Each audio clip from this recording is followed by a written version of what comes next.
big punch, and boom! Knocks Gomah out. Got that boy like, whoa!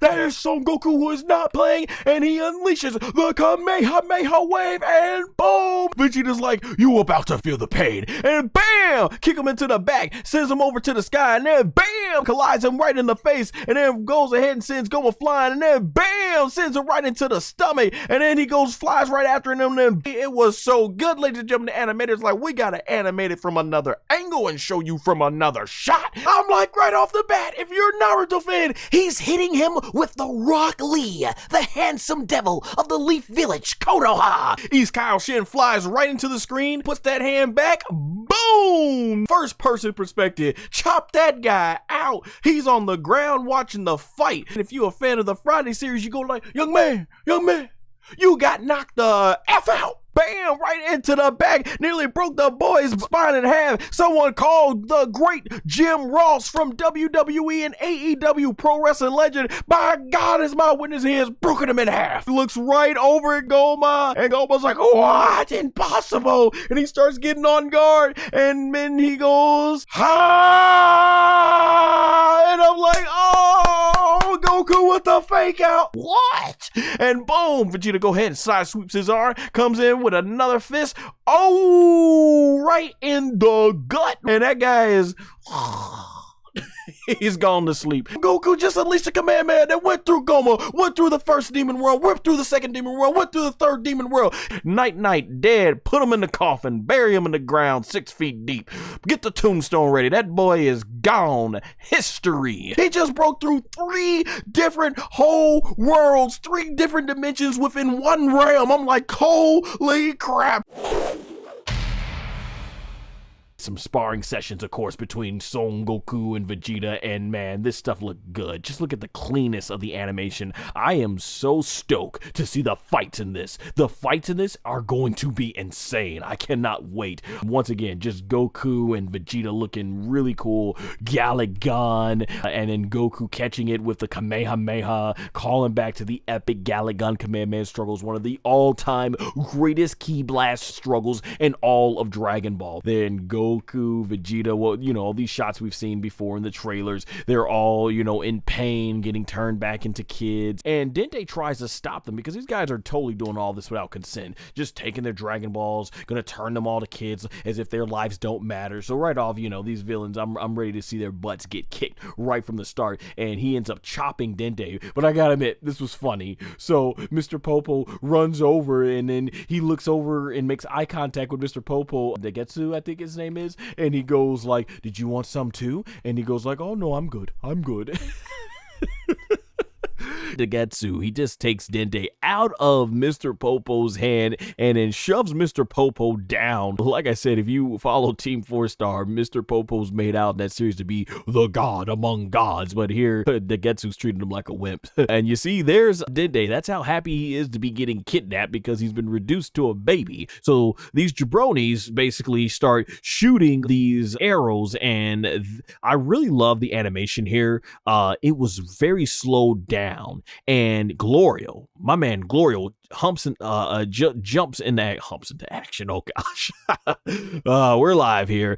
Jumps into action, and man, he is fast. The animation was going really quick, so he's used to this atmosphere. And man, he's just going really quick, doing backflips. They zoom into his gun, takes it out, and he just starts a boom, boom, boom, boom. And man, makes short work of these jabronis. They go off running, and he puts his gun up calmly and says they were just a bunch of bandits. And Son Goku starts mentioning how it's dangerous here, and he's like, we need a few about a couple of rooms. And this guy's like, you ain't getting it. I'm charging you the most expensive amount that I can, right? And Glorio's like, that's way too much to be charging us. And he's like, oh yeah, what you gonna do about it? And then Glorio takes him, takes this guy basically by his whatever his scarf is, and Glorio's Glorio's like, I'm not playing around with you. And he's going like, yeah, what you gonna do about it? And then Glorio, he just calmly opens his jacket, shows his gun, and that guy's like, oh, he changes his tune real quick. He's like, you know what? I'm sorry. Did I say it was that expensive? It's a lot cheaper. Here you go. And he is quick to give his keys to him, and Glorio takes it. And that guy's like, you know, he realized he just got punked out eating that burger good, and the guy slams his fist on the table, knocks Goku's burger out, and you see it go flying. And Glorio's like, nah, we ain't taking this crap. We just here to eat and go about our business. So he takes like some orange juice or whatever and slaps it into this dude's face. And the guy, he starts going for the punch. And my man Glorio, look at that, with his 2 fingers, takes this guy by the thumb, snaps it, and breaks this dude's arm in the back.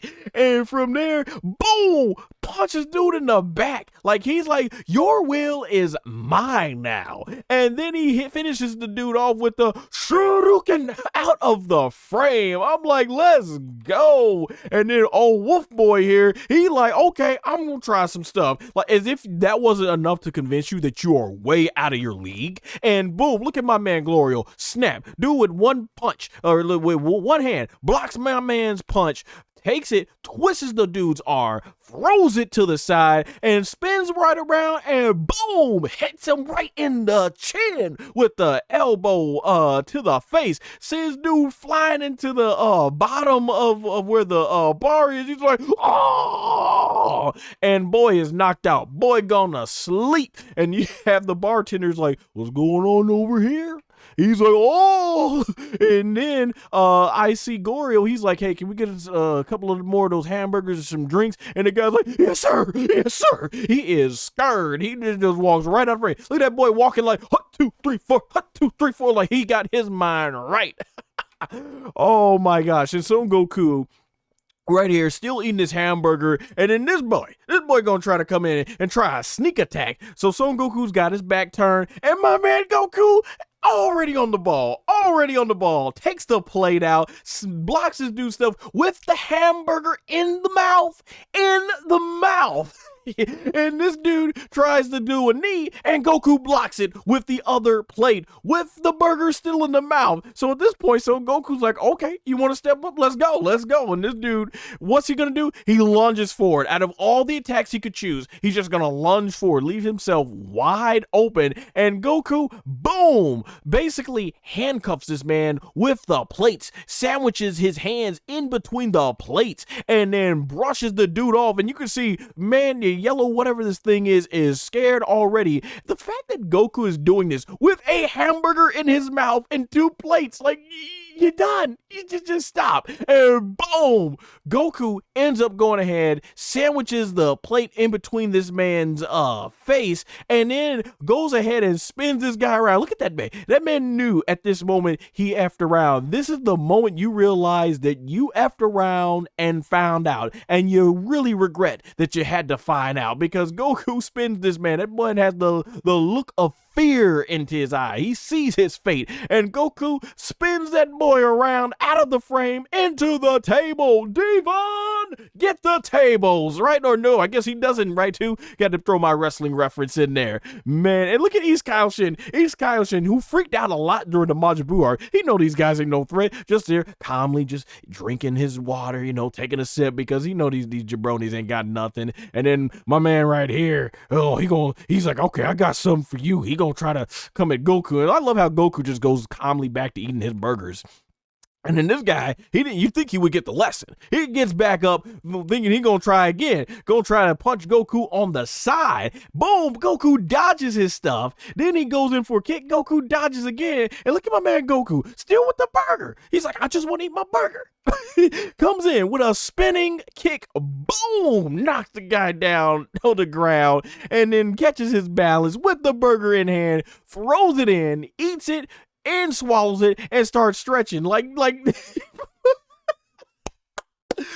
I love when they underestimate Son Goku. Like, man, this was fantastic. Like you don't mess with these jabronis. You gotta come up with something you want to mess with Goku, and they already trying to gang up. So then this dude right here, big old yellow, I don't know, whatever disease looking thing this thing is, he comes out of the side. He gonna try to step to Goku like he gonna do something. Okay, so what's he do? He does the weakest thing you could do. I'm just gonna lunge. Boom.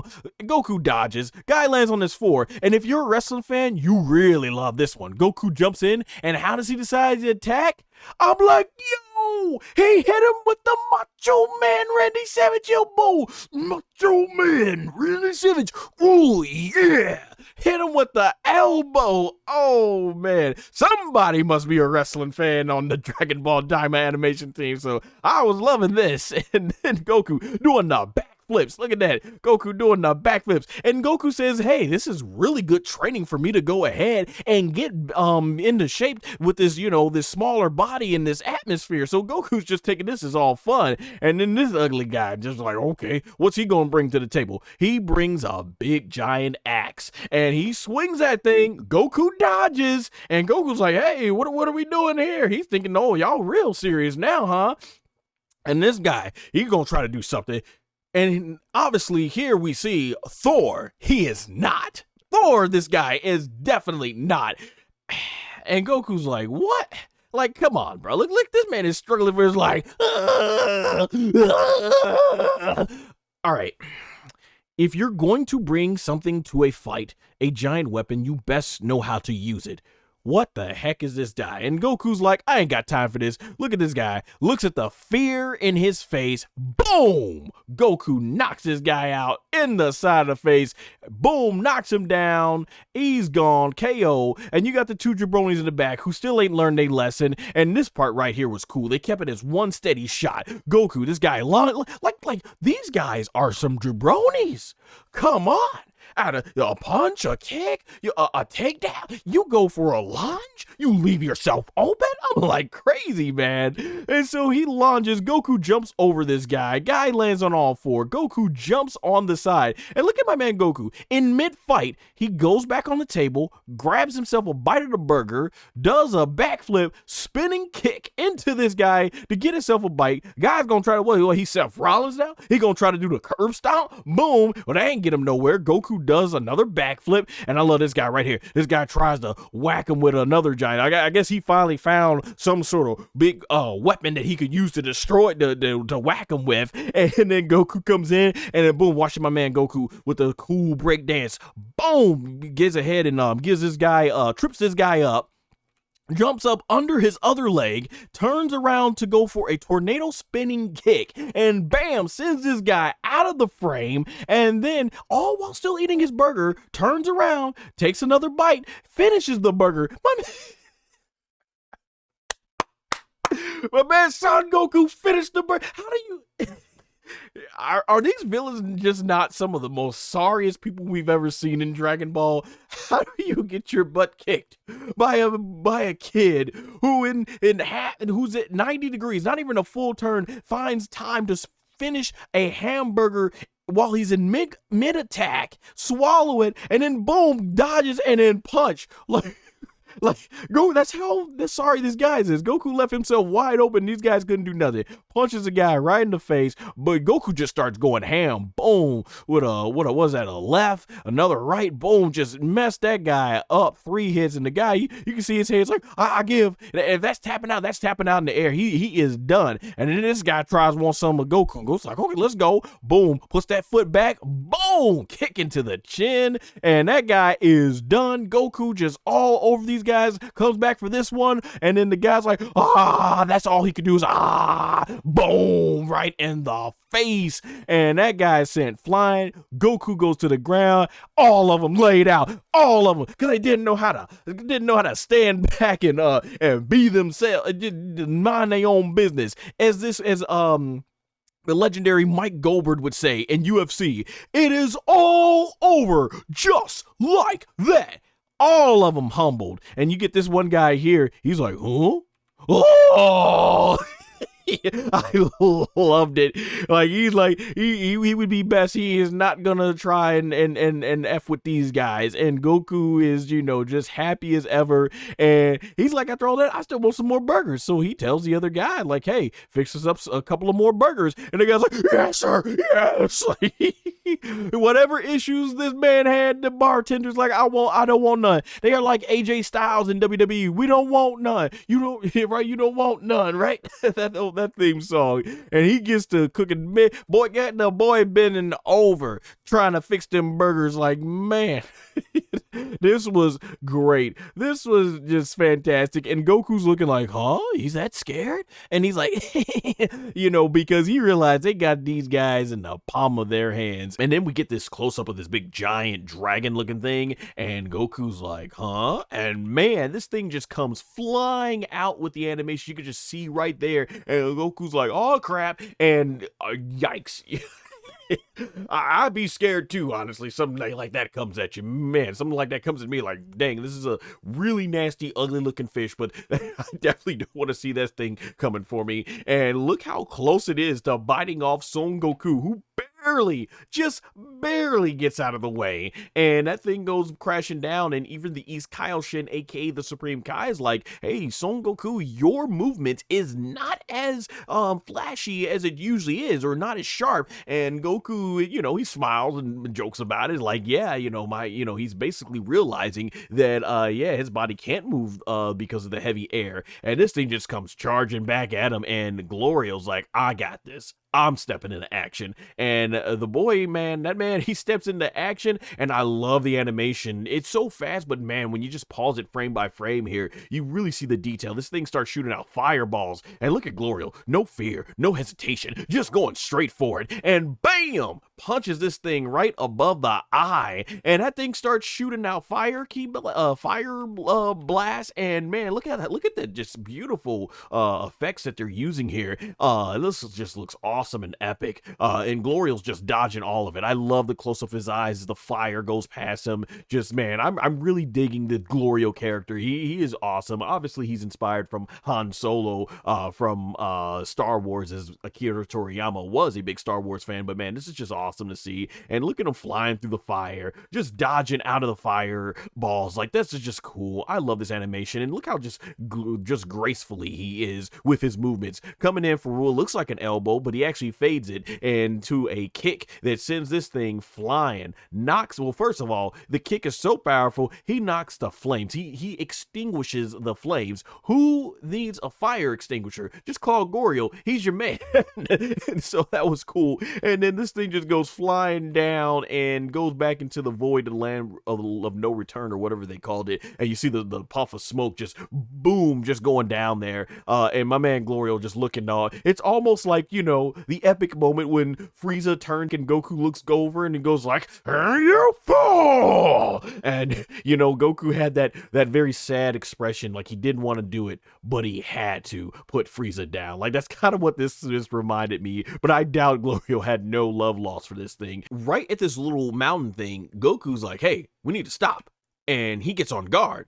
And then, boom, this thing just blows up. And that's because Glorio's like shocked, like, what the heck? And I love East Kaioshin's not shocked, so he must have sensed it too with the key. And this big ogre-looking ugly thing comes, trying to step up to our heroes. All right, you best wonder how he gonna get dealt with. So I'll give my man credit here. At least he's much better at swinging this big giant mallet or hammer thing than that one jabroni back at the bar in episode 3 that Goku dealt with. That thing, once he smashed it, he couldn't pick it up. At least my man's able to pick it back up, and Goku starts running, and you can see Goku's face. He at least takes this man with a little bit more serious. He puts a little bit of respect on this man's name. I don't know how much respect you can get at this older, but yeah, he goes right over here, and Goku basically realizing, oh man, I'm slowing down. And this guy, he goes in, and then bam, Goku is dodging out of the way. And I love how Goku's able to dodge, but Goku's more angry that he's not dodging as fast as he usually would. And he just comes over here, this guy realizes I shouldn't have effed around face, but I'm about to find out. And Goku comes in. Well, I'm thinking, are we gonna get another Macho Man Randy Savage elbow? I'm like, ooh, yeah. But no, Goku fades it into the kick. Bam! I mean, come on now. This thing right here was ugly. But now with Son Goku's kick, he's ugly. If you know what I'm saying, like, man, that is one ugly looking monster right there, man. Bam. Goku wanted to make sure he put a little bit more ugliness on him. Kicks that guy, boom, it is all over just like that. And Goku looking at his work, basically feeling like, once again, hey, this is really good practice for him. And this one green guy in the yellow vest, he's like, F this, I'm out. So he starts running, and the military commander guy, he shoots this beam at him, and boom, this guy starts clutching his neck, and it drags him automatically back. And so what the guy, and you can tell he's a complete a-hole basically about it, just smiling in front of all these people's faces. What he then starts explaining is, we learned that the residents, they have these collars on their necks that prevent them from being able to run away. And the military guy also mentions that doing so will cost you an extra 10 years of your life, so thus they can hold you captive for 19 years. Captive is what I thought. I'm thinking, okay, they're gonna lock him up, but man, no, they're talking literally. This guy, he gives only one coin, and from here he's like, that's all he's got. And so he's begging for his life here. And the commander's like, no, that's not good. The rules was 3 coins or else. And so this guy, for probably no fault of his own, not having any coins, he's put down on his knees, and they clamp this thing into his neck. And these little bumps that you see going into this vacuum looking machine, it apparently is life force. So they literally are sucking years of lives out of this guy's body. And when he comes down, he's all frail and fragile because now he's just literally lost years of their lives. They are literally sucking the life force out of these people. And yeah, I felt really, really sorry for this guy. Like, that is awful. And he's on his knees, he's begging, he's like, I've got nothing. And these military guys could give 2 craps. They do not care.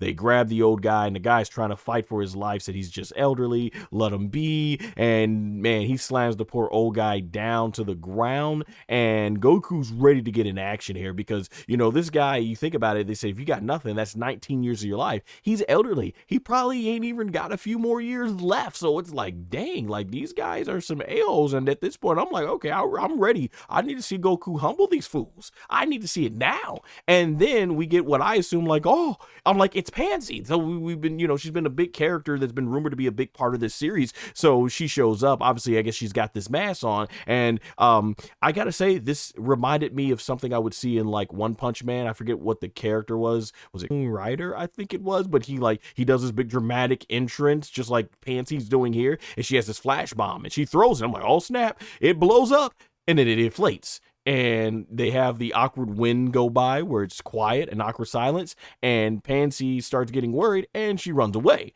And I'm like, okay. I was like, oh, I'm like, it's about to be on. I'm like, okay, now that's in a way to establish the character. All right. And so she starts running from these guys, and it doesn't take them long. They catch her. But Pansy inside has this looks like a some sort of taser thing that electrocutes this guy, and they still, you know, chase after her. And like they said, they don't care about the citizens. They knock the citizens over, and boom, this guy, he starts getting he gets Pansy by the arm, and now my man Son Goku is like, I cannot take anymore. And we get into what I think, quite frankly, is the best action we've seen in this series yet. So my man Goku swings into action with the power pole, aka Neon Ball. And Glorio's like, no, don't interfere. And Goku's like, I don't give a care. He starts running, and man, Goku, he starts swinging that Neon Ball, and he jumps up in the air, goes ahead for the swing, and then watch this part. It extends out, and it goes for these guys' leg. Boom, we get this cool 360 camera where these guys are launched in the air, like, oh, and look at that shot. That is awesome. That shot is awesome. I know it was in one of the trailers leading up to Dragon Ball DAIMA, but that is Son Goku is ready. You have made this man mad, and we know all too well as Dragon Ball fans, as longtime Dragon Balls, you do not make Son Goku mad. You will definitely regret it. And this shot was so good, I had to use it as a thumbnail for this live stream. And and these guys just bounce on the ground, and Panzy takes her chance to get away, and she electrocutes the guy that was holding her, and boom, she tries to, the guy tries to get at her, and Goku just jumps right in. He's like, okay, try that on me, try that on me, and Goku is ready. He's got the Neo Bowl ready, and so they start surrounding him, and the guy goes like, well, I'll go ahead and take you out, and Goku jumping, dodge. I love this part right here. Goku dodges over to the wall, and then he takes his Neo Bowl and he smashes it through to use the use this whatever, you know, this cart carrying all this stuff, goes flying into the guy's face, and then boom, Goku steps on this guy's head and he is done. And then this guy tries to swing. Goku leapfrogs the dude, comes in with another power pole, bam, whacks this guy on the head, and then he jumps off, and then Goku's like, okay, these guys, I ain't got no respect for them. They easy, they chops, right? They just jabroni. So the guy starts running towards him, and boom, Goku blocks his stuff, and then bam, right into the gut. And then the other guy comes into the other frame, Goku takes that Neo Bowl, bam, cuts that guy right in the stomach, and then the other guy comes in, and Goku, look at that, turning his back. Basically, you know, it's like, shoot, if he wanted to at this point, he could do the whole Bianca Belair thing where she smacks her hand on her butt and says, come on, go ahead and kiss it. No respect, right? No respect for this guy. And look at that, Goku does a backflip and then boom, blocks this guy's stuff, and I loved it. How he blocks it is Goku then basically swings on the power pole with his foot, bam, right in the side, had to crack some ribs on that, and then he swings back around, and look at how cool my man Goku is. This guy gets sent flying out of frame, and look at that smooth footwork from Goku, and then he basically poses. These three guys like, they gonna try something. Goku goes ahead and extends the Neo Bowl, and Goku's like, yeah, y'all can't catch me. And then from there, in something that looks like Spider-Man frame by frame, Goku's jumping, basically just freeing, not a care in the world, knowing these guys can't touch him, jumping up in the air, doing twists and turns, getting to the roof, and Goku's like, oh yeah, let's go, I'm feeling this, let's go, what y'all got? So they start shooting their blast, and what's Goku doing? Just running. They can't do nothing, they're too slow with the blast. Goku then jumps off the roof, comes down in front of these guys, and both of them gonna try to attack him at once, and this was just some really great choreography in the animation. Goku jumps and dodges, boom, kicks the guy right in the face, a little dynamic entry. Before he can even land, he's already got his next attack planned before the foot lands, and then boom, right in the gut, and then extends the Neo Bowl out to knock this guy out of frame. Then the other guy comes in, swinging, thinking he's gonna do something. Goku's already prepared, and boom, uses the Neo Bowl to knock his stuff into the ground, and boom, kick, eat the foot right in the face, and then right turns around like, I'm ready, what you gonna do? And then boom, Goku Neo Bowl extends it, knocks this guy in the chest, already propelling himself to the next guy, and then boom, kicks that guy in the face. Then these two guys think they gonna do something, so Goku's like, okay, starts swinging that Neo Bowl, and look at how cool, look how sick that is, look how quick Goku is extending that Neo Bowl, and then boom, basically is already stops it and smacks this guy away, and then boom, comes over to this guy, boom, smacks that guy away with it. And Goku at this point, no respect at all. Goku just standing right there like, let's go, I'm gonna give you, this is how much respect I have for your combat ability. No guard, just back turn, and then Goku looks over at him, and then boom, okay, Goku's like, okay, you got some skill, so Goku jumps on this thing, runs right over there, he's like, and then boom, punches right in the face, right in the gut, knocks that guy out. Look at this guy, he's like, oh, boom, sends the guy flying out of the frame into the rest of the whole stuff right there, and then into the wall. Boom, guy is out, he is done. And then right, these guys are gonna start shooting at Goku, and they're like, man, you got 5 laser beams pointed at your guns, and Goku just flies right in there,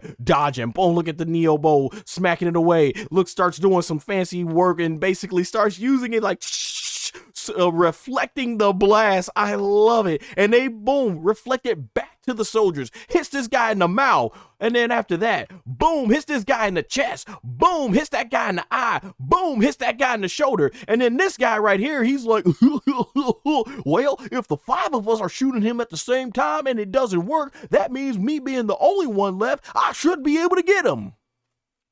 Goku flies right in past that man's blast, and then comes with the Neo Bowl. Bam! And then the guy's like, oh? Now, there's an expression, ladies and gentlemen, that sometimes people, they might look out the window. They might see and hear that it's raining. They might see and hear thunder. They might see the sky is dark. But you know what they got to do? They still got to walk out and be like, I got to go outside and make sure it's raining. And that's what this guy's like, I think I got hit. Oh, I definitely got hit. And then he falls down to the ground. And look at Son Goku looking at his work, thinking like, okay, is that it? Bam! Laid the F out. Every single last one of them. I was so hyped during this watch. I was like, try that stuff on him now. I want you. I was like, put Goku on his knees like you did that old man. Put Goku on his back and try to go ahead and suck his life force out basically like you want to do. Because that's what y'all want to do. So do it to Goku. But y'all couldn't. All of them laid out. Sirs, every single last one of them right. What's good? I was like, let's go. I was so hyped for this because the way they did these people was absolutely awful. My man Son Goku, look at his work. They got that work. They wanted that work and they got it. And you get to see a little fight training camp here.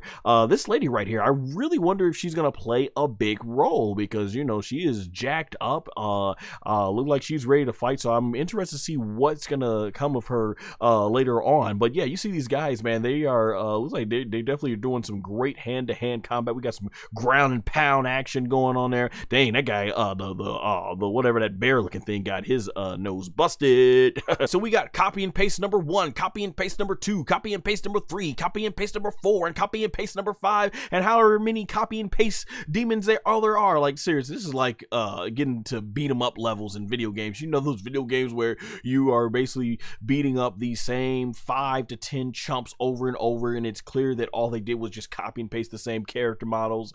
That's what this is getting to. Like, you know, at least they made these bears. Even these bears got some color swamps or whatever these things are, but man, so yeah, they are on guard, and basically King Kadan, he basically announces that, hey, you all are going to take on Son Goku, and that the winner gets a raise, and these guys are like, yeah, they're motivated, and to me, I couldn't be the only one thinking, this is tragic, this is sad, because as we saw on the way here, these people are some hard-working people, and you know, they have their opportunity to get a raise, and yeah, this is the wrong time. The raise ain't gonna be worth this. So I just already knew it was coming. And yeah, but they are motivated. And he makes the rule that here's the thing: no killing allowed. So put down your weapons. And Son Goku's like, that's a great idea. I'm gonna put down my Nemo, aka Power Pole, and he hands it off to these Kausha and says, but hey, they can keep their weapons. It'll be good practice. Yeah, he said it'll be good practice. And he's like, what?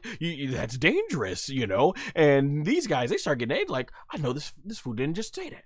They said he arrogant. And he's like, oh, now they really want to hurt him. So they want to hurt Goku. They took that personal. That was personal. You know, we know Goku's innocent. He's just been like, oh yeah, this be good practice, you know, no biggie. And they're like, what? You think we chumps? He think we jabronis? And we, the audience who know where this is going, we're like, yeah, you are going to be chumps and jabronis to these guys. So Son Goku just jumps right in front of them, and the battle is about to be on. Man, they should have put the first 5 episodes for the English dub premiere. So all these guys are ready to go because that money's on the line. It's raising, you know, boom. Goku gets the pose. He is ready. And so they begin charging because that's the first thing you want to do against Son Goku. You don't want to go ahead and test out your strength for your opponent. You just want to charge in. So my man Son Goku is ready to brace, and he goes, and you know when they zoom into the foot, something bad is about to go down. Goku jumps off, jumps right to this guy. Boom. Basically, guy misses. Goku's looking over here. Bam! Dynamic entry to the back of the head. That guy is gone. Then the guy comes over here, about to go ahead and try and stab Son Goku. Goku, boom, dodges right at that. Woohoo! Turns that into another side kick in the back in midair. Guy is gone. Oh no, he got him on the cheek, knocked the guy out. And then I love it,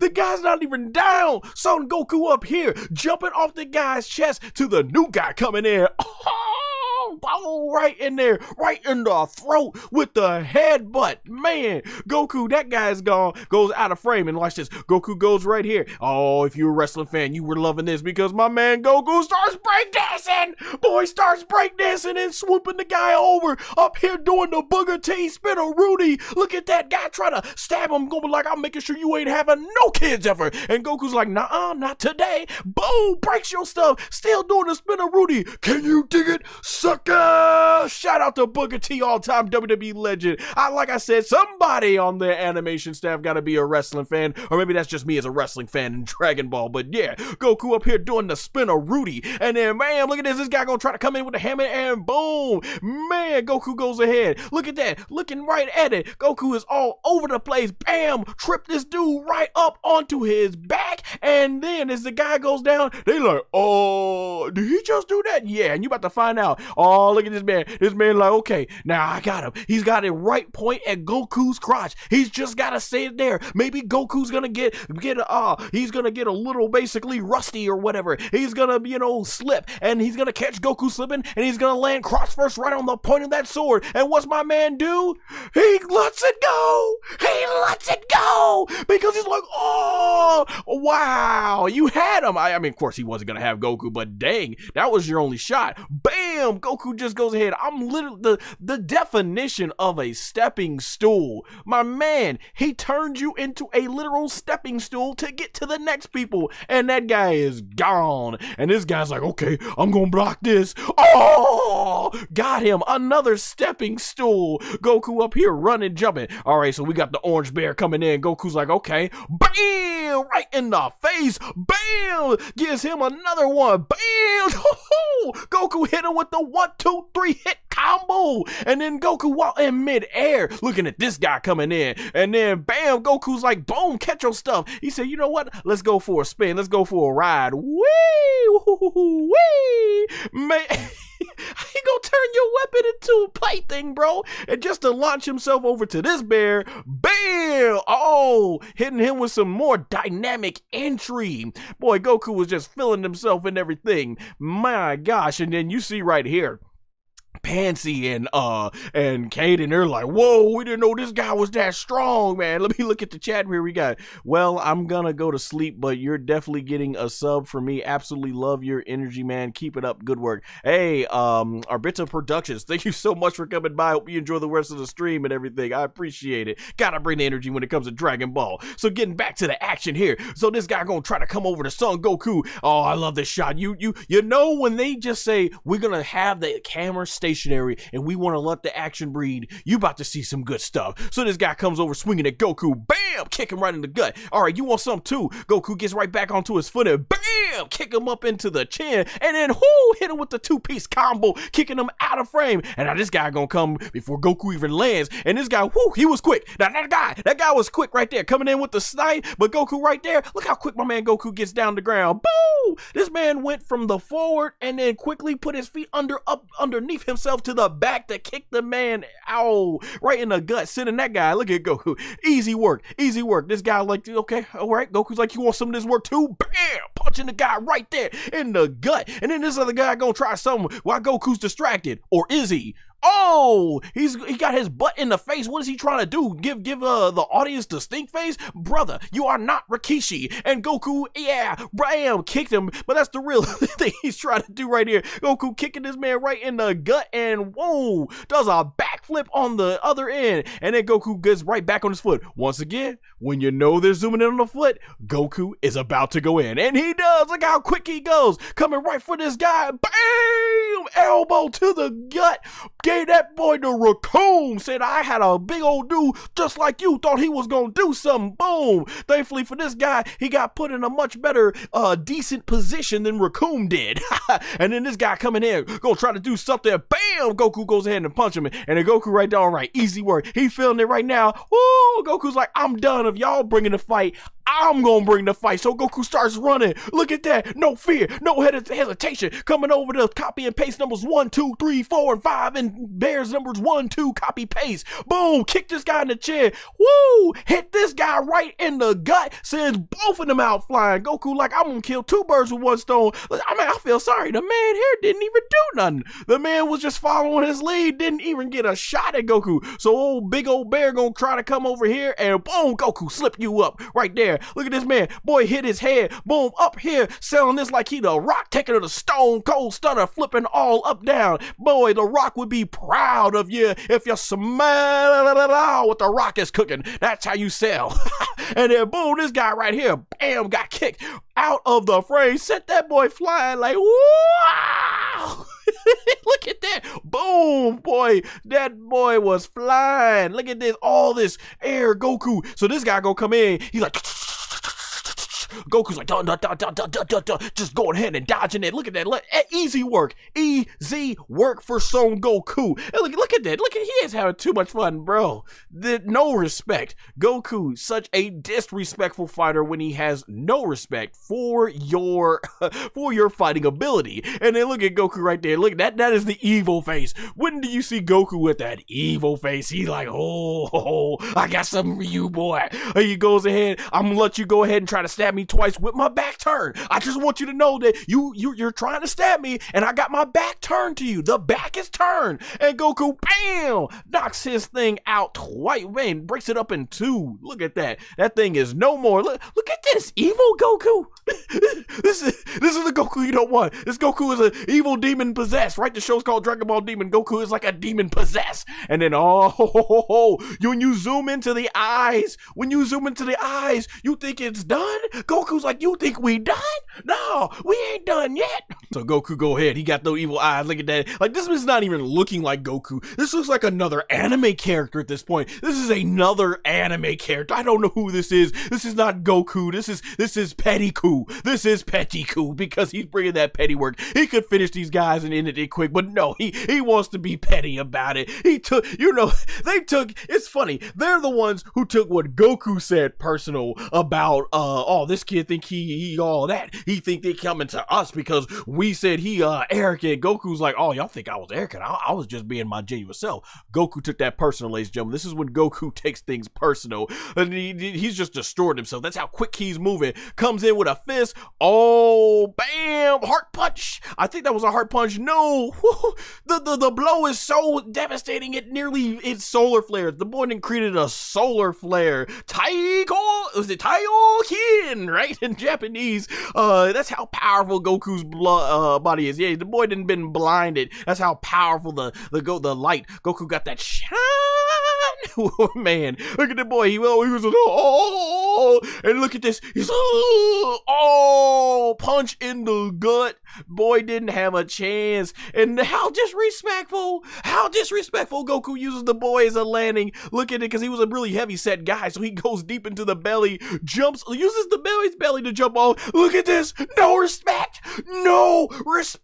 My man Goku, how's he gonna attack? He said, okay, I'm gonna attack you guys like, whoa, I'm wide open. And what's the boy do? Oh no, just because I'm wide open, you think I ain't on guard? That's what Goku was saying here. Goku going ahead and going down. Man, that boy missed by a long shot. Look at that. Oh, he's up here doing the Ginyu Force pose. Goku feeling like, I remember this time when I fought the Ginyu Force. And Goku come back with a flying headbutt before the guy could even make a move. And the guy, the guy actually was able to withstand that, but the brother here was tough. Gotta give him, because how many people has Goku one shot in this guy? And then he comes back. I give him props, because a lot of jabronis have been getting owned, but this guy, he actually ate that shot. I respect. We putting respect on this man's name. I don't know what copy paste demon he is, but respect. He ate that shot. I give him props. But boom, Goku's like, okay, I see. You tough. You ate my shot. Now I got to go in And does Goku go in? Look at this, hitting the boy so hard. Goku's like, bam! But got the boy looking like, oh, look at that. Boy done lost his eyes, don't know where he's at. He's, oh, and then look at that. Boy hitting so hard, the eyeballs are hanging out, eyeballs hanging low. Oh. The worst thing this man could have done is eat the shot. Maybe he should have just pretended like the shot was done, because Goku went in, was like, no, you going down even if I gotta do it several times. And now we got all these copy and paste guys coming, and they all coming over for Goku. Goku goes for that punch, but he's like, hold on, before that, I see y'all trying to sneak up on me. Okay, boom, y'all both want that work, one shot, both of them at the same time. Oh, got that guy with a punch, kick that guy at the same time, send him into the old guy right there that Goku used his belly to jump off. Boom, they land on him and send both of them out of the frame. And now these guys, they gonna come and run. Now I'm gonna give respect to these guys. They came in and Goku's like, wait, what y'all doing? Boom, all of them, all four of them, they all gang up. They like, okay, we got them now. They done got Goku. They got Son Goku. So some of these copy and paste demons are a little bit stronger than what they are. So my man Son Goku, okay, he's been got. At this point, Son Goku realized he has reached his limit. He has been bested in his base form. This is Son Goku realizing that he can no longer defeat at least these four guys carrying him. So what can Goku do out of this area? Well, my boy starts going ahead smiling, and that hair starts going up, and his power is rising, and we see that golden glow, and we see that impact frame. It can only mean one thing. We see the big flash. Boom! It is the legendary Super Saiyan, which is pronounced as Super Saiyan in the English language, but of course better known and pronounced as Super Saiyan and the Funimation dub. But regardless of which way you want to say it, SS1 Goku. Respect to all four of these guys. Goku has fought jabroni after jabroni after jabroni, like Jey Uso's theme song in WWE. He's been lining them all up and knocking them down. And these are the first four guys to say Goku like, okay, I can't do anything. You made me reach my limit. I have gone no further in the normal form. I give you some respect. Super Saiyajin goes SS1 on these guys. And look at this explosion. Boom! Goku sends all these dudes flying. Every single last one of them. They are gone out of here. Boom! Going down. Look at the explosion. My man Goku was not playing. He's like, y'all want to go? Then we can go. Dang. Man, look at this point. You see Kadan and Panzy. They are shocked. Like, they did not know the boy had so much power in him. But I mean, he is the one that defeated Majin Buu. You had to expect something. So then we go ahead back here, and you see East Kaioshin, of course. He witnessed Majin Buu get defeated. So East Kaioshin, yeah, he knows not to underestimate the Saiyajins. And you see Glorio, he's like got this intense look like, okay, you know, like, the boy got something for real, like, okay, yeah, like Glorio, he got that look on him, like, he keeping it cool, but he's like, okay, Goku a little bit stronger than what I even thought it was. And then we get Son Goku with this golden glow, and he maintains it. It's like he absorbed the Super Saiyan energy into his beam because he stays glowing. And this guy's like, he's gonna go ahead with the whatever shot he had at the sword. He swings that sword, and Son Goku, look at my man Son Goku. He's like, okay, I'm not gonna look at you. I'm just gonna stand right here. And then look at that teleportation. Boom, bam. And that man was going for the swing. Like he gave it his all. He gave it his all. And look at that. Goku teleports right behind him. That guy's like, oh crap. That's right. You are looking at your fate in the face. And Goku goes for the punch. He stops. Like, I took some mercy on you. But watch this. Bam! With a finger, flick that boy into the ground. Hit the ground so hard, boom, knocks every single last one of them out. Oh, and they are out. Now, this reminds me, there is and I'm not one of these, if you're a WWE wrestling fan, I'm not one of these professional wrestling fans that would like to try and call out like every single botch, like botch. That wrestler didn't know what they were doing. That looked really bad. I'm not like that. But actually, though, I do bring up this point. There was a match several years ago in the 2010s. A wrestler by the name of Jinder Mahal faced, I believe it was another popular wrestler named Jeff Hardy. Jeff Hardy has his move called Whisper in the Wind, and with the Whisper Wind, he does like this twist off the top rope, and he lands on his opponent. Well, for whatever reason, maybe someone was out of place. Jeff Hardy ends up crashing and burning and falls onto his back on the mat, and it's right behind Jinder Mahal. And Jinder Mahal, he decides to sell it, because in professional wrestling, you sell the action. When you get hit, you basically sell as if you are really getting hurt devastatingly. Well, he still sells it, and he falls to his back. Now, a lot of people gave him flack for it, but I actually always appreciate it, because to me, it always came off that, well, even though Jeff missed, he hit the ring with such impact that it bounced it to where Jinder lost his balance and he fell on his back anyway. And obviously that's hard to pull off and make it believable in the world of professional wrestling storytelling, but in an action-packed show like Dragon Ball, yeah, we can believe Goku's powerful enough to hit somebody with such force that they go to the ground and everyone just falls out of it. Like, man, like that's crazy. And you got this guy's like, he's just looking everywhere, like, boy is scared. So we look at this, worked. Everybody then got that work, and he's the only one left. And if you look at the screen, the guy they zoom out, and the guy's like, I quit. I give up. If this was an I quit match, boy, he learned. He did not want to work. Perhaps the smartest copy and paste demon we've seen in this show yet. I feel sorry for these guys. They were just trying to work hard, and they were just trying to, which is why I was a lot nicer this week than talking. I didn't call these guys jabronis and all that stuff, because they're just good, hard-working men trying to provide for themselves and their family. They were trying to get a raise, and they all unfortunately got that work known as Son Goku. At least this guy escaped the beatdown, though. I'm like, right off the bat, if you're a Naruto fan, he's hitting him with the Rock Lee, the handsome devil of the Leaf Village, Konoha. Oh my gosh. Right off the bat, Goku is like, I just need one arm. Dang. I'm like, Goku always showing that disrespect, but right off the bat, ain't even test this man out, putting the arm back. And Goku's like, let's go. And we get the first shot. Glorio goes ahead and runs off, and he comes out flying. He's coming in. Whoosh. Bam! He's about to hit him with that big old Naruto punch. Not that punch that Naruto would always do to really go ahead and put out something. And the fist goes right into the screen. And Goku already on guard. Boom! Dodge his stuff. Doing a backflip. But I gotta give Glorio some props. Look how quick.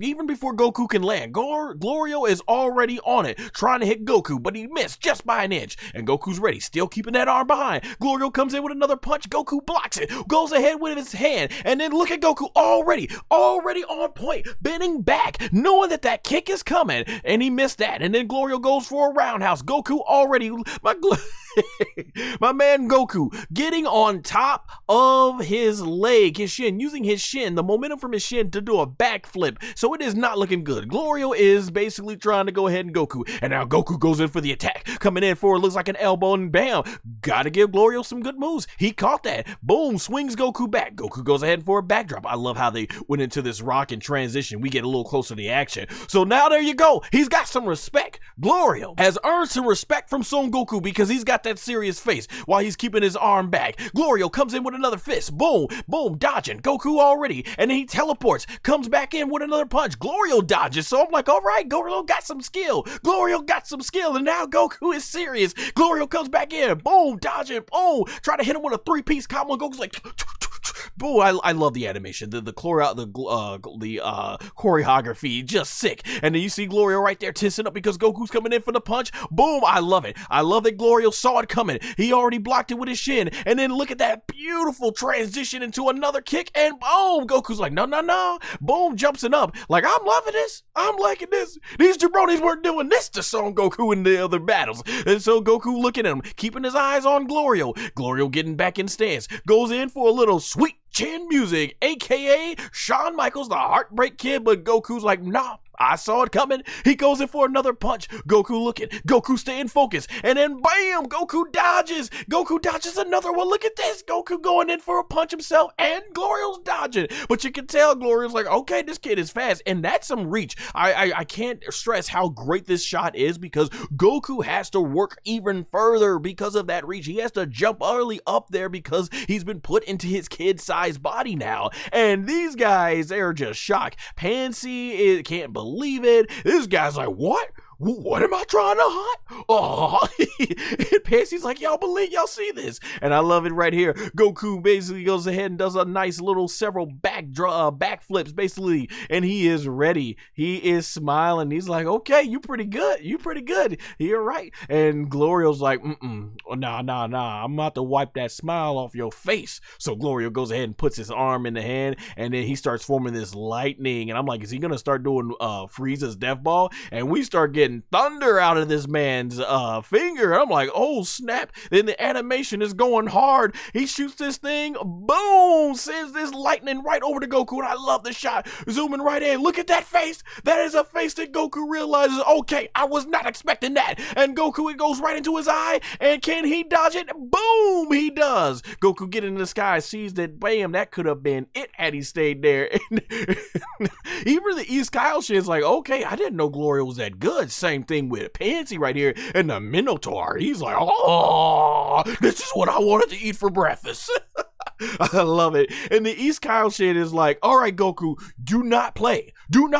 Take this guy serious, because we need to see how strong Glorio really is. Because remember, his mindset is different. He knows Glorio is working for his sister, and they can't afford to be caught off guard any much longer. So Goku's realizing, all right, I guess I gotta take this guy serious now. He's looking at it. Goku smiles, and my man Goku, he grabs the Neo Bowl, and look at this. I love it. Bam, Goku feeling himself right there in terms of the power. He's like, all right, we got this. He's got his power pole ready, and Goku's like, here I come. Look at that. Gets on guard. Boom, zooms in right there. Coming in, no fear, no hesitation. Coming right at Glorio. And then Glorio's got the electricity, or got the thunderbolts going in both hands. And I'm loving it at this point, because this is clearly Star Wars influence. What is it? Palpatine, is it his name? Yes, young Skywalker. Oh man, if only we could have gotten him going like, yes, young Son Goku. Clearly, Tori, I'm a huge fan of Star Wars. And we got teach in the chat. Kai been suspicious of Glorio from the start. Yes, he has, absolutely, man. But I thought this was really cool. Yeah, this was just pure Palpatine using the thunder. And look at my man Goku still flying right through the thunder, just flying. Look at this. Look at his focus. That's scary. It's one thing when Goku's smiling, but this means he's respect you. He's got respect on you, and he's coming straight for him. My gosh, is the animation looking good? The animation, the effects, animation team on point. Man, this was good. And look at Goku coming right in, basically right with the Neo Bow, clawing right towards Glorio. He's like, what? He got through all my thunder? Boom! Right in the gut. And man, he's like, got the boy's eyes gone white. Man, had this not been put on Fuji TV, I'm pretty sure that was blood, but they had to recolor it white for spit and everything. But man, Goku whacked that guy. Oh boy, when Goku's got that look, you know he ain't playing anymore. He goes ahead, boom, sends him, bam, home run. That's what that is right there. And then in the cloud, Glorio, we get this tight shot of Glorio. He's like, nah, he's going all in. Boom, puts out like a thunder whip at him, and then it's coming right at Goku, and he's like, oh snap. And Goku at the last minute, he's got to go ahead and he can't dodge it, so he's got to block it with the Neo Bow, and boom, sends the Neo Bow flying, boom, through the ground. And look at that. Look at that. For the first time in Daima, Goku sweating. We then had Goku broke a sweat. And then you see right there, he's trying to whip this boy now. He's trying to put the whip on him. And they are shocking. The East Kyle Shin, he is studying. He realized there is more to Glorio than he thought. And man, look at that. Glorio, he wants the finish. He is going in. He's charging up, and Goku's like, oh man, I'm enjoying this. You're better than I thought. But Goku, we know he got some more. He takes his hand and he goes Super Saiyajin, aka Super Saiyan. And right here, I love this right here. Goku starts focusing. We see that golden glow. Then everything is breaking with the rocks. And this right here, Goku, you know, Masato, I'm bad at Masato Nozawa, but you know, Masato doing only as she can. And oh my gosh, and I can't wait to hear Stephanie when she does this in the dub and stuff and everything. It's like, you know, man, this is sick right here. The Super Saiyajin transformation here, phenomenal. This gave me vibes of when I saw Vegeta back in Dragon Ball Super Broly go Super Saiyan. Man, like we've seen SS transformation so many times, but when they take that extra step, this was good. Like this looks like Goku is almost going SS2 with the way his hair, and Goku is focused, just powering up. Phenomenal transformation. And no, that is the eye of a Goku who is being taken very seriously. In the chat, we got Matthew saying Goku went with one arm disrespect, which leads to a Smash Brothers home run into SSJ1, and our boy still hasn't even used a single ki blast. God, this animation was beautiful. Matthew couldn't have said it better than myself. I know. I'm like, holy crap. And Goku right there, I love the little details. The rocks are coming up in the sky, and look at this. That is a Goku that is all business. This is not the goofy Goku that we've been seeing wreck these jabronis. This is Goku ready to go ham. I'm getting hyped up, man. Man, look at that. He's got the fear. He has instilled the fear into Glorio, who we have not seen getting scared at this point. Glorio is now sweating, realizing what he's up against. And look at the guy. That like this guy might as well eyeballs and falling out right now, man, because this guy is shot. He is sweating hard over there. And oh, this is sick. Goku's got the SS form. The aura goes down. He smiles, and oh, that's scary. You don't want to be facing opposite side of Goku. And just once again, tremendous job on the animators. I love how they have the reflective atmospheric lighting reflecting onto Goku. The purple tint looks so sick on this, man. And Goku, he is ready. And Glorio, he's gonna try and give it his all. I love this shot right here, Glorio. He's gonna unleash everything he has into this blast. And Goku, once again, showing the disrespect. He's not gonna put a guard up. He's just gonna stand there. He's ready for Glorio to attack. They zoom in the face. When they zoom into the face, they're letting you know Goku, oh, he got this. And then Glorio, he's trying to unleash all that attack. He's putting every power he is. Goku with his eye ready. He's like, bring it. Bring it. You know, he's like the Rock at this point. Just bring it. And oh man, does Glorio bring it. He's got sweat in his eyes, but he's ready. He unleashes his ultimate attack, which I think right now is his ultimate attack. So that thunder comes right over to Goku, who's on guard. Goku is focused. What is he gonna do? It goes right into his face. He is ready. Goku, and I had to use that shot for the thumbnail. That is just sick. Goku basically goes right towards it, takes his hand out, and with his fingernails, ladies and gentlemen, Goku touches, boom!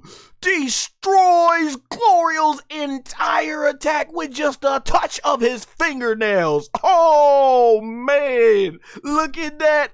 That's when you know you are outmatched. My boy, like Matthew said here in the chat, he didn't even use a ki blast yet. He just simply used his fingernails. And the fingernails are cut too. The fingernail, he didn't even have to grow them long. Goku is ready. And look at Glorio. He's like, oh, like that boy is scared. Oh my gosh, I can't believe it. Like Glorio's been pretty good, but he is scared. Shout out SMP saying spirit fingers. Yeah, pretty much spirit gun. Yu Yu Hakusho, love that. Spirit fingers, right? And now Goku is ready for the attack. He teleports behind. Glorio is off guard. Goku puts his hand on his back, and Glorio looks over, And we go and pan down. Goku is ready to unleash the final blast. And he says, give up. I got you. And Glorio's looking. And that man goes ahead and takes a nice big chunk of humble pie. He takes a nice giant water-sized gallon cup of his pride. Takes a big swallow and utters the words, I give up. And Goku smiles because he knows that Glorio has been gotten. So this jerk right here, he boom, he's walking towards Panzy, and Glorio's like, oh, hey, buddy, you don't need to be coming over there. And then the Glorio's like, man, F out the way. I'm like, dang, okay. I'm like, all right. So he's going right up to Panzy, and he's mentioning how there was a mass Majin, and that you seem to fit the description quite well, so we need you to come with us. And, they're bringing up about how, yeah, when Panzy, nearly gas bombed them, and she's like, I don't want to go. And, well, he's like, no, I don't care. You're going to go. And grabs her. Man, these guys are just jerk. They treat whether you're a man, whether you're a woman, grown adult, the elderly, or a child. They just think they can just run right into your ship, throw your belongings everywhere. They'll grab a child by the arm and say, no, you're coming with us. And like, man. And so, this remind me right here where Panzy, she ends up basically pulling out, I forget what Denzel Washington's character was on the old 1980s movie called Soldier Story, where he's like, get your effing hands off me. That's exactly what she does here. Boom! Electrocutes that guy. He loses his pupils. He is done. Serves him right? So yeah, she hit him with electrocuted Denzel Washington style from his character in Soldier Story. And so these guys, they're all ready to fight. See, just think about these jerks. They're okay treating people any old kind of way, and then when people give them that same energy back, now they mad. Now they feel like, oh no, you only supposed to do what we do. So at this point, Panzy, East Kaioshin, Glorio, they're like, all right, F these guys, we on business, we've been called, ain't no need to act like we defenseless anymore. So this first guy comes running in, East Kaioshin flies right into the screen, basically puts that hand back, boom, first person perspective, chop that guy out. He's on the ground watching the fight. This is the point where, once again, if you're a fan of the Friday series, you go like, young man, you got knocked the F out. And I love the perspective of still seeing them fighting, and it's cool to see East Kaioshin fighting because we never got much of him fighting. The one time, right, he fought Piccolo and made Piccolo give up right before the fight even started, and then we saw him get destroyed by Fat Majin Buu basically multiple times. So it's cool to see East Kaioshin showing off why he is in the position that he is in terms of his power and speed. And boom, basically, knocks this guy out of the frame. This guy comes, boom, trying to go ahead and hit East Kaioshin. East Kaioshin jumps up, about to, once again, if you're a Naruto fan, hits him with, I believe that was the Leaf Hurricane, right? I think that's what it's called, at least in the dub. And I love Glorio, my man, looking at here. Now, I think this was the guy. This is the guy that put his shoulder on Glorio and told him get the F out the way. Now, Glorio don't gotta act defenseless. Oh, this guy was gonna get it. So the guy swings at Glorio, and he got about 2 strands of hair. He got 2 strands of hair. I think that's a better shot than the other guys got on Glorio that we've seen fight at this point. So this guy has proven that he is at least strong enough to at least get 2 strands of hair from Glorio. So let's see what Glorio does. So then the guy swings back over here to Glorio. Glorio gets his fist. Boom! Fade him with the fist. Actually went for the knee into the ribs. Ooh, and knocks that guy out. And then, no, you know what? Actually, I don't think it was that guy.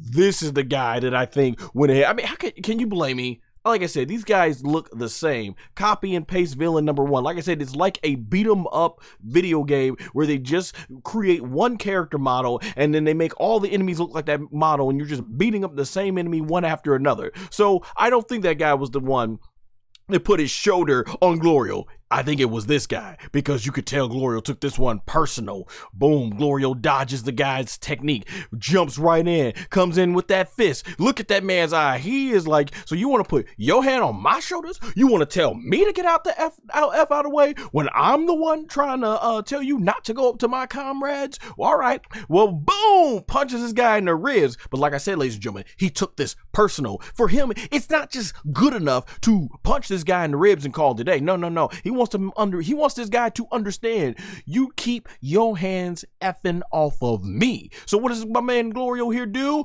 Boom! Thunder! Thunderbolt that man! Electrocuted him! Oh! That was personal, ladies and gentlemen. Oh! Look at the guy. He's like, oh!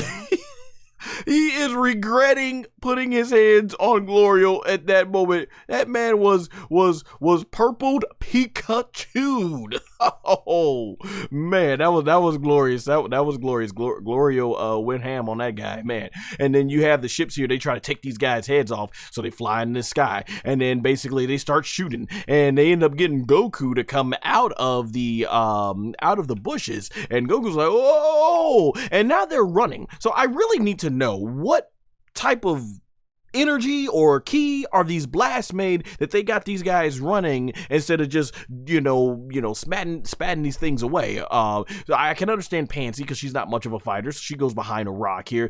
This is a pretty cool looking scene. I don't think we see much of this in Dragon Ball, only because most ships that fire off blasts really never meant much to these Dragon Ball characters. But yeah, this right here made no sense though.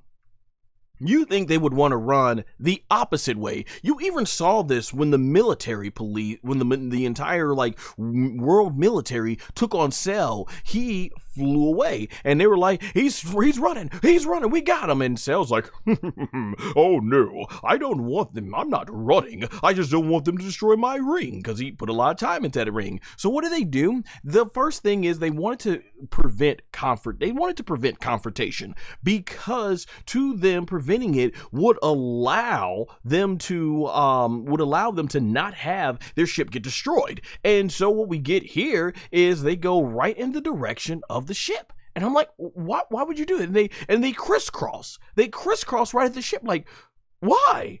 Like, why would you take them to the ship? And then, of course, the ship ends up getting destroyed. I just don't understand that from a psychological standpoint. They could have went right. They both could have went left. They both go in the direction of the ship, crisscross, and leaving the ship to get I don't know. I mean, and I guess unless maybe they were hoping the ship was going to, the people on the ships were going to go ahead and follow them. But either way, I wouldn't want to risk running towards the ship. And Panzy is, I got to be thinking, she's like, what the heck did these guys just do, right? And Goku's like, oh, they're destroying the ship. And Glorio, he is mad. They zoom in his eyes. He said, first your mother effer's going to put your hands on my shoulder, and then you want to destroy my mother effing ship that's already gotten stored. And this guy's, he's had a lot of bad lucks with ships, right? So he's just mumbling here. So that man starts charging up that Palpatine like energy thunder. Boom, shoots it in the sky, and bam, hits that thing, and all them guys come falling out. And these Gendarmerie guys, they are angry. And East Kaoshin, oh, he's got his hand. He's like, okay, boom, he does this little shockwave thing, hits them, and then bam, sends that thing flying into both. Bam, boom, beautiful blue explosion there. Bam, taking these guys out easily. Like, I was wondering why they didn't start doing that right away before they even started shooting from these planes. And I love this awesome shot. This is the winner shot, basically, right here. East Kaoshin and aka the Supreme Kai and Glorio have both won. And Panzy is like, yeah, but our ship, it's completely destroyed, and these guys are getting away. And you see in the corner, these guys are running around, and so they end up going in the sky. And I love this part where as they're about to get away, East Kaoshin and very Pegasus, Paragus, if you guys remember Dragon Ball Super Broly, when that thing, that bug creature was about to attack Paragus, he goes like, Broly! hidden, Broly just flies in and takes care of business. East like, Goku, now's your time. Goku runs after this, and whoa, you guys play Dragon Ball Sparking Zero will know this move. This is I guess they call it the one-arm Kamehameha, but I always just call it the Angry Fool Ki Blast, because man, he hits him with the technique of Frieza, and it's like almost frame for frame with how it's done in Dragon Ball Sparking Zero.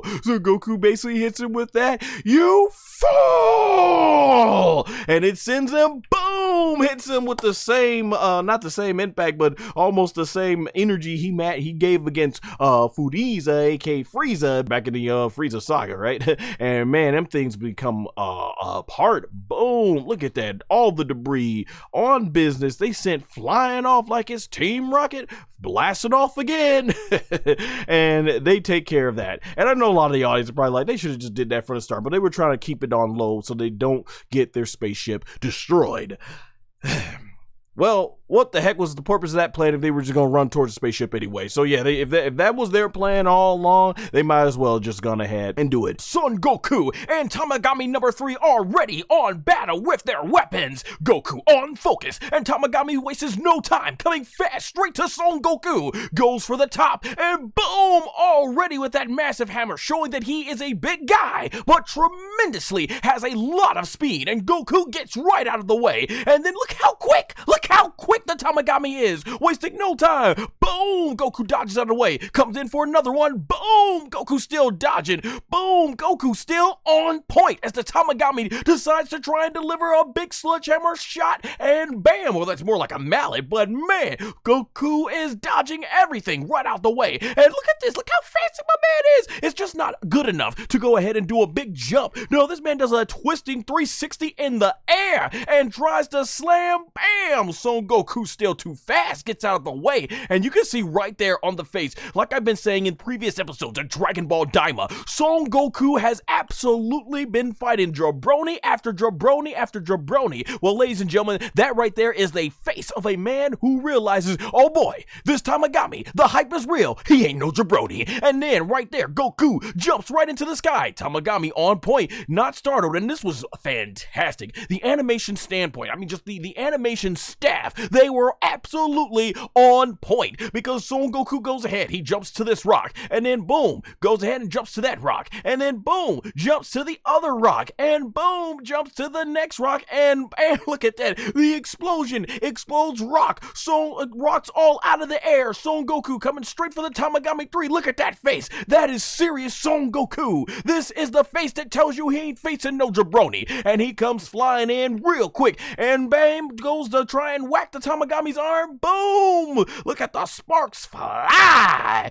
and man, still once again nothing for the Tamagami to work, and you see Goku's face realizing, yeah, this is definitely another level than the jabronis I've been facing in the demon realm. And there you see the Tamagami, he looks like he's about to grab Goku and go ahead, goes for the kick, but then bam, Goku dodges. Well, no, he blocks with the Neobo, aka the power pole, and look at the Tamagami 3 just swinging around. There's Goku realizing, dang, whoa, this guy's on another level. And right here, Goku stops by putting the Neobo in the rocks and is able to stop himself from going ahead flying far back. And then the Tamagami 3 picks up his mallet, starts swinging that sucker around, and jumps right at it, staying on, keeping the pressure applied. And Goku's like, nah, I ain't gonna stop. So he goes ahead and extends the Neobo, and boom, the Tamagami manages to stop point right before an inch of it hitting. This was good stuff. And right here, Son Goku gets Tamagami off of balance, swings it, and Son Goku's ready like, that's my opening. And then bam, not enough. Tamagami already on point, having swung the mallet straight to Goku.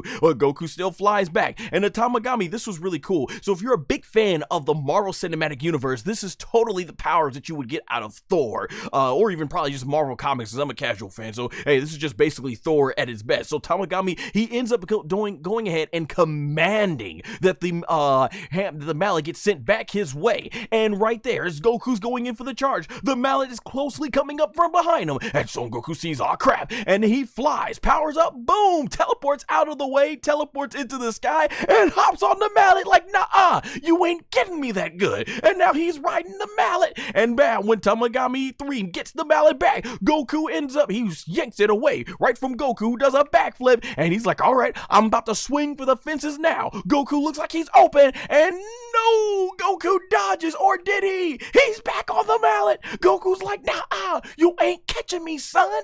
And look at Goku, focus as ever, still on his face, does a huge backflip, and Tamagami realizes, oh man, okay, this kid's got skill. Goku comes back in, bam, tries to whack Tamagami 3 in the thigh, and bam, gets propelled off. He got propelled off, but Goku, like a true pro, he ain't giving up just like that. Goku goes ahead and tries to swing the Neobo back, and then the Tamagami comes right in, and bam, Goku stops him right in the hand, but it bounces off, and Goku's like, nah, okay, I got more up my skill. So he starts running up the Tamagami in like the, what was that scene in Dragon Ball GT, when Son Goku at SS4 is just running up,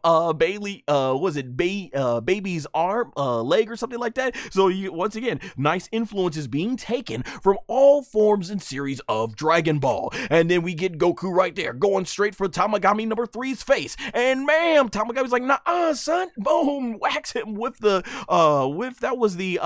mallet. And Goku basically is able to still hold his guard. And Tamagami comes in for another shot with the mallet, swinging it around. Look at that face. Tamagami 3 is on point, all business, and bam, he finally nails Goku, who's like, holy crap, and we're going for a spin. Woo! But Goku is staying focused, and bam, Tamagami 3, this is the preview, this is the scene we saw in the preview of the last episode, gets sent flying into the ground. But no, y'all know, Goku on point. It's gonna take more than that to beat Son Goku, and Goku comes flying out between the legs, and then watch this on point. Goku right here, so focused. This is, by the way, this is just incredible animation. Once again, cannot give enough praise to the animation staff. Son Goku basically comes right on out, and he sees it. And I love this part right here. Goku showing how much of a fighting genius he is. He goes to stop, basically with his feet, and he goes ahead, and he fades for the left foot, but he's like, nah, makes him trick. Bam! Hits you in the right leg. Well, that was the left leg, but now he goes for the right leg. Bam! And trips him up. Finally, Goku is able to trip the Tamagami 3 up. And you think Goku's on point is still done? Nuh-uh. Goku takes that Neo Bow, and he basically goes ahead, flies back in, and bam, goes for the left leg and puts down the left leg with such force. Look at the speed lines. Boom! That Tamagami has been put to his knees. And then Goku basically uses the Neo Bow to catapult himself to the top, and he goes in, now trying for another whack at the head, and no, once again, the Tamagami 3's like, you got me on my knees, but you are not hitting me on the head, boy. And right here, Goku is like, ah, crap. And Tamagami comes in for a big elbow quickly, and bam, did he get Son Goku? No, barely, just an inch. Goku's reflexes still on point, and we are in a fight, ladies and gentlemen, right off the bat. I mean, this episode didn't even begin with a recap. They just played the intro and got right into the action, which basically, I have to say, this is exactly the type of thing this series needed to do. So Tamagami 3 still on point. Goku goes ahead. He basically does some more backflips, gets back. He's getting on guard, keeping his distance, and Tamagami 3 then takes his pose, and he goes ahead and he takes the time to acknowledge. He says, not bad. He realized Goku got some skill, but oh boy, do us the audience know, Goku got more than just a skill that he has shown. And Tamagami 3 wastes no time and runs, and Goku's like, nah, I ain't done yet. So he flies back, and we get this epic wide shot of Tamagami 3 and Son Goku flying right towards each other, about to collide. And then there they go, boom! Both their weapons have collided. I got to admit, man, this is so awesome to see a weapons battle in Dragon Ball. I know a lot of people were saying how cool would have been back in Dragon Ball Z. What was that, movie number 9, where they faced the villain Bojack? There was a character called Gokuak? Something like that. He had a sword. Trunks had a sword. And we were like, oh wow, we're gonna get Dragon Ball Z characters fighting with swords, and we didn't get it. Well, Kuba would basically make bleach, and we got it there pretty much. But this was really cool though to see a weapons battle finally happening in Dragon Ball. And so right there, you see once again on point, we got ourselves a stalemate. Goku is trying his best to overpower the Tamagami 3. Tamagami 3 ain't letting up like that. And so he basically ends up going ahead. Goku gets up, from there, it looks like Goku actually jumps back, and Tamagami 3 is staying right on him. And bam, Goku's Tamagami 3 swings, and Goku is able to dodge. And this is like, man, this is like, oh snap. It's like when you're in the classroom and two of the top roasters are about to go at it. Everybody's stopping what they're doing. Everybody's got to watch this fight. Everybody in the video is like, holy crap, this kid is actually getting the Tamagami 3 some fight. Wow. As they go ahead, we see right there, Panzy is ecstatic. She cannot believe just how well Son Goku is doing against the Tamagami. And there you see Glorio just looking on, because as we remember in previous episodes we've seen, Glorio is secretly working for Dr. Arensu. And so there you go. You have Tamagami 3 showing on point, on business. He goes ahead and takes his mallet, throws it into the ground, and starts sending those rocks to Son Goku. Of course, ladies and gentlemen, it's going to take more of that to take our boy Son Goku down. Goku starts swinging that Neo Ball. Bam, this turns all those rocks into little small pebbles, and then boom, Tamagami 3's like, okay, well, I got something else for you. I got you the mallet. Now what you gonna do? Goku is basically being sent flying. Tamagami 3 sending Goku flying through rock after rock after rock, and then he goes in for the killing blow. Bam! No, Goku still dodges, and Tamagami 3 stand on him, and he's ready to go ahead. He slams it again, and Goku basically, bam, dodges that and starts running up. The animation, once again, so cool. Just, we've never seen, I think, this level of animation in Dragon Ball, at least for a long time. Goku runs up to the mallet, jumps up, does a forward flip over Tamagami 3, and there he is. Goku staying focused on point. I love the shadows to indicate something's about to come, and whoo, that was close. That mallet almost whacked Goku in the face. You could see by the facial expression, but Goku stays on point. He's down on the ground. He jumps back, and he realizes, okay, let me make some distance. He starts flying towards the mountain. It's like, okay, you want it. Of course, Goku ain't gonna be running away, and Goku goes into this small little space right here between these two mountains, and this was sick as heck. Right here, Son Goku stops himself with the Neo Bow, starts swinging around, and then basically lets go, grabs and turns, twists facing towards the Tamagami 3, and then right here, Tamagami 3 is like, okay, what you got? What you got? He swings the mallet over to Goku, who was about to come right back, but bam, he stopped Goku. Whatever Goku had planned, he stops him right in his track, and the mallet is now putting a lot of pressure on Son Goku and the Neo Bow. And now Tamagami 3, he ends up doing this cool effect where he ends up putting like the gravity or something and puts more pressure on Son Goku, and you can see the weight of the Neo Bow is starting to bend. That is how much pressure the Tamagami is forcing upon Son Goku's. And Goku is basically, he's at his limit, ladies and gentlemen. Tamagami 3 has proved too much for base Son Goku. Well, we all know when base Goku reaches his max, there's only one thing that's left. We get a close-up of Son Goku's eye goes from black, and then it goes into that beautiful greenish blue eye, and boom! Super Saiyajin, aka Super Saiyan 1. Son Goku is all business. Now, we've seen fights before take Goku to SS1, but he didn't need to go all out. But now that face says it, Goku realizes he's in a fight. He's got to go all out, and Tamagami 3 is not even phased. He sends that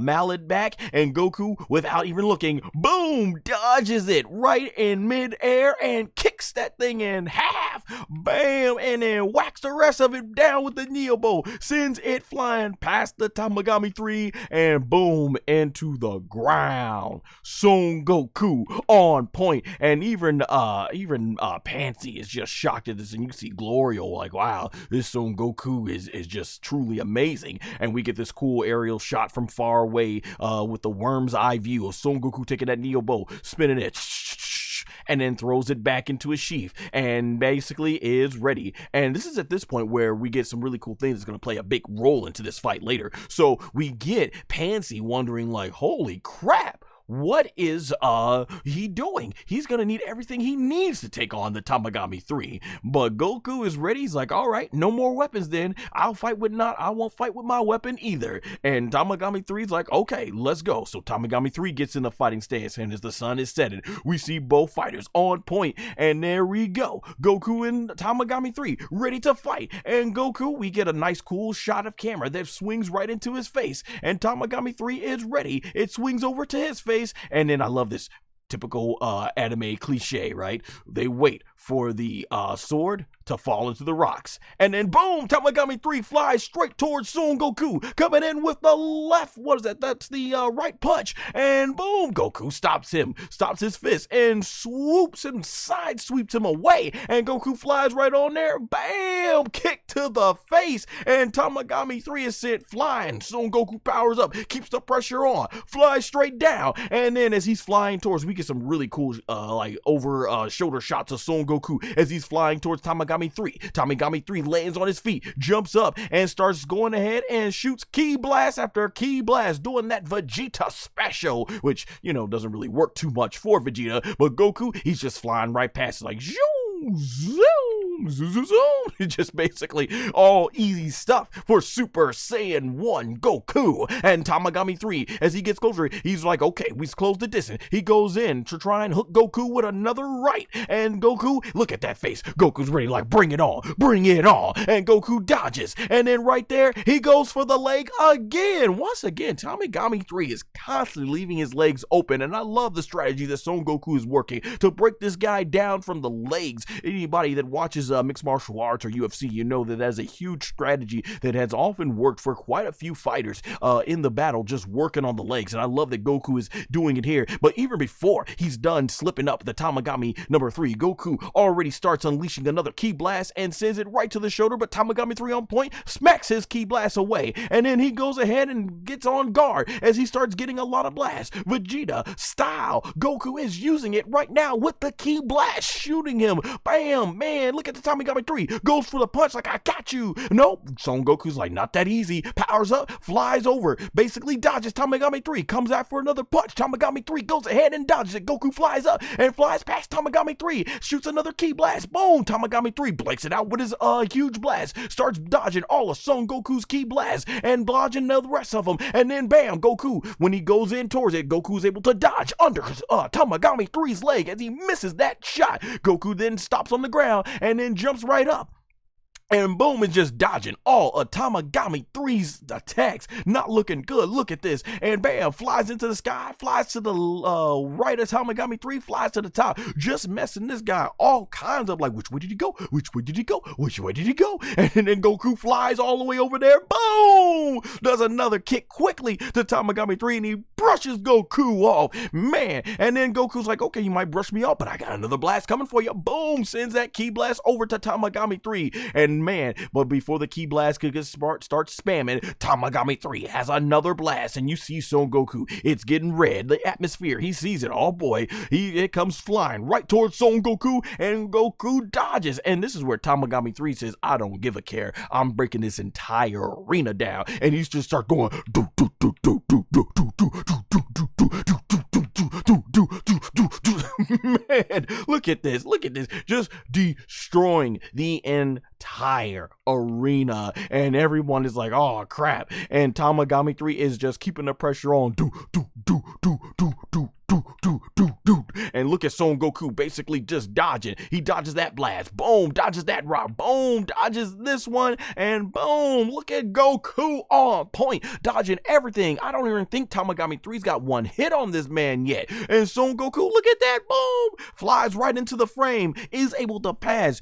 Animation staff just doing tremendous stuff at this point. And then Tamagami 3, he start getting serious. Them eyes are glowing yellow. And he starts charging up a big attack. Son Goku gets in front of him, and Goku's like, oh crap, let me get out the way. So Goku dodges out the way. Tamagami 3 puts his hands on the ground, and man, the whole ground starts erupting, and we get this cool blast effect. This is the screenshot, of course, we saw in the preview that Son Goku was basically going to be SS1 in this fight. And man, this whole ground power comes up, blasts all over the place, and Son Goku, he is not running. He instead goes like in Masako Nozawa, bam! He ends up going ahead doing some cool, and no, it's not the Kazakazami Ghost attack. It is him firing up. He does it like he's gonna do like a final flash. The camera's going all over point, but no, Goku is setting up Kamehameha, and I love as he's powering up, the whole ground is coming up. This reminds me of that cool shot in Dragon Ball Z when Goku is fighting Kid Buu and the ground starts coming up, and both Kid Buu and Goku are standing tall. Epic animation. The camera angles going all over the place, and Goku takes on this blue aura because boom, look at that beautiful, gorgeous animation. He is powering up, it looks like, for the Kamehameha, and there you see Tamagami 3's like, this guy can't be for real, and he's like, I'm still not giving up. So Tamagami 3 puts his hands together and he starts forming another big giant ki blast, and now everything is going on point. And so the rocks start coming up again, and then Son Goku basically right there, electricity on point. He is ready to unleash, and it looks like, I think at this point, Son Goku has gone SS2, ladies and gentlemen, Super Saiyan 2, which is of course pronounced as Super Saiyan 2 in the Funimation dub. And then Goku basically starts forming the Kamehameha. He's powering up. My terrible Masako Nozawa impression, but man, did she do on point. Can't wait to hear what Stephanie Nadali's gonna say when the dub gets released. And man, look at this. We got all type of points. Electricity, Super Saiyan Blue, Super Saiyan 2. We got the Kamehameha, which is blue, and the rocks. Everything is just going on point. The atmosphere has changed. The rocks, it's all completely chaotic. The animators have just been told to go crazy. They it's clear the animation staff was saying here, just have fun. And they said, we got you, fam. And oh boy, did they have us, because look how huge this Kamehameha is getting. Holy crap. And so right here, the Tamagami 3 unleashes what you got to imagine is his ultimate attack. And Son Goku on point with his eye. He looks over basically at full power, and he goes ahead and he's ready to unleash. Look at that eyes. Look at that devastation face. That is Son Goku, who is not playing, and he unleashes the Kamehameha wave, and boom, it is unleashed. And it was so good, ladies and gentlemen. The animators like, we gotta animate it from another angle and show you from another shot. And so they do it. We get another one, Goku unleashing one of the most beautiful Kamehamehas I've seen in the series. And ladies and gentlemen, I've seen a lot of gorgeous Kamehamehas. And so we get this awesome shot where both ki blasts are unleashing. We got red versus blue, and right here, look on point how amazing the animation for Son Goku is. Fantastic. It actually really looks a lot like that very colorful Kamehameha that we saw in the actual opening. So this was just fantastic. An amazing array of colors. We get Son Goku. He is unleashed right here, basically looking at the absolute big giant ki blast, and he goes right through, ladies and gentlemen, right through the Tamagami 3's blast, and it is completely destroyed, and hence makes a beeline right towards Tamagami 3. And Tamagami 3 is like, oh my gosh, I can't believe he destroyed my blast. And then boom, but once again, Tamagami 3 showing how strong he is to hold back SS2 Goku's Kamehameha wave. But this thing sends him crashing into the rocks, and look at Son Goku not letting up anything. He is on point. My gosh, what a beautiful colored looking Kamehameha. And we see just how far of a distance from this wide shot Goku has sent the Tamagami 3, and everyone's like, oh snap, what's about to happen? Even Glorio's, holy crap. And so Tamagami 3, he's able to get a footing of himself, and he's able to stop as this thing sends him right here. It sends him from the ground all the way to the top of this mountain, and at that point Tamagami 3 has finally been able to hold back the Kamehameha, and it's looking crazy. But Son Goku, he ain't gonna give up like that. He unleashes more power into the Kamehameha and unleashes a huge amount of energy through the Kamehameha wave that gets sent flying in there. And once this hits Tamagami 3, he is sweating bullets. This is the first time that we've seen Tamagami 3 actually starting to be fear, like, holy crap, I didn't know this kid was this strong. But Tamagami 3 is showing how much strength he has left. He's like, nah, I ain't going down like this. Tamagami 3 then, he compresses the Kamehameha together, and boom, swoops that thing in the sky. The Kamehameha, because remember, they were in the rock. He was deep into the rock. We get this cool, amazing animation shot of the Kamehameha going right through the rock, all over the place, through the tunnel, into the sky. And then it goes deep into the sky and boom, blows up. You best believe, ladies and gentlemen, that would have been it for Tamagami 3 had he not been taken. Had he not been able to reflect that, and the explosion happens, and Tamagami 3 is like, yes, I got him, but no, Son Goku staying on point, right on quick, comes flying in, boom, what did he hit him with? Oh, Tamagami 3 is like, oh, I have never felt pain like this, with the spit coming out. Once again, if they didn't have to probably put this on Fuji TV, I'm pretty sure that would have been blood. And there it is, ladies and gentlemen, Son Goku hits him with one of his most classic shots, the Raccoon finisher, the elbow into the gut, and Son Goku on point, ready, SS2, electricity going, ready to fight more, and look at this, Goku on point, ready for Tamagami 3 to make his next dart so he can catch him. Tamagami 3, hold his gut, and he gets down to his legs, boy is squatting down, squatter than someone who has to unleash a load that they've been holding in all day, boy. He squat down, bam, lands on the ground in that raccoon style. And right there, Son Goku's waiting for him to make his move, waiting for him like, come on, bring it, I ain't done, I'm ready. And what is Tamagami 3? He says, I give up. The power, I understand, is too great between me and you. You win. Oh, it is all over just like that. He tapped out. He gave up. He said he didn't want no more of Son Goku. And there you see Super Saiyan 2's Son Goku basically looking at, what? He gave up? And he goes right back into base form. And everyone is shocked. So he starts throwing the chair. And I guess the guy he tries to come over and stop the guy. And then boom, he ends up getting put into some sort of vice grip and held up. And then, he's like, Rrr. And Nahare, they're looking, and this guy's about to get slammed, one arm choke slam or something. And he gets taken down. And after that man's about to go ahead and stub a mud hole like he's Stone Cold Steve Austin. And you see everyone's just looking on this, and my man Son Goku, he's watching this poor guy get trampled to death. And what's Goku do while he's watching this poor guy get trampled? And he's like, you think we guys should go ahead and stop this? Son Goku being a straight fool in this series, I love it. And so basically, he's looking off at them, and they're ready he ends up going ahead and doing like this dog whisper, and out of the glass, and no, Stone Cold Steve Austin's theme does not start. Nah, none of that. But so we get Big Bird Reject comes out of here, and Glorio's like, oh, the Dragon Balls. And then this guy, he goes ahead, he steals it, and I don't think he's taking it to Sesame Street, ladies and gentlemen. This Big Bird Reject, he flies out of there. My man Glorio takes his piece out, puts the Glock right to him, and it's too late.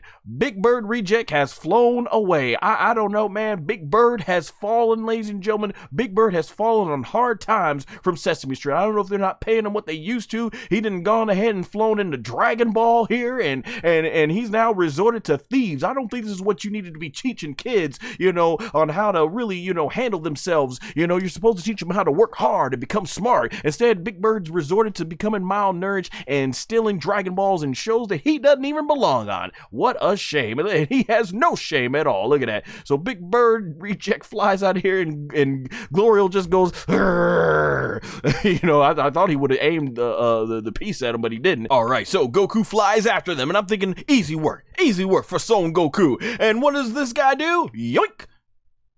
Apparently, he outspeed Son Goku, and he throws it to the Big Bird Reject, and Goku goes flying after the Big Bird Reject, and the Big Bird's like, hee, catch me if you can, and then he goes ahead, and this man turns in the air, and Goku misses.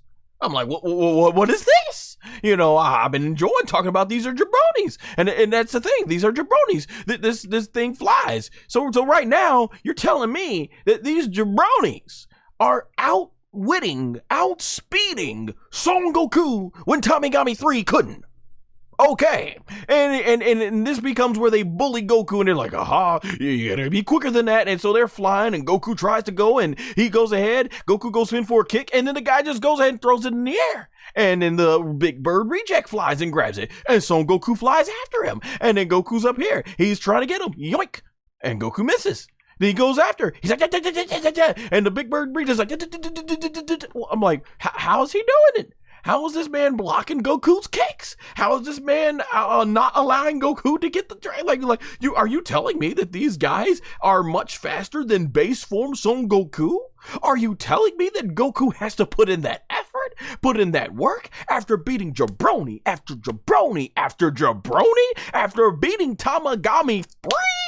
He has to struggle with these fools, these jabronis. Oh my gosh. I'm like, what are you doing, Goku? Grab the Dragon Ball. And he's not. And this goes on for a lengthy time, ladies and gentlemen. Like it's not like, okay, let me power up and go after it. It's like, no, like Goku is struggling. He literally cannot grab this thing in the air. I'm like, what are you doing? Come on, you are a prideful warrior. Vegeta would be roasting this man by now. You're bringing a disgrace to our Saiyan race. You know he would. Goku's up here trying to throw bombs, and this guy flies away, and he's a jabroni. Ladies and gentlemen, a jabroni, and Goku still can't. It doesn't matter if he goes up this part in the sky, fly left, right. Goku cannot catch this thing, and this thing just flies right past, and this is like, oh yeah, you ain't nothing. And Goku, look at Goku, like, well, this is not right. How's the jabroni smiling? How is Son Goku struggling? What is going on, ladies and gentlemen?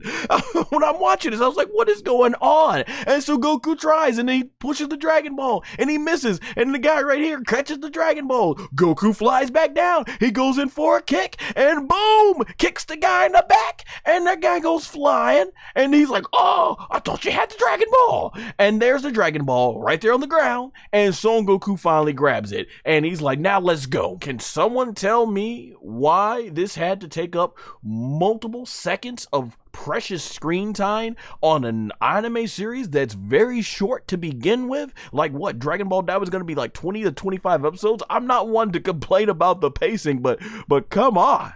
If Goku's gonna struggle to get the Dragon Ball from somebody, at least make it a Tamagami.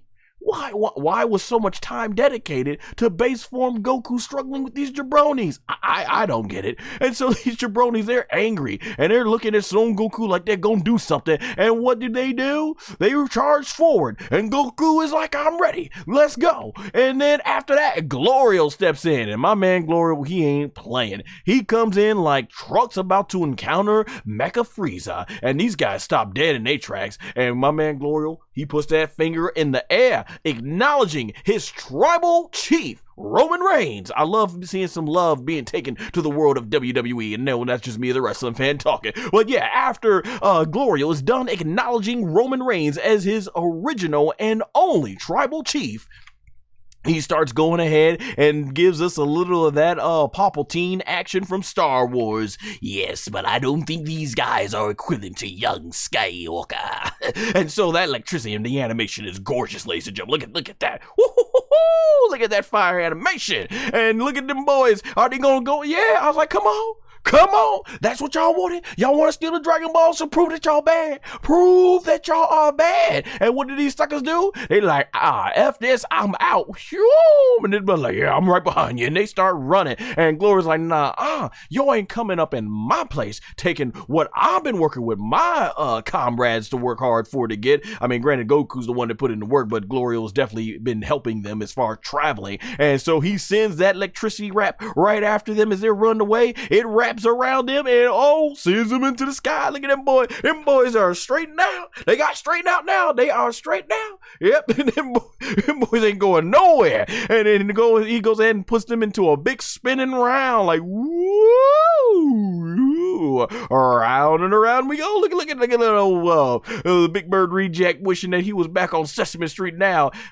Look at the animation, man. shout out to the animation staff team. I don't remember all their names and everything, so I'm not sure who did it, but man, look at that just gorgeous illustration. That, like, you can, it's a screenshot. That looks like a really cool poster right there. That's some cool wallpaper stuff right there. Glorio looking fantastically awesome in this shot. And then he goes ahead and he sends his thunder, boom, right at these guys and sends them flying, and they boys are stiff, going ahead, and they are basically going ahead and spinning in the air like that. Look, ooh, ooh. And they get thrown in. That was just hilarious. And in typical Team Rocket fashion, they are blasting off again. And Son Goku has retrieved the Dragon Ball. Fun, yes, but I don't think it needed to be that long. It literally, Goku should have one-shotted these jabronis and have Glorio finish them off, send them packing. We didn't need to dedicate that much screen time to them. Over 25 plus years of watching Dragon Ball, and I never knew that I needed Vegeta fighting in a nightclub during a rave.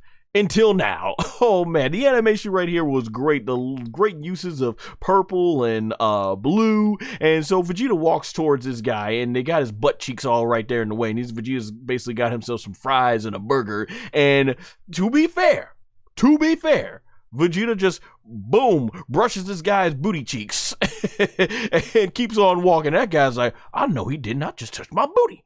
I know. He's like, hey, I know you ain't touching my booty, ain't gonna say nothing. So, you know, obviously, this is the point in real life. If you brush somebody's side, you say, oh, my apologies, excuse me. But Vegeta, y'all know, he ain't got time for that. Vegeta just being rude as ever. So I'll say to this guy's point, he looked like he was enjoying his company with his friends. Vegeta, in this case, is the one starting stuff. And so this guy basically tells Vegeta, you gonna do something? And Vegeta basically standing right there. He looks back, like, what, you got something to say to me? And then it's like, yeah, I got something to say. So that guy goes for a punch, and y'all know Vegeta ain't one to play with. Vegeta don't play, right? We know that. And we've been waiting to see Vegeta get into action in Dragon Ball DAIMA here. And so my man Vegeta, he calmly closes his eye. He puts down his burger, and while in the middle of putting down his plate, without even looking, he catches this guy's fist. Nothing says you are effed up more than that. Like, oh man, he's not even taking you serious. That guy's like, what? And boom, Vegeta go ahead and side sweeps his arm, comes in with another fist. Oh, right in the gut. Look at how fast, got the blue and purple lighting going. And that guy is... he's gone to sleep. Night, dead. Put him in the coffin. Bury him in the ground 6 feet deep. Get the tombstone ready. That boy is gone. History. And this guy's like, oh, I know you didn't do my homie that way. And so he goes ahead when he gonna try to side sweep Vegeta, and Vegeta jumps. And then right there, look at my boy Vegeta. Vegeta got the knees up, and this guy, he ends up side sweeping a little bit too long, turns it into a high kick, and bam, hits his boy right there. His homie got hit and goes down like, oh, boom, right in the back. And this guy's like, oh, no, you ain't. I'm about to come in right now for you. So we thinking Vegeta off guard. And look at that boy. Vegeta, he goes in. He's like, and Vegeta's like, and just over here dodging, like, who, you know, dodging like when he was fighting, Pui, aka, I think it's in the Pui,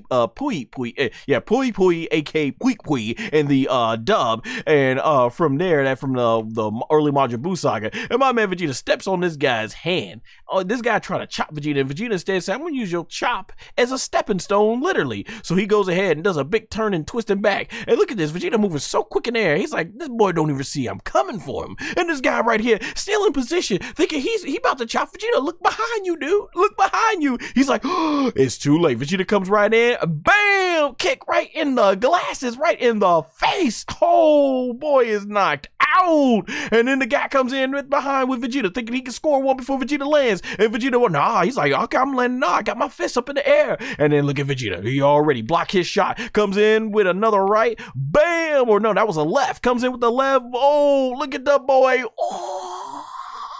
He is gone, and then we get the zoom out, which looked like the animation quality looked clean here, and then out of nowhere it's like super zoomed in, and that boy's eye is gone, like he is done. And we zoom out and look at them, all them boys are knocked out, and Vegeta ain't even landed on the ground yet. They fall to the ground, and Vegeta stands there looking peace, calm, like what's up? And then from there grabs his plate and keeps on moving. He's like, I got a meal to enjoy. And they are shocked. They're like, oh, ain't nobody effing with him today.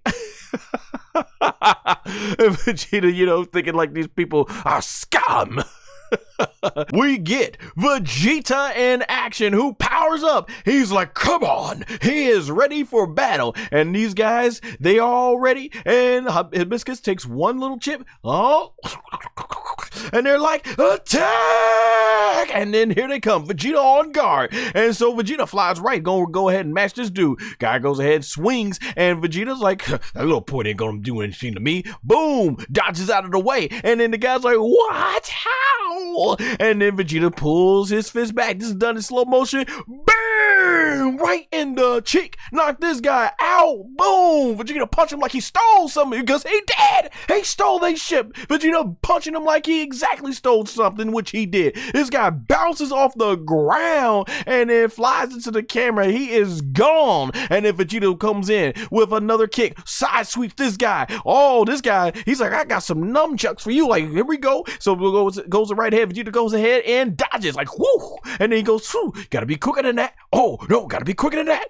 Still gotta be quicker than that. And then boom, look at that. Vegeta go ahead and dodge it. Man, dude, Vegeta literally just running circles around this guy. Running circles. Look at it. They ain't even trying. Look at it. Look how off on guard. No hands, no respect for this guy. And this guy, and I gotta admit, he kind of has a cool design. Like he's some sort of big giant rock guy. But man, look at Vegeta. Just all over. Showing this guy that he wants this guy to understand he has no respect for his fighting ability. And right here, this guy's like, I'll get you! And still dodging. Vegeta's giving him plenty of opportunities to hit. He's like, what's wrong? Hit me, hit me, hit me. And this guy's like, oh! He goes slamming down hard. And look at this. Right to the ground. Vegeta jumps off the sky. Comes in like, all right, now let me show you what I can do in one hit, which you couldn't after the multiple times you tried. And Vegeta comes in here, swings around with like a tornado kick. Woo!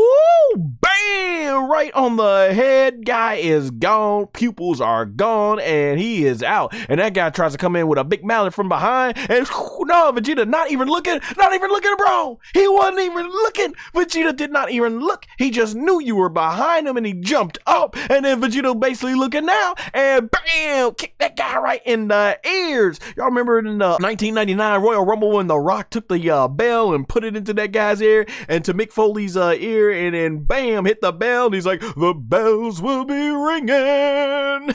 That's what that reminded me of. This guy's bell is ringing and he's gone. Pupils are gone. You know that means they've been KO'd. And then from here, Vegeta gets on ground. He's ready. He's like, well, which one of y'all want me now? Which one of y'all want me? Because Vegeta's like, Vegeta's that type of dude. He said, I wish y'all would. I wish. He be always going to, he wish some of these Majin mother effers would. And they are going to try. And Vegeta's like, okay, let's go. And then bang, look at that clean dodge from Vegeta. Vegeta gets in the air, and then from there, bam, look at that, just backstepping. This guy comes in, he's like, all right, he's keeping on him, and then boom, goes for a slice. Vegeta's like, huh. Goes for another slice. Vegeta's like, huh. And then he goes for another slice. Vegeta's like, huh. And then he goes for another slice. Vegeta's like, huh. Look at this. My boy Vegeta is like staying right in front of him. He's literally dodging. Like, how sorry are you? You've got the weapons in your hands and you're swinging it all over. And Vegeta's like literally in from your face. He's like, hit me. And he is not. This dude is just like all over, swinging everything for the fences and missing none, taking all the shots and missing every single last one of them. And I'll admit, at least he's staying on Vegeta. But look at this. Look at, like, nothing. He cannot hit Vegeta at all. And Vegeta already knows. He's like, this dude is sorry. What a pathetic excuse for a warrior. And then right there, Vegeta, and Vegeta gets on this stance and coming for you after he's then let you hit multiple times. Man, that's what I'm noticing about looking at this frame for frame. You can't say Vegeta is not giving these guys opportunities. He's giving them time. He wants these guys to know that, here, I'm going to be fair. I'm going to let you get as many hits as you can get in, but if you can't get it, I'm going to take my one. Man, Vegeta comes flying in with another back, with a forward black flip, and then forward flip with the foot, and boom, hits him with, what is that, like the leaf hurricane from Naruto, what that Rock Lee does? Bam, gets the guy right on the forehead, and he is gone. Look at that. And Vegeta, look at Vegeta. Vegeta turning into Petjita, right? We had Petty Cool, we got Petty Jita. As this man flies down, look at Vegeta getting right in this man's face. What is he probably telling him? You know, I once wear a pink shirt like that. And then the guy falls down to the ground. He didn't say that, but he was probably thinking it. But I love how Vegeta gets right in the dude's face. Like, come on, try something. Try something. Go ahead, try something. And the dude just falls down. Vegeta. And Vegeta is ready. Like, who wants some else? Who else wants some? And so this guy comes in trying to be his son. He gonna be like, okay, I'm gonna be doing trucks and slice you in half like he did Frieza. And Vegeta's like, nope. And he flips back behind this guy. And while in the air, Vegeta turns a 360. He looks the other way and comes back with a huge another dynamic entry kick. This guy, all right, you better turn around, boom. No, he's too slow. My bro was too slow, had all the opportunity in the world to turn around and try and dodge. He couldn't. So slow, he's still thinking he looking at Vegeta in front. He ain't there, bruh. Boom, you feel him though. He's there on the back of your head. Look at that body, sends the shivers all through that boy's body as he goes flying down. Once again, the eyes go, the pupils are gone, meaning he's been KO'd. And right there, I love this shot. Vegeta, to show his dominance and he makes sure he sends a message to these other jabronis. He puts this guy, his foot down on this guy and was like, do you understand what you're dealing with? Come on. And he wants y'all to understand where it is. And this guy, he barely got nothing. He's like, what are you doing? Stop them! Trying to use every ounce of energy he has for this guy. And this guy's like, oh, he is scared. And you can't blame him. And he's like, huh? And there goes Piccolo. You know, this remind me, it looks like that dude from the fourth movie. Was it called Super Saiyan Son Goku, aka Lord Slug in the dub for America? Oh, that guy that Piccolo kicked off the roof, and then he ran into the store, and he's like, the perfect place for a sneak attack, and Piccolo just went through the roof and then still blasted dude out the door. That's what this guy reminded me of. So we said Piccolo get into action, and bro, Piccolo is a master tactician fighter. This man is one of the smartest fighters in the universe. What you gonna do? You better know your technical ability and be able to be a good strategist. And what does he do? He goes ahead and swings. Piccolo dodges that stuff, flies right behind this dude. What a bumblebee sleep on. I mean, come on, bro. Are you trying to do like the American dream, Dusty Rhodes? You are not that legend. Dusty Rhodes is a legend. You are not trying to be slick and take his polka dot design and turn it into a bee design. Nah, you ain't it. But look at my boy Piccolo coming right here with the right hand, pulls right in, boom. Once again, these guys are too slow. They are too slow. Bam, punches him right in the back of the head, and he goes down on the ground. And this horse is like, woo. And Piccolo look how awesome Piccolo looks. He turns right towards the horse like, okay, what you gonna do? What you gonna do? Looking where like, what you gonna do? And the horse like, ugh. So from here, this horse, he starts to go and gets on guard. He's like, okay. He said he starts going to go ahead and box it. And then he starts, making these noises. And then Vegeta basically comes right behind him like, I know this fool ain't thinking he up here trying to be Muhammad Ali or Mike Tyson. So then Vegeta, he gets on stance, and the way the animation was, Vegeta basically just crawls in, and then right here, he doesn't go in for the attack. He basically goes ahead and he measures his distance. Petjita. That's right. We had Petty Kuu and we had Petjita, because Vegeta had to put in that petty work. He could have knocked this guy out, but he goes ahead behind him and he measures his distance, and the horse is like, what is that? Like kind of like a monkey. And then from there, boom, Vegeta comes right in, bam, measures the distance. Remember, he could have knocked this guy out, and then Vegeta gets ready, and then the guy goes in, and then boom, Vegeta, bam, just boom, bam. No, he just goes hit, boom, hits the guy right in the back, and that horse goes like, bam, knocks him out. Boom, look at that. Boy is gone. All of them fall and Knock this boy out in the raccoon position. You got knocked out in the raccoon position. Falls on the ground. Vegeta has that boy out. All of them succumbing to Vegeta. And there you go. Vegeta showing these jabronis he ain't one to be messed with. And at the end, he hits them with the line, oh, they weren't even a suitable time waster. Dang.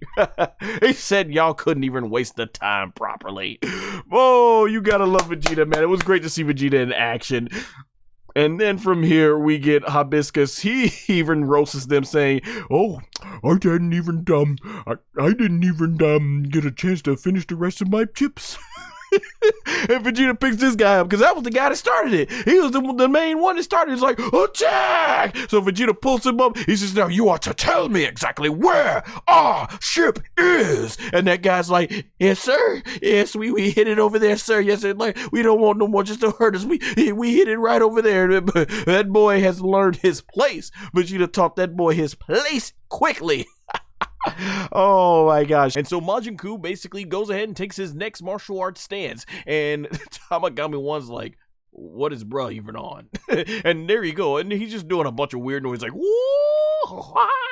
Now, this is anybody who watched the original Dragon Ball Z know that this is nothing different from what Kid Buu did. Remember, when Kid Buu fought Son Goku and Vegeta on the land of the Kais, he was going like, woo, woo, woo, woo, woo. So, you know, this is nothing too different. And so, next, you see him doing these weird stretches, and he's making these weird noises like, whoa. So, super goofy, and we're gonna see he goes in right here for the attack, and look at him. He hits the first punch, boom, Tamagami 1 ends up stopping him, and he goes for another punch. Tamagami blocks it, and then he goes for a kick, and Tamagami jumps way in the sky. Look at that blade, man. That is a sick sword right there. I can't wait to see how that comes into play. And then there you go. Majin Kuu, he goes up for against Tamagami, goes with another spinning kick, and boom, his stuff is blocked again by Tamagami number 1. And so Tamagami number 1 ends up getting sent back, and there you see Majin Kuu trying to go ahead and keep the pressure applied, and boom, look at that, just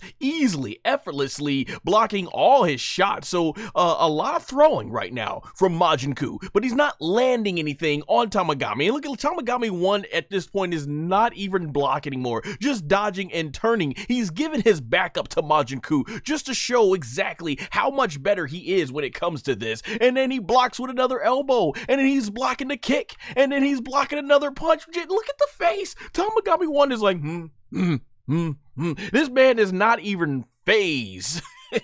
So it ain't looking good for Majin Kuu. Look at this. Tamagami 1 serious, on point. And then look at that, more. Just fading all of his shots. And Tamagami 1, once again, he's like, okay, when you gonna be serious now? When you got it? And then boom, he comes right to the camera. And there you see our first sign of fear in Majin Kuu. Ah! And he ends up going and jumping back, and he's on the ground. And then Majin Kuu does some really cool thing, like this energy attack right here. This looks really cool. Amazing animation. I will say this animation was on point. Shout out to the I'm not going to say all the animation staff, but for this episode, the chief animation director was Norihiro Shintani, and the animation director was Kori Saito. Kori Saito. Sorry if I butchered those names, but if you guys remember Norihito Shintani, he's the one who was the main animation director for Dragon Ball Super Broly, and that movie looked phenomenal, and it's no reason why this episode looks amazing. And right there, you see the cool ki blast there, and he's gathering the energy, gathering that energy up really quickly, just like Kid Buu could, and he sends it right over to Tamagami number 1. Once again, Tamagami number 1, not phased, with that ever so poker face, and it goes ahead and gets sliced in half. And Tamagami 1 is like, you gotta do better than that if you want this Dragon Ball. At this point, Majin Kuu, he's like, ah! He's just, enraged, and he starts shooting off these ki blasts. Man, I'm pretty sure he's gonna be a character in Dragon Ball Dragon Ball Sparking Zero. So there's no doubt to me that this is gonna be pretty awesome to see him do these attacks. And so he starts unleashing the ki blasts, and Tamagami 1 puts up this shield with one hand. Once again, very stoic face, no emotion, just easily blocking all of Majin Kuu's stuff. And Majin Kuu's getting angry because he cannot land one hit on this guy, and he just goes, And what's really, he's just so unorthodox, man. Majin Kuu just starts dancing like a ballerina in the sky, and then he turns into a tornado, and then this green light comes out, and now he's like this glowing green tornado. You know what he reminds me a lot of? Gotenks. I'm pretty sure Gotenks had a technique like that where he was spinning. It's the early part when they're in the room spirit in time, aka the hyperbolic time chamber, and it's in that battle with Super Buu that Gotenks is just doing random attack after random attack after random attack, and it's like, what is it all amounting to? That's exactly what this reminds me of. And except here it's like Majin Kuu is trying his best, because Gotenks obviously wasn't trying until they get back out onto Kami's lookout. And so once again, look at this, man. You got a green flashing tornado coming straight to your face, and Tamagami 1 is like, I'm not even gonna put a guard up, I'm just gonna sit there and look at you. And man, look at this, Majin Kuu coming in for the kill, and like as if he just like did a big dive or something off of one of those really high platforms into the pool. And so Tamagami 1, once again, no emotion on the face, not fazed by this dude one bit. He just goes ahead, looks at this thing coming at him, and woof, just turns, just side swoops the guy and lets him go flying like man, Tamagami 1 is looking more and more, guys, like he is the absolute real deal, and I'm all for it. And right here, my man Tamagami 1, he grabs Majin Kuu by the belt, and look at this casually. It's not like this man just, he puts his sword down, he just casually goes ahead and basically goes ahead and basically throws Majin Kuu like it ain't nothing, just casually, all ease, flips that boy into the sky. And look how when they put the speed lines, you know how quick they're moving. And look at this, he's like, oh, he's all over the place. You see the wind and everything, and Majin Kuu ends up falling to the ground, boom, head first. And actually before this, I missed a frame, but he actually put his hand and still went head first into the ground, man. And you see the rocks exploding here, and Tamagami 1 making it very clear at this point to Majin Kuu that you are out of your lead. You should have not even came to try and get this Dragon Ball from me. And so Tamagami, what you gotta admit, Majin Kuu, what you gotta admit, he ain't gonna give up. He starts doing this weird ritual, and you know, he's back to yelling and doing these faces, and he starts, this was funny right here, so he goes on the charge, and like right there he's jumping, and what ends up happening is he slips mid-running and lands on his butt, and then ends up bouncing forward and then rolling on the back of his head and just being a complete klutz. And then he finally gets a hold of himself in his feet. If you can't even keep yourself straight, what shot do you have once you reach Tamagami number 1? And he jumps up into the sky, and you're like, okay, is he gonna do something here? What's he got? He's doing more ballerina dances, and he comes right over into the camera shot, and Tamagami number 1, like, I am not impressed. You need to show me something.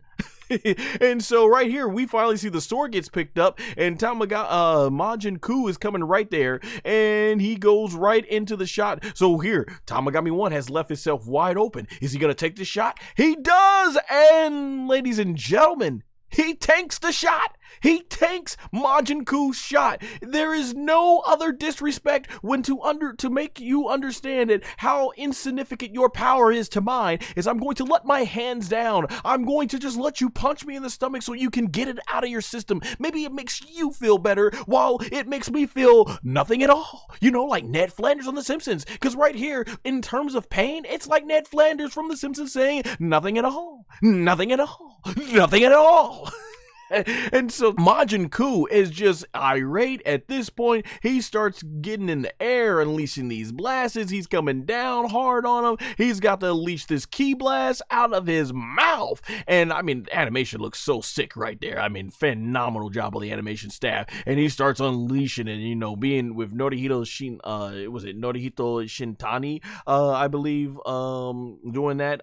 Man, gosh, he did an amazing job directing this. And then right here, point point blank, bam, this blast hits Tamagami number 1, and it looks like, yeah, this is not phasing him, and he ends up disappearing in the blast, which is usually an indication, oh, they've either been destroyed or they basically tanked that entire ki blast. And there you see Arensu, she's got this smile on her face, and then she's like, oh, like, I don't know if she just had an orgasm or something. Like, that's the way it looked and it sounded like I don't know, maybe she was a little turned on too much by this action and everything. Like, okay, like, out of all the responses, you know, you think you're gonna go like, yes. She's like, oh.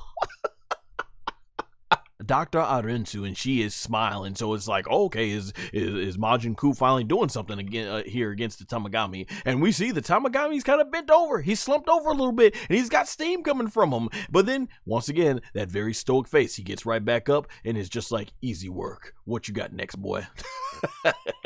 And there you get Dr. Arensu. She's like, I think I kind of celebrated a little bit too quickly on that one, and that's where she's like, what's it gonna take to beat this guy?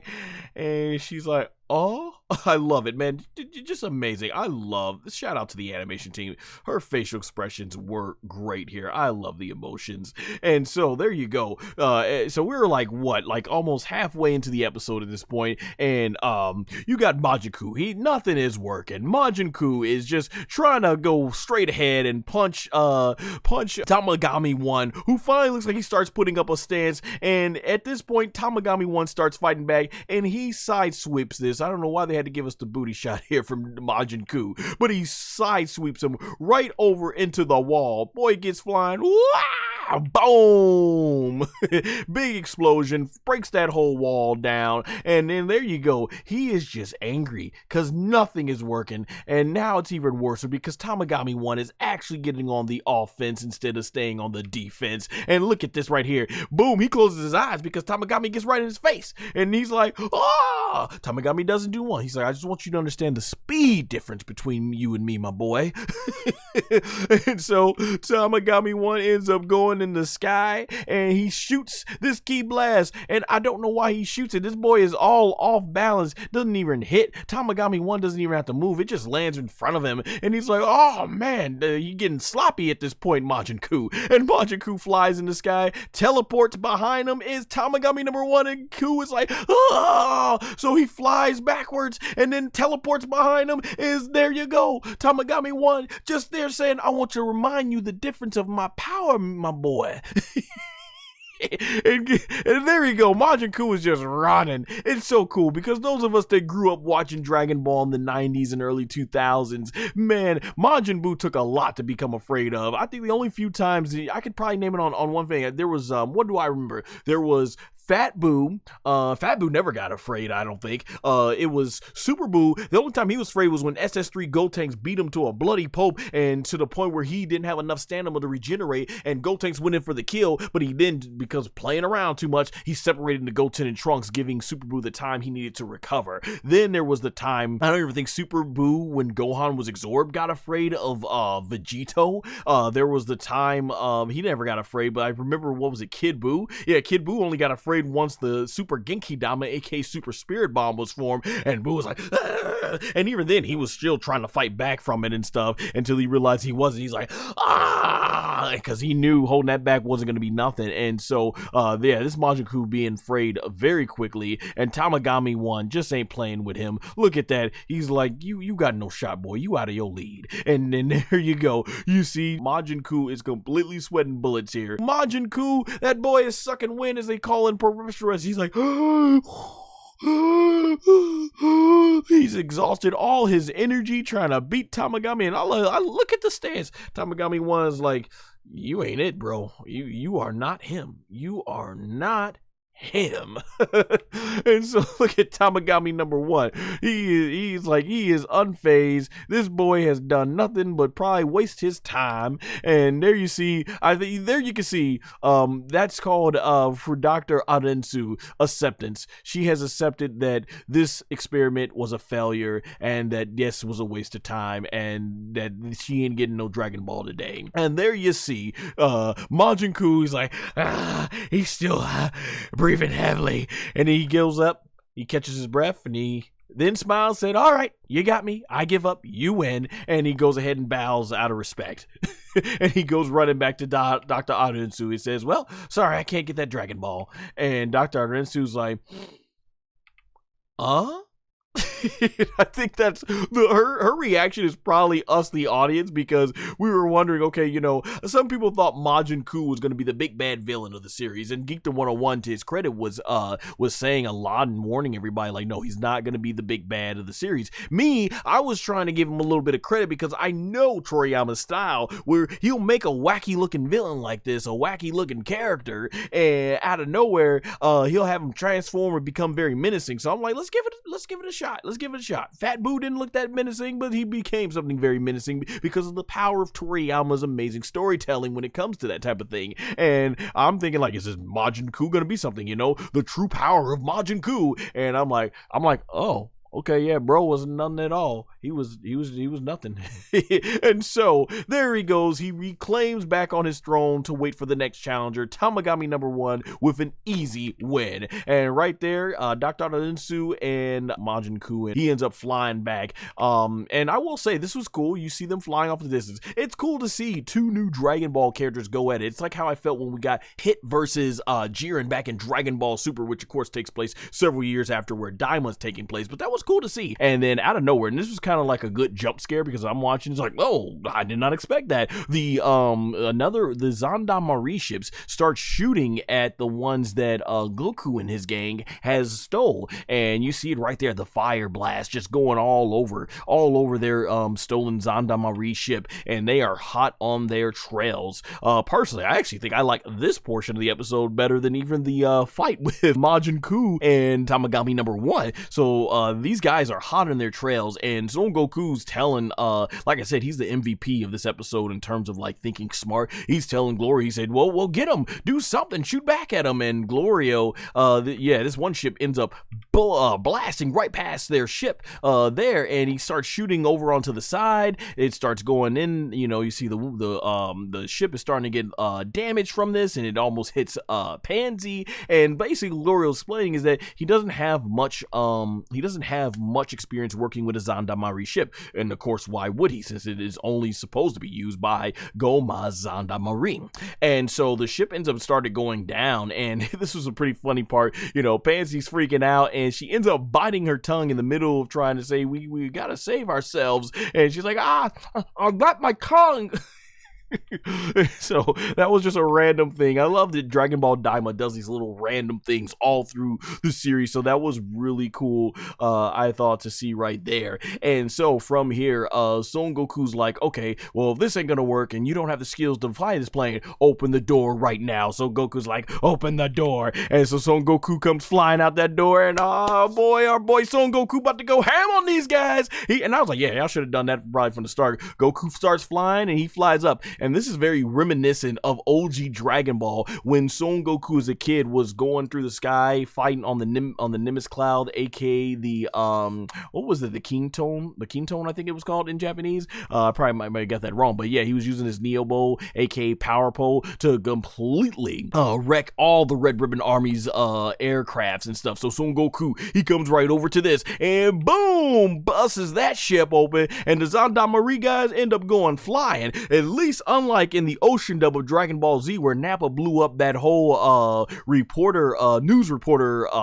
plane, and you had Piccolo going like, it's all right, I can see their parachutes from here. Even though the animation clearly shows nothing but cinders falling from the ground, at least we can see these guys right here. And so then from there, they start shooting at Son Goku, and look at Goku. He's like, I ain't playing with y'all. So Son Goku starts taking that Neo Bow, and he's blocking all their shots, and he's blocking it there. And then he starts swinging it.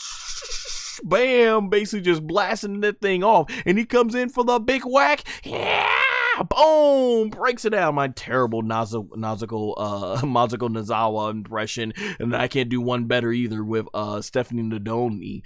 So man, it goes right through there, and that ship is toast. And then Son Goku right there, he puts the Neo Ball up, and he starts forming a ki blast, and I love it. It's like he's trying to do the spirit ball from Yamcha's technique, and he basically goes ahead and he flings that ki blast right over to the Gendarmerie, and the guy's like, oh! Bam! Blast their stuff, and the thing goes right through their ship to the other ship, and boom! And Son Goku, he keeping the pressure on. He comes flying right in and goes right on their spaceship to look at them. And right here, we get the return of Son Goku, because he's got to put in that petty work. He wants them to fear. Look at the fear in that guy's eye. Goku up here smiling, letting you know, I could take you out just like I did there, but I want you to first feel the fear. And so right there, this is just stupid right here. So he starts shooting him. They start shooting, but what are they shooting? They're just shooting thin air. Son Goku's right there. What are you doing? You know, this is like someone hugging you and you've got like 2 rifles and the rifles are back here, like, but they're all right here on your chest. Like, who are you shooting at? I mean, I understand they don't want to pull on themselves and shoot themselves, but you're just wasting ammo at this point. And Son Goku's like, all right, I'm tired of y'all wasting ammo. I'm about to finish this. And so Son Goku takes the Neo bow. He measures his distance and he pulls back and boom, right through the machine, and boom, beautiful blue explosions takes these guys' machines out. Though I'm thinking that was the last one. Maybe y'all should have taken that one. Excuse me. Which Son Goku basically explains later on. It's like, yeah, I should have done that. And so the Gendarmerie are finished, and there's Gomah and Degesu, and Gomah is not pleased. He's like, what? And man, you see Degesu, he is basically like, I guess they're stronger than I thought. And I'm thinking here, y'all should know what business Son Goku is on. You saw him literally be the one to defeat Majin Buu. What did you think? Majin Buu was so feared throughout the universe. Oh my gosh. This whole, like I said, this whole sequence was exciting because it didn't give you a chance to breathe at all. It's one thing after the other. And you see this thing basically comes on out, and out of the big water, Goku's like, oh crap. And that thing's, I'm ready to eat. I'm like, okay. And so Glorio's like, oh no.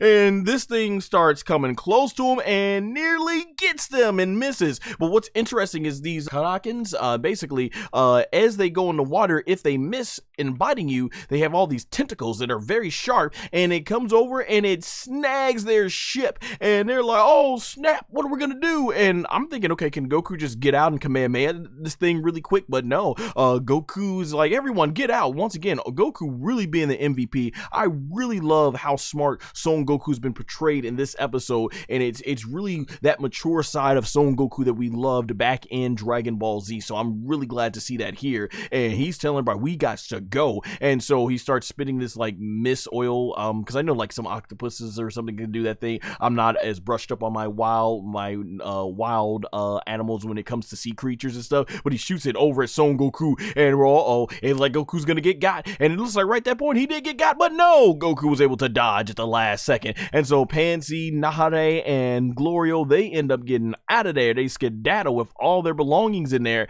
and this is where, and I'm so into the moment, I didn't even know what the heck Panzy was going for, and I'm like, oh, I should have known. So she flies back, and Glorio's like, no, Panzy, get out, or come back. And Son Goku's like, no. And so Panzy flies right into there, and right here, the Kraken, he just starts crushing the ship, and to the point where you see the glass shatters, and Goku and Nahare, they are completely freaking out about this. And you see poor Panzy in here, she ends up getting crushed. This whole thing is crushing her, and for whatever reason she went in there, right? And so this thing doesn't care. He's like, mama, ain't had some good eating like this in a long time, because how many are even allowed to go to the demon world, second realm, right? And so he's like, ah. And Goku, he quickly flies into action here, and Panzy, she's nearly crushed. It's looking like it is the end. Man, I agree with what Phantom Flame said. She said,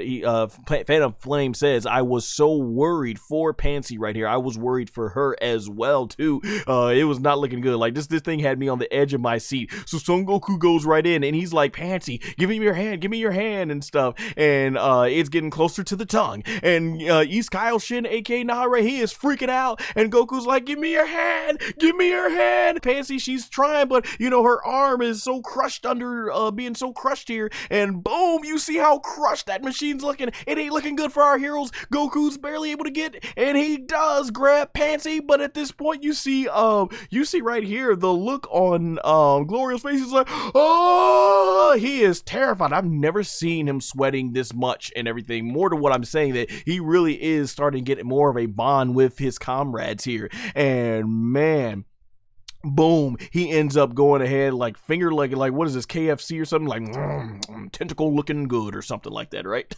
And so he's like, that was good. He's like, look at that boy, you can tell he probably ain't ate nothing like this. He's like, oh, like doing that must be his version of the Homer Simpson. And he starts basically closes his mouth, and they're like, oh snap, it's all gone. And he opens up for, I think, to burp or something like that, and there we see some shadowy figures coming out. It's Son Goku and Panzy. Once again, I would assume Goku is strong enough to just Kamehameha his way out of this thing, and so I'm not so convinced Goku, if he powered all the way up, couldn't beat this thing. And so yeah, great save. Son Goku manages to steal. I don't even want to think about how awful the breath in there would have smelled. Oh gosh. And so Goku, he's got Panzy rescued, and they're like, they are shocked. And I had to admit, it was something in there, because man, Goku and Panzy are both gassed after this. They're like, like they were breathing heavily, so I don't even know what the heck was going on in there. And there you see Glorio and Nahare are both ecstatic. They are happy, and that guy's like, oh, you're too high for me to jump now, so no food for you. Hopefully they ship and their belongings been some. So yeah, the Kraken goes back in with those tentacles, and from there, man, like I said, they are like, that was a close one. They cannot believe it, but at this point they start realizing, holy crap, the Dragon Ball was in there. And Panzy's like, oh, I got it, that's what I needed. So brilliant part on Panzy's thinking of getting that Dragon Ball, not leaving it there, because I was like, man, I was so much into the action in this whole scene, and on the edge of my seat, that I completely forgot about that. I'm like, oh my gosh, yes, that if you're gonna save one thing, it's the Dragon Ball. You gotta save that, right? Man, everything is replaceable, but not that. Once again, like I said, I'm not so sure Goku couldn't have gone in there and just Kamehameha the thing or something. But yeah, at this point, you know, Nahare, he's completely glad, and even Glorio's like, oh my gosh, thank goodness and stuff. So yeah, once again, he's getting more closer to these people. And yeah, Panzy, you know, I really love that Panzy's character is so brave and did that in the heat of the moment. You know, start cueing the Brock Lesnar theme. Din, din, din, din, din. Yeah, he starts doing the whole Brock Lesnar dance, for those of you who are WWE fans. So Tamagami's like, I'm not gonna be scared by this, what you got? And so they're looking like, what is he doing? So, you know, Majin Duu just starts jumping all the way up in the air, and he's basically jumping even higher. We're like, okay, what's bro got planned here? What's he gonna do? And then he stops himself midair, and right off the bat, here you go. You got Tamagami 1 already. He had such a stoic face, but we're already, Tamagami 1's kind of got a little concern on his face. We're like, okay. And so Majin Duu pulls one out the Kid Buu box and does that spinning in Super Buu as well, the whole spinning thing. So we've seen this right here, and he goes right into Tamagami 1, and boom, Tamagami 1 ends up capturing Majin Duu and ends up going ahead and spins him basically right into the wall, very similar to what he did to Majin Kuu. But Duu is able to go ahead and basically use his back to project himself back onto the attack, and he goes right towards Tamagami 1, who once again ain't looking so confident. And then from there he stops himself in midair, and it's very hard. Tamagami 1 can't figure this guy out. It's hard to read. And there you see, goes in for a punch, and then he teleports or uses some super speed to go to the side. And there you see right there, Tamagami 1's like, what the heck is going on? And then right there you see how fast Duu is, and he goes right here and boom, kicks him with some sweet chin music for those of you who are Shawn Michaels fans out there, and WWE gets this guy right in the eye. Oh, he actually landed a shot. So right off the bat has come to play. Right off the bat, Duu has come to play. Duu is landing more than what Kuu did in the last fight. And there you see, basically right here, he goes ahead and flies off the frame, flies in the air, and then from there, he basically is flying, and there you see Tamagami 1 is on the chase, so he's got Tamagami 1 chasing him down, and then he starts going ahead and turning into a ball, and right here, what the heck is about to happen? You see, once again, Tamagami 1 is confused, what is he gonna do? And boom! Oh, for you WWE fans, he broke out the rear view! He broke out Naomi's, one of Naomi's signature moves, who does the rear view, where when the wrestler is running towards him, she ends up basically jumping in the air, does a split in the middle of the air, and the wrestler will basically land face first right into her butt crack and get knocked out. I'm like, holy crap, somebody on the DAIMA team, as I've always been mentioning, must be a wrestling fan. So right here, he's like, I guess he's like half his forehead stuck in his butt crack. This is classic Toriyama, my gosh. And there you see Tamagami 1 is just completely I doesn't know what to make of this. Thankfully, he looks like he doesn't have a nose right there. And so Tamagami 1 basically has stunned Tamagami 1 has been stunned by the butt crack of Majin Duu. And then right here, Majin Duu goes in for a kick. Boom! Kick right into where the Dragon Ball is. Once again, landing a third shot on Tamagami 1, and then he's still stunned, and then boom, headbutt right to Tamagami 1. Like, Tamagami 1 is just having no answer. He has no answer for Majin Duu. So I'm like, okay, Majin Duu is the real deal here. And then from there, Tamagami 1 takes his sword and he starts swinging that thing, and he goes in, and boom, no, Majin Duu has been able to do a split and basically avoid the shot, and he lands on his hand. Like, holy crap, he's got time to just land on his hand. Like, right now, he is embarrassing Tamagami 1. He is making Tamagami 1 look like the jabroni now. Like, this is incredible, coming off of last week's episode when he fought Kuu. And so he bounces off of him, does a whole spinning deal, and he's like making some distance, and then he starts doing that huge sound wave, and right there you see they are both shocked, and now they are happy. They're like, okay, Majin Duu has got this. And Tamagami 1, now he's trying to figure out, and he shoots a ki blast over him. And I love this. Once again, this is classic Majin Buu. It goes into the complete blast, and he was able to evade it by putting his head into his body. This is what Kid Buu did in the battle with Son Goku when he was Super Saiyan 3. And so then he pulls himself back up, and this was pretty funny here because you see his head tentacle ended up getting burnt. And so this is where Majin Duu decides to like rub off the burnt smear, whatever, on his head tentacle, and he starts realizing, like, he's looking at his hand, and he's like, I can form this thing as well. He says it's a ki blast. And so Majin Duu blasts himself in the face and realizes he can do these ki blasts as well. And then he shakes off the burnt mark. He's like, ooh. So very much, once again, playing, this goes back, if we all remember, the fat Majin Buu learned the Kamehameha wave just by watching Son Goku do this when they fought. And then Kid Buu himself was also able to learn the Kamehameha wave, and was even able to learn the instantaneous movement from back when he blew up planet Earth for Goku and Vegeta during that time. So that was really cool, and they are completely amazed. Like, they're shocked, but they're happy at the same time that, okay, glad he's on our side. Chat, we said, giving number 1 the old mix-up. Oh yeah, he's learning as he fights. Yeah, definitely, that's exactly what the sign Vegeta said when he fought Broly. He's learning as he fights. So, like, yeah, that's exactly what we're seeing out of here. So Majin Duu proving to be a prodigy. Phantom Flame in the chat says, although the most unorthodox way possible. Yeah, they both, all these Boos, and that was the whole thing about Majin Buu, that made him he was so strong, but he always had a very unorthodox way of fighting. Majin Duu,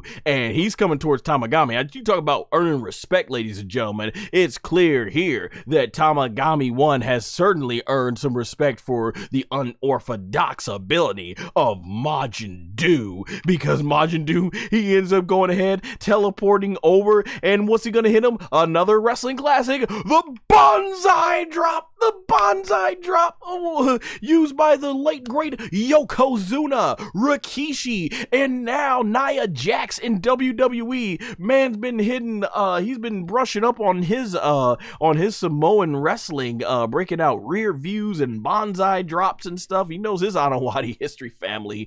Man, does the Banzai Drop and then bounces off Tamagami number 1. And look at this. Look how flustered Tamagami 1 is. He's looking this way, don't even know that Majin Kuu's right there. I mean, Majin Duu is right there. And boom, he goes for a punch. And while it's really cool that Tamagami was able to kind of do like a little weak brush off before getting punched, man, he's trying his best to avoid these punches, but he is like completely complex. Like he looks like a deer in the headlights, and he shoots this big ki blast, and Majin Duu sees this, and he's able to now, he's mastered how to dodge with his head now, going in and out. So that was really cool to see. And then he basically comes right back onto the attack, and he hits him.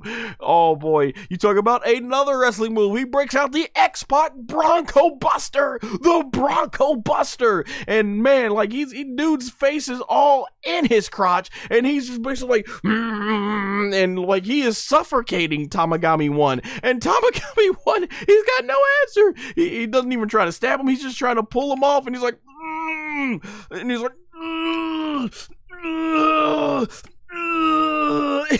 he can't get him off and everything, and finally he does. Like, oh my gosh, ladies and gentlemen, like I said, it's a good thing it looks like Tamagami 1 does not have a nose, because his face was all buried in there.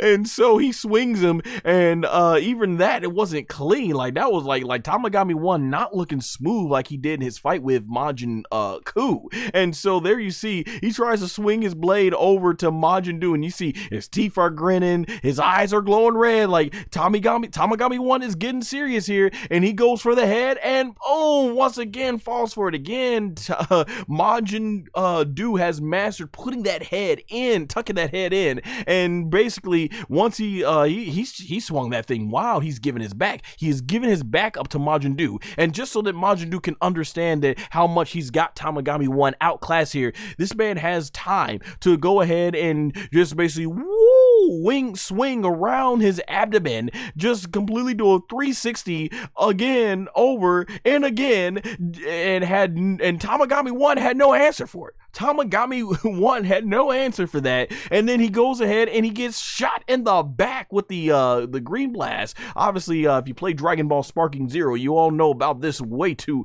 often if you end up giving your back up to your opponent. And so there you see Tamagami 1, he just takes the blast. There's nothing he can do. He gets sent basically closer to the camera, and look at his face. He's like, I'm like, wow. And we know Tamagami 1 is the #1 most powerful Tamagami. So, I mean, tremendous job. Look at them. They got it. And Dr. Ensu, she was right to make sure, because right now, Majin Duu is proving out to be the real freaking deal. And there you see Majin Kuu. Majin Kuu is just marking out for his brother Duu.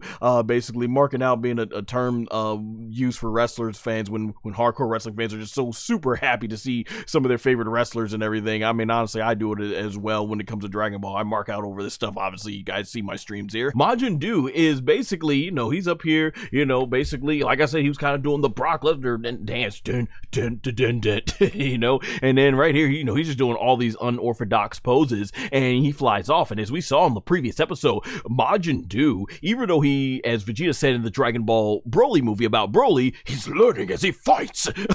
Yeah, I mean, right here, Majin Duu Duu learning as he fights, and Tamagami 1 has been struggling. It has not been good for him in this fight. And so Tamagami 1 goes for using his sword, and boom, look at that. Majin Duu's able to curve around. He has completely mastered Kid Buu's way of fighting, and he's up here just taunting him. At this point, even though this is his first fight, even though he's learning how to fight, Majin Duu is showing no respect at all to Tamagami 1. He's flying in the sky, and then right there, he's got his butt all in the air, like just not giving his back up, ladies and gentlemen, giving his butt up to Tamagami number 1. And then we get this close shot of his butt crack right here, and Tamagami 1 is perplexed. He has no answer. Don't want to put up a guard. He's just trying to figure this guy out. He doesn't understand. So what type of maneuver is he gonna do?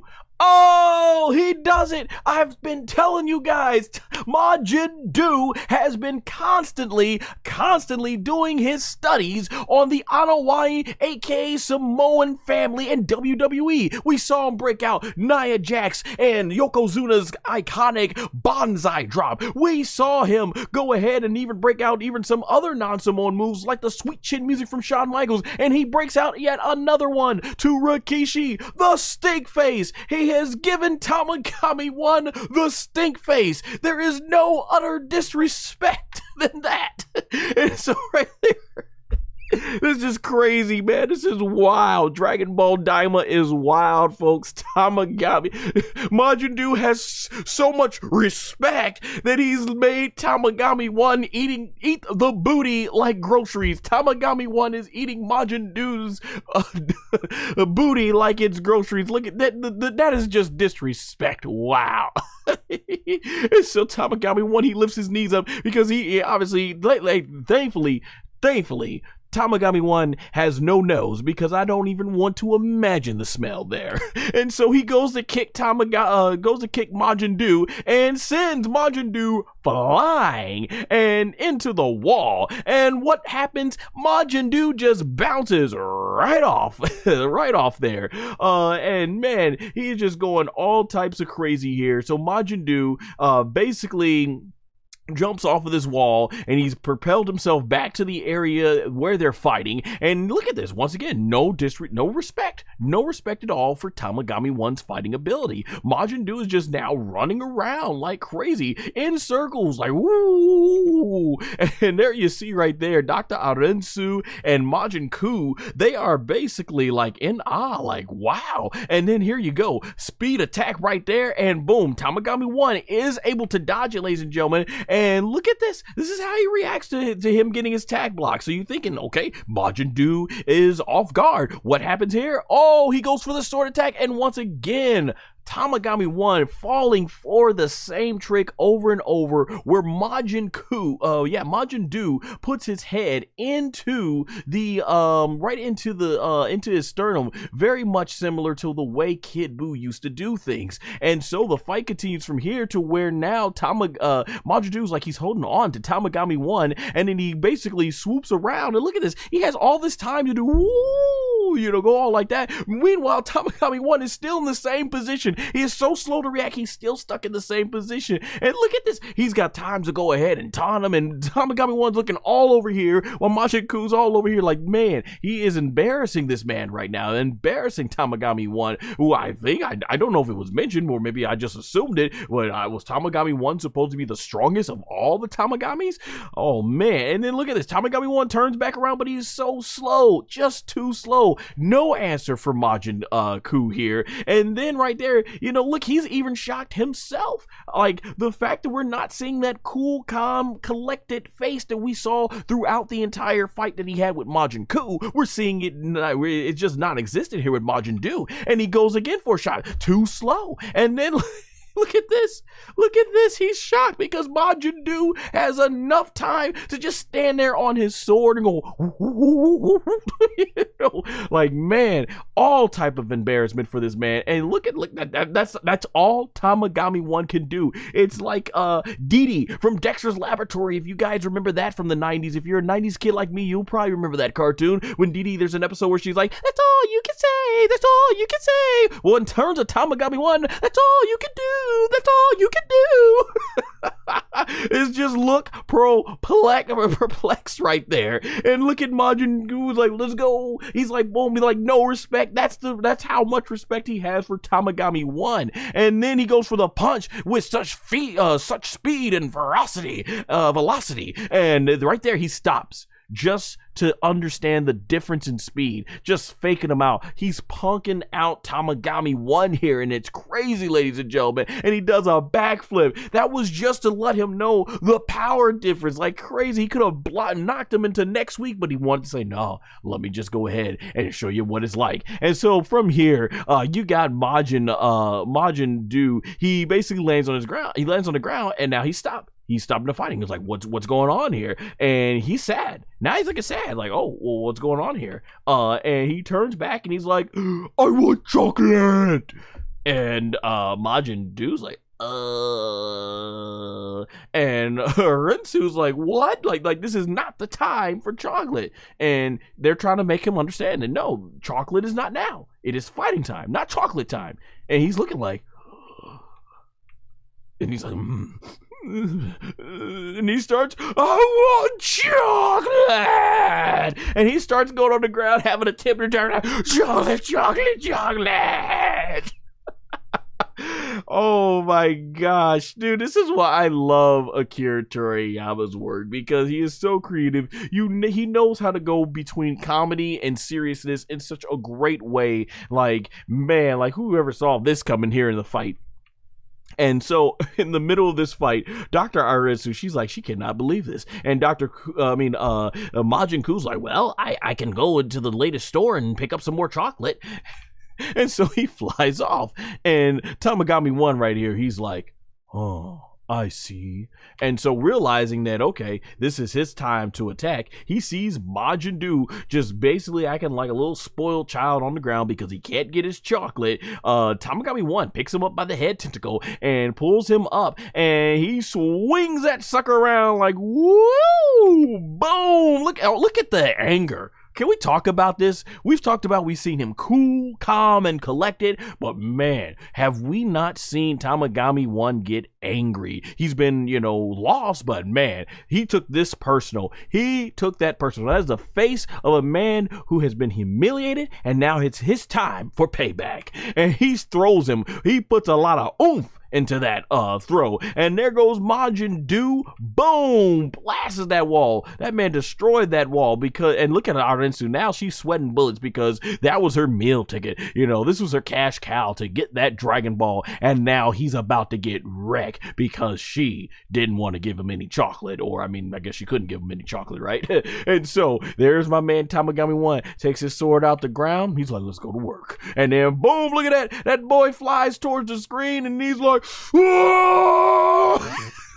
He is angry. It's payback time. As the great Jim Ross, if you're a WWE fan, would say, ladies and gentlemen, there is hell to pay, by God. So Majin Duu at this point is running. He is running. Boy, how have the tables turned? See, I can at least respect Tamagami 1 here, because Tamagami 1, it ain't his fault that Majin Duu can't fight well because he ain't got chocolate. That sounds like a personal problem, to quote a good friend of mine's. But here's something here. At least with Tamagami 1, he didn't need Neva to go ahead and give him that extra power boost, which makes me wonder, could this fight have been different had Neva been there to give Tamagami 1 that extra power boost? And so from there, Tamagami 1 swings for the fences on his head, and you'll notice here, instead of coolly being able in a very cool manner, being able to take his head and put it in his torso, he has to force his head in his torso. So that tells you just how off his game Majin Duu is without chocolate, and he's barely able to evade that. And he's barely able to evade this next shot. And look at Tamagami 1. He's like,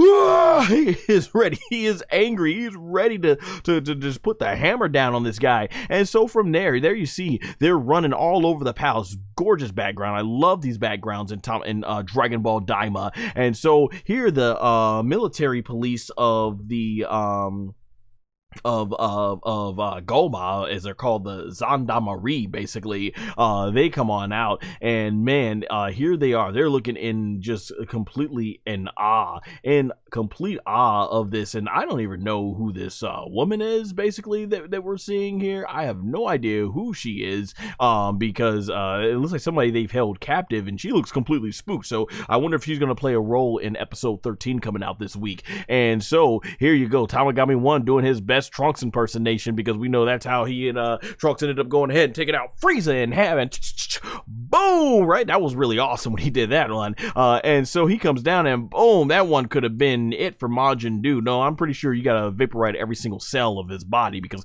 that's how you took out Majin Buu. And so yeah, Majin Duu just not having any answers for these shots. It's going into the ground there, and here you see Gomah in Degesu. They're still looking at the fight with Tamagami 2 and Vegeta, and this is actually because they feel like an earthquake, or I guess here the Demon World 3 quake is what you would call it, and they're like, what the heck is going on? So they switch over, and here Degesu, they see that, oh, Tamagami 1 is fighting some other thing that they don't know that looks like Majin Buu, and Gomah's like, what's going on here? And so you see Majin Duu, who you gotta admit, it's cool that he's actually able to still dodge these, but barely able to dodge this. And you know, he's doing leapfrogs and everything. He's turning around, doing stretches, ballerina dances. He's standing on the light itself, however that's possible. And Tamagami 1's focus, he's trying to just finish this guy off,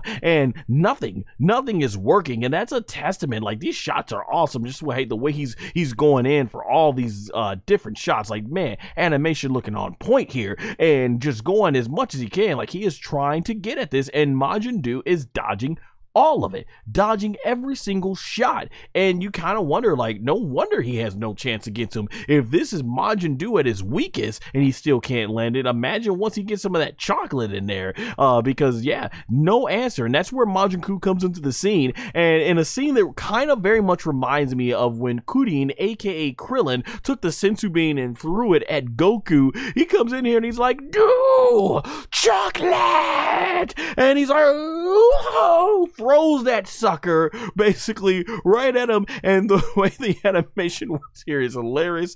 It's just as ridiculous, but that's what we've come to expect. I mean, that's what you're gonna get out of Akira Toriyama's work. He's such a gag manga artist at heart. And right here, Majin Duu has locked on to the chocolate bar, and he jumps up there, and once again, Tamagami 1 has missed, and we get this cool shot as it zooms in. He's getting closer, and we get sparkles. He's like, and he's like, ah!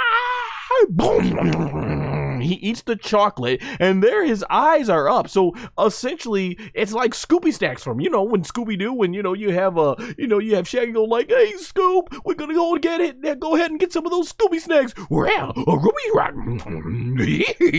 And you know, all of a sudden now he's brave, just like Majin Duu is now strong again. And so he eats the chocolate, and boom, you've got the classic air coming out of his whatever his holes are that's on his arms and his head, very similar to the original OG Majin Buu. And now he is got the stomach full of air, and here comes a big giant green blast straight out of his mouth, and it gets launched right to Tamagami 1. And Tamagami 1, he ain't backing down. He's gonna try to stop this thing, and boom, he hits it with it. He's able to block it with his sword. And Majin Duu unleashes another green blast that this time sends Tamagami 1 flying back, and it sends him right into the wall nearly. The animation is just looking on point. Like, just look how sick the animation is. The dust from the ground, just phenomenal. And you see from a faraway shot how big this explosion is. This thing is going all out the place and blows up. And there you see the rocks. Man, he literally buried Tamagami 1 in the rocks, and Tamagami 1, he's like, "I'm not gonna stop, I'm gonna keep going." And Tamagami 1 just keeps running at it, and oh, ladies and gentlemen, he may have not wanted to stop, but his body is feeling it now. Tamagami 1 is being wrecked. He's being pushed to the limit, and here you see Degesu start to sweat, and Gomah just can't understand what's going on here. And so Degesu like, it can't be. they see that the one responsible for this is Dr. Arinsu, who they thought was working with them, because of course that's Degetsu's sister. And Goma's like, oh, and they can't believe, like, what is she up to? And there you see Tamagami 1 with just hanging on by a thread at this point. He's battle damaged, he's scratched up, he's sucking wind, and there you see Majin Duu. He's rejuvenated from the chocolate, and he's like, ah, ha, ha, ha, you know, pointing him like, ha, ha, ha, ha. And so he goes into a ball, and right here, talk about some extra power. Tamagami 1, he starts bringing the heat up. Literally, he gets him even stronger. So it looks like he's powered up. He's powered up. He has one last big giant attack left in him, and so we get the big giant collision. Who's gonna win this struggle? And there you see Dr. Arinsu. She's looking on. She's like, oh no. And then you see Tamagami 1. He's got this blade. He's ready to unleash the ultimate attack. And I love that Majin Kajaku's like, oh, he's scared, but he's hoping at the same time. And from there, as they are about to collide, Majin Kuu stops midair, is able to jump onto that blade, but Tamagami 1, he takes that blade and he twists it on the other opposite side. And then Majin Duu is able to reverse it by doing a big what was that called? A backflip and everything, lands on his feet, and then from there, Tamagami, oh, look at that face. Majin Kuu, or Majin Duu at this point. Majin Duu is serious. Like, that is the first time we've seen him serious. At this point, it's like, playtime's over. Majin Duu is coming in for that kill, and he's got another, I think this is our 9th or 10th eye shot that we get in this episode. And look at Tamagami 1. He is ready. He is still focused. That boy is looking hot. Look at that. And then, my gosh, like a sun hot. Like, he's looking flaming hot like the sun. Yikes. And he goes ahead and he puts that sword forward, and right there he goes north towards Majin Duu's neck. And this is crazy right here. Majin Duu swirls his neck around. Now look at that blade. Look how sharp it is, ladies and gentlemen. You see how sharp that blade is? That is, like, incredible. Like, that's how you're gonna scratch your neck up, but that's just how good Majin Duu is, or his durability. That was insane when I saw that. I'm like, dang.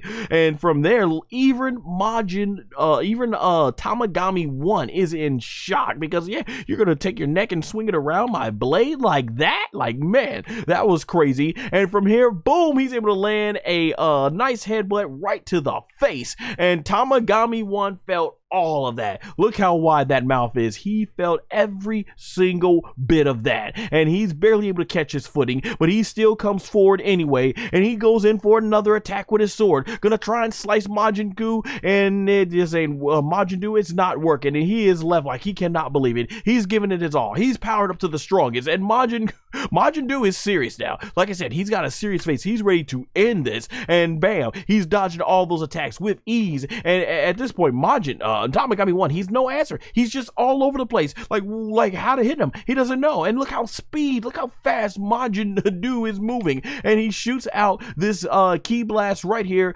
unleashes it, and Tamagami 1, he's gonna go ahead and try to stop this thing. He tries to stab this ki blast in there, and he's using all his might. He's and right here you get the final big power-up showdown. There's a lot of power. Who's gonna win? Tamagami 1 going all out, Majin Duu, I think, going all out, and they both disappear inside the ki blast, which is an indication we're gonna have either a draw or one's gonna survive, and they basically take out the whole ground beneath them, and you see this big green light basically coming up all over here with the where they're fighting here, and it settles, and it's like, who won?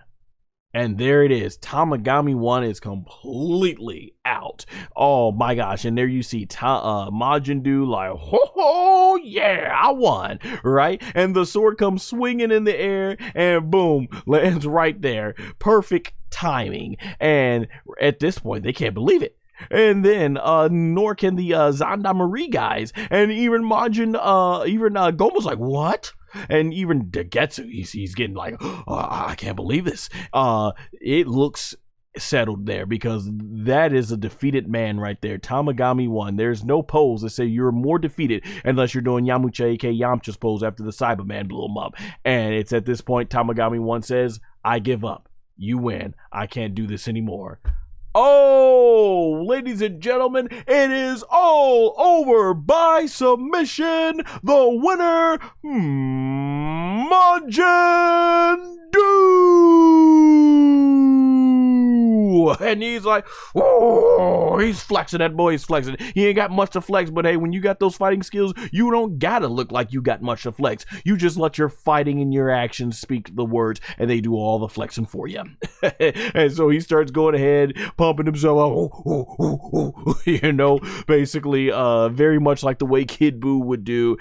So yeah, and there you see Majin Kuu is super happy to see his brother win. You see, look at that pose of Dr. Everett. She's like, you know, she's like, she's so proud of my baby boy. Man, she is ecstatic. Hey, I'm ready to fight for the Dragon Balls. Fight me now. And Tamagami 2 hits him with the, what's this? You're just a child. Stop joking. Go home and suckle on your mommy's teat. Oh, I'm like, dang. I'm like, okay, he's not playing. And so Vegeta goes, oh, you're going to regret that once the fight starts. Dang, throwing haymakers and bombs verbally right off the bat. Tamagami 2 gets respect for Vegeta's comeback there because he's like, okay, kid's got some spark. And then he looks over and he notices Neva. He, of course, was the one that created the Tamagamis. After seeing Neva, Tamagami 2 is quick to apologize and say, I'm sorry, I didn't know you were actually for real. You were a serious challenger. Let's do battle. He's like,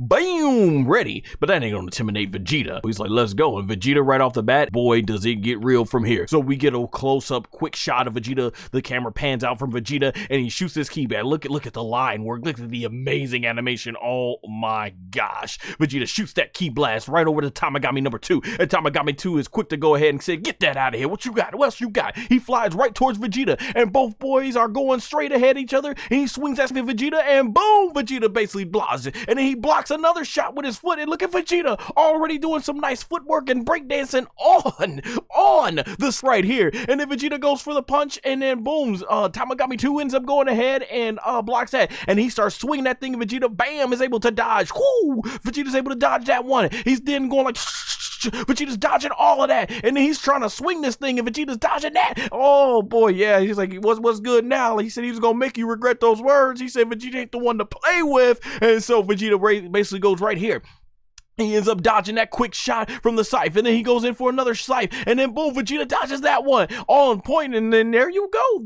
Tamagami 2 realizing, okay, he ain't dealing with the ordinary jabroni here, because this ain't no jabroni at all. And so he goes in and Vegeta dodges that, and right here, just amazing animation on point. Vegeta goes ahead, creates some distance, and shoots a ki blast right at Tamagami number 2. Tamagami 2 is able to teleport out of the way, and boom, huge, gorgeous explosion into that water, because man, that would have been a Tamagami had he got hit by that. And there you see Tamagami 2 realizing like, okay, the boy's got skill. And then he teleports behind him. There does Vegeta. He's going in for a huge kick, and right there, Tamagami is able to teleport out of the way. But Vegeta's gonna keep going ahead, shoots another ki blast. Tamagami 2 gets out of the way, and now Vegeta does his signature in the anime, the whole ki blast spamming volley. And then Tamagami 2 is just like flying all over. It's like yoink, yoink, boom. Let me go ahead and hit that with my foot and blow that up. Boom, let me blow this one up with my scythe. So he's just letting Vegeta know that, yeah, your little tricks are not gonna work on me. So Tamagami 2 basically making a beeline right for Vegeta, and when those eyes get glowing, we know the Tamagami are serious when those red eyes start glowing. And so he's going right towards Vegeta, and there you see Vegeta for the first time in the fight is off guard. And then right here, boom, we see all this cool effects. Tamagami 2's got something big planned for Vegeta here. He goes in for a kick, and Vegeta almost nearly, boom, is able to evade it, and he has to create some distance. And then Vegeta comes back with his own, because he ain't gonna back down. Vegeta comes in and he evades the Tamagami's goes hit. He teleports away, teleports from behind him, and then Vegeta's gonna try to get some shot on him. He's flying towards him, he's flying closer. Is Vegeta gonna land? Is Vegeta gonna land? He gets right face to face, and boom, lands Tamagami 2 right on the face, and then boom, hits him with another combo. Boom with the left, boom with another right, boom, kick into the face. I'm like, oh, Vegeta was just like boom, boom, boom, boom, boom, going ham on Tamagami 2's body here, and bam, smack him with his foot, bam, kick to the throat, bam, another punch to the face, bam, to the forehead. Vegeta all over Tamagami 2. He's got no answer. Boom, right to the clavicle, boom, right to the chest, boom, right to the shoulder. Vegeta, oh, I was like, yo, Vegeta going ham. Like, that's what we love about Vegeta. Oh, waiting for that opening. Tamagami Tamagami 2 just cannot do anything with Vegeta in this onslaught. Oh man, and Vegeta goes in for the Ki Blast at close range, and then from there, Tamagami is like, oh, and you see Vegeta right there, he's like, oh, I ain't playing with you yet, let's go, we just getting started, boy. And my gosh, how sick was the animation, the line work, beautiful artwork, beautiful animation team on point for this shot with Vegeta. I had to use it as the thumbnail for this live stream. And he goes ahead and he shoots that Ki Blast right at Tamagami number 2, and he lands that thing, and you see the shock, the utter shock on Gomah. Oh! Because what he thought it was, like I said, he thought literally turning these guys into kids was going to make them weaker. These were the people that concocted the finish to destroy Majin Buu. Like, man, and they've only been training. I love when these villains don't be doing their research, man. It's just like Dr. Garo, aka Dr. Gero. Man, let me see what some of the chat is saying here. Although the most, let's see, I'm surprised Vegeta held back while someone was pushing the Goku button. Yeah, I mean, that shows how much Vegeta has grown, because a year before this, you know, that's when he said, you Kakarot are number 1. You know, he finally became at peace with Goku. Tamagami number 2 out here gliding gracefully. Yeah, definitely, but so is Vegeta. Boomra, aka Boma, knowing her man, she knows how hard Vegeta works. That's all he does is train. And Panzy right there with the, oh boy, I recognize now, I spoke too soon look on her face. And Glorio right there, he's like, I'm like, there's another one too? Like, man, like Glorio realizing like, holy crap, these Saiyajins are on another level. And so right here in the smoke, we get a shadowy figure. It's Tamagami 2, and bro is living. Look at that. For the first time, he's like, bro, you mad? That's why I was looking at this scene like you mad, bro? Vegeta made you mad? And he's like, oh! He is livid. That's what Vegeta does. So he comes in straight over at Vegeta, and then he goes ahead and tries to swing that at Vegeta, and boom, Vegeta block your stuff, and swings it away, says, try and get me again. Come on. Vegeta's like, let's go. And then he tries to go ahead with another swift of that. I gotta admit, that looks super awesome. He goes ahead and swings it to Vegeta, and boom, Vegeta blocks it, and swishes stuff away, says, come on, you got more, let's go. And so he goes ahead and he keeps swinging, and Vegeta's blocking this thing, and just swooping it away. Let's go. What's up? That's 3 times. Come on, 3 ain't the charm for you. I was loving this part, man. Vegeta right here taking the block. Boom, swifting away. Look at this. Look at my boy Vegeta. Look at that. It's like it's gonna take more than that to beat me. Boom, he comes back with another shot. He's like, that's 5 times, bro. 5 times, like Booker T. 5 times. 5 times. He can go ahead and sweep your stuff away. And then he goes in trying to do a big, massive one, and boom, Vegeta blocking all his stuff. And right there, boy, Vegeta's like, okay, I took 6 of those, and I'm still standing. No respect. He's giving you the no respect face. The no respect face. He wants to let you know how much he respects your swinging abilities. And so right here, Tamagami 2 looking annoyed now. He got to do something because Vegeta is outclassing him. And so he starts swinging.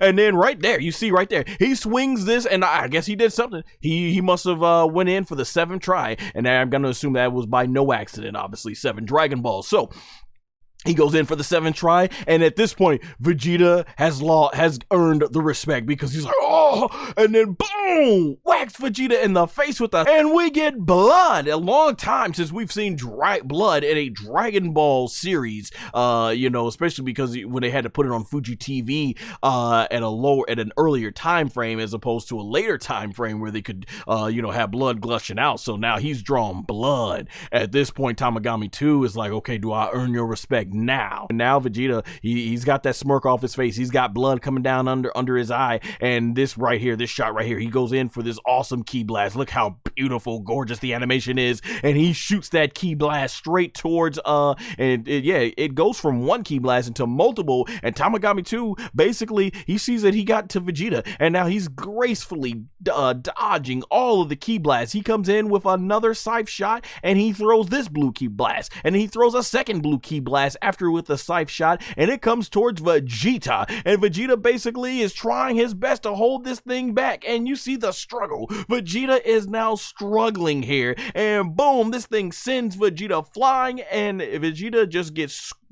he ends up spiraling like, oh, boom, into the water. So Tamagami 2 has read Vegeta's attack, and it's becoming clear here that, okay, as we figured, the Tamagami are too much for the base forms. It's time for Vegeta to go SS1. And so Vegeta goes deep into the ocean here, and once again, very great animation. So Vegeta's in the water here, holding his breath, and of course, we already know, as Glorio stated, they are everywhere. And there you see the Shaohui figure, and there it is. I think, what were they called again? The Krakens, I think.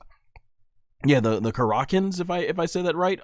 They basically come in, and he's ready to eat Vegeta, and Vegeta's like, oh, and the water and stuff. And basically, this is where it gets really intense, because they see the tentacles, and Nahare is completely like, oh snap, the Krakens are here. And you see this thing, he's like, time to eat. And then boom, what he does, he doesn't actually try to grab him, he ends up trying to suck Vegeta into the water, and Vegeta's trying to swim back, but he can't. Vegeta ends up getting sucked into this thing's mouth nearly, and Vegeta's trying his best not to get void. So I mean, you're trying to fight this stream, you're trying to hold your breath, and you've got a big powerful foe waiting for you on the surface. So I mean, this is not a good situation to be in at all. And Vegeta is trying his best, and he ends up basically exploding his ki and flies up through the surface, out, getting himself some much needed breath. But to show you just how much Vegeta is off his game here, you see Tamagami 2 waiting for him. He's like, yeah, I was waiting for you to surface. And so he goes ahead for another shot. Vegeta not even paying attention. He is so concerned about making sure he gets away from that Kraken, is that when he basically lands nearly in front of Tamagami 2, he's like, ugh, and boom, gets it right in the cheek. Oh, point blank shot from Tamagami 2's, and that sends Vegeta flying into the sky. And then the Kraken jumps out of the water and boom, grabs Vegeta, swallows him whole. Oh yeah, he's about to go ahead and boom, swallows him whole. You see Son Goku's like, oh, never. Piccolo, Hibiscus, Panzy, Nahare, aka the East Kaioken, aka the Supreme Kai, Glorio, and especially his wife, Bulma, aka Gomah. Absolutely shocked. Like, I mean, as a spouse, that's gotta be awful to witness your spouse being swallowed whole by a big giant sea creature like that. And yeah, he has swallowed Vegeta and goes back into the water, and Son Goku is basically like, oh no, and he thinks it's all over. It looks like Vegeta has been swallowed. Like, dang, what, they didn't want us to see it? Like, it's so brutal. And then you see Goku, he's crying out for Vegeta, where are you? And you start seeing the bubbles of the water coming up, and then this thing's like, you're next, right? Let me eat you. These Krakens. And so there it is. And he almost took a good giant chunk out of Son Goku, that's for sure. And then from there, boom, nearly missed. And you see, and this is going to be a running theme throughout the entire episode. We get these constant close eye shots at everyone. I'm going to be serious. I want to see if anybody out there in the comment section or anyone here in the live chat can go ahead and count how many times we're getting this. And so yeah, this thing's coming right after Son Goku, ready to eat, and Goku's like, oh man, because according to what Goku said in previous episodes, is that him and Vegeta just aren't ready to take on these things. So apparently that's what it is. And there you see it on the, is that like the one of those tentacles or something? Yeah, Vegeta is there, and he zooms in, and he looks like disgusted. He's like, all right, let's go ahead and get this fighter. Like, I don't need you, Kakarot. And there you go, Goku, he is excited. He should know how tough Vegeta is. He's been in with him battles and fighting arm in arm, and yeah, Vegeta's telling him to totally get away. And then right after, nowhere, with the was it the Trident or something like that, I think it's called, we get Tamagami 2. He comes flying right into Vegeta, and Vegeta already on guard, and boom, is able to block that first shot, and he sends him right towards the Kraken. And there you see the Kraken's trying to get Vegeta, and Vegeta's able to dodge, or able to block, as he powers up into Super Saiyan and flies off. Animation's good. A second close eye shot that we get right there, and now this thing's really close on the the tail of Vegeta. Vegeta's flying away. So he's in 2 battles here. He's trying to fight from getting eaten by the Kraken, and he's got to do battle here with not just the Kraken right there as he's flying. Just amazing animation. Shout out to the animation staff doing a beautiful job as they've constantly done over and over here in Dragon Ball DAIMA. And there you see right there, that's where Vegeta gets a taste of his own medicine. You know, the key volley, you know, when Vegeta's like all that type of stuff. Yeah, so you get basically right here is Tamagami 2. He's trying to go ahead and unleash this all over Vegeta, and so Vegeta's just flying around. Cool shots. They're going into the water here, and right there under the water you see the Krakens like, no, you ain't going nowhere.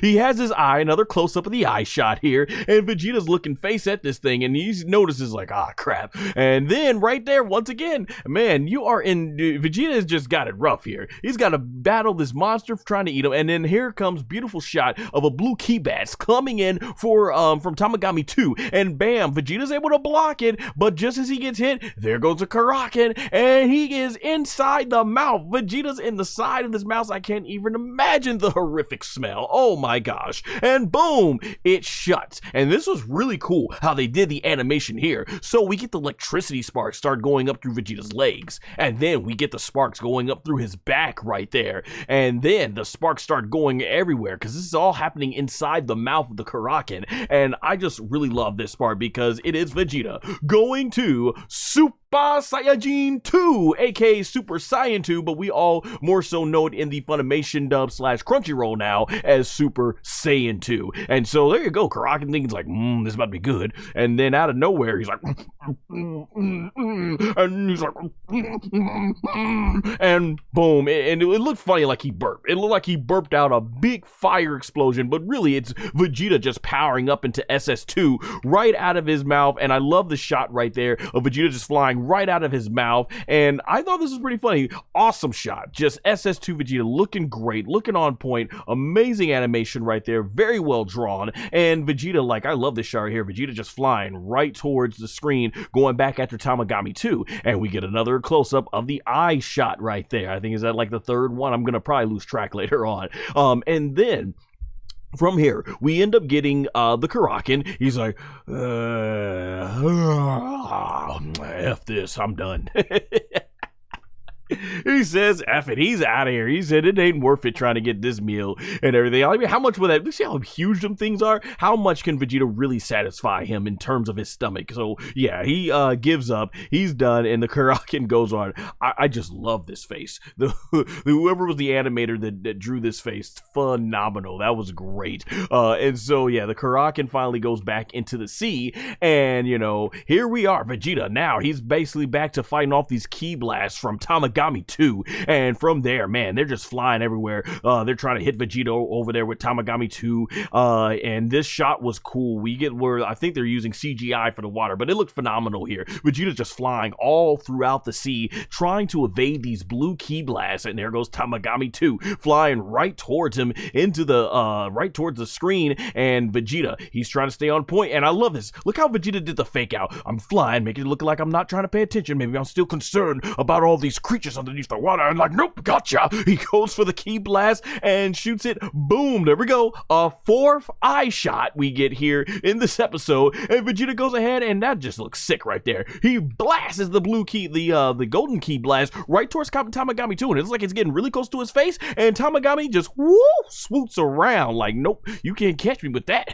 And so Vegeta then at SS2 flies towards Tamagami, and boom, we get a huge collision headbutt. So Vegeta's right now, I love that face. Vegeta's saying like, nah, it ain't over, not like that. I'm fighting you right now, let's go. It's gonna take a lot more than that. Oh man, you guys know I'm a big Vegeta fan. Obviously not as much of a Goku fan, more of a Goku fan, but Vegeta's my number 2, so I had to rep the Vegeta Saiyajin armor tonight. So right here, they both bounce off of one another from the headbutt, and I love the animation where Vegeta just flies around Tamagami 2, and from here, you know, he's just moving as quick as he can, and boom, Tamagami 2 comes right in with that trident, and then bam, he goes for it again, and he's looking towards. We get these little close, cool shot faces. I love them right here, and he tries to stab Vegeta, and Vegeta's like, he basically dodges out of the way. A fifth eye shot we now get of Vegeta closing right into Tamagami 2, and he punches him in the forehead, and oh, ladies and gentlemen, look at that ding, like, boom, like, man, he got Tamagami, and he felt that. He felt Vegeta's power right there. So that was Vegeta's reminder that no, this ain't gonna be easy. He felt the power of the Saiyajin Prince. And right here, Tamagami 2, he's not letting up. He comes in with a fist of his own, but Vegeta dodges him, and then Tamagami 2's like, okay, you got skill, but we ain't out of this yet. And so Tamagami 2 looking up over Vegeta, and boom, right on the cheek, Vegeta with the knee. Oh, what's good, right? Vegeta right now with SS2 clearly outclassing Tamagami number 2 right here. And Tamagami 2, to his credit, it takes a lot more, but Vegeta powers up. He's ready. He's like, let's go. And Vegeta flies up into the sky, creates some distance for Tamagami 2, and then Tamagami 2's getting closer, and from here, they both go right for the fence, swinging for the fences, and boom, collision. Vegeta stops it with his fist, and then they go at it again, and boom, Tamagami stops it with his knee, and he's like, and I love it, man. You got two big just titans, two big alpha males right here, not one to let one have the advantage over the other. It's great, and we get this really cool, this is classic Dragon Ball Z. You guys remember, when we get the far away shots and they got the blasters, boom, boom, boom, boom, boom. Sorry, hit the mic there, but hey, boom, maybe it added some of that sound effect of how the boom sounds, right? So we're getting that all over the place, and I love that everybody's concerned. Piccolo's like, he's trying to figure it out. Son Goku's like, oh wow, this is great, guys. And Panzy, she is completely concerned because she's not actually concerned. She's actually amazed that Tamagami 2 and Vegeta are having such a great fight here, and Vegeta's holding his own. So this is the seventh eye shot of Tamagami 2, and bam, there you go. He's still trying to stab Vegeta, and then he's going in again. Vegeta's just doing a great job of evading, and Vegeta flies right back, goes in for an electricity powered punch, and boom! Oh, decked him. There, ladies and gentlemen, he got all of that. Oh, man, Tamagami 2 now struggling. Vegeta is here to play, and look at that. He left a dent. He felt the power. Tamagami 2 had no answer for that. Oh, they're just like, oh, he felt all of that. And Vegeta comes in for another shot, and to Tamagami 2's credit, he's able to block it. That's okay. My man Vegeta's like, you think that's what it's gonna take? Boom! I'm like, I got you. I got you, because he catches without even looking, still looking at Tamagami while trying to punch him. He's able to stop his trident, and then he goes ahead and starts yelling.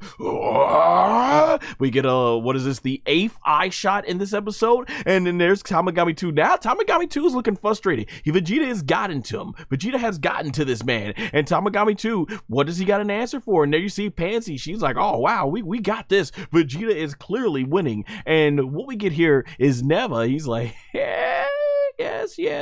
Well, I've got something for you, Vegeta. So he puts his staff into the ground, and he starts doing this hand motion and really cool animation effects right here. And I'm like, well, what's going on here? And so he ends up shooting this into the sky, and it ends up he shoots this energy into Tamagami 2's butt. Yes, ladies and gentlemen, Tamagami 2's butt, as you can see right there on the animation, and it triggers this huge boost of power into Tamagami 2. And right there, Vegeta is struggling, but look at Tamagami 2's face now. Tamagami 2's like,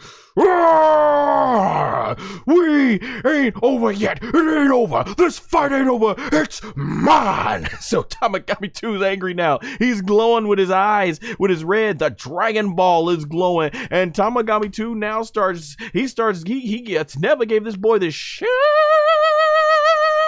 Because look at this, that shine right there, man, it boom creates this big blast explosion to Vegeta, and wow, you can see it right there, and everyone's like, oh, I think somebody in the group, they asked, what was that for? Are you on our side or his side? And Neva's response is, he said he likes to fight, so I wanted to give him a better fight.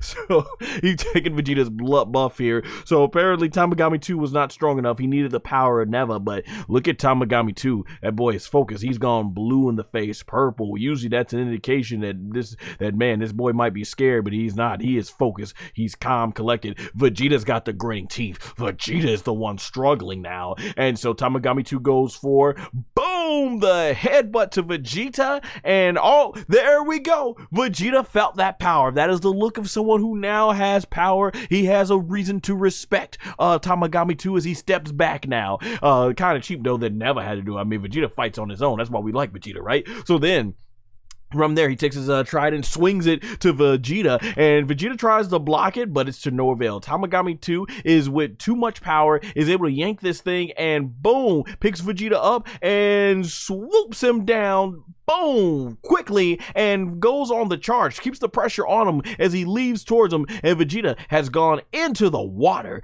deep into the sea, and now Vegeta's going to fly, and remember, under there, you got to worry about those Krakens, but for whatever reason, the rest of the episode, these Krakens are gone, and so Vegeta's trying to swim away, create some distance. Tamagami 2 is fast on his track. You can see just how quickly Tamagami 2 has catched up to him, and then from there, he's gotten right up close to Vegeta's feet, and he goes ahead in front of Vegeta, I believe, and so Vegeta tries to go up, and right there, Tamagami stops him dead in his track, and he's trying to, and once again, I really love the animation props here, because the animation is able to keep things moving very slowly, because to emphasize that, okay, Vegeta's underwater, he's going to move a lot slower, and Vegeta's barely dodging this. He starts shooting ki blasts, and then boom, Tamagami 2 says, get that out of here, and then it goes into the rock there, and there you see, man, right now Vegeta has his back against the wall as the explosions are coming out of the water, big time, man, all over the place. Tamagami 2 now's got his ki blast, and he shoots it towards his trident, and boom, creates a tornado underwater, and Vegeta's swimming, and he realizes that Vegeta's like, oh crap,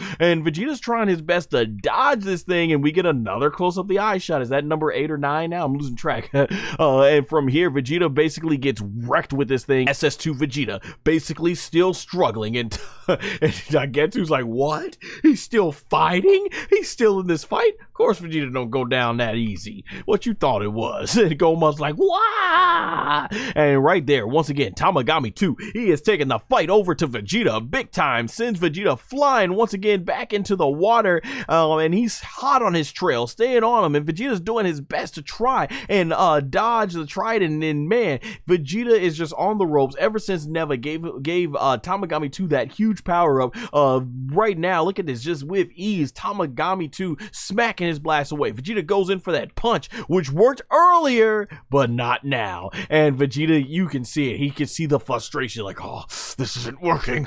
And from there, oh, he gets all that power right to the gut, Tamagami 2. And that's gotta hurt even more, given, look how big his hand is, his fist is, compared to Vegeta's body since they got turned back into kids. And from right here, you see that punch, and right here, he unleashes another ki blast, like, boom! Oh, Vegeta is all up in that explosion, and it's done such a huge amount of damage that base form Vegeta is what Vegeta's been reduced back to, and he falls to the ground unconscious, and it's like, oh snap. I thought this was gonna be earlier in the episode as I was in the previous preview, and it's like, what is Vegeta gonna do here? And Vegeta grabs his fist, and then he gets, once again, we get another eye shot. This is number 9, 10, or 11, and like I said, I've lost track, and Vegeta basically right here, he starts doing electricity, and he goes SS2 again, and he starts powering up, and now this is the part where when I was watching the episode, I'm like, what's he doing?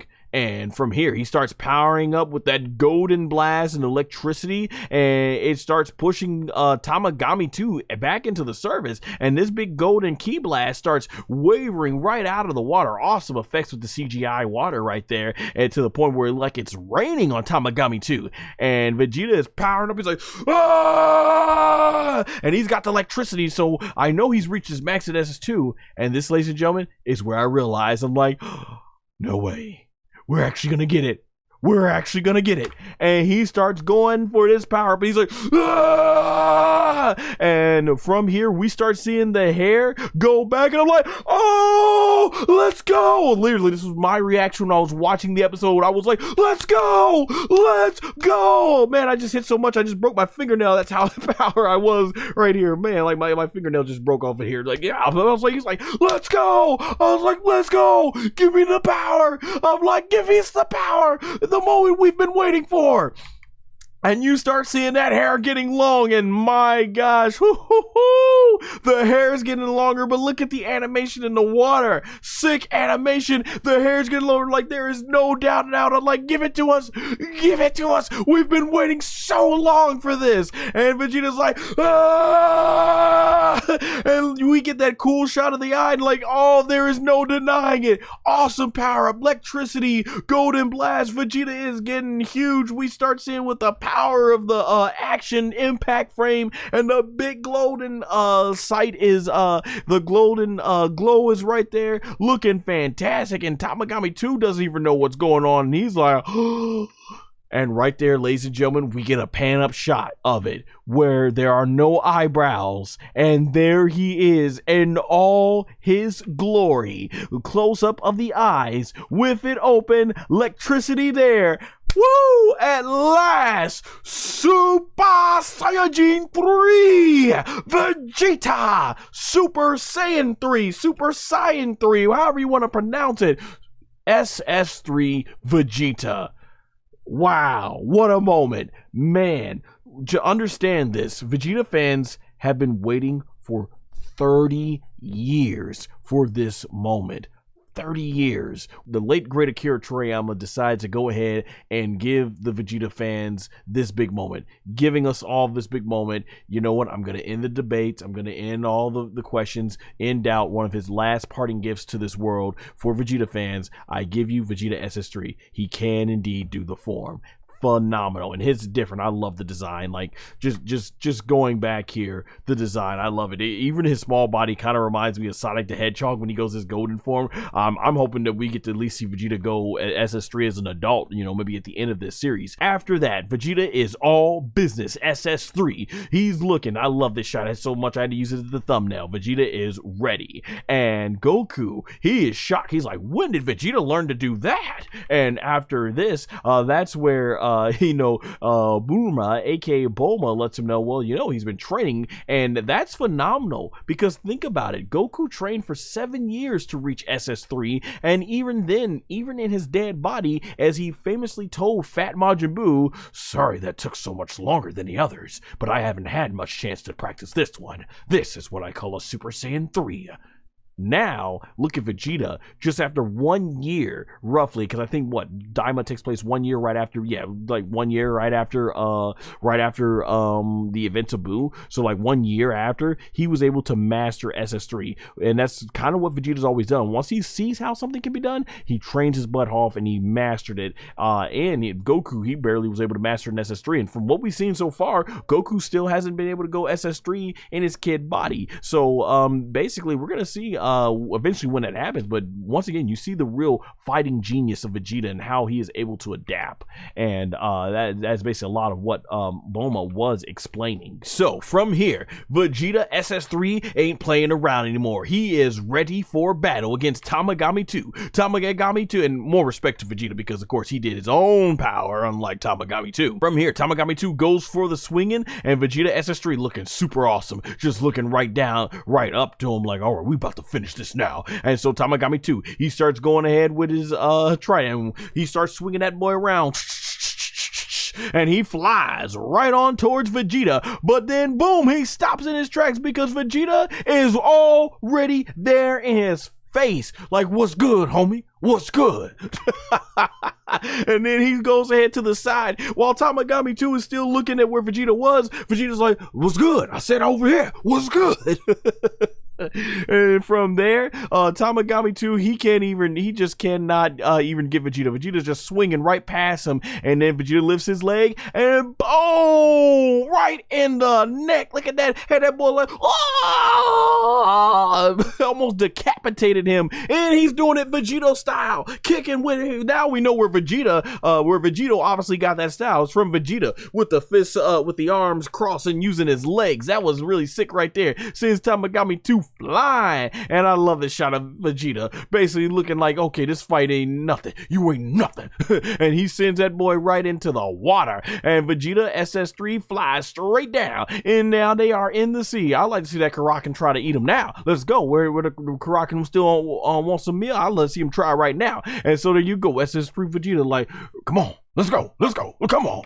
And he starts looking over in the sky. The respect. He's going to take his eyes off him. Now, you should never really take your eyes off the prize. So Tamagami 2 is like, you're not looking at me again. Here I come. And Vegeta's like, let's go. Let's try something. And then boom, as soon as he gets that, Trident right over next to Vegeta, boom, Vegeta catches it with his finger. And Tamagami 2, man, he is stunned, like, I cannot believe this guy. And he starts going like, and very much just like his son did, his future version of his son did when he faced Goku, or no, very much like his rival Son Goku did when he faced his future son in a little sparring match. Vegeta with one finger is able to dodge it. He's just basically dodging all this with one finger. This is sick. I love this callback. Like I said, there's going to be a lot of stuff in here that call back to Dragon Ball Z. This is a celebration of the entire franchise.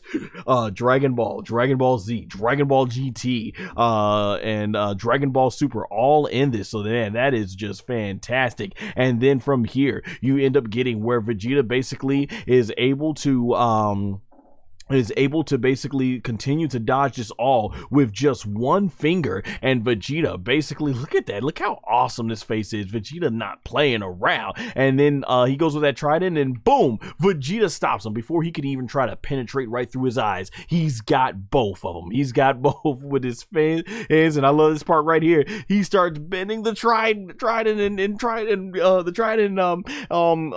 2's like, and from there, boom, Vegeta breaks his stuff with just two fingers. Two fingers breaks him. And then from there, man, Tamagami 2 is like, I can't believe you just did that.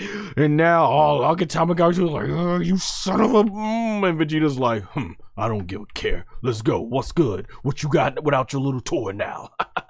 But that, I'm up here trash talking like Vegeta would be trash talking, but I think that's what's interesting. So many times Vegeta trash talks, but Vegeta's all focused. He's not doing any talking. Vegeta just wants Tamagami 2 to understand his power all through his actions, to understand that you ain't nothing. And Vegeta goes right into the fist. We get another close-up of the eye. This is like shot number 13 or 14 within this episode. And Vegeta basically goes ahead and does this cool kick and sends Tamagami 2 flying right all through the sea. He parts the sea. That's right, ladies and gentlemen, he has parted the sea like Moses. Only Vegeta did it right here with his foot, so that was like crazy. I'm like, dang, boy's kick so powerful, he parted the sea. And this whole shot here, man, this is crazy, man.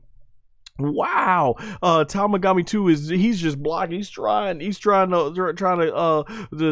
hold on there, and he's like, oh crap. He said, what's going on? And Vegeta, he just flies right towards him, and Tamagami 2 is like, he ain't got much to answer. You know, he just got to be on the defense. And Vegeta's like, nope, let's go. What's good? Come on, let's go. Ladies and gentlemen, I think Vegeta's taking it personal earlier, that big comment he said, and Vegeta's just, look at this. Vegeta's just kicking him. Vegeta is just kicking him.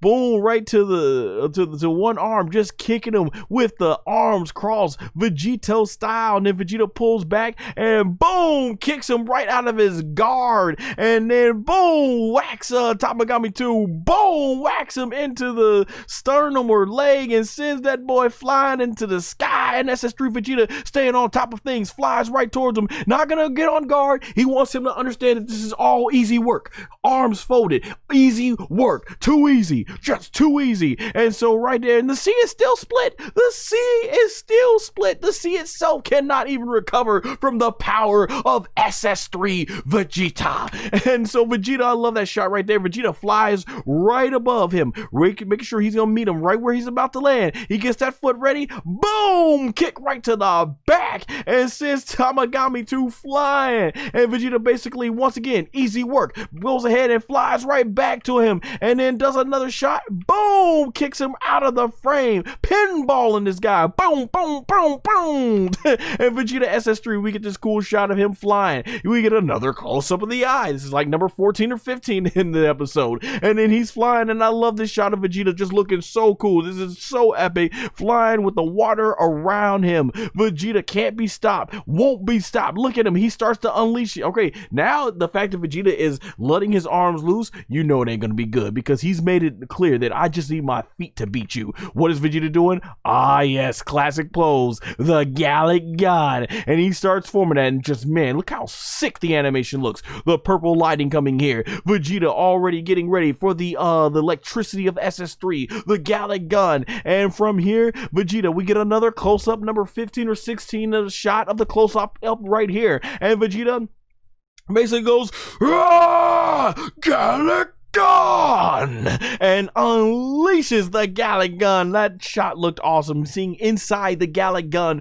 of Vegeta, unleashing the awesome key purple blast that we know is the Gallic Gun. And it's not gold, it was gold in Dragon Ball Super, but here they got it as purple. And Tamagami 2, he catches this thing, and boom, he's able to grab it, but this thing sends him flying further into the sea. Sick looking animation, phenomenal, things gliding him across the sea. And Tamagami 2, to his credit, he's able to compress that Gallic Gun, and he's like, I will not be defeated. And he unleashes this thing, hugs it, bear hugs it, and boom, launches that thing in the sky, very much like Tamagami 2 did, but it don't matter. Look how quick Vegeta is. While he's busy throwing that thing in, Vegeta's like, gotcha, you let yourself down. He's like, you let your God down. And then boom, right there as the explosion goes off, Vegeta comes in, and Tamagami 2's like, oh, how did he get there so quick? And bang, right in the face. Oh, feel the power of SS3 Vegeta.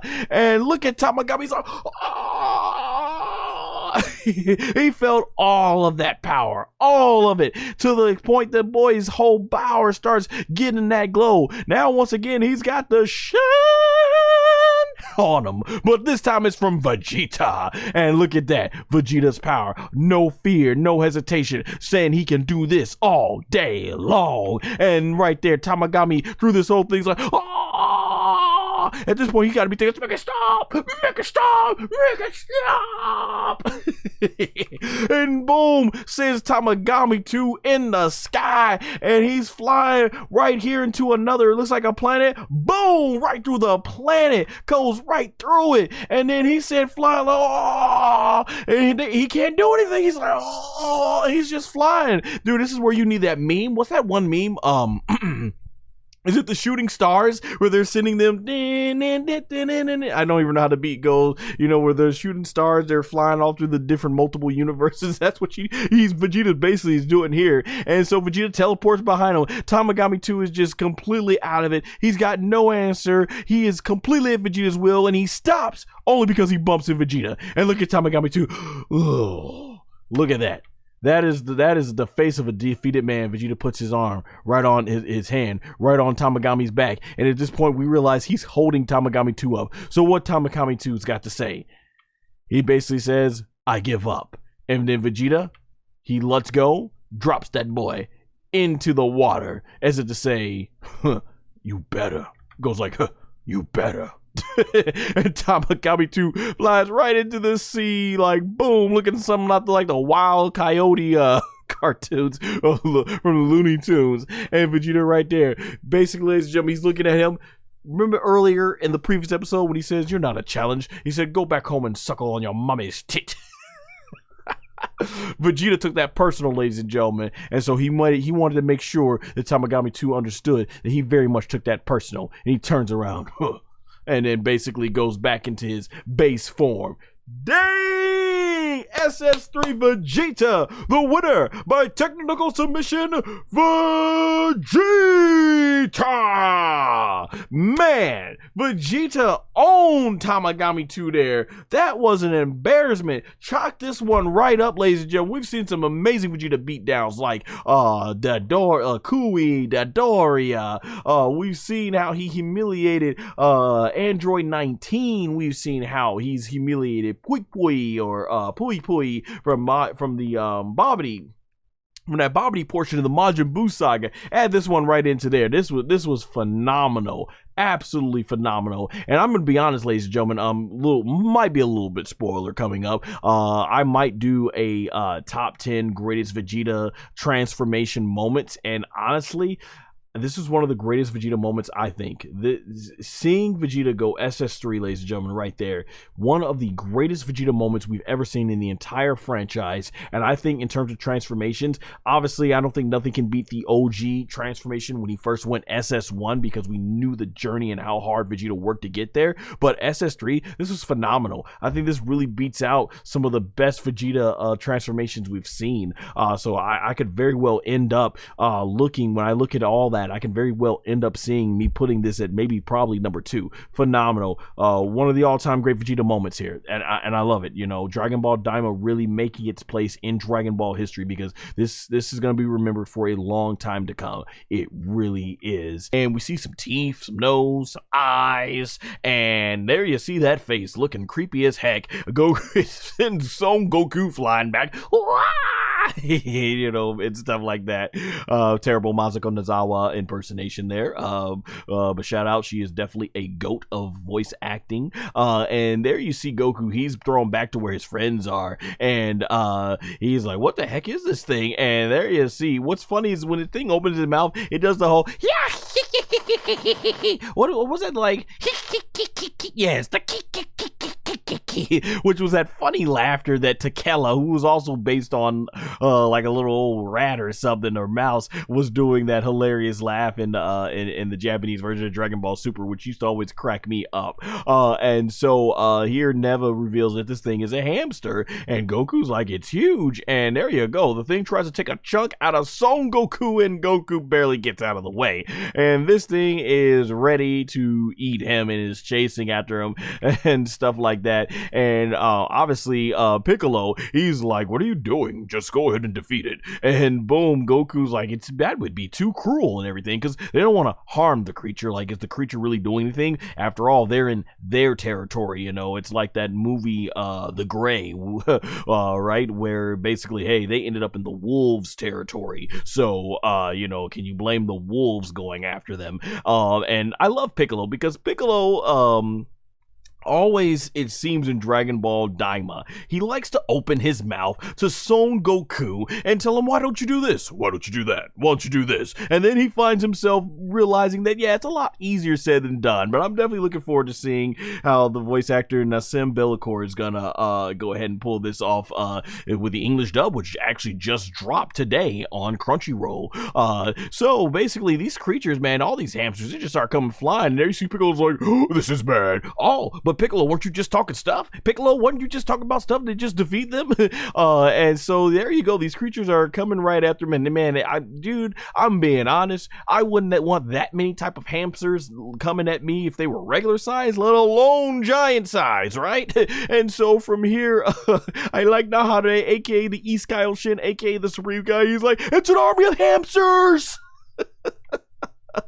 Oh, so these hamsters thing, they just start coming around at our fighters, and they're jumping all over the air, and Goku, he goes ahead and tosses one of them, and then these things are basically coming right at him, and they jump, about 4 of them, and boom, they done smothered Goku. And what's gonna happen here? What's Goku gonna react? He's got these 4 fur balls going at him. He starts laughing, you know, doing that, start crying, talking about how it tickles.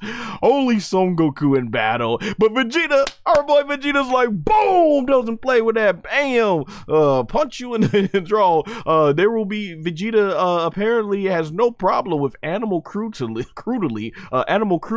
but hey, he's gonna have to they gotta defend themselves, right? And boom, uppercut to that, and then Vegeta comes with this thing, boom, kick to the jaw there, send that thing flying, and then boom, Vegeta basically gets out of the way, and he's like, bam, punch in the face, kick in the gut, and then kicking this one over here. Vegeta does not have time for cute cuddly things. That's what we're seeing here. So Vegeta starts taking the ki blast, and he's just like, I'll blast you all to hell, and throws it out. He didn't say that, but obviously that's something that Vegeta would say. So he throws a ki blast, and then boom, knocks all these fur balls away. Vegeta, Vegeta, Vegeta, right? That's why we like him, because hey, Vegeta, at the end of the day, he ain't gonna play, right? And these things are like, they're trying to get their arms and stuff in the air, and they go ahead and eventually pop right back up, and they're ready. And Vegeta's like, they're so resilient. So yeah, obviously these things can take a beating and keep on ticking. And boom, they're quick too, because already they've decided to try and overwhelm Vegeta. And I like my man Glorio. He's like, F this, takes his pistol out, pew, pew, pew, he just starts shooting at these things. And Piccolo's like, boom, boom, you know, starts shooting some ki blasts at these things. And he's like, hey, are those repairs done yet? And from there, you've got Gomah and Panzy, and they are basically still just trying to work it out. And man, they're not seeing exactly everything that is going on here and stuff like that. Man, so you're seeing all this stuff with them trying to fix it and everything. And what ends up happening from here, we end up getting, there, Hibiscus and Neva are both hiding away from these things. I love Nahare. He's like, I'm not tasty. And boom, this thing almost got him. And I love the way when he almost gets right, he's like, oh. So this is some great comedy, man. And then this big thing starts coming out, and Goku, he's already struggling with one of these hamsters, and the big giant thing makes a foot, and it's like, what is this? And all the hamsters, this has caught their attention, and they run and skedaddle, as if they've seen some sort of bigger creature. And that's where we're reminded that this is a giant place, and they start going all into the giant grass here, and Goku's like, wait, where are they going? And Piccolo's like, oh, go ahead and check it out. So he flies up into the sky, and you could see from Goku, Vegeta, and Piccolo's response, but they're like, what have we gotten ourselves into? And this giant thing's foot, bam, nearly crushes them, sends them three boys flying, like, whoa, and they're barely hanging on with a thread. And this is where Neva says that's the Megath kid, and he says it's a Megath child. And Nahare, the supreme guy, he's like, that's a child? And we get a look, and like, holy crap, if that's a kid, how big must the adults be? And when you look at it from a far away distance, it kind of does look like a kid. And from here, man, Neva explains that this thing is on its way from home. And they're like, okay, these things go to schools? And you see a thing, he's kind of like, seems oblivious that they're right there. And he just sits down. And from there, basically being pretty much a mess, just takes all his stuff and throws it on. I mean, like, when I was going to school, I mean, I wouldn't sit in a random forest area and drop all my homework and stuff like that. I wouldn't have done that when I was going to school, and everything. So he just drops it right there. And this stuff comes flying towards Goku, Vegeta, and Piccolo, and this book almost, boom, crushes them, but they are able to get out of the way. And then you have these pencils, they start falling down. It's nearly Vegeta's head, and boom, Vegeta's like, holy crap, that could have been my head. I just love the laughter of these guys, their facial expressions. And another one comes down, and boom, another one almost nearly go ahead and hits Piccolo. At least he would have been able to regenerate and stuff. And then this racer falls towards Goku and Vegeta, and he's able to go ahead, and they're both able to go ahead and catch them. And they're like, everything on this planet is way too big. And then the big giant child here is eating something, and we don't know what. And they said it's holding something to eating, and Neva said he must have brought it from the store. these big old things, ladies and gentlemen, are going to the store and eating like I don't even want to know. Well, actually, I kind of do. I kind of would like to see more of this world. But given that it's 20 episodes long, then I don't think we should spend too much time here. But that episode says, the heck with that. That being said, he apparently is eating fried Kraken, a fried Kraken tentacle. And they take it. They take the Krakens and they eat it like fried chicken and stuff. Them big old things that struggled so much was so much of a struggle for Goku and Vegeta. And Vegeta's like, they eat that monstrosity like that? Like, I need to know exactly how do these things they go fishing for the Krakens? Like, how do they? I guess when you're that big, you can, but it's like, wow, they actually go ahead and grab those things and eat them. Like, okay, and then it has a little puppy.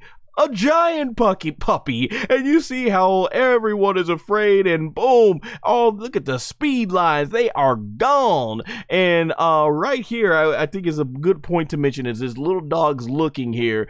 This shot right here is obviously taken from Dragon Ball GT, and you see this next right here is the dog, basically the little puppy, Glorio's like, F this. He got his pistol out ready. He's ready. I love it, but it ain't gonna do jack squat against these things. And then you got Bulma and Panzy there. They basically nod each other like, yeah, we're gonna go ahead and with our screwdrivers and continue fixing the ship. And so they go back to work. And the puppy is basically, he's going around here and he's sniffing around. I love how the grass very much looks like Planet Namek. And from here, Goku is trying to basically go ahead and sneak away, and then it sniffs one of these flowers, and it sneezes. Oh my gosh, you know, when you're around just regular people who just don't cover their mouth, you can already imagine how nasty it is with germs being able to spread within an 8-foot radius and all around a full 360. Like, imagine this is from a whole other realm. Like, who knows what their germs got? And Goku's like, ah, and he ends up going in front of it, and that puppy wastes no time trying to go ahead and bite Goku, who's already on the run from this thing. And once again, why are these struggling with these things? Because the puppy means no harm and everything. It's just trying to play. But obviously Goku doesn't want to kill it. And boom, there you go. You see this thing almost crushed Goku. And he's up here going ahead on trying to swing around on this piece of grass and maybe get to a safer distance as he flies into the sky. And once again, this thing is hot on its trail. This puppy is hot on Goku's trail. And Goku basically ends up going ahead and he flies past this rock, and the puppy goes head first into the rock. But these things are very resilient. As you can see, this thing completely shakes it all off, and we got another great eye shot, which I think we had like 16 or those, more or less 16 of those shots back in Dragon Ball DAIMA episode 12. And there you see right there, this thing is hot on Goku's trail, chasing and just jumping around him. And you see right here, basically with Goku flying away, and it's crushing, it's just going through the trees. And like I said, he takes that pistol out and he starts basically lining it up and shoots the blast, and it literally does nothing but nothing but sparkles. It just bounces right off the puppy, and the puppy comes flying after after Glorio, and Glorio is on the chase. He's on the chase, and boom, this puppy smacks him down. He's on the ground, and the puppy's going in for the kill, and boom, Vegeta comes in with an uppercut, a shuriken for you Street Fighter fans out there, right? And man, Vegeta sent that puppy flying. Like I say, Vegeta has no patience for these little furry animals. And Glorio's like, holy crap, that was it for me. And Vegeta, he does his best Rocky impression. Yo, Bulma, I did it! It's victory pose. And he looks back down at Glorio, and Glorio's like, hey, thanks, you saved me. And from here, the puppy's like, he just starts having fun and everything. And Glorio's like, we gotta keep this thing away from the ship. And Piccolo's like, Vegeta's like, and Goku's like, yeah, let's do it. And then Vegeta flies right past Goku, and Vegeta's like, I'll take this thing. And so Goku, Vegeta, and Piccolo, the animation right here is really cool. They're flying all over the area. Gotta give shout out, by the way, to the animation staff, because they were on point. The chief animator director was Nako Yamoka. Yamoka, and the animation directors was Shuntaro Mura and Koji Watanabe. And I saw on Twitter too, under the handle Mix the Scale, Scale It, I think is how you say it, Mixtheskele, was also a key animator, and I thought, man, all of them and the entire staff did a phenomenal job animating all this. Sorry if I butchered their names, but gotta give respect to the people that make this stuff all possible. And so we get an awesome shot here of Piccolo lining up a big giant ki blast. He throws that thing, Vegeta takes his ki blast, and he basically, Vegeta's having no more pitch. He's like, ah! Shoots this thing. Both ki blasts end up hitting the puppy, and boom, he just basically, the puppy thinks it tickles and starts laughing, and he's having fun thinking they're just playing with him. And Vegeta's like, you got to be kidding me. He's like, what? And so basically they're flying all over trying to keep the puppy distracted, and they're flying everywhere, and you can see the puppy's just having the time of its life and it just doesn't know what to make. They are trying their best because they're trying not to kill the thing, and Son Goku, he ends up flying away into the fur, and I have no idea why on the outside the fur looks like this, but on the inside the fur looks like this, and it's glowing, and it's like, okay, whatever. And we see some more red eyes, like, okay, what's in there? And immediately when I saw this shot, I'm like, oh my gosh, they gotta deal with giant fleas. They're gonna deal with giant fleas now. And Goku's like, oh my gosh. And so the giant fleas, they come on after Son Goku. He flies so quickly out of that fur, but the giant fleas are already on him. They can jump, like, holy crap. This episode should really put into perspective that if animals were giants, how screwed us humans would be. Could you imagine? We love our dogs and our cats, but imagine if they got fleas and they were that big. Holy crap, man. This world would just not be safe to live in at all. I mean, we have enough dangers to deal with out there in the world, let alone these things. Yikes. And so Goku, he's flying from these fleas. Now, why you don't want to destroy the fleas? Because we always look to kill those things off, right? We love our pet food. We want those fleas or whatever dead on them if they were to end up getting those, right? And Piccolo comes in kicking those fleas. He goes in and punches the fleas, and he's like, they're ticks, and he's punching them. Piccolo showing no mercy to these things while Goku flies away, and he's punching these things. Boom, sends that thing flying, and bam, kicks that thing flying, and does the double X handle, bam, sends that thing flying, comes back with a back fist to this flea. Yeah, I don't know why they just kill these things. And then the puppy's tail comes back and comes with Goku, bam, punches, whacks him on the face, and then, ooh, really knocked Goku down,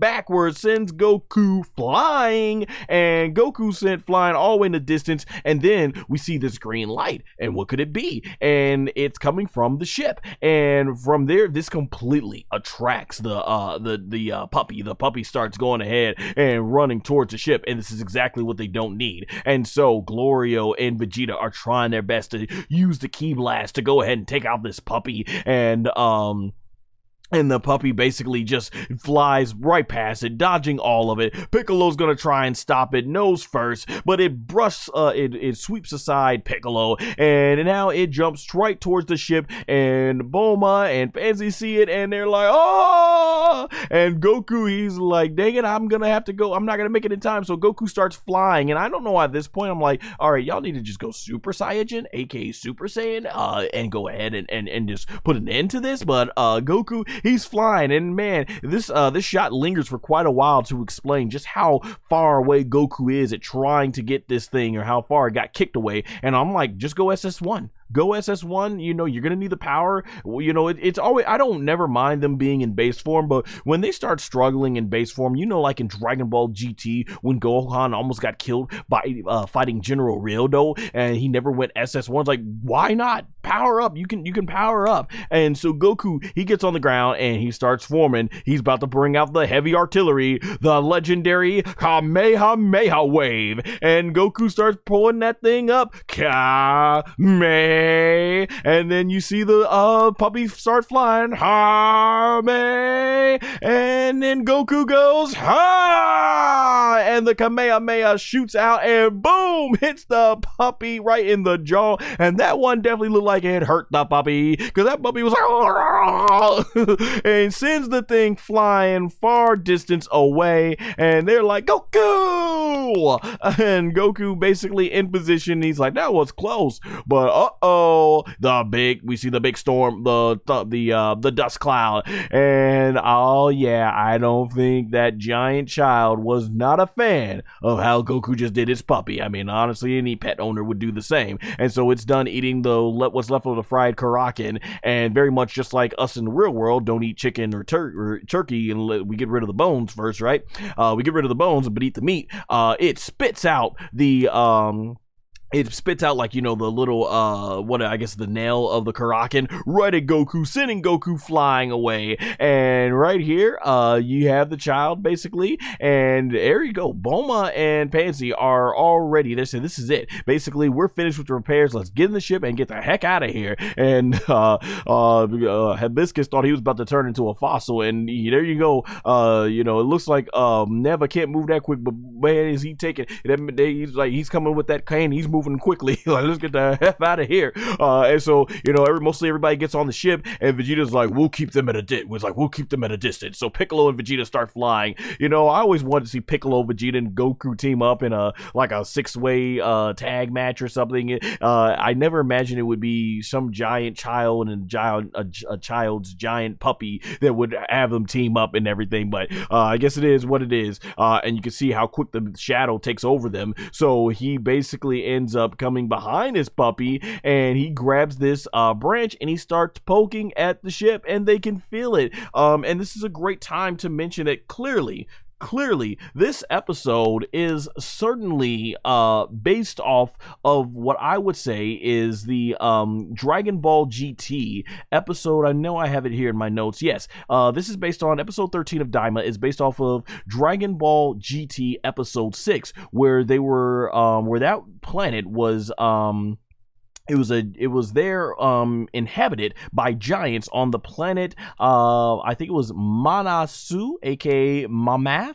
And there's a scene directly referenced from one of the giants poking at the spaceship that Toriyama drew as artwork for Dragon Ball GT. And yeah, some people might not know this yet. Toriyama actually did have some involvement with Dragon Ball, Dragon Ball GT, as he did a lot of the character designs and some artwork for the series. And that's clearly what this episode was reminded. It did remind me of the giant episodes. I have to look that up though and put it in my notes, because obviously, for obvious reasons, while I don't hate Dragon Ball GT, it's not my favorite either, obviously. So as a result, I don't spend that much time watching it when I do want to watch some Dragon Ball.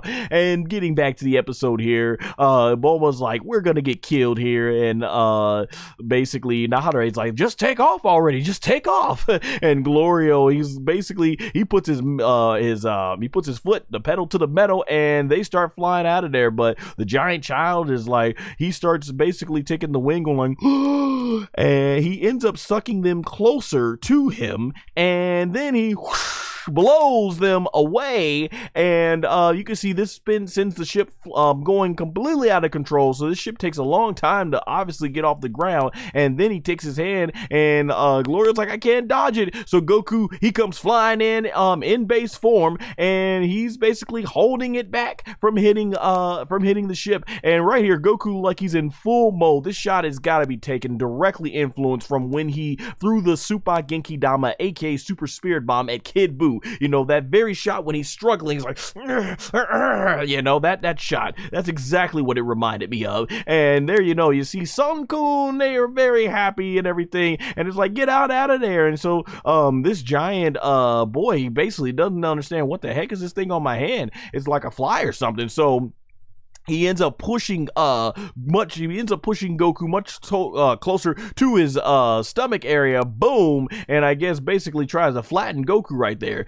This only causes Goku to fly into his fabric of his shirt that he's got on, and Goku's basically just falling down here, bouncing all over the place, and he ends up nearly getting as he goes further down, the giant boy tries to basically go ahead and completely whack the spaceship thing away, and the spaceship, they end up going away, but it's moving slow, and they're just trying to go ahead and dodge all this stuff away. And from here, it nearly goes ahead and it hits the ship again, but they're able to evade it. And then Vegeta, finally, I've been waiting all episode. I was like, why don't you go SS1? I understand, but at base form ain't working it. Go SS1. You have these abilities, and especially when we know Vegeta can go SS3, and Goku at least has shown he can master SS2. So Vegeta starts just going in with his ki blast, going all out and just trying to shoot this thing from the side, but it's no avail, and it tries whacking Vegeta, and as you can see, no effect at all. And Piccolo, he starts using his ki blast and shoots everything he's got at this thing. Well, I'm pretty sure he's not shooting everything that he got. Hits him in the hand, and it does manage to have them drop the tree that he took out and was trying to whack him with, and then the giant kid's like, okay, I got something else for y'all. He goes ahead and takes out his ruler, and he's about to go ahead and shoot this thing machine. Man, I don't know, like, we've all had encounters with bees and flies and stuff like that. Would you ever go ahead and try to if a fly and a bee's trying to get away with you, why would you try to interrogate it? So I guess you could tell, yeah, this is very much a child they're dealing with here. So they go ahead and he tries to swat this thing at this at the spaceship, and Goku, he's trying to find the exit, and from there it can feel something's itching right there, so it starts itching the shirt, and it's compressing Goku, and there you see, nearly squashing and flattening Goku there. And Goku, he still sees the light. He sees that end of the light at the end of the tunnel, gets out of the fabric, but then falls into the books, and you see him going straight down there into the books all the way. And I guess because the books is padded this way, so it's more open, but it gets more narrow as you go down, and I did like that effect. That was really cool when he went down there. And from here, he tries to go back to whacking the spaceship, and he's coming nearly close, but no, we see that golden glow, and at last, after waiting the entire gosh dang episode, Son Goku is, I love it. That was really cool with the books and the homework and all the utensils coming out of it. But at the last, Son Goku finally goes Super Saiyan, and he starts spitting that Neo Ball, and basically Goku not playing anymore, starts flying right towards it, and then this thing is gonna take its ruler, and yes, Goku, showing no fear, no hesitation, on point, takes the Neo Bowl, aka the Power Bowl, and collides it with a ruler. And yes, it is a struggle, ladies and gentlemen. This is what Dragon Ball DAIMA has become. SS Goku with the Power Bowl, struggling with a big giant kid's ruler from school. This is ridiculous. Only in Dragon Ball DAIMA. Oh my gosh, but that's what Toriyama was known for. He's a gag manga artist. Toriyama loves making these ridiculous scenarios and everything like that. And Goku's like, so strong! Oh man, and so this big old kid, he whacks Goku with the ruler, sending SS1 Goku flying. This has become a Super Saiyan job that cannot get the job done, apparently, because remember, they're not trying to kill this poor kid. They're not trying to kill his puppy, but obviously doing so is requiring a lot more as it sent Goku into the dirt. And look at that. Oh man, this kid just, I love how this kid just living life and just doing what kids do is taking Super Saiyan 1 Goku to the limit.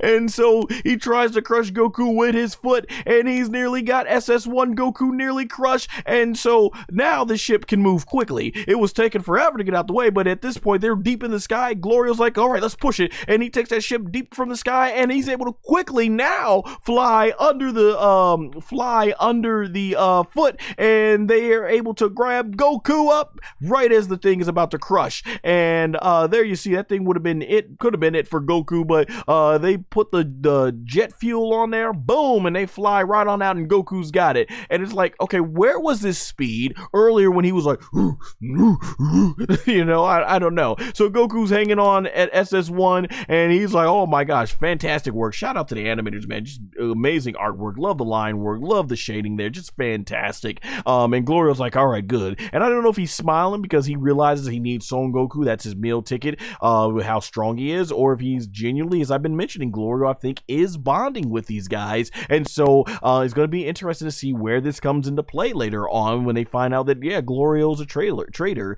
and all that stuff. And Goku, he's like saying, you know, thanks and all that stuff. And the giant boy then sits down, and Piccolo, you're like, let's get the F out of here. And so Goku at SS1, he flies towards, and you got the big boy and the dog, they're looking at them fly away, and they're finally back in the ship safely, and they're like, oh my gosh, they can't believe they just went through that experience. I mean, had they gone SS2 and SS3 and knocked these things out and called it a day, they wouldn't have had to maybe be on such a relief. But wow, our heroes Goku and them, they are just all over the place, dodging all these laser beams and everything from going in from the Gendarmerie, as they're called, and all that stuff like that.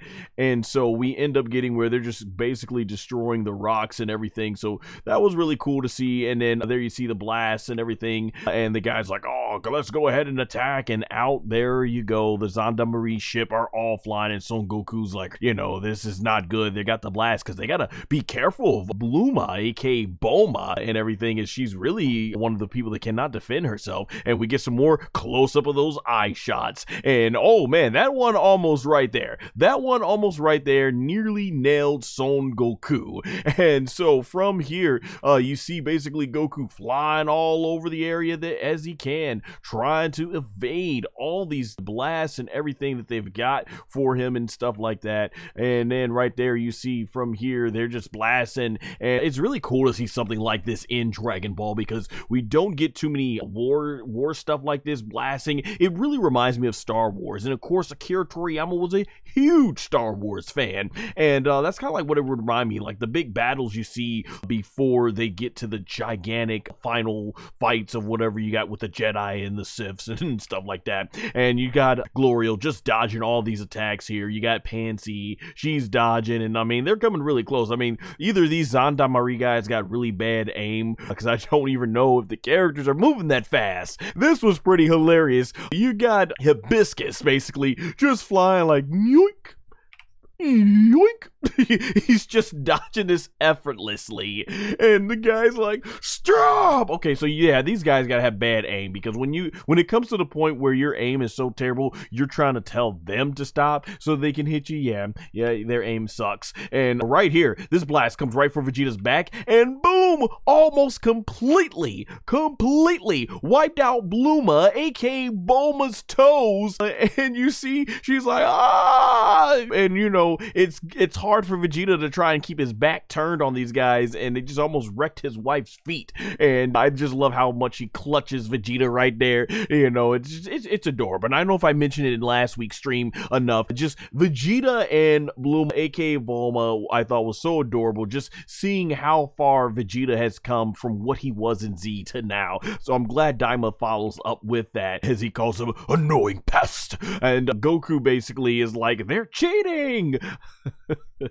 I mean, yeah, they're trying to do whatever it takes to win the game, which is making sure you all don't get to Gomah and stuff. So I don't know how it's cheating there. So they're shooting, like I said, their aim is just off at this point. Goku's not even trying to dodge that right there. And so they basically find these rocks, and they're able to fly behind them and take guard. And the Gendarmerie, aka military force from Gomah, they're like, like, you know, you can't let him escape. Don't let him escape. And they basically start shooting, and Goku's like, hey, are you all okay? And Bluma, aka Bloma, is like, yeah, barely. I don't even know what Hibiscus is up there checking out during this whole thing. And so they keep shooting these blasts at them, and there comes one of their Gendarmerie ships, and they're just flying, and they're shooting. Goku's almost getting hit by it, and it's a lot of shooting. And like I said, this shot was cool right here with Panzy shooting that out, and then you get to where Goku is basically taking the Neobo, you know, using it to reflect it, aka the power pole in the Funimation Now Crunchyroll dub. So I really love that shot of how Goku's able to reflect it back, and the colors, man, shout out to the animation staff. Just the use of colors, the greens, the purples, the reds, really great color contrast. Really loving that from an artistic standpoint, and I love that part right here. So this thing comes over and Goku just swats it like a fly swatter. Boom, get that out of here with the key, with the whatever these blasts are from their guns. And you just see they're still trying to shoot it. And yeah, these were just amazing frames. Goku swatting another one away into the sky. And there you go. Glorio's got his piece in his hand, and he shoots it, boom, right at this Gendarmerie guy. And bam, that guy is gone out of here. And out comes another one. He's like, you'll pay for that. He comes out, shoots another beam. And I have no idea why Nahare, aka the East Kaioshin, aka the Supreme Kai, is cowering in fear. Like, you are stronger. You are the man that essentially punked out Piccolo at the, what was that, the 21st Tenkaichi Budokai, man, aka World's Martial Arts Tournament, I think it was. And you're up here cowering in fear. I don't understand why. And so Goku, he gets in direction, uses the Neobo as a shield, basically. And I mean, this animation is just looking awesome. Fantastic. I'm really loving it. Dragon Ball Daima definitely never disappoints when it comes to the animation and the choreography, as you see right there with Goku. Just great looking shots here, and Goku's running over here trying to avoid these blasts, and boom, they nail Goku in the back, and you see this electricity start sparking, and Goku at fast speed comes down to the ground, and you know, he's like, you know, basically feeling the pain, and like, oh, okay, these things got some damage to them when Goku gets hit. And then they shoot another one at him, and boom, I think Goku was able to evade that, and it's really done a number on Son Goku. And this is where Glorio, as he's explaining there in the screenshot, is a direct shot can incapacitate you. So basically you need to really watch yourself there. And at this point I'm like, okay, these Gendarmerie guys, when they nail you with this blast, it's pretty evidence. Might need to go Super Saiyan, aka Super Saiyan 1, aka Super Saiyan 1. And so I guess I'm not going to get that wish as we go through the episode here, because you see the Gendarmerie ships, they keep coming right back around, and Goku's getting angry, and he's like, why is those that, you know, those are dirty, and he starts flying towards them, and Goku is mad now. He tells the power pole to extend, and boom, goes right out of there with the nice green explosions, and that thing comes coming down, and Panzy's like, awesome. And right here is more of these Gendarmerie ships. They end up coming around. Goku's like, there's no end to them, and Vegeta's just been sitting there chilling this whole time, and he goes like, they're so, yeah,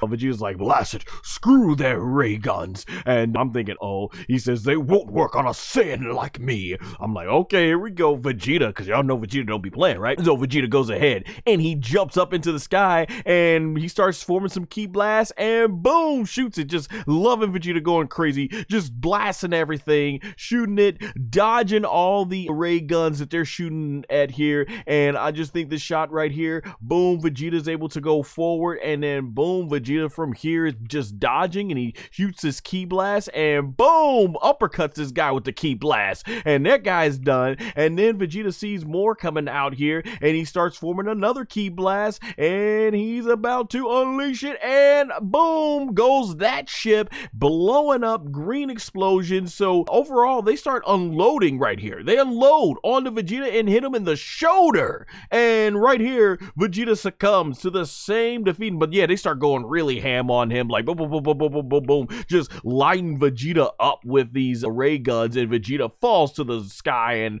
bam, falls onto the ground. You know, I had something I wanted to say about this, but now being able to pause it down frame by frame, I'm like, okay, I see. I was about to say, ain't this some BS that Vegeta has reached his limit in base form and cannot move. When Goku got hit by one of those things and was still able to recover, but looking back now at the frames, like I said, they clearly did light Vegeta up with multiple shots compared to what Goku took. And as a result, Vegeta now is asking for one of those Snanima bugs. And basically Goku, he's like, here. And Vegeta grabs it. And yeah, I said, that thing does not look appealing at all. And Vegeta's like, but you gotta do what you gotta do to get that Snanima back. So he goes ahead and eats it. And Vegeta is back to full power. He's like, those dirty pieces of scum, they're shooting everywhere. Yeah, so I'm like, are these ray guns that powerful that even base Goku and Vegeta are being taken by their limits? But at this point, I'm like, okay, I'll accept it. They're not human made. These are made from the Majins of the demon realm. So at this point, best thing to do is go SS1. It's clear that Goku and Vegeta's base forms are not a match for these Gendarmerie guys, I guess in large quantities. And so what are they going to do? Goku makes the mention that it looks like dealing with them might be rough in their kids' bodies. Despite the fact, going back to the entire episodes, we've seen Goku and Vegeta both wreck all these jabronis in their base forms. It's too much now to deal with. I don't know, whatever, but at this point, go SS1. And so there you see, Gomah's comfortable now. He's like, yes, even they aren't strong enough to do anything about that. Yeah, and what's less is, if that's the case, then maybe you should have sent these things after the Tamagamis, but nobody wants to mess with those. So yeah, like I said, Gomah's a dumb villain. And so we get where he's looking, he notices here, he's like, okay, that's the Namekian.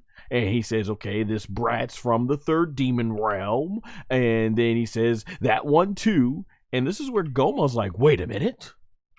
He leans in and he notices that eyeball. And he's like, hey. And he's like, it's the third eye, which is what he wanted from the very beginning. Remember, that was going to be his wish. In fact, it would have been his priority wish had he knew that Shenlong was only going to give him one wish instead of the three that he was promised or told that it would be.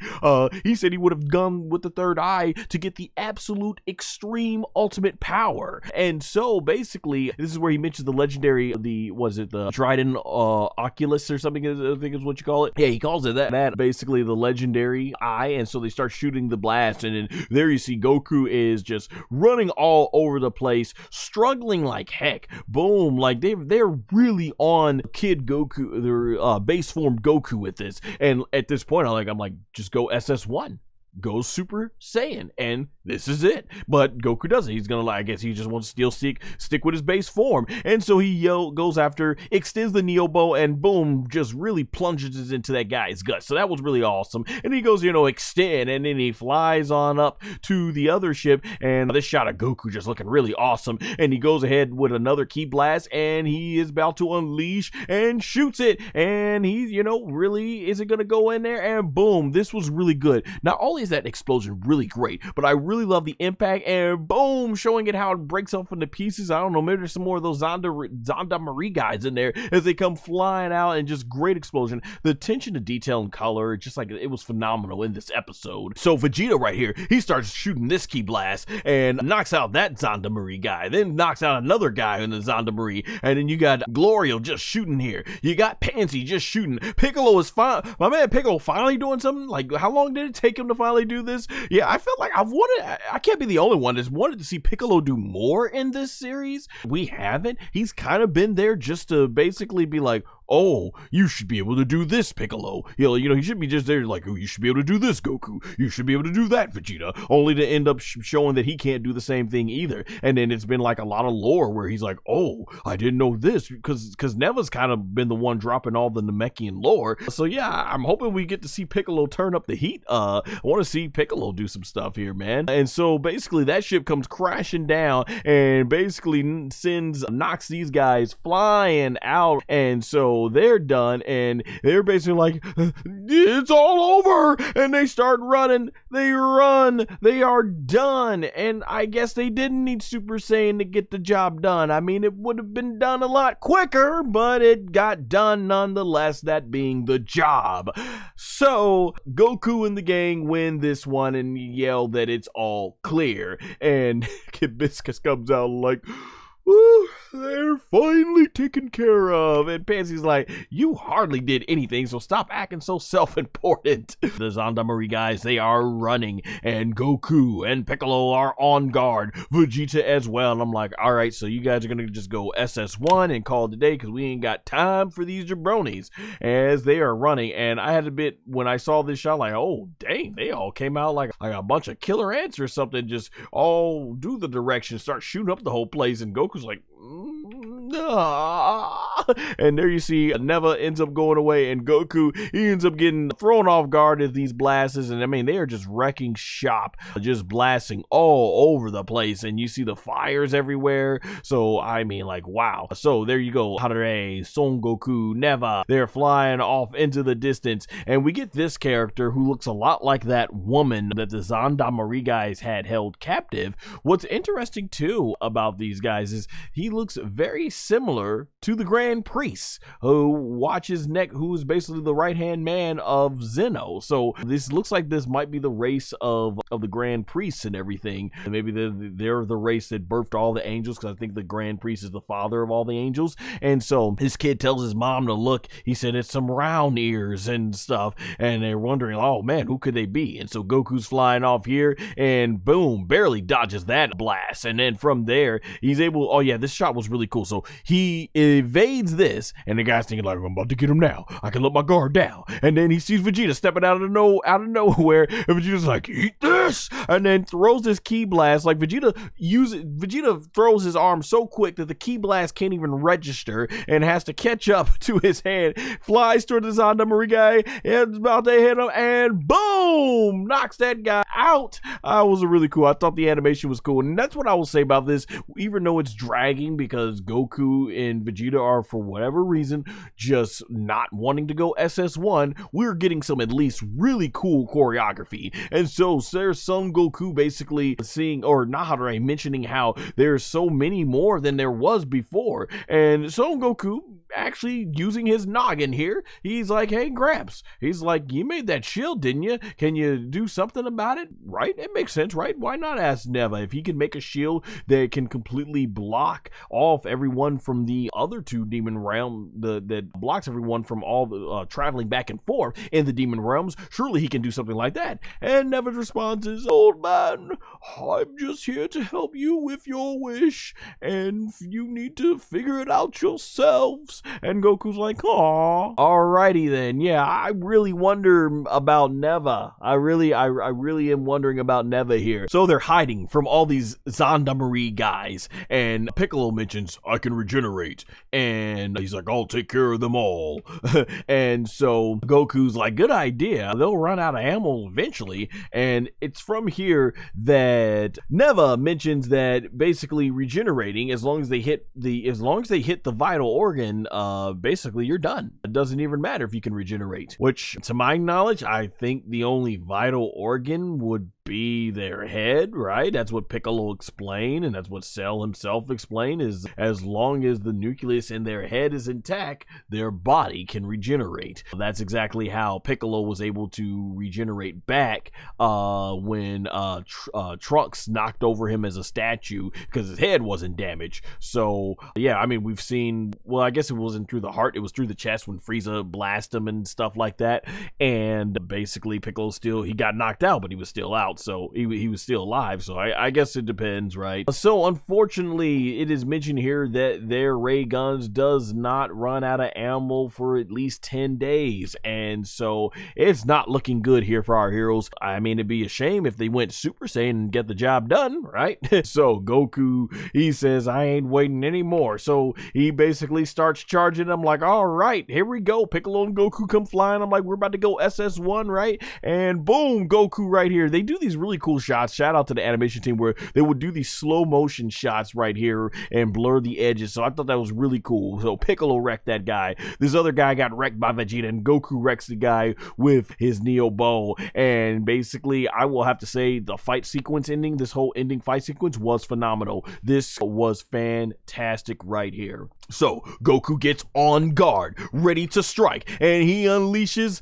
basically dodges, yeah, he does like a whole 360 spin, dodging the blast, dodging that key blast, and then Son Goku goes right with the Neo Bow, and he extends it on the ground, and then it comes right over to this guy's foot, bam, trips him up, oh, and he shoots his other partner, and boom, that guy's like, and then it sends the other guy so much force into the other guy, basically, for the Gendarmerie, and they basically come crashing down. And then next thing, you got these guys shooting their key blasts. Goku's dodging that, and then he dodges the other one, and then Goku's dodging that one, and he dodges two more blasts, and then boom, he basically right here grabs the guy in the chin with his legs, and we get the crotch shot. He's looking at Goku's crotch, and Goku's looking at him, and Goku gets that fist ready, and bam, right in the face, knock that guy out. And then Piccolo, he starts unleashing his key blast, and he throws that blast away, and bam, hits that guy right upside the face. Vegeta's like, I ain't playing with you all.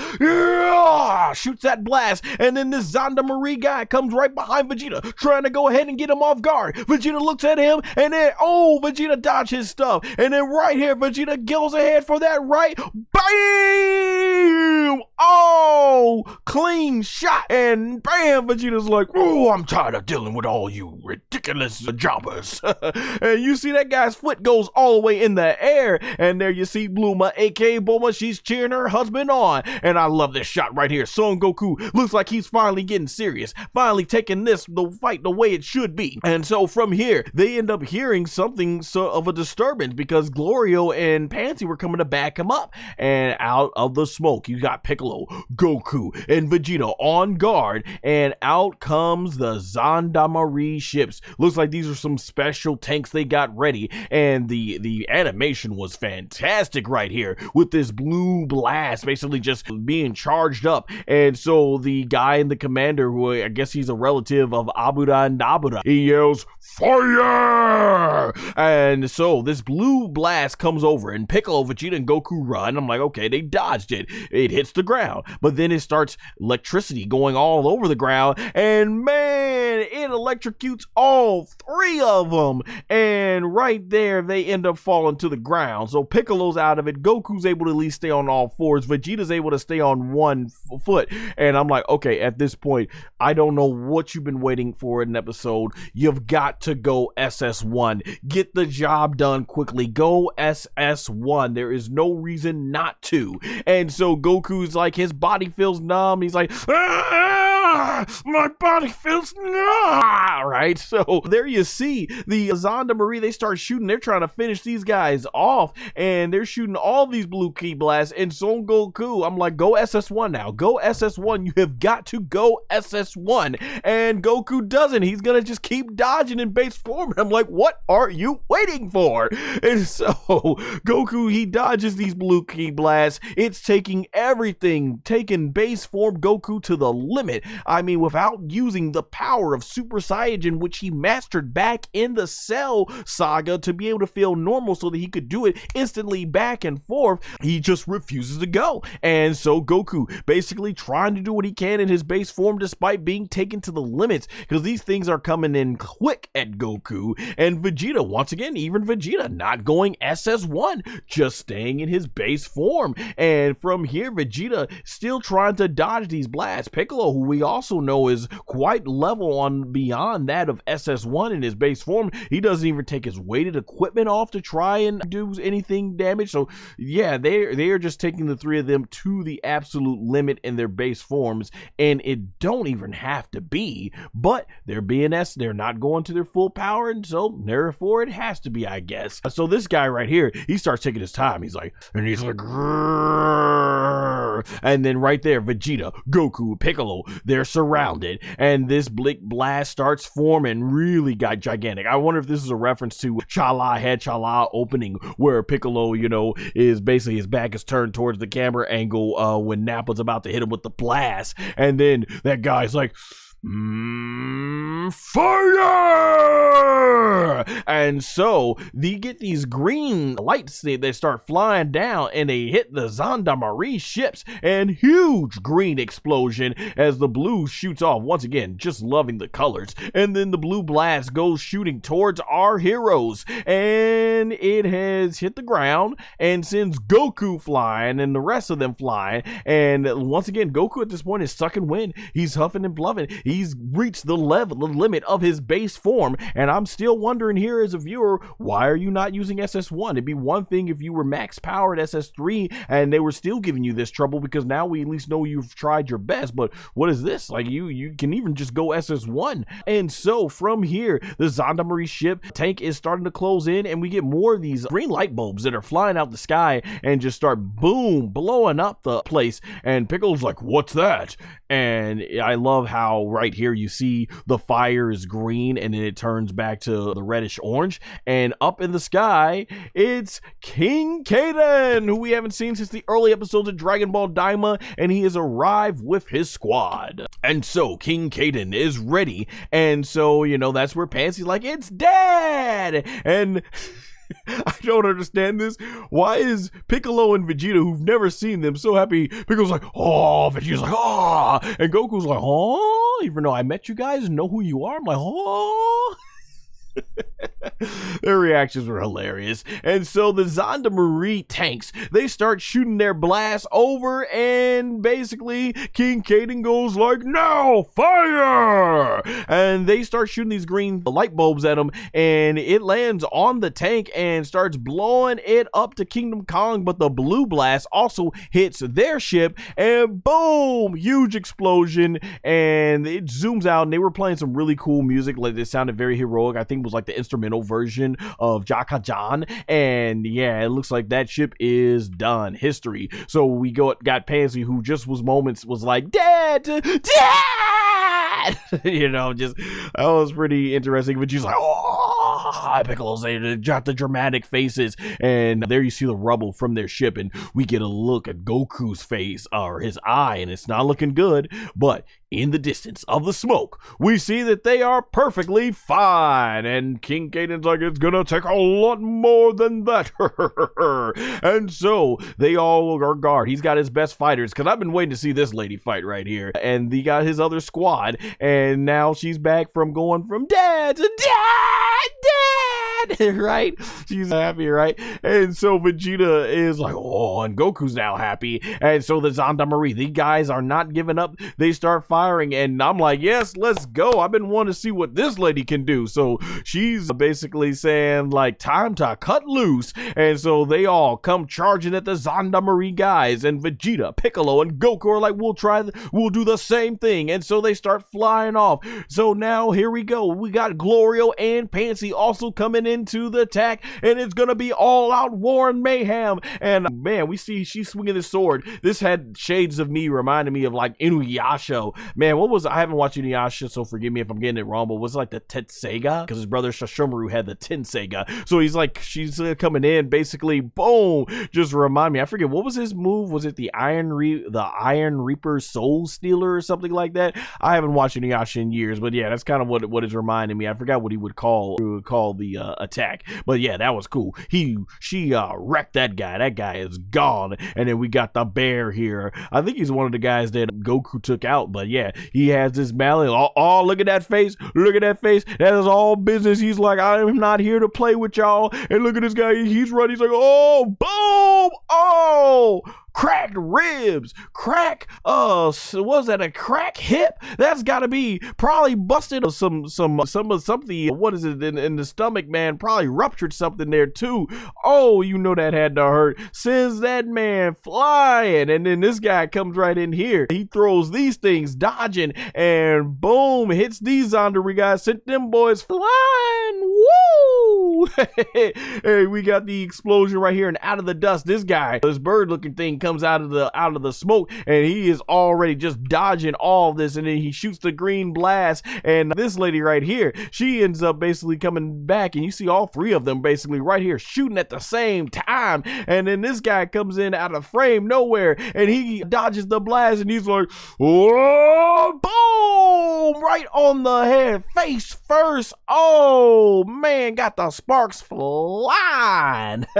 And so from here, we get him, he's knocked out, and then Vegeta with his ki blast, he's twirling in the air, and boom, shoots it and knocks that guy out. Piccolo comes in, they're battered, they're beaten, they've been doing in this base form, reaching their limits, but they're hanging on because they don't want to go to SS1 or power up to get the job done sooner, but they're gonna fight in their base forms, going all out. So they're fighting, we got everything, and this is where Vegeta mentions the tide is starting to turn, and they're back to back. Cool shot of Vegeta and Piccolo in their most weakest forms instead of powering up to get the job done quickly, but they're hanging in there, and boom, there you see all the Gendarmerie guys are taking a beating, and boom, there you got Panzy and Glorio shooting these guys out. Bam, bam, bam. Goku right there dodging the base in base form, dodging the rest of these blasts because boom, it's clear he's got the Neo Bow. That was really cool shot right there with the Neo Bow as Goku's reflecting all their blasts, but he realizes, man, base form, he's being taken to the limit. Does Son Goku in base form have anything left against these Gendarmerie guys? Goku's dodging and he bam smacks that guy in the back with the Neo Bow, and then he goes ahead and propels himself to this guy, and then he dodges the blast nearly in the face. Oh bam, kicks this guy's gun right up and breaks his face, boom, or breaks his hand, and then boom, kicks him right in the gut, and then swoops around with the Neo Bow. And then I love this combo right here. Goku throws the Neo Bow as it goes in the air, and then from there Goku's like, and he takes that fist, he's like, I am tired of playing with you guys. Boom, uppercut, and the guy's body goes in the sky, and then the Neo Bow, remember it was spinning it around, comes down and bam, with such fierce velocity comes right into the guy's gut, knocking him down. Oh, that guy is gone. That combo, that move, that has to be a rush attack for Goku in Dragon Ball Sparking Zero. That was a fantastic combo. And so the Gendarmerie guys come back for Goku, and they're ready to go ahead and unleash his power. And so from there, we get another one. King Kadan's like, y'all want to try something? Y'all want me to? Come on, bring yourselves. What you got? And King Kadan basically takes his fist, boom, knocks that guy in the face so hard, got that boy's mouth and his nose and his eyes and his nose is like that.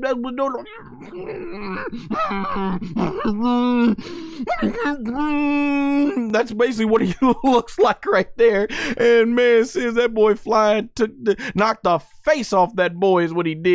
So this guy tries to sneak a shot on King Kadan, and King Kadan's able to block your stuff. And like, what's that little crap gonna do to me? And then he comes in, basically, bam, smacks him with his gun in the side of the face. Oh, that guy with his own, I think that was his own gun, was it? Yeah, he punched him right with his own gun, his own machinery, right in the face. Oh, boy ain't gonna have no teeth, no nose after that, probably. That boy is done for the day. And Goku's like, not bad. And King Kadan's like, thanks. So that was really cool. Panzy right here, she then lands on her father's shoulder, basically, and they're like, oh, let's go to town. So we get this really cool father-daughter moment where they just start going ham. They surround it thinking, okay, we got him now. And then we just get this cool shot where boom, she's blasting from this angle with one of their guns, and then she's using her own gun to blast them, and boom, guy gets hit in the back, boom, guy gets hit in the back again. And then right here, King Kane's like, let's go to work. And then boom, bam, boom, the blast just shooting everywhere. Boom, hits that guy in the face. Boom, no, this guy's going down the back. Boom, other guy gets down the back. They're running, trying to tree. Boom, gets that guy in the back. Boom, hits this guy in the back. And then, man, you got Piccolo. He's got a close up Piccolo's eye, and Piccolo's like, oh, boom. Vegeta's like, oh, boom. So they're doing a blast, and then here comes Son Goku closing in. He's dodging all these key blasts, or these ray guns, battered and broken, normal form, because he decided not to go Super Saiyan. So as a result, Goku's pushing as much as his limit as he could in base form, but you see how focused Goku is. He's flying right towards the Gendarmerie, and they're like, oh, and the guy, I love it, he's flying right towards that one Gendarmerie guy, but he flies past him in the back to kick that guy in the back. These other guys didn't even know what hit him. They're like, huh? And then Goku starts spinning the Neo Ball, and then he gets up, jumps in, power pole, extend, bam! bam, knocks both them guys out in the face and sends him that shot. Look at how awesome Son Goku is. Bam, sends the Neo Bow right into this guy trying to sneak attack, and then he goes ahead and uses the Neo Bow to go ahead and propel himself, swings it, and then bam, gets past the behind this guy, and then Goku goes right there, and he's basically not playing anymore. And I'm like, is this it? We see the action frame, and I'm like, yes, yes. I'm like Daniel Bryan, aka Bryan Danielson, yes, yes, because after 18 minutes of watching Goku struggle for no reason at all, he has unleashed the mighty power of the legendary Super Saiyan. And now this is Goku having his Samuel Jackson moment where he's basically like, I am tired of these mother effing Gendarmerie on these mother effing demon realm. We got things to do. So now SS1 Goku unleashed. He goes right towards this guy, dodges his stuff. Look at that face. Goku is a man possessed. He is ready. He is tired, and he goes for the fist. Boom! About to hit this guy. Bam! Look at that. Oh, look at the boy's face. Oh! And then boom! Goku knocks that guy right over. And goes like, oh! Son Goku not playing. Look at that. That is a Goku that is taking things serious. He's like, I am tired of spending 18 minutes of my life trying to beat you guys when I should have just gone SS1 from the start. So they're gonna start shooting the ray guns now, and Goku dodges over it. All 5 of them go shoot at the same time, and then boom, they shoot right at Goku, and Goku just dodges that stuff. Boom! About to hit this guy. He's like, oh, he's moving so quick, and then right there, no. Oh yeah.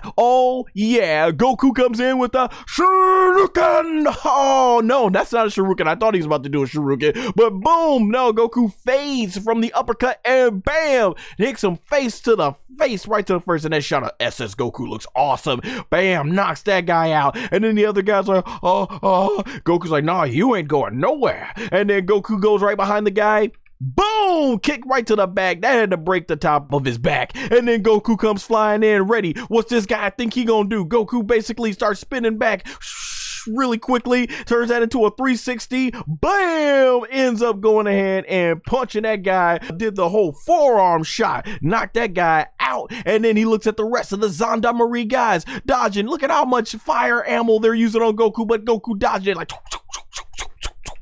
and then Goku basically goes like, no, it's time to make all you pay. And he goes ahead and bam, kicks that guy right in the nose. And then Goku jumps right up, and then bam, oh, does like a dynamic entry right to the guy's jaw. Oh, and then now they all gonna try to attack him at the same time. And that says Goku's like, he flies up into the sky, and then he gets right up there, and he's like, he is angry, about to start doing the blast. And you know Goku must be super angry right now because he unleashes this key blast, and they're like, oh snap, let's get out of here. And they start running. Like their best cause of defense for this is throw your guns in the air and just run like you don't care. Oh, maybe that'll work.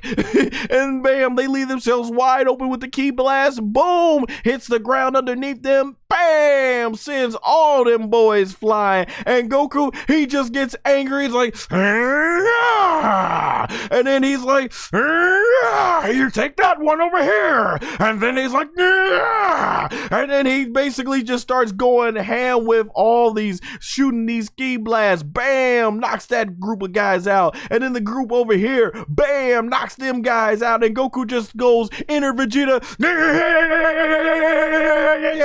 just starts blamming the spam of the key blast. Goku is angry. Y'all have made my man's angry. Or should he just really be angry at himself that he should have done this from the very start of the episode? But I digress. And so, bam, huge key explosion sent the rest of these Gendarmerie guys packing, and they're gone. Look at this guy right here. He's like, oh, beat the snot, beat the tears out of that boy, literally.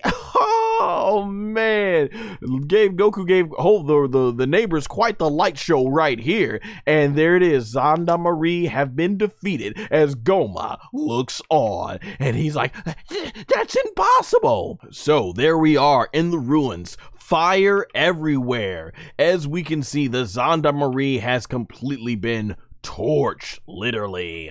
And so there our heroes and Glorio basically are standing strong, and Goku's like, oh, your highness, that was pretty impressive. And even Panzy's like, that was perfect timing, Dad. And he's like, I know. And he says, looks like we helped out quite a bit. Yeah, I mean, you wouldn't have had to help out at all if a certain someone's Goku Vegeta went SS1, but I digress. Gives his back up to Vegeta, and Vegeta still doesn't care. And then we get this devious look from him, and then he shoots his ki blast here right to Vegeta. Now, if we're going base purely off of the lore that was created in the previous episode, these things are devastating because they beat Vegeta, and these things completely overwhelmed our heroes until Goku finally had enough and just went SS1 and blew them all to Kingdom Kong. So if we're going to align with where the last episode picks up, these guys should be a threat, right? And Vegeta does not care, because personally I think this is how Vegeta should have looked at all the jabronis that were shooting these type of beams. And so Vegeta just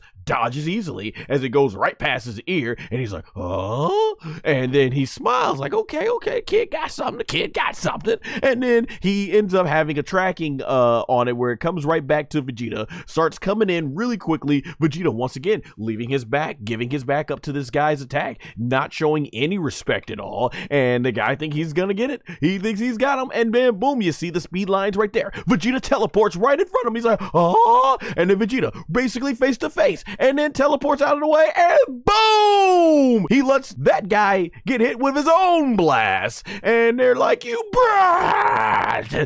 And this guy just starts, I think he jumps up in the air, and he starts a little, and boom, boom, boom. Once again, in the last previous episodes, as we saw, these were giving Vegeta and Goku all types of things. They had to go 18 minutes, even in base form, and the guy thinks he's got Vegeta, and no, he does not. Vegeta is nowhere to be found. He's like, he's like, once again, if you're a wrestling fan, you remember Shane McMahon, often when he fought the Big Show, he would do the whole promo, which way did he go? Which way did he go? Which way did he go? And that's basically what he's like, which way did he go? And Vegeta teleports right behind him, and then goes in for the close-up. Boom! Man, I don't even think this guy's gonna have a nose after this. And I don't know, did he have a nose? Boom! Right in the just center of the face. Oh, man. And that guy right there is gone, knocked out, KO. And it's not even enough to just land on your back. In wrestling, I think they call this overselling or whatever to really make the impact most. So if this guy was selling, boom, he starts jumping up, and then goes ahead and lands on the back, and then boom, look at that. There is no other way to say you are defeated than that. Legs can't even be out straight. Leg all bent in under the other leg. That guy is gone.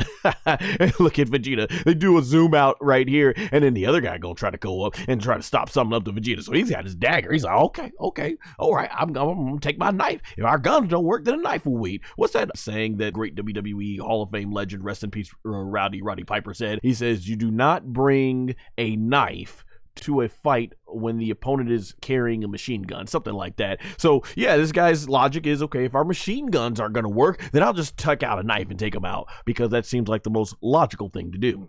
All right, so the guy does some fancy work with his knife, and he's ready to go in for the kill, and then he actually takes out a gun. So he's making sure he's got extra backup. He's got a gun and he's got a knife, gonna stab and shoot Vegeta up. And I mean, he's got a pretty cool pose there. You think he's on to something, and he points the gun right over to Vegeta, and Vegeta right here, my man Vegeta, just basically doing his best Kane impression when he would always take the glove and all that stuff like that. So he basically adjusts his gun, his glove, and then right there he points his head right at this Gendarmerie guy, and then forms a little quick ki blast, and boom, right in the gut, spam, explosion, sends that guy right out of the frame, and that's all she wrote. It is all over, just like that. And the way they did this was super fast. Easily you can see it nicely here when I've got it paused frame by frame, but man, that was so quick. I was cracking up when I was watching this, man.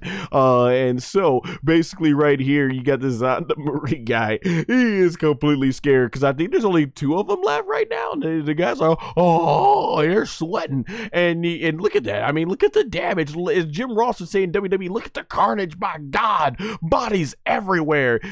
And so we got these 2 guys, and Vegeta's like, he's like, what else you guys want? Come come on. Vegeta just not playing with these guys, and they're like blasted. And so the big guy here, he ends up saying, maybe they are the ones that defeated Majin Buu and the Tamagamis, which see, this goes back to what I was saying when these guys were first introduced, is how are we supposed to take them serious as a threat?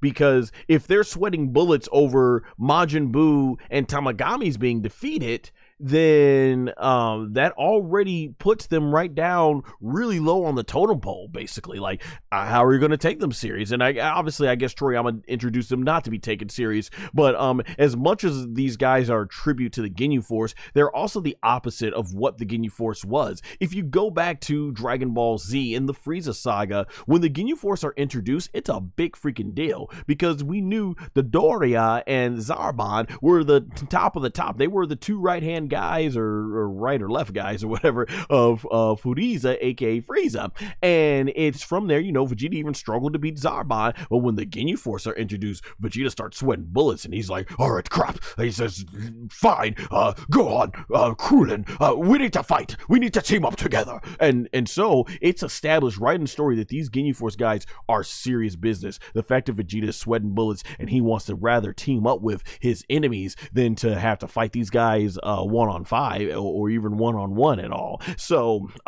that was made very clear. And when these guys were introduced in story about fearing that these guys are that we got to go against the people that fight Majin Buu and Tamagamis, of course it wouldn't make sense, because then why would he not just send these guys after the Tamagami? So it just, once again, to the incompetence. Like I said, Gomah's got to be one of the stupidest villains. He's designed to be that way, but just stupid bringing in these guys, and they're great comedy relief. What I will say is good, though, 3 of them are out, 2 left to go. At least they're not taking up the entire episode with this like they did the jabronis in the previous episode. The captain here, he goes like, it looks like it's finally my turn, and he starts doing his best Trunks impression as he goes ahead and takes whatever this pole or whatever thing he is. He's gonna try to whack Vegeta upside the head, and Vegeta once again giving him no respect, basically letting his guard fully down. I mean, obviously Vegeta's on guard, but he just doesn't have to do much to prepare. And this guy easily finds out. Vegeta teleports, and that thing comes crashing down, and boom, does a real big number on the ground. And that's all it's going to be doing, is a number on the ground, not the Saiyajin Prince, Vegeta. And so Vegeta teleports into the sky, and then he's looking down at this guy while this guy is still holding the pole. So dude is too slow right here, and he flies right off to go to Vegeta. And then boom, Vegeta blocks his stuff. And then right there, he's like, oh, okay. And then he boom tries to whack Vegeta on the side of the face, and Vegeta blocks his stuff. And then Vegeta's dodging. Boom, wow, blocking that, and then boom, kicking that out the way. Like Vegeta just no respect at all, just stopping, boom, with his hand, just so that this guy can understand the power difference here. And Vegeta goes in, looks like he's about to hit with the kill, going in with the big giant punch, and no, he fades the punch, and boom, gives that guy, they call that in pro wrestling the big boot, gives him the big boot to the face, saying, eat all of my dirt I've been stepping in this demon world. This is your demon world dirt, you eat that. And then this guy is like, oh, what's so funny too is this guy already has like warrior paint on his face, basically, and so it looks like that's just the imprint of Vegeta's boot, but it's not. So this guy is getting dealt with. He's the captain, goes all the way down to the ground, boom, and you're thinking this guy's done, and he gets right up, and what's he do? He counters like, you're the captain, he's scared, he is scared from Vegeta. And he gets up, and look at that boy is standing up, he all stiff, like shaking, scared, in fear, and then he goes like, in that case, he said, it's time to use that attack. And so out of nowhere, these guys recover. I couldn't have been the only one to notice. Like, these guys were just not in this frame. These guys were knocked out. And the next frame, they're like, yeah, use that attack. Like, okay, that's some quick recovery right there, and stuff like that. So the guy's flexing, the captain's flexing, and he's about to unleash his attack. And I'll be honest, this is a pretty cool looking attack. Reminds me of the supernova that Kula used when he fought Son Goku back in movie, what was that? Movie 5? I think he even used it in movie 6 as well. So that was pretty cool. And so then he starts forming this really cool, and the visual effects were really good here. And like, hey, this is like, it's gonna be a really cool attack on Dragon Ball Sparking Zero. Though after seeing these guys, I don't know if we really need to waste time putting these guys into Sparking Zero. There's so many other characters. Like, I mean, once you've got all the main characters as downloadable content, then you can start just adding, I think, the characters that nobody really is going to care about. It's a cool technique, but they'll probably put them in here because we got that Dragon Ball DAIMA, the Dragon Ball DAIMA DLC pack coming out for there. So he starts unleashing this cool, really fire looking blast and everything, and it goes right to Vegeta, and right there it's about to blow up, and boom, Vegeta is completely engulfed into an inferno. So this is the most powerful attack of the Gendarmerie guy. So going back to that previous episode, all those weak stuff did a number on base form Vegeta. But here, these fire stuff, and granted, I guess Vegeta got a Zenkai boost, right? Because that's what happens with the Saiyajins. They get Zenkai boost after near fatal injuries. So Vegeta's basically just in this flame, and it does nothing. Really reminds me, if you go back to Dragon Ball Z, there's a really cool scene and where him and Trunks, Vegeta and Trunks are training in the Room of Spirit and Time, aka the hyperbolic time chamber, and there's this awesome visual of Vegeta like breathing the fire out of his mouth, his nose, his eyes, his ears, and then he just unleashes, and the fire just engulfs, comes out of all his eyes, nose, mouth, and ears. Just really cool visual. That's kind of what this reminded me of. And so Vegeta looks and it's like, oh, okay, maybe Vegeta got a little bit of respect here, because he didn't expect that, and he's like, there's an even bigger one coming, and so he starts forming this big giant blast, and it's like, okay, the captain's pulling out all the stops now, and he even got a little respect on Vegeta. Vegeta's like, oh, and everything. So it's about to come, and it's about to get ready for Vegeta, and so this guy right here, he goes like, take this, and he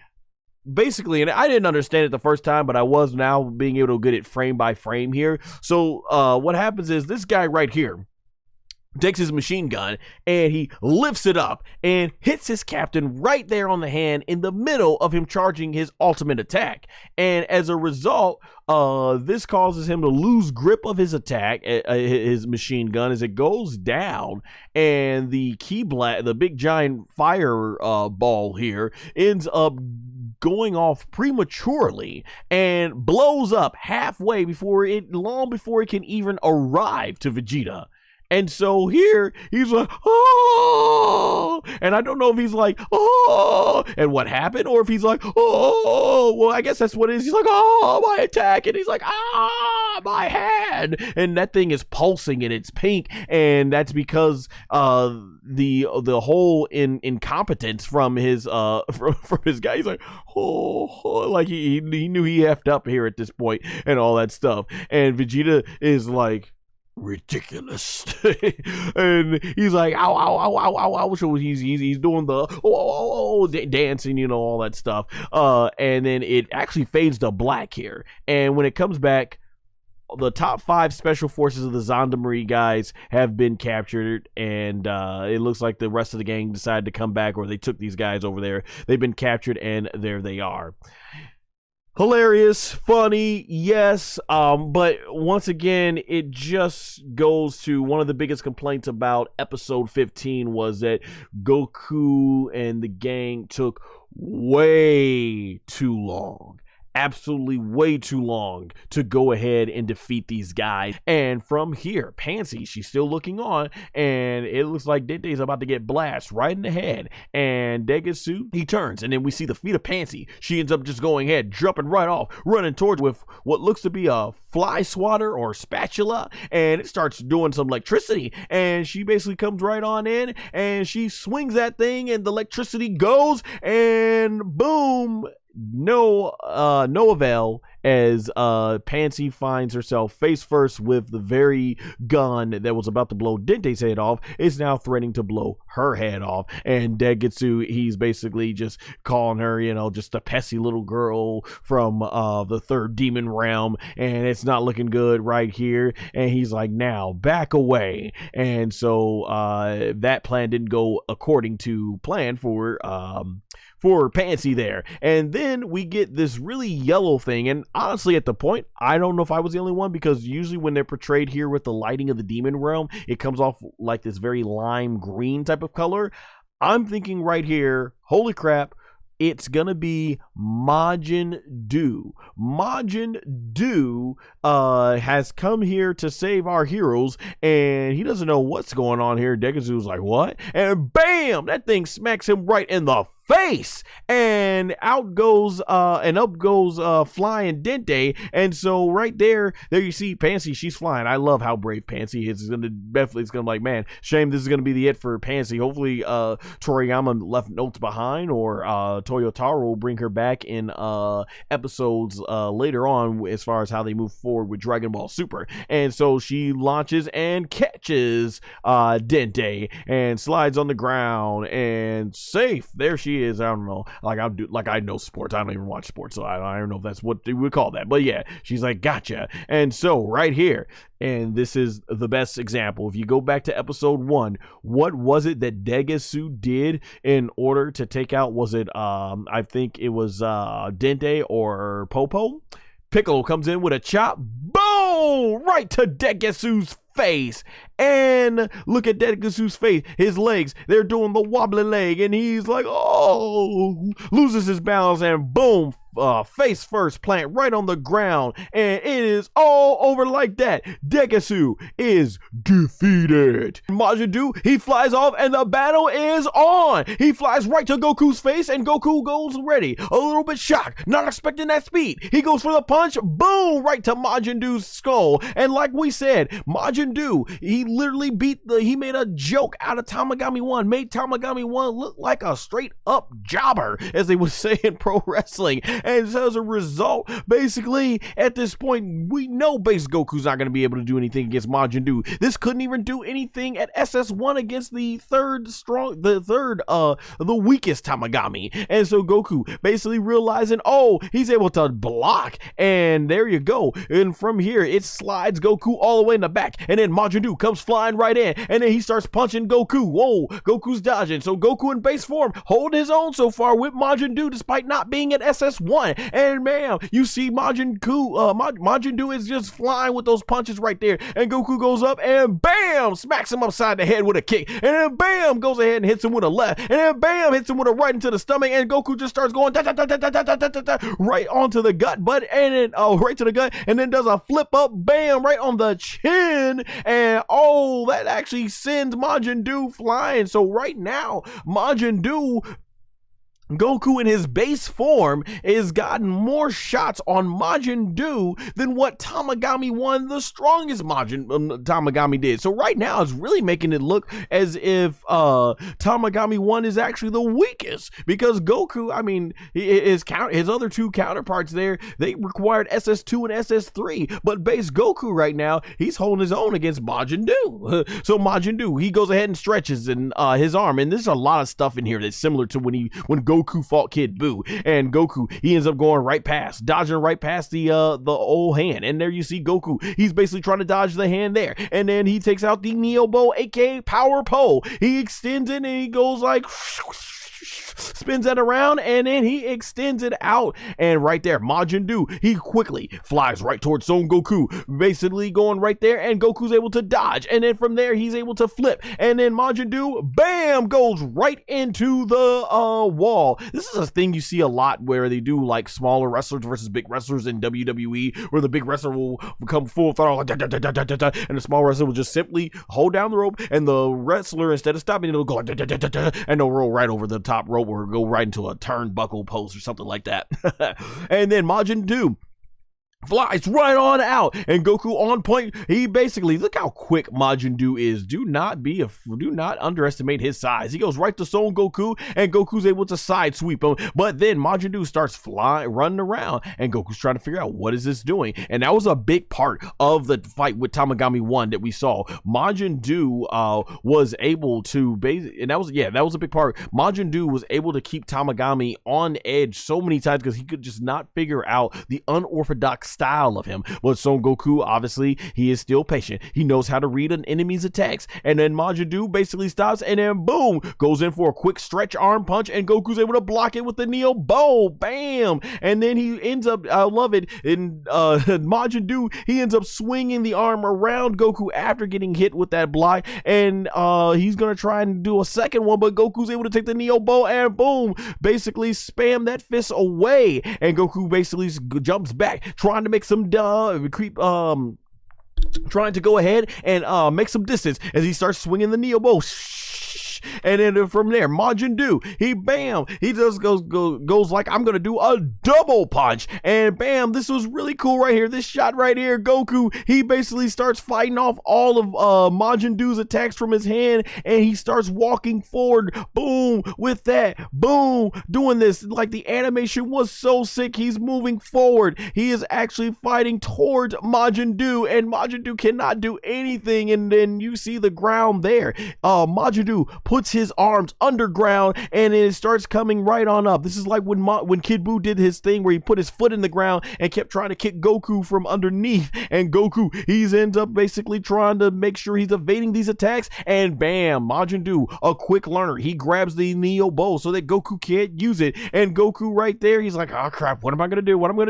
And Majin Duu, this is good, he basically has Goku, while he's trying to struggle with his Neo Bow, he starts forming that green blast. So I really love the strategy of Majin Duu and what ends up happening with him. And so he starts shooting this green blast, and Goku's like, uh-oh, and that green blast gets shot nearly to Son Goku, and he's able to dodge, and then another one, and Goku's able to dodge that one, and at this point, Goku is smiling because like, okay, I'm liking this fight, and Majin Duu starts basically spinning around, and spinning Goku around, and now Goku starts getting a little more concerned, you start seeing there, and he just starts, he's spinning so close you can't even see where the arms are. And then right here, it stops because Majin Duu has twisted up his arms, and as we pan down to the camera, he's now got Goku in a tighter position here, and he starts unleashing another blast. He unleashes another blast, and then after that blast is launched, Majin Duu twists himself basically around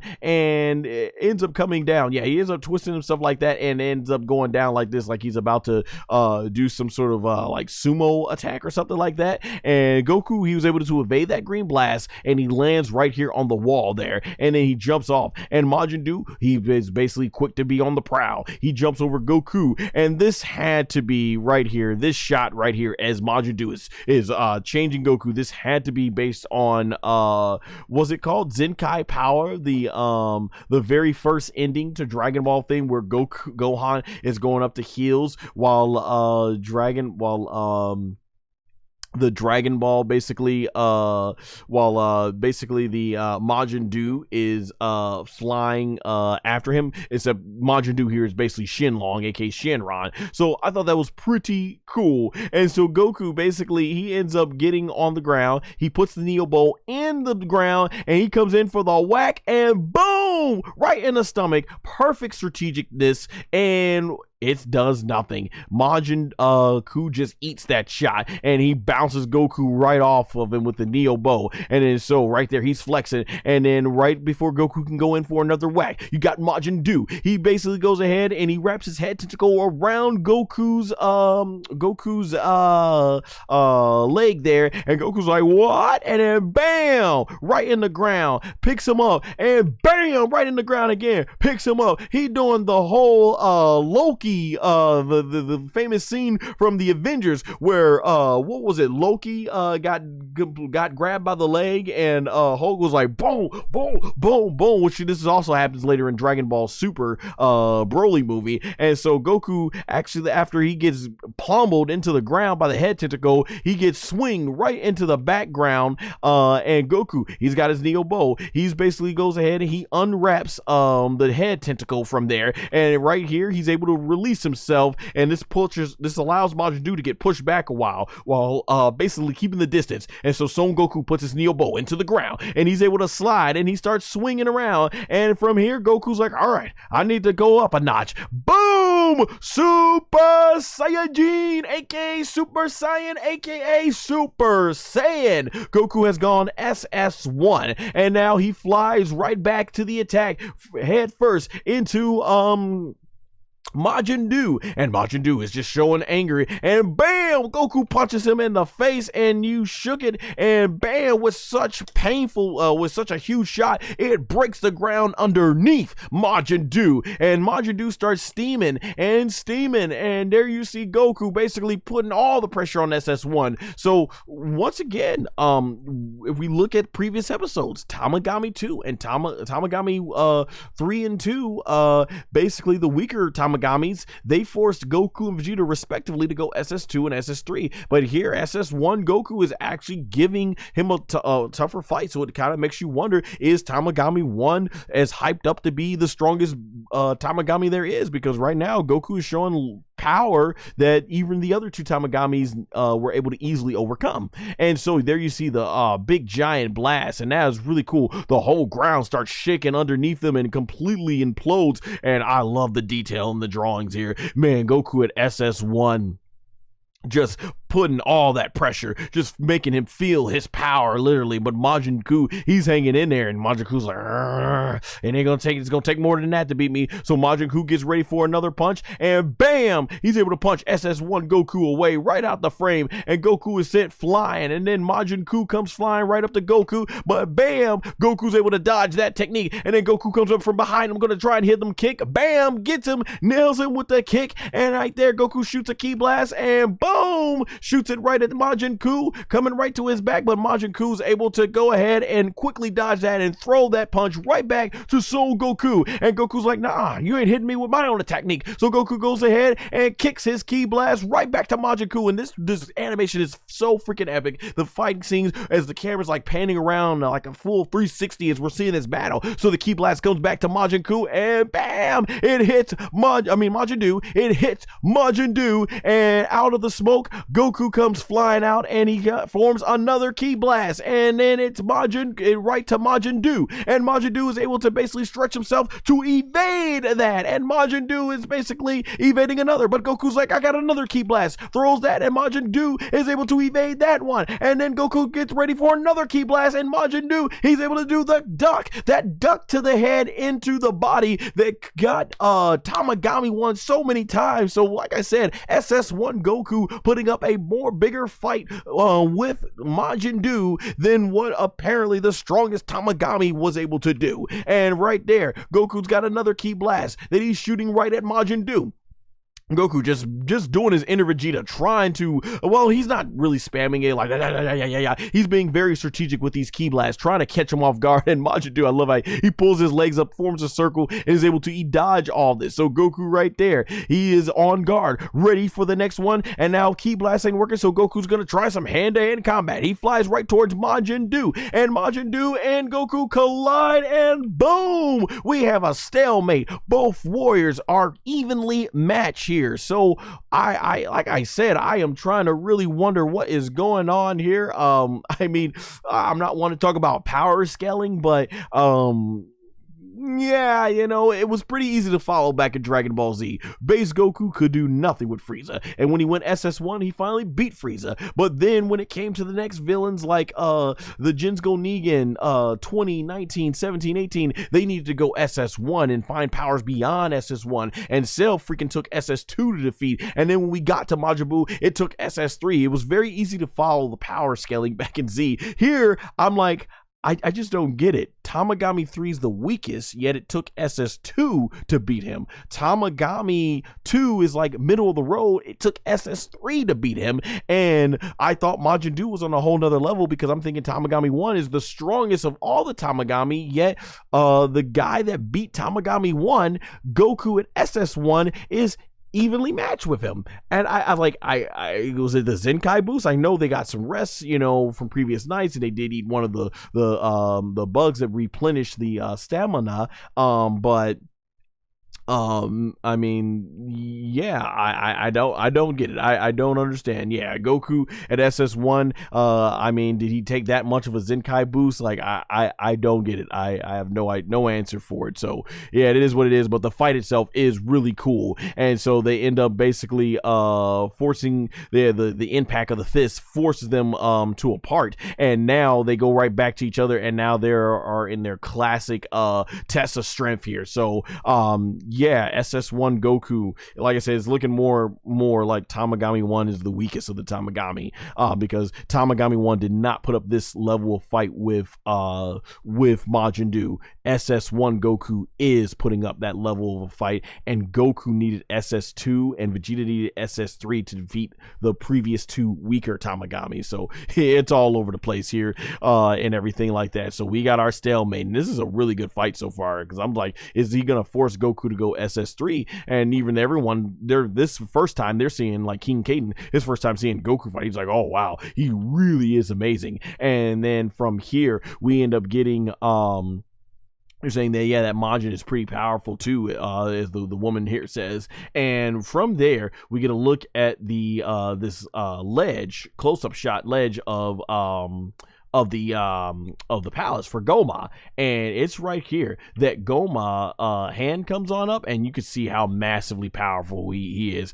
Like, just doing that breaks the ground underneath. And then Goku and we got Goku and Majin Duu still at a stalemate. Like, the animation here is looking on point. Just neither warrior giving up. And once again, like, one of Majin Duu's amazing techniques, he's gonna try and use that blast, and Goku sees it's coming, and he starts unleashing that blast. He's about to get strong, and then right here we see a shadowy figure, and it forms a purple key, and it is obviously Gomah, who throws the purple key blast over to the green blast, and boom, basically breaks up that whole action. And they look and see, bam, completely destroys. I don't know if that's a whole island or a whole planet, however the third demon realm works. And they see it is Gomah, who basically drops down to the ground, and everyone is perplexed. Everyone's like, what in the world is going on here? And Goku's gone back in base form that quickly, so it's amazing how quickly they got back in base form. And you see some lookups, basically the muscles. We got the third eye is glowing. It is Gomah. Like I said, he looks like a pride trooper. He says, sorry to interrupt you, but he says, I was wondering what that commotion was. And Goku's like, it's Gomah. No, I think it's Glorio off screen goes like, it's Gomah. And he says, Goku's like, so you're Gomah. And he's like, that's right, I am the Supreme Demon King, Gomah. And like I said, he kind of looks like a reject version of Jiren. Vegeta basically wasted no time. He goes right over to Gomah, and he goes for the punch, and Gomah, he's gonna like, I just need one finger. And boom, he blocks base form Vegeta's stuff with just one finger. And he's like, if you really want to try out your power, then I'm game. And then so Goku's like, wait, Vegeta. And then right there, Gomah goes for the punch, and then bam, look at Vegeta, he's like, oh crap. And then he tries his best to hold it down, but it's no avail, and woo, sends Vegeta flying into the sky. And Gomah's quick, he flies right after Vegeta, and from here Gomah is basically going for the punch, and then bam, hits the ground, and there you see part of his castle ends up getting destroyed. He's like, oh crud. And this is exactly what I was talking about. He has been such a dumb villain through the entire series that even though he has the power now, I'm like, I just don't see that translating over well. And here you see it, he's completely dumb, realizing that yeah, making an arena where your castle is probably not the smartest idea if you don't want stuff to be destroyed. So Goku, he's looking at Gomah's power, and Vegeta, he goes to his old handy ki blast in base form, you know, and he just starts shooting these ki blasts at, and Gomah's like, stop destroying anymore, don't destroy anymore. And from there, Vegeta's able to dodge in base form, and he starts throwing these ki blasts, and he starts shooting it at Gomah, and there it is doing nothing. These ki blasts are doing nothing, and of course base form Vegeta is is not going to do nothing. It's just blasting right off of Gomah, and he tries something point blank to the face, and bam, nothing goes. And this had to be a shout out to the Broly movie when Broly does the clothesline to Vegeta. So Gomah does the clothesline right here. Vegeta's trying to block it, but boom, it smushes Vegeta's face, and bam, sends Vegeta flying again right to the ground and right through all the rocks, and boom, right there, right through multiple rocks. And Vegeta's like, this guy, and Gomah looking down like, what you gonna do? What you gonna do? And Vegeta's like, goes Super Saiyan, and oh my gosh, the animations, the drawings, they're looking so awesome right here. So Vegeta quickly goes SS1. I'm glad he figured this out a lot more quicker than they did 2 episodes previously. So Vegeta flies right over back into the arena towards Gomah, and he's flying with huge speeds. SS1 trying to go ahead and get a good shot in right on Gomah, and Gomah's still, he's not putting up any fight, he's not putting up any guard. Boom, right there, Vegeta nails him right in the face to no avail. Oh yeah, looking at it at the size different, he's got to be like 50 feet tall at that point. Holy crap, my gosh. Yeah, Vegeta no match for Gomah's power here at SS1. And Vegeta basically, even though he got bounced off from the impact of trying to punch him, Vegeta starts just going ham, trying to do as many punches, and then boom, Gomah catches him, and he just chucks Vegeta. Bam, right there, you see Vegeta's like, oh! Bam, right into base form. Look at that, SS1. The throw was so hard it forced Vegeta back into base form, and bam, hits the rock right there. And Goku's like, hey, let's all go together. And then Goku flies right on out of frame, and Piccolo's like, right, got it. And Nahadore's like, let's go. And then Glorio's like, hold this for me. And there you see, you know, things have gotten really effed up when Goku, as Bluma's about to mention here, because yeah, you see Piccolo taking off the cape and turban. They realize, okay, it is serious business now. And then you see Nahare flying right there out of frame. Glorio getting his piece ready. Bluma saying how it is so unlike Goku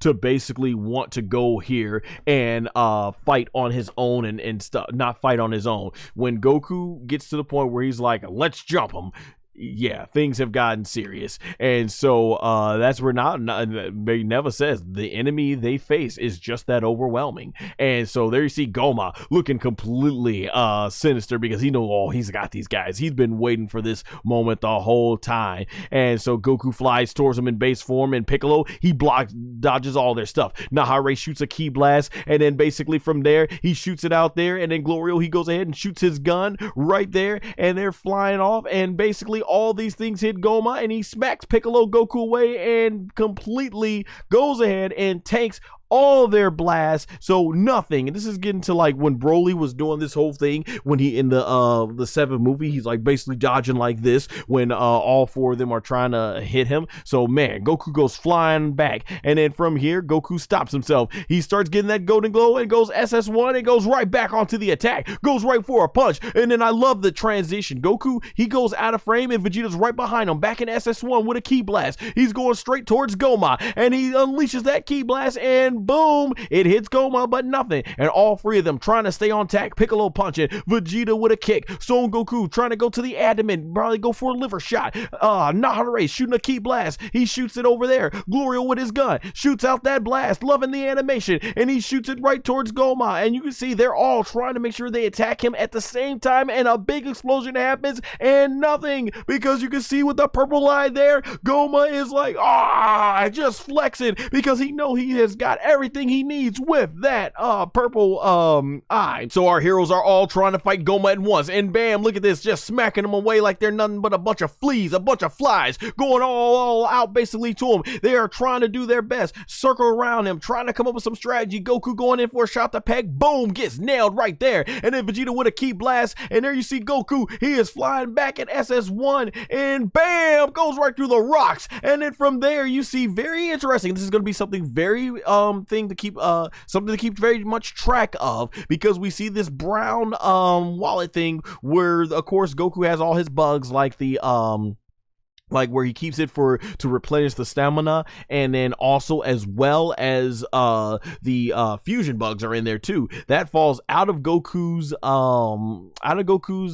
shirt there, and Goku, he's flying right back. He didn't even notice as it flies on the ground. So this is creating some more tension. I know this is gonna play a bigger role later, and Goku and the others are fighting, as King Kadan says. And from here, this is where Bluma, she suggests to Dr. Arensu, hey, your guys are strong, why don't you get in there and help them? And Dr. Arensu's like, you know, she's not exactly wanting to help these guys, but looking at SS1 Vegeta, boom, getting wrecked right there with a punch, and Piccolo coming in and boom, getting wrecked right there with a kick. Dr. Arensu's like, she realized, yeah, you're gonna have to work together with these guys if you want a shot at your wish. And so from here, Goku even flying towards Gomah, bam, gets wrecked with another punch, and Gomah's just loving all of this. So she says, you two, Kuu and Duu, you're up. She says, go fight, help him out. And Majin Kuu's like, now you're talking. And Duu is like, thank you.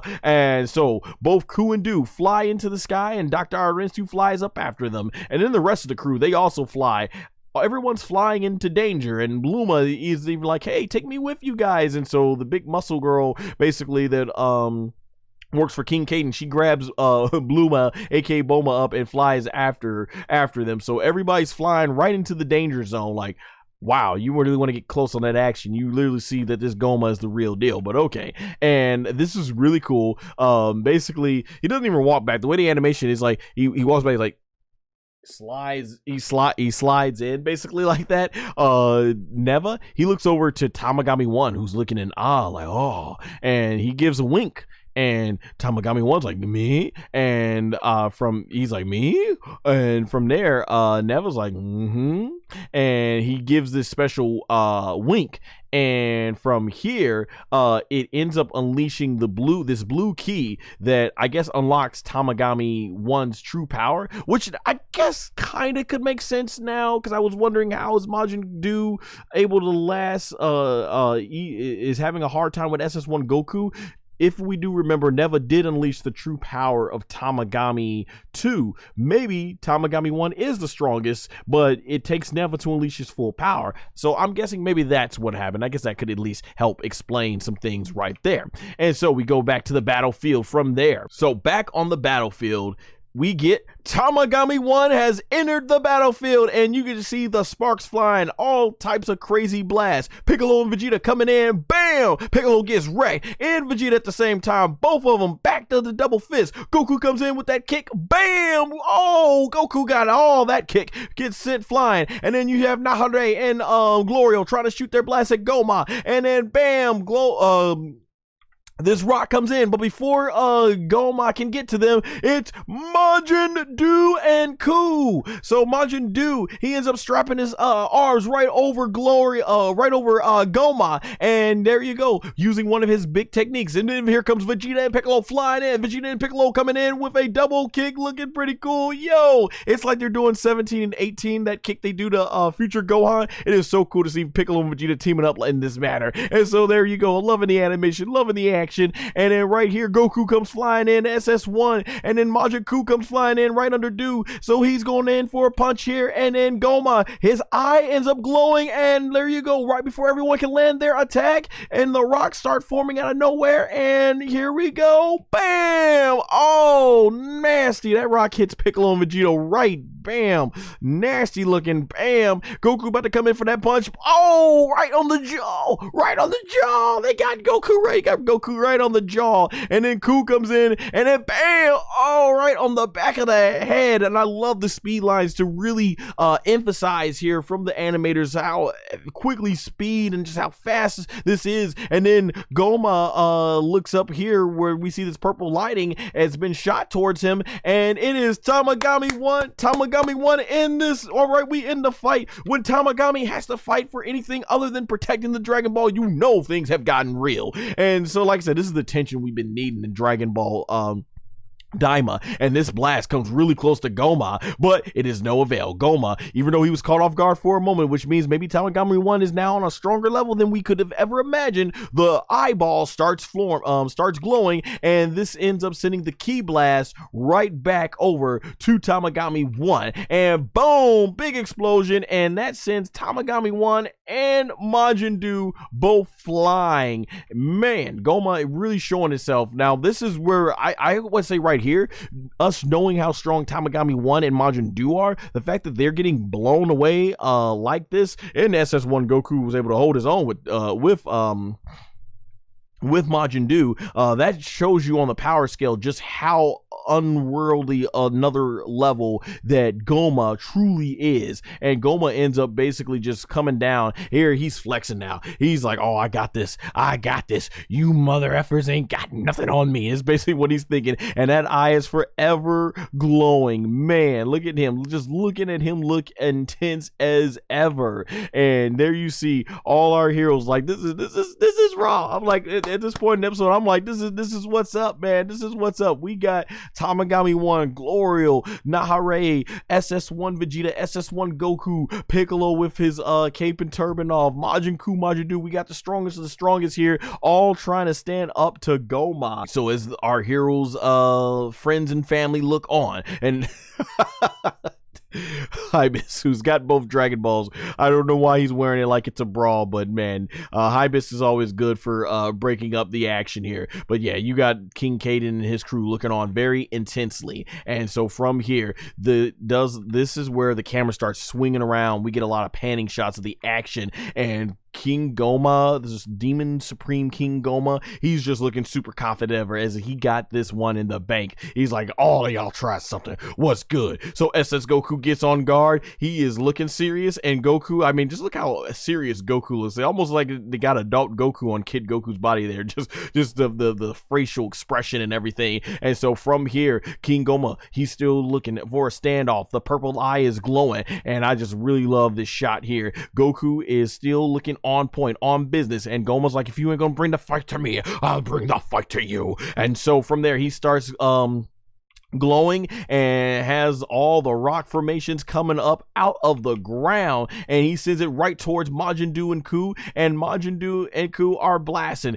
They're trying to fight all these rocks. They're dodging and they're breaking through everything. Man, the animation gets so insane right here. We see Majin Duu breaking the rocks, Majin Kuu blasting. They're just blasting stuff everywhere. And then you see Glorio and the East Kaioken. They're trying to go ahead and go through these rocks as well. Bam, breaking through those rocks, doing everything they can to survive this, because Glorio is all over the place. They're dodging, and then even Glorio doesn't know where this stuff is else coming from. SS Goku on point, flying right into danger. Him, Vegeta, and Piccolo, they're flying right over each other basically and creating a spiral, trying to dodge all these attacks as they get super closer to Gomah. And then bam, right there you see them dodging all those rocks right there. Goku getting closer, teleporting out of the way, trying to make sure he goes ahead and gets through the rock formation, trying to get right there, kicking the rock there. And then from here, another rock comes, and then right here, this is really cool. Gomah realizes that throwing these rocks around ain't gonna do not much of anything. So he basically goes right there and encloses this rock in front of Son Goku. But Tamagami number 1 is like, nah, bam, slashes Gomah's stuff. And right there you see Goku flies straight towards it. Piccolo and Vegeta going head forward. So Gomah goes ahead and flies right there, and we get another cool eye shot of the third eye. And there you go, Goku, Vegeta, Piccolo, all once,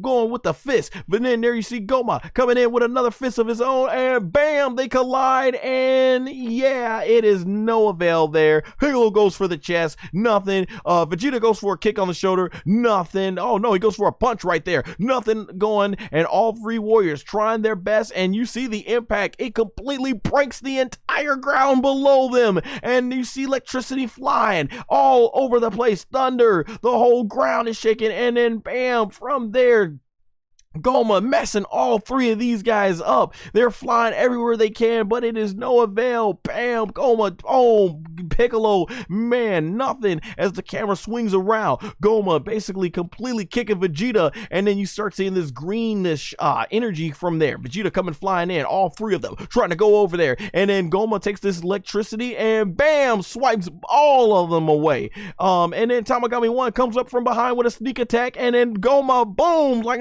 what you thought it was? What you thought it was? He's able to dodge his Tamagami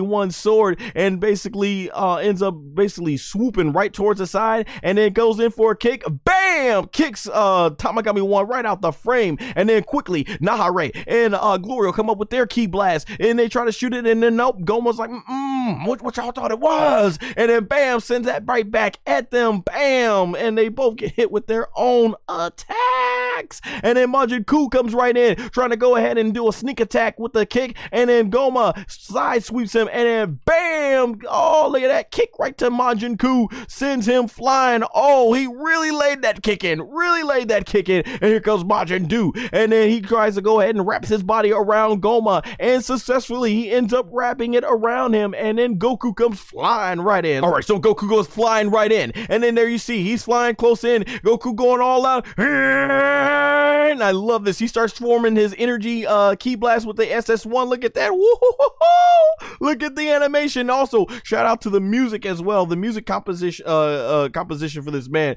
Man, the music was on fire. It felt like that final battle type of music. So they were on point. Animation, music, and bam, Goku yells as much power as he can at SS1 with Gomah. With it being as serious as it is, I'm not sure why Goku then go SS2 and SS3. You're in the final battle. There is no need to try and conserve energy at this point. You need to go all out, and I clearly think that should be made simple. I don't even know why Vegeta's not even going all out at this. So Goku goes right in, and basically right there, SS1, it's pushing back Gomah, and you can see the fast speed. Goku's trying to go all out at SS1, not 2 or 3, but at least all out at SS1 to try and take Gomah out, and we see a big explosion, and look at that. Whoa! Piccolo, Vegeta flying right in, big giant explosion of light, and all of them gonna try and take out Gomah at once, but boom, they do nail Gomah in the legs and the arms and the back, but I don't think any of them are gonna be aching like that, because Gomah, he ends up doing this cool action frame, and bam, uses his power to completely blow everybody off. So it is not working at this point, ladies and gentlemen. You have got to go SS2, you've got to go SS3. Like I said, there is no point in conserving ki when you already know your form is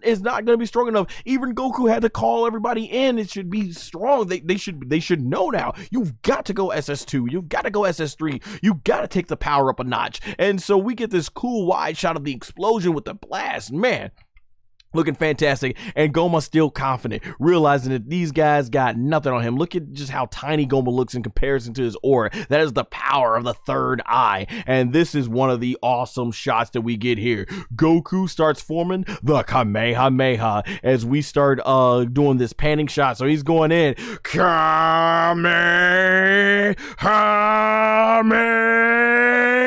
and then we go over to Vegeta, who's like, Galactic!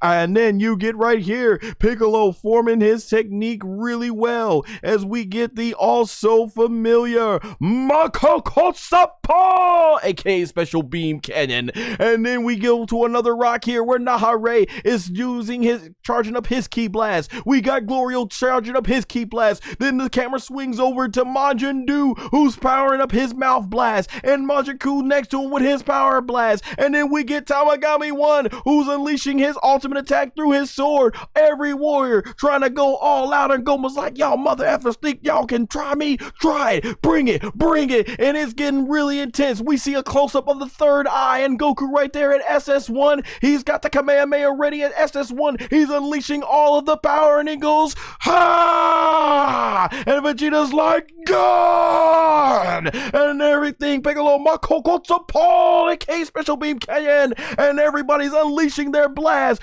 all out assault. This is sick. I'm loving it. This is the animation we were looking for in Dragon Ball DAIMA, as they have always knocked it out of the park. And all the blasts, they come right towards Gomah at once, showing no respect for any of their key blasts, and he does the 17 barrier, aka cell barrier as well. And it does nothing. It neutralizes all of their ki blasts. And Goku, even in the Kamehameha, is like, huh? I can't believe it. And you see this. Look at the blast. It is doing nothing. Nothing at all. It absorbs or just destroys all their ki blasts from there. And Gomah right there, when it does the zoom in the eye and you get these crazy speed lines, Gomah starts basically powering up and bam, unleashes a powerful full body explosion of ki, and they start nailing everywhere, and bam, hits Goku. And then Vegeta's trying to get out of the way, bam, hits Vegeta. Piccolo just standing there, looks like he's trying to get out of the way, bam, hits Piccolo. And then there's a huge explosion. It hits Majin Kuu Duu, boom, hits Tamagami 1, and it has reduced everybody to their normal state. It's fantastic action sequence. Goku is base form, Vegeta is base form, and Vegeta's at this point, he's like, Kakarot, those bugs, have you got any more? Now, why Vegeta didn't go SS2 or 3 and trying to do his best to beat him at SS1, I have no idea. And so Goku's like,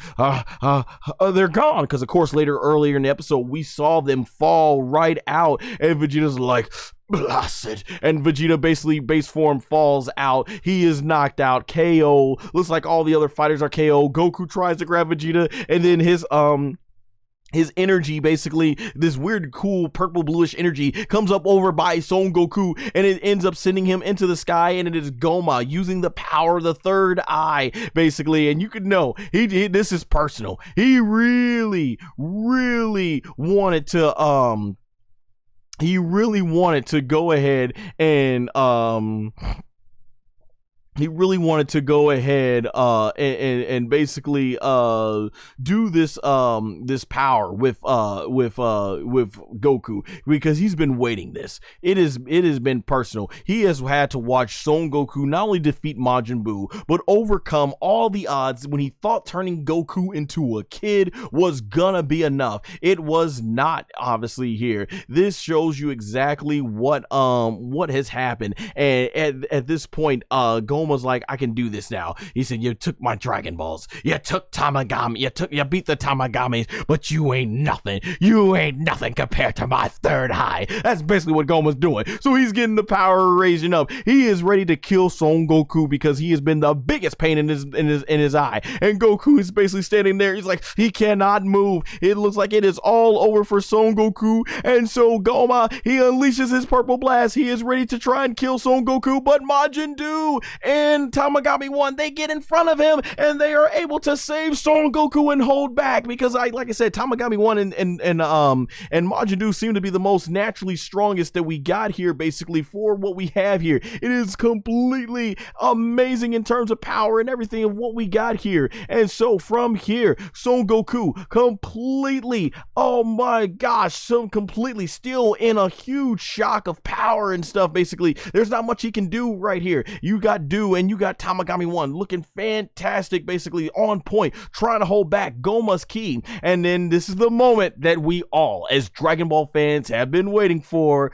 I guess, Goku says, I guess I ain't got a choice. And so from there, Goku, he ends up getting the purple stuff that was keeping him contained. It ends up going off, and Goku basically is able to see, he's able to break it. Yeah, he was able to break free of it, I guess, basically because of Majin Duu and Tamagami 1 basically holding him back. And then from there, Goku, he basically starts going ahead and doing that power up. We got the glow. He's going SS1, and it looks like from here you start seeing this really cool shot of where the thing that he uses to keep the Neo Bowl, aka the power pole, it starts basically going ahead and breaking on. It starts breaking out from there, and it goes ahead and it unleashes. From here you get the SS2 form. So right now Goku's going SS2. There is only one more spot left to go. The hair is getting strong, the hair is getting longer. It can be only one thing, and you know, Masako Nozawa, she killed it, and I know Stephanie Nodoni is gonna go kill this scene. But Goku, he starts unleashing the all familiar scream.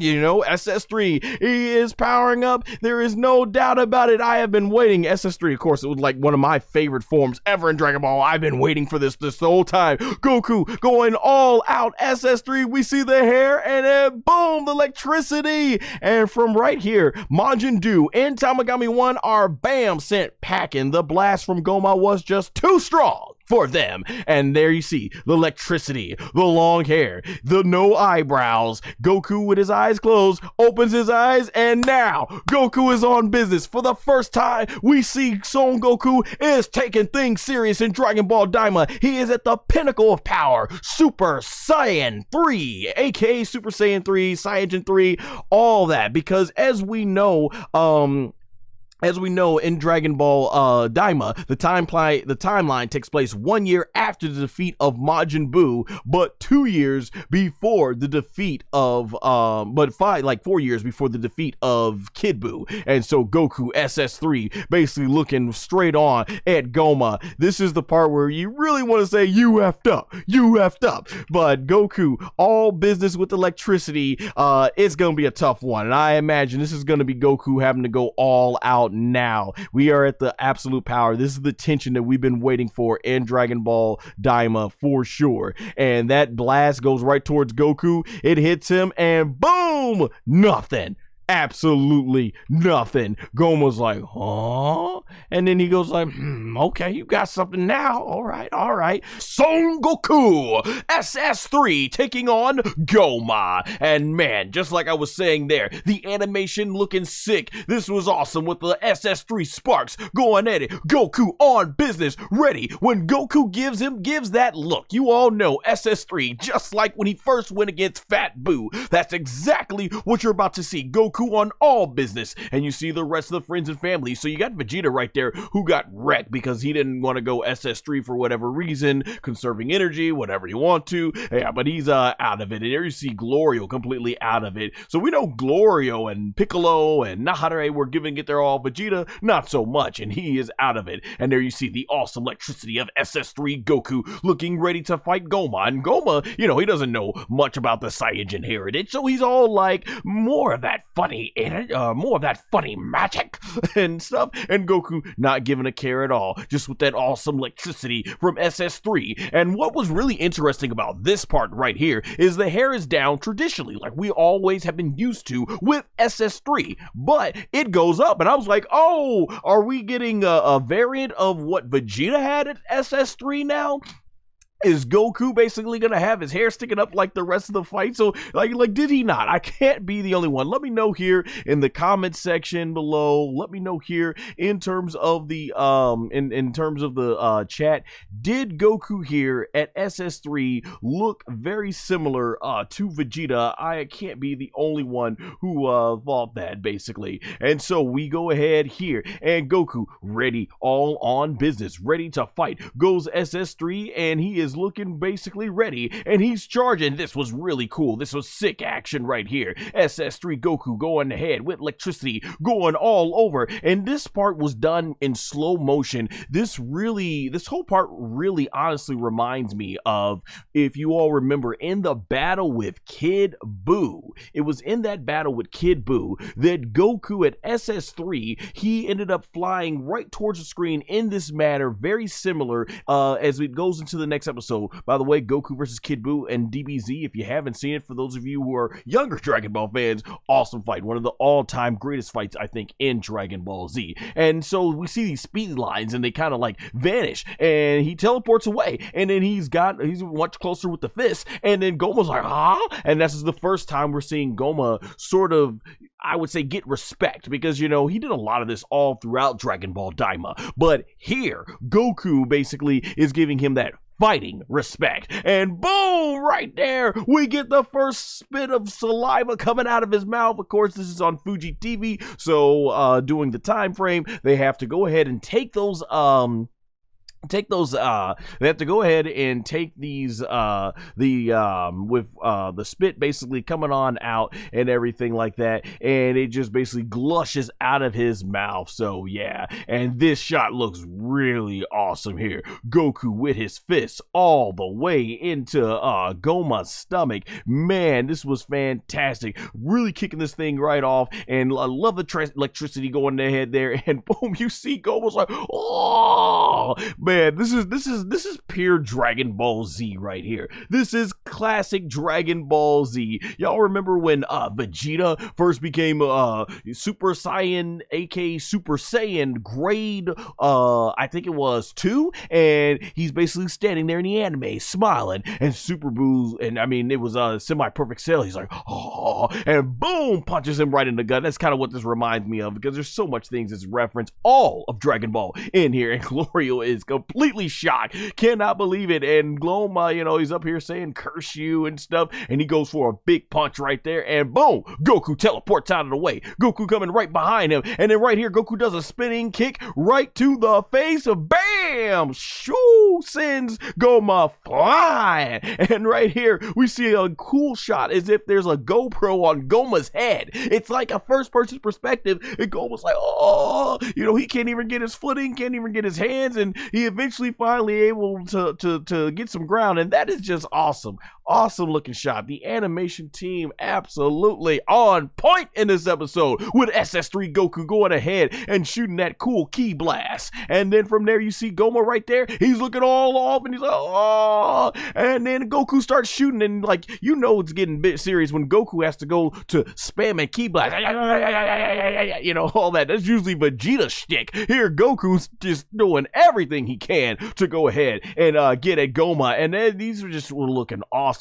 Amazingly well drawn, amazing animation. You got Gomah right there looking at the ki blast, trying to evade it, and you see Gomah is worried. He's flying away. He's trying to create some distance.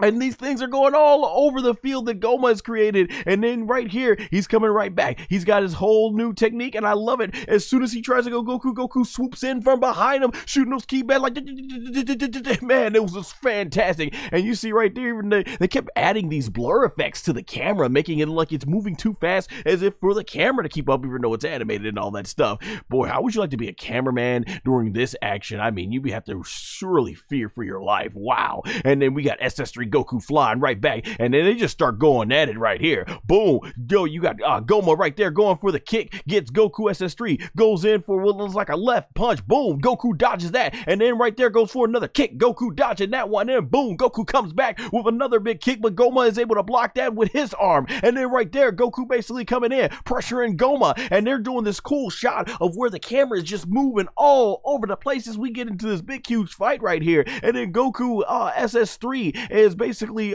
using his old fist to basically block the other fist from Gomah, and man, they are going at it. This is classic Dragon Ball, you know, like it was just so awesome, and the camera panning around, just man, animation absolutely on point. Goku using his elbow to block Gomah's punch here and everything, and then using the kick right here. You know, things like this makes me wonder, is Gomah actually a really good fighter, or is he just taking advantage of the power that he has with the third eye? Because clearly Son Goku is a much better martial artist. He has been trained by several martial artists, even though this is the pre-Dragon Ball Super era Goku, where he takes on Whis. Goku's had tons of masters at this point. Then you got Gomah right there coming back with the kick, and then from there Gomah looking on, just getting irritated. At this point he is getting frustrated, and he starts throwing this purple ki blast right at SS3 Goku, and Goku, bam, takes his stuff, said, well, get that out of here, and then he goes for another one. Goku kicks it right out of the air, and it's going ham. Gomah is trying to shoot these ki blasts. He's like, da, da, da, da, da, da, da, and Goku's like, boom, boom, boom, boom, boom, get that out of here. Y'all remember back in Epico, it was the what was the episode during the Frieza arc, right? When Frieza went with the death beam and was like, bang, boom, boom, boom, boom, boom, boom, and Goku's like, bam, and Frieza's like, not only did he manage to go ahead and deflect my death beams, but he kept it from hitting his friends. You know, something like that. that he was saying. So, I mean, that was really awesome. And that's what we're seeing here. And then we get this big key blast right here from Gomah. And he goes ahead, and you can see, I love the speed lines. They would draw this to really emphasize the speed that they were throwing it at. So he throws this key blast at Goku, SS3. Goku gets ready, and then he's like, come on, let's see. Bam! He goes ahead and boom, chops it. And you know, I didn't recognize this until I see it once again, talking about more of those references that we're seeing here in Dragon Ball DAIMA. Does this not remind you all of when his son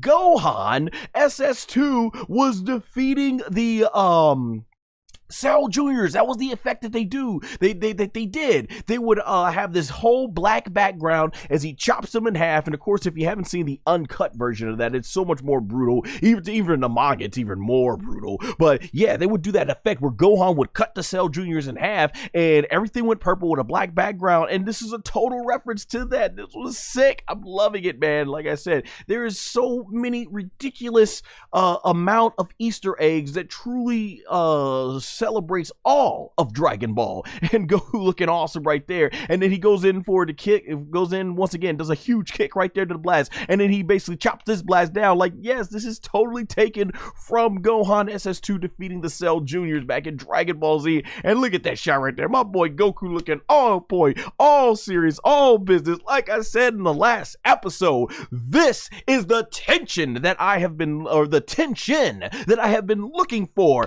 in Dragon Ball DAIMA. There's nothing like knowing that, okay, this is the maximum power that Goku has, and he is going all out. So if he gets defeated, at least we know Goku tried his absolute best, as opposed to that episode a couple episodes ago where, he spent the whole 18 minutes of it struggling until he decided to go SS1 and blow all these things to Kingdom Kong. But then we go right back here. So this key blast comes right over to SS3 Goku, and he's able to dodge it. And then from there, Goku's like, he is not playing around. He goes head first to Gomah, but Gomah is able to match him with his fists right there. And man, both of them are in a stalemate, going at it. This is just awesome. And then the colliding of their fists is so much. It's so impactful that you get these purple electricity, and boom, impact frame there. And then bam, creates a crater right underneath them. Sick stuff, man. This is fantastic. And then right there, you see, you have Panzy. She's going like, oh wow, good going and everything, and everybody's on the edge of the seat like, do it, yeah, like, man, it's just cool. They're like the audience of us watching this fight. We're watching this big showdown. Like, that is absolutely fantastic. And I love how you had Majin Duu here going like, boo and do and everything. Oh my gosh, Majin Kuu's like, he's powered up and stuff, and then he's like, that's it.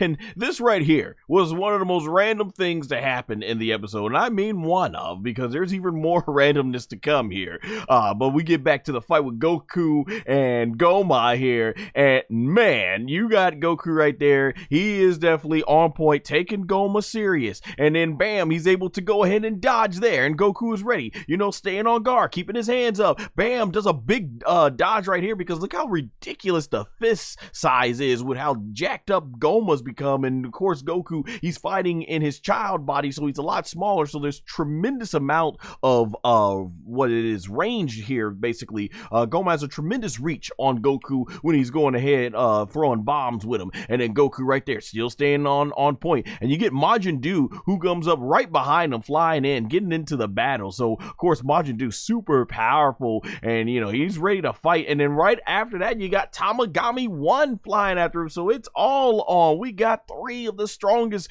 going at it. So really showing you, I guess, the pecking order of the power here. And Gomah, like, this shot looks really cool. Gomah collide with all 3 of these guys, and boom, we end up getting all out action. And look at the sparks fly and all that going at it. Like, Gomah up here taking on 3 of the most powerful beings in this timeline. Like, this is as strong as you get. You guys got to remember, Dragon Ball DAIMA comes about, I think, roughly 1 year after Dragon Ball, after the Majin Buu saga, and then about 4 years before Battle of God. So in timeline, man, we are looking at the pinnacle of Dragon Ball power, pre-god forms being introduced, god ki being introduced. And so, man, there you go. Just Gomah's up here throwing hands and feet with all three of these guys. Look at that. Like, man, punching both Goku and Duu and Tamagami one all at one hand. Like, you're seeing right here, the third eye is the real freaking deal. And then right here, my man goes for a little bit of Cell action where he does the explosive wave. You all remember that's how Cell, and I believe it's Perfect Cell's ultimate in the Dragon Ball Tenkaichi games, as well as Sparking games, and even the most recent one, Sparking Zero, where he's able to do that purple barrier and everything. Yeah, it's just like that. And then he goes ahead and explodes the purple energy, and he's able to take all three of these guys away. Like, man, and like I said, the visual effects team just absolutely being on point with this. This looks phenomenal. This looks awesome. Like, man, that is just this is just fantastic right here, seeing this. And Gomah basically left standing all powerful, sending Majin Duu away. And Majin Duu, he's able to stop himself, and he starts forming this big giant green ki blast, and he sends and launches this thing right over. And Tamagami 1, not to be outdone, he comes right over with his sword, and he's going all out. And right there you see he tries to cut Gomah, but Gomah's just too strong with his forearm, and he's looking at Majin Duu like, oh my gosh, these guys are being huge pests. And he goes in for a big elbow, and bam, clocks Majin Duu right on the cheek and sends Duu flying straight out of frame. And Duu is just going right across the ground. Boom, he has been buried in there. And then Tamagami 1, he's been pushed back with his sword, and SS3 Goku, he enters the frame, and boom, right there you see Tamagami. Yeah, I think it was in the shot. Yeah, it's actually Gomah who's pulling back his fist, and bam, launches Tamagami 1. And then he forms a purple ki blast because he sees SS3 Goku is on his way. He's like, come on, I got you.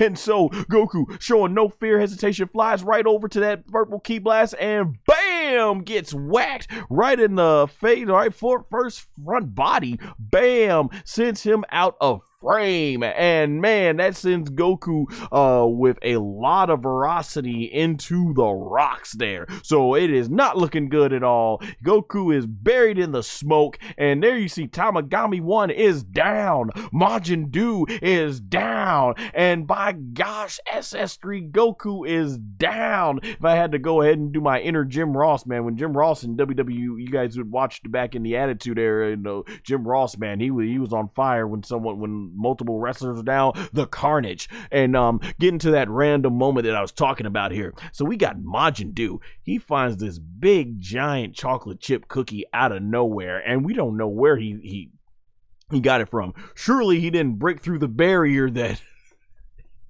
Surely he did not break through the barrier that Gomah created and decided to go to the store right quick and buy a big giant cookie and come back into the battlefield. Just so random, because I don't think we've seen Duu or Kuu demonstrate the ability to use a beam and turn something into chocolate. So he finds this big giant chocolate chip cookie out of nowhere, and he's running. He's like, Duu! And he starts throwing in the air, and he spins around like a ballerina, and then he goes ahead and throws it like a frisbee. Is that what I said? Yeah, the frisbee. Oh my gosh, I can't even speak right now. Y'all know what I'm talking about, man. I'm so flustered right here, keeping up with all this action. And a frisbee, that's what it is, right? Yeah, so he throws it like a frisbee, and boom, there you go. It's like this thing starts going ahead, and this cookie is so powerful, it starts like chopping it's chopping the rocks in half, the mountains in half. Like, my gosh, I don't know if I want to bite into a cookie that is so strong it breaks mountains in half. But it's flying towards them, and look at that aim, it's flying, getting closer to Majin Duu, and he's like, oh, and boom, goes in his mouth. And Duu starts, and he's like, my gosh, oh my gosh, I'm getting there. Excuse me on the stream, man. I'm just having so much fun with this episode. But Yeah, that is hilarious. He starts just going ham on this, and even Dr. Arensu's like, "What's that?" And Majin Kuu goes like, "Duu, you can power up too." And so yeah, he just goes ham on this chocolate chip cookie, and just like, and we all know that these things right here, they're like sensu beans. They give him a huge power boost or recover his stamina, and he swallows the whole cookie. And right here, he's like, chocolate cookie. Oh my gosh, I cannot wait to see this in the English dub. That's gonna be so funny. And you see the sparks are absolutely flying.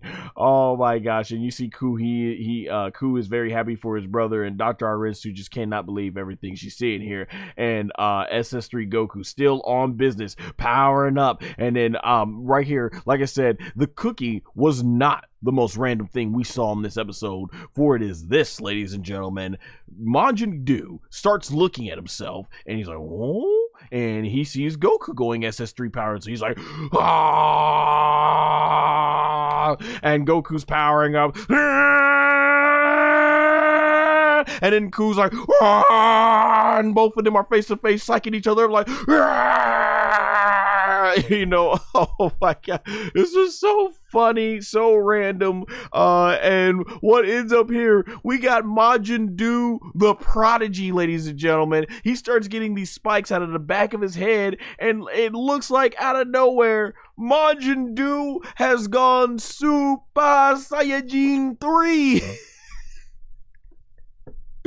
I tell you, I did not see this coming. I did not even think this was possible. I guess really he's mimicking him, but I'm like, this is red. Like, this is crazy. SS3,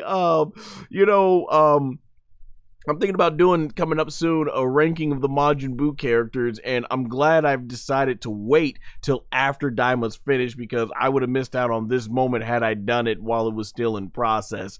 Man, this was hilarious. So there you go. We've got SS3 Goku and the wannabe SS3 so badly Majin Duu, both powering up here in this awesome moment. You see their auras, and bam, just going all crazy. And I see Dr. Arensu is like, what kind of magic is this? Because of course the Majins out here in the demon realm, they don't know about the Saiyajin, so to them it's just magic. And there you see Goku and Majin Duu on point, looking awesome as ever. So as we get to it, Goku and Majin Duu, they brace themselves and they fly right towards Gomah. Goku showing no fear, and then he's got Majin Duu backing him up, so both of them are flying right here through the rocks. Just, this looked really awesome, like the camera's just doing a pan shot with them. And there you see right there, Tamagami 1 still fighting Gomah, and boom, gets punched right away out of frame.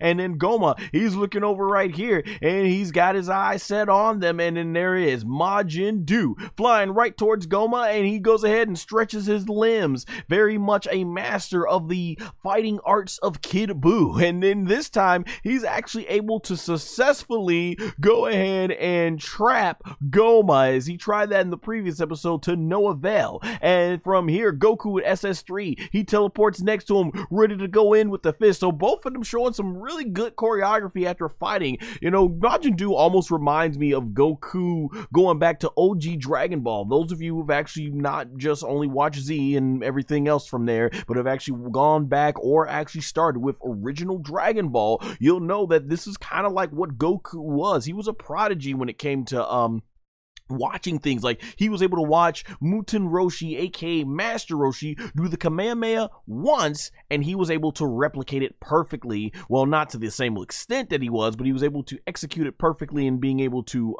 at least launch the wave and destroy, I think, was it like either a rock or a car. And Roshi, I believe he talked about how it was like 50 years for him to master, and Goku mastered just after watching it. And that's kind of like what you see Majin do here. So total prodigy energy here, man, definitely. So we got this awesome shot of SS3 Goku. I almost want to, in this shot, see him do the Ryukin, aka the Dragon Fist explosion. Man, that'd be sick. Hey, maybe we'll get that in Dragon Ball DAIMA. More to come, and boom! He nails Gomah with that shot. Got the boy going.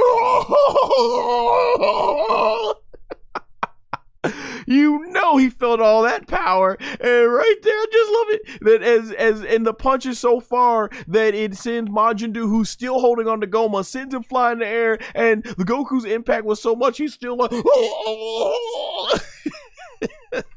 And Majin Duu right there, you see the distance right there that Majin Duu has gotten, and he goes ahead and turns around and he just chucks with all his might, chucks Gomah, and from there you see right there Gomah, yeah, no, he doesn't chuck him away, he's actually spinning him around, and Gomah's like, ah!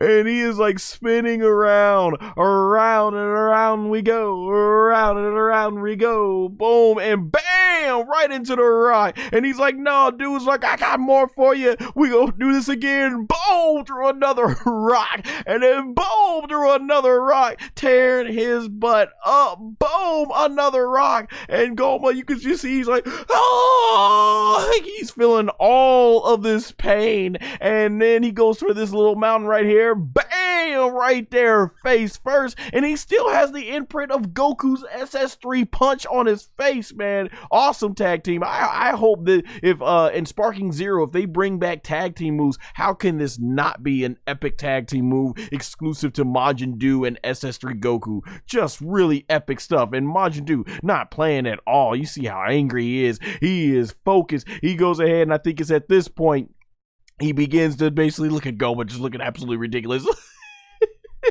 He's spinning around so much, Gomah don't even know where he's at. He's like, oh. He doesn't even know where he's at this point. And he finally chucks Gomah, spinning Gomah around, and Gomah is just like, oh, spinning in all types of directions, and then basically turns that boy into a tornado, sending him flying in the background, and I think, boom, finally goes right into the rocks. Man, what an awesome sequence as Gomah ends up getting out of the rocks closely there, and Goku SS3 keeping the pressure on, man. This was an awesome sequence, and Goku right there he goes, gonna go in for a fist, a boom, got him right under those big giant lips. Man, got all like, looked like he knocked the dirt all off his face right there. And boom, nice uppercut. And then right there, Majin Duu comes right back with a double fist. And no, Duu starts going crazy. He's like, boom, bam, right to the left, bam, right to the right, bam, right to another right, boom, just tearing him up, basically unleashing all the fury on Gomah's face. And Majin Kuu and Arisu, they're happy because right now, dude, this is the worst we've seen Gomah. He is getting lit up with a combo of SS3 Goku and wannabe SS3 Majin Duu. And there you see Gomah's just going all out. He's sweating now, but he's still going and he's like, ah, like he's not even looking anymore, but he's trying his best. And at this point you have Majin Kuu, he's like, you can do it, dude. And then they're like, huh? And they're like, well, what's going on? And there we get a jump cut to Majin Duu is out of energy. He is sucking wind, and how appropriate, because if he's trying to mimic SS3, we all know SS3 has those all too well documented stamina issues, and there Majin Duu is found that out the hard way. I love that he's mimicking an SS3 form, but he's also mimicking the issues of the form. Like that, this is just great. And it's mentioned here, he's like, I think the cookie wore off. And right here, boom, Gomah now basically comes back with a punch on Majin Duu and sends the boy flying in the air like, and you hear as he's spinning away, you hear him go like, boing. Oh my gosh, crazy hilarious sequence. It almost reminded me, y'all remember when Teen Shinha back in the Cell Saga kept doing the Kiko hole, aka Tri-Beam, over and over and over, and no matter what, Semi-Cell could not overpower him. It literally took Teen Shinha getting exhausted for Semi-Perfect Cell to finally come up and do something, and that's kind of what it's like. Like, Gomah was getting his butt kicked, and it's not until Majin Duu was at this point that he was finally able to get the upper hand on him, that the Gomah was able to. So I thought that was good. You just see how far he ends up swinging him back. And so right now at this point, it's down to SS3 Goku and Tamagami 1 who come flying in. And of course, Tamagami 1 is not able to do anything, trying to slash Gomah up, and Goku, he's trying to get hit with the punches, and man, they're trying, but it's nothing. It's just not working. Kicking SS3 Goku, Tamagami 1 coming in with a sneak attack, and then you see right there, Goku still being pushed back, trying his absolute best that he can do. I love that punch right there. Just look how focused Goku looks, absolutely. And he's trying to dodge all of SS3 Goku, S3 Goku trying to dodge all of Gomah's attacks right there and everything. He's trying his absolute best, and then he goes in for, I think, like a knee here, or no, he goes in for a kick, and Gomah is able to continuously evade that, and he's evading the sword and everything. You know, it's such a shame that Tamagami 1's sword is so awesome, and we have not been able to see it do some awesome damage. So hopefully they got a cool ultimate attack plan for him, as I'm pretty sure he's going to be in Dragon Ball Sparking Zero's DLC coming up. And then so right there, Goku SS3, he tries to go ahead and get Gomah as he sees his annoyed, and boom, kicks him right in the back, gets a good shot in, bam, sends Gomah flying out of frame, and then Goku keeping the pressure, and SS3 flying, bam, gets him right in the cheek, and I'm like, keep up the pressure, Goku, keep up the pressure. Gomah's like, why you little and then right there, Tamagami 1 nearly comes at Gomah's eye, and bam, finally Tamagami gets a good shot in, kicks that boy. Look at that. Oh boy, do they not. I think it's just because how goofy and dumb Gomah's face looks. His shots, when he gets punched, he has the funniest looking face when he gets hit. So I thought that was like hilarious right there. And then you see Gomah right there, he's feeling all that power and everything. Bam! Kick to the chin right there from SS3 Goku. So at this point, the boy's like, he's feeling all that pain, and bam! Right there. I don't think, was that a shot to the back? No, yeah, it was a shot to the back by Tamagami 1. Like, look how silly and stupid this boy looks every time he gets hit, man. It's too great. And from here, man, it is not looking good. They are actually really getting, now I'm looking at it frame by frame here, man, they are really getting the best of Gomah here. Boom, tearing him up. Look at this. Look at these combos. Eating all these sick combos from Gomah is from Tamagami 1 and SS3 Goku. Look at that. Stumping. Boy done got curb stomp, pulling out his Seth Rollins impression. Tamagami 1 up here doing the Seth Rollins curb stomp to Gomah. And then Goku coming in, bam, right to the side right there. And then boom, they are just lighting his butt up. And this is the running theme. So as you can see at this point, Gomah's been getting his butt absolutely kicked. And usually in this episode, what we see is, as a running theme, is any time that Gomah is in trouble, the third eye would start to glow just like this, and it ends up doing this intense light. And right here you can see right there, bam, unleashes a powerful explosion, and this sends SS3 Goku and Tamagami 1 flying, sends them way into the background, because that darn third eye, it is what gives Gomah the power. So Gomah's got another power boost here, and you just see how much energy is coming out of his skull with that third eye. And right here he does this really cool laser beam that sort of kind of reminds me of Broly in Dragon Ball Super Broly, when he was going all out crazy and he had the mouth blast going everywhere. So this beam just starts shooting up the whole place and mountains, and I just love the animation right here. Just sick looking animation. And you see SS3 Goku look at it, and bam, Goku is shot point blank with the blast, and that sends him all the way to the ground. And Tamagami 1 is also shot with that blast, sent to the ground, debris everywhere. SS3 SS3 Goku looks like he's in trouble, and this was sick right here. This man reminded me of the beatdown Broly gave Goku back in the first original Broly movie. So Gomah comes in with a big stomp, and boom, right there. Oh man, I can't wait to hear what Stephanie Nandoni is going to do for this shot. But you know, if this was Sean Schemmel, he'd be like, ah!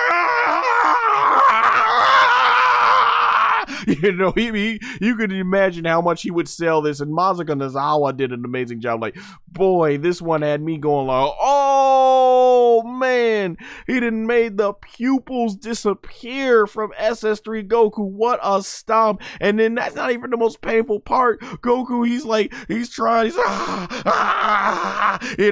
to get the pressure off of him because he's being stomped and everything. Obviously, this had to hurt worse than when Vegeta stomped on him as an Ozaru, aka known as the Great Ape in the dub, back in the first fight between Goku and Vegeta. But then Gomah, this is really nasty right here. Gomah goes ahead, pulls his fist back, and then he ends up going ahead in with the punch, which I imagine had to probably come up through the rocks, and then boom, punches Goku right all in the body. Full body shot right here by Gomah, and sends Goku ends up flying in the air. Whoo, my gosh. And you see right there, SS3 Goku looks like he's about to end, but you know what? And you all will get this reference if you're a Tekken fan, right? Isn't that how Tekken does the juggle combos where you throw somebody in the air and then you keep your combos going and everything? My boy Linux, he actually is a professional competitive Tekken player, so he would know that better than I would. But yeah, that's kind of what it reminded me of here, because Goku, before he can even hit the ground, Gomah ends up going in for another punch because he's like, ooh, mother effer, he said, I'm about to show you right now, because he's been taking Goku so personal this whole time, and bam, punches Goku right there onto the ground. Oh, and then here and there, Goku bounces off the ground, and then right there, Gomah's like, he comes back with a nut with his leg, and bam, kicks Goku, and you can see the way it's even animated at a distance there. Goku's like, oh man. Bam! Kicks Goku flying out of frame. What a combo. And Gomah looking at his handiwork like, yeah, no, y'all didn't learn now. Oh, y'all didn't learn. He said, I am the true Supreme Demon King. Y'all mother effers ain't got crap on me. That's what he's pretty much thinking. And there's SS3 Goku. He's exhausted. He's tired. But Goku, you know our boy, he ain't gonna go down, man. He ain't gonna go down and all that stuff, man. So crazy. We got Jennifer Williams. Love seeing you doing your thing. Continue to be epic. Oh, I know Jennifer. What's up? Hey, thanks for joining the chat. That's awesome. And then getting back to the action here, man. Goku, he ends up basically trying to do what he can. He is basically trying to fight, and he goes for a punch, and he just side sweeps him. Once again, you pro wrestling fans out there would know it. Samoa Joe basically has this cool technique, because wrestlers, they do this thing where they jump off the top of the rope, and you know, usually you catch the opponent and everything. It's all part of the theatrics and everything in wrestling and stuff, how they do it. But with Samoa Joe, he just walks right out the way and then lets them crash and burn. And that's exactly what Gomah's doing here. He's doing the Samoa Joe, like, I'm just gonna get out the way and let you basically go down. And Goku's on all fours at this point. You can see SS3 Goku, he is completely exhausted, and all he can do is look up in fear at Gomah. And Gomah right there, we get this first person perspective of Son Goku. He sees Gomah, who starts unleashing these fury of ki blasts, like pew, pew, pew, pew, you know, and Gomah look at DB is like, ha ha ha ha ha. He's like, what did I tell you, mother effers? I told you I would kill you all. Now die. Like man, Gomah is just feeling himself too much right here in terms of how he's getting that revenge. You see the blast, basically, Goku is falling back, man. Gomah has kicked SS3 Goku's butt, and he falls to the back, and Goku, he is exhausted here, and he's basically like, now I'll take you all out. And it's not looking good. Vegeta, Piccolo, Nahare, aka the Supreme Supreme Kai, aka the East Kaioshin.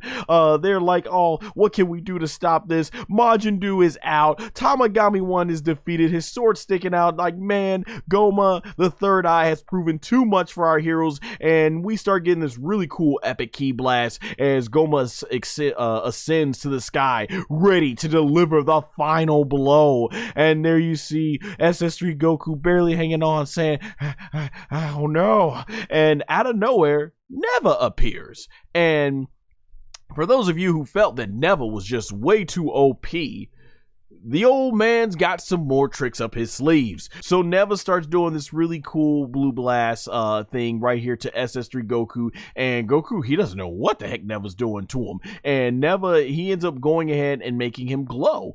And it's from right here, Goku is transported to what looks like another dimension. And there's only been a few moments in Dragon Ball where transformations have done this. And I think it was here that a lot of us knew, oh snap, is what's about to happen. And so in this, we get this visual of SS3 Goku being pulled up, and this blue orb surrounds him, starts forming this light here, and we're like, oh snap, what is happening to SS3 Goku? And I guess we get this look inside of what looks to be Goku's body, the ki running through his cells and everything. We've seen stuff like this in the original opening, Chala had Chala, where Goku takes the fist out and then basically, you know, they form that into his hand and stuff like that.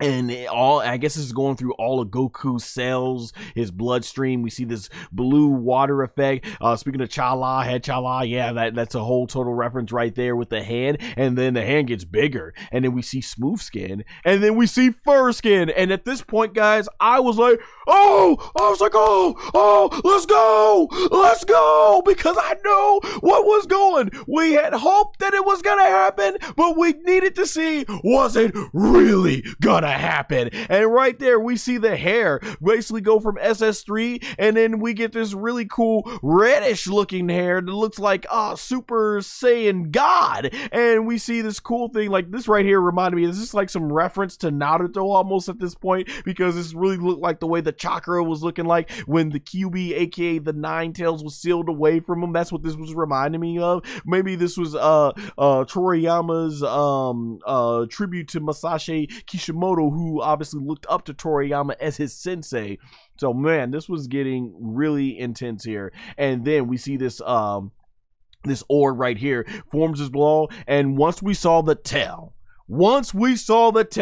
it was like, there is no denying now of what we are gonna see. There is no denying at all. And we see the eye here, and I was like, yes, look at it. When you saw the eyeliner and the hair, like, we know what this is. Oh man, when we saw that part, and then we saw the fist right there glowing, and we saw the flames and the big giant explosion, I'm like, yes, I like, give it to us, and boom, big explosion. And I love the fire and the blue, man, the energy was just absolutely on point here. We get like this really cool flame looking air aura, and it's like, oh boy, what is this? Goku's got flames coming out of his mouth, like they were all out of his mouth, breathing fire. I'm like, it is. I was like, those who know the Daniel Bryan / Brian Daniels chants, I was like, yes. And man, how sick was this looking? Oh my gosh, look at the blue energy there. Gomah's like, what's that? And everyone absolutely on point. Even Dr. Arensu's like, what the heck is this? And Vegeta's like, you got to be kidding me. And Piccolo's like, oh. And from here, Gomah's like, I ain't gonna sit and wait for you transfer this transformation. He's like, I'm killing you now. And the quickness of how that went from purple into like a supernova. So I wonder if this is kind of reminding me of like Kula when he threw that supernova. And you see, man, this is just looking sick. I love how this demon realm almost looks like a Dead Zone, aka the first movie, was it Give Me Back My Gohan, when the Garlic Senior was in his own demon world looking place and everything. So that was just really fantastic to see here. And then from there it ends up going, so you can see right there just how little Goku looks right there. This thing comes in and Gomah's like, I got ya. He's like, oh, and right there's no denying it. We're seeing it, SS4. We know what it was here. And he ends up going ahead and clashing back. And man, this is just looking really sick, really awesome. And I love the glowing red eyes right there. And we get our first look. We're like, it is. It Super Saiyajin 4, aka Super Saiyan 4, better known in the dub as Super Saiyan 4. Looking absolutely awesome. I mean, honestly, more so, he looked more like Gogeta here. And from there, we see the hands, and boom, sends that blast flying right back at Gomah, coming for Gomah, and Gomah is quickly able to get out the way as that blast is sent into the sky. And Gomah's like, ah, and we see it, an all too familiar fur. Boom, we see the gripping of the hands, the tail, there is no doubt the fur. We see the hand, the leg being on point, and then it basically Goku jumps out of frame, and there it is, our first look. SS4 Son Goku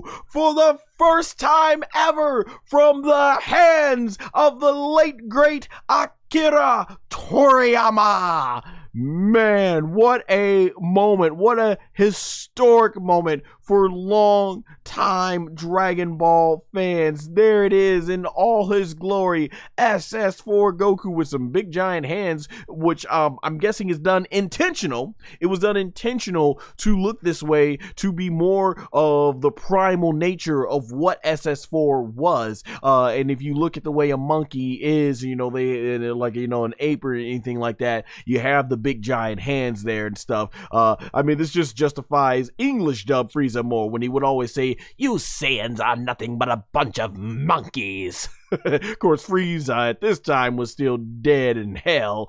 And look at that ore. Look at the sickness of the ore and the power up. I love it, man. Look at that. That was just so sick. I love they kept the golden aura. The sparks. Look at the sparks. Like, this is sick. Like, this was, man, just what a moment. Amazing. Absolutely amazing. The animation, absolutely on point. The electricity, the thunderbolts coming out of this golden aura, and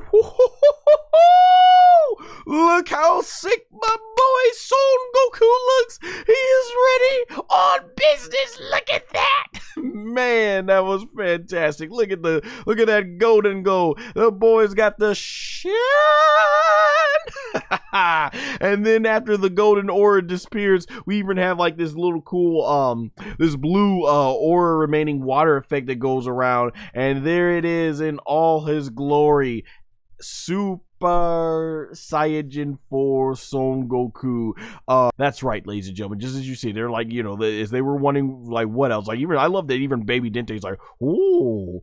And Dr. Rensu's like, oh, like, you know, everyone's shocked of it. He's like, oh, I can't believe it. And Piccolo's like, what powerful key for SS4 here. This is Goku's checking out his big giant hands right there. And you see Neva right there basically looking, and just Goku checking his tail out, you know, realizing Gomah right there. But it's like, you know, getting a little nervous. I love the shot here. Goku look at his tail and he looks over at Gomah on point, on business. Like, Goku, I'm not even going to try and figure out what this form is. I'm not even going to try and figure out how I got this power. All I know is that I need this power now. And right there, awesome shot. So we get that really awesome looking aura right there, and Goku's like, here I go, and bam, both of them start going ahead and clashing right there, and it's looking awesome. Look how bam they're looking, bam, blue light, and you see the explosion go out, and man, these guys are going all over the place fighting with all these swirls and stuff coming out of their energy, and the battle is about to be on. From here we get Goku and Gomah going at it, and Goku basically showing no hesitation. He goes ahead and grabs, takes his fist, and boom, right there you see the tail goes right past it, and oh, Gomah's able to dodge, and then Gomah looking at his eyes, cursing like,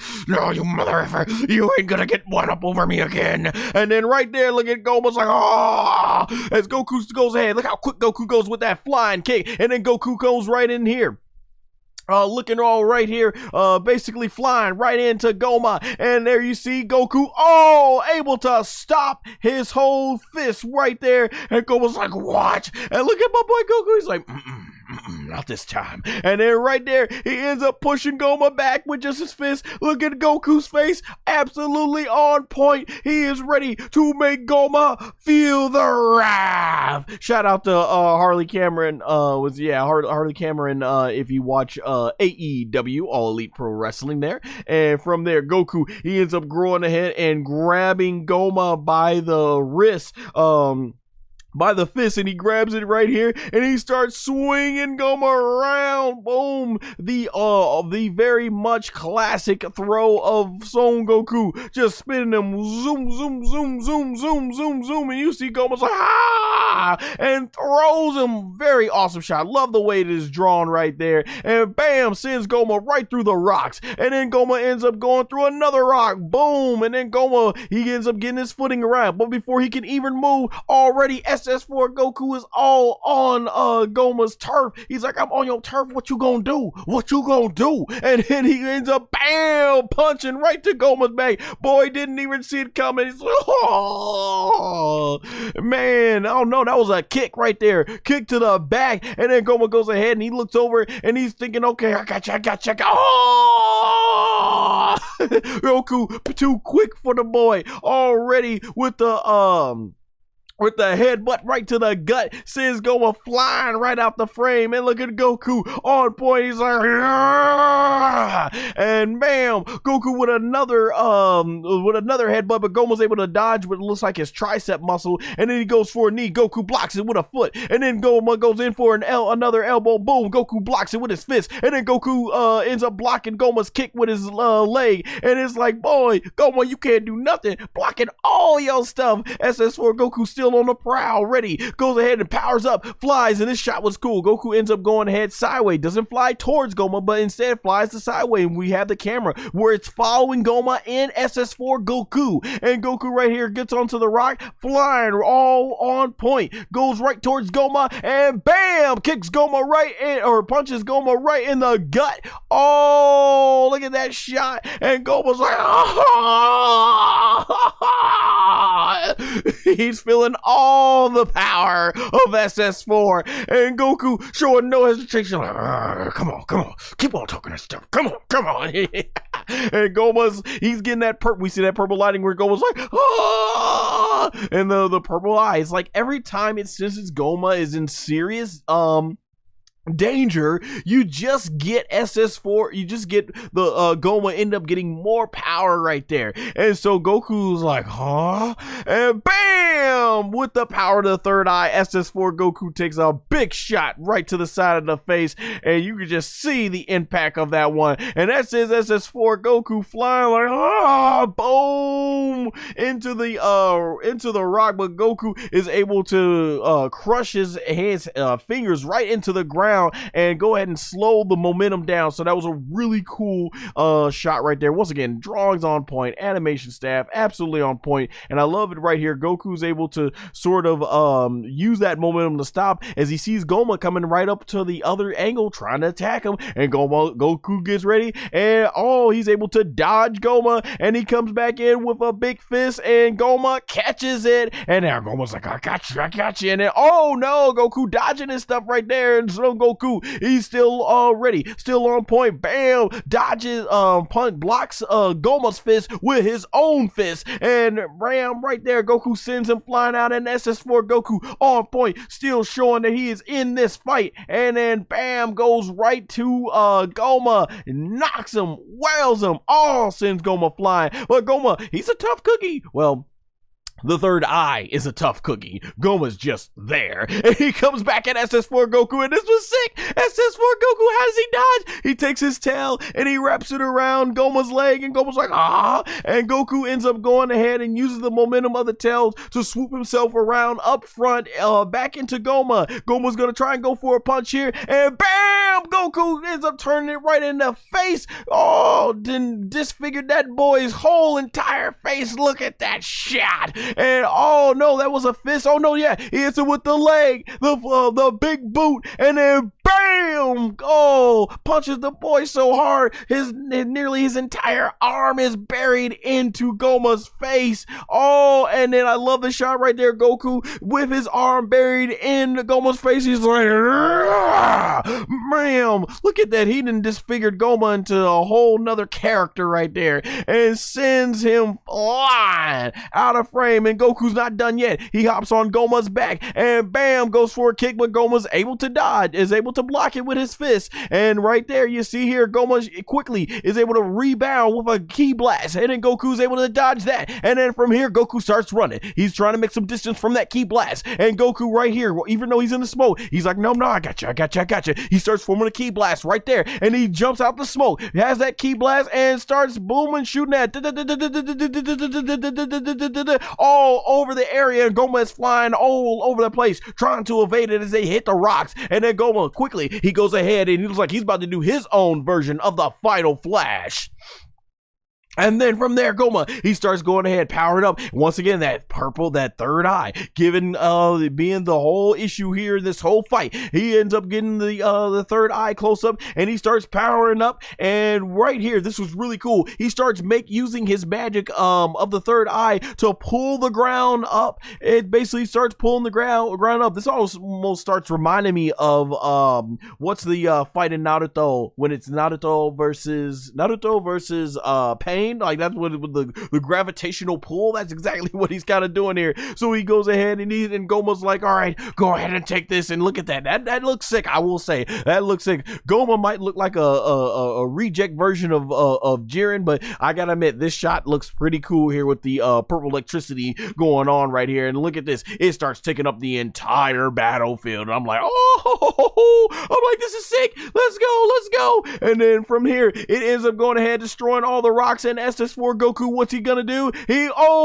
manages to dodge it all, and then bam, he ends up going ahead and dodging that one. And this right here was sick. Goku's on the he lands on this rock, and then he jumps up, and the animation right here, Goku is basically running like a monkey, pretty much running like a monkey here. This was really interesting, really pulling into his primal instincts here, and he starts jumping from rock. This was cool, and I just really think this is a good time to just go out of my way here and just go ahead and give praise. Like I said, this animation staff, and I also forgot to mention the music here. The music absolutely on all this right here. It is the music composer Kosuke Yamashita. I thought he did a good job with the music here. I don't think I'm gonna remember it as much as, of course, the legendary Kukutsuki, or even like I know he was plagiarizing Yamamoto's score, or even other ones most recently like Sumitomi, but this was pretty good. It did feel like this amazing magical moment when SS4 happened, because it was clearly fan service to really give back to the fans of Dragon Ball from Toriyama. So I thought he did an awesome job, and the music was definitely fitting the vibe of the action here. And then as far as the animation directors for this episode was, from what I'm seeing here, Kari Saito and Mikio Fujihara. Fujihara. Sorry if I butchered those names, but I always want to give respect where respect is due. And there was a ton of key animators. In fact, I think this very scene right here was animated by Anno, who is on X/Twitter as Anno_RG. So that's ANNO_RG. And yeah, he animated the Goku running like monkey scene. And like I said, there was just a lot. Like I don't recognize everybody's names here. I do see, yeah, one of my favorites in recent memory, Yuya Takahashi. It said he did one of the key animations, but yeah, just so many talented animators and artists. They did a phenomenal job, because let's face it, this fight was like Gogeta Broly levels, and I was saying that on the last one, and like I said, I don't think I can think of any time SS4 was this well animated and had this awesome of a fight in GT. It had great moments. There were great moments in those fights, but nothing like this. This was absolutely on point. So just really wanted to give a shout out to the animators here, and continuing on with the fight. Goku, he's just sliding. He's becoming like Tarzan now. If you remember the 1999 Tarzan Disney film, just going there looking awesome. SS4 Goku, and then he starts forming that ki blast, and then Goma's like, what? How did he evade all that? And SS4 Goku, he gets this ki blast really big, and Goma's like, it's already near Goma's face, and Goku is ready to go ahead and throw it, and Goku's like, and he starts spinning like he's Sonic, which kind of the proportions of him as a kid at SS4 kind of reminds me of the proportions you see for like Sonic and Knuckles and everything. And Goku, after spinning into a ball, shoots this ki blast. This looking absolutely awesome. Goes towards Gomah, and Gomah, he's gonna try and block it, and it hits Gomah, and boom!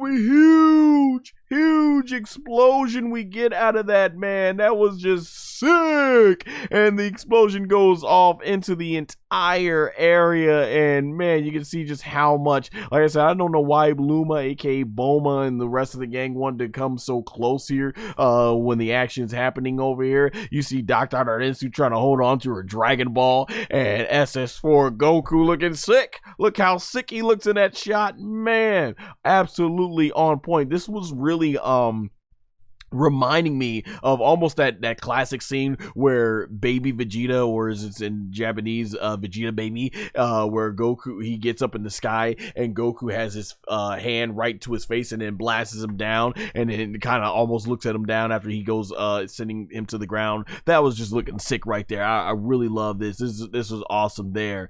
And SS4 Goku just basically looking at his handiwork, and there you see Gomah is still very much in the game. I see we got the man 0001. Hello, brethren.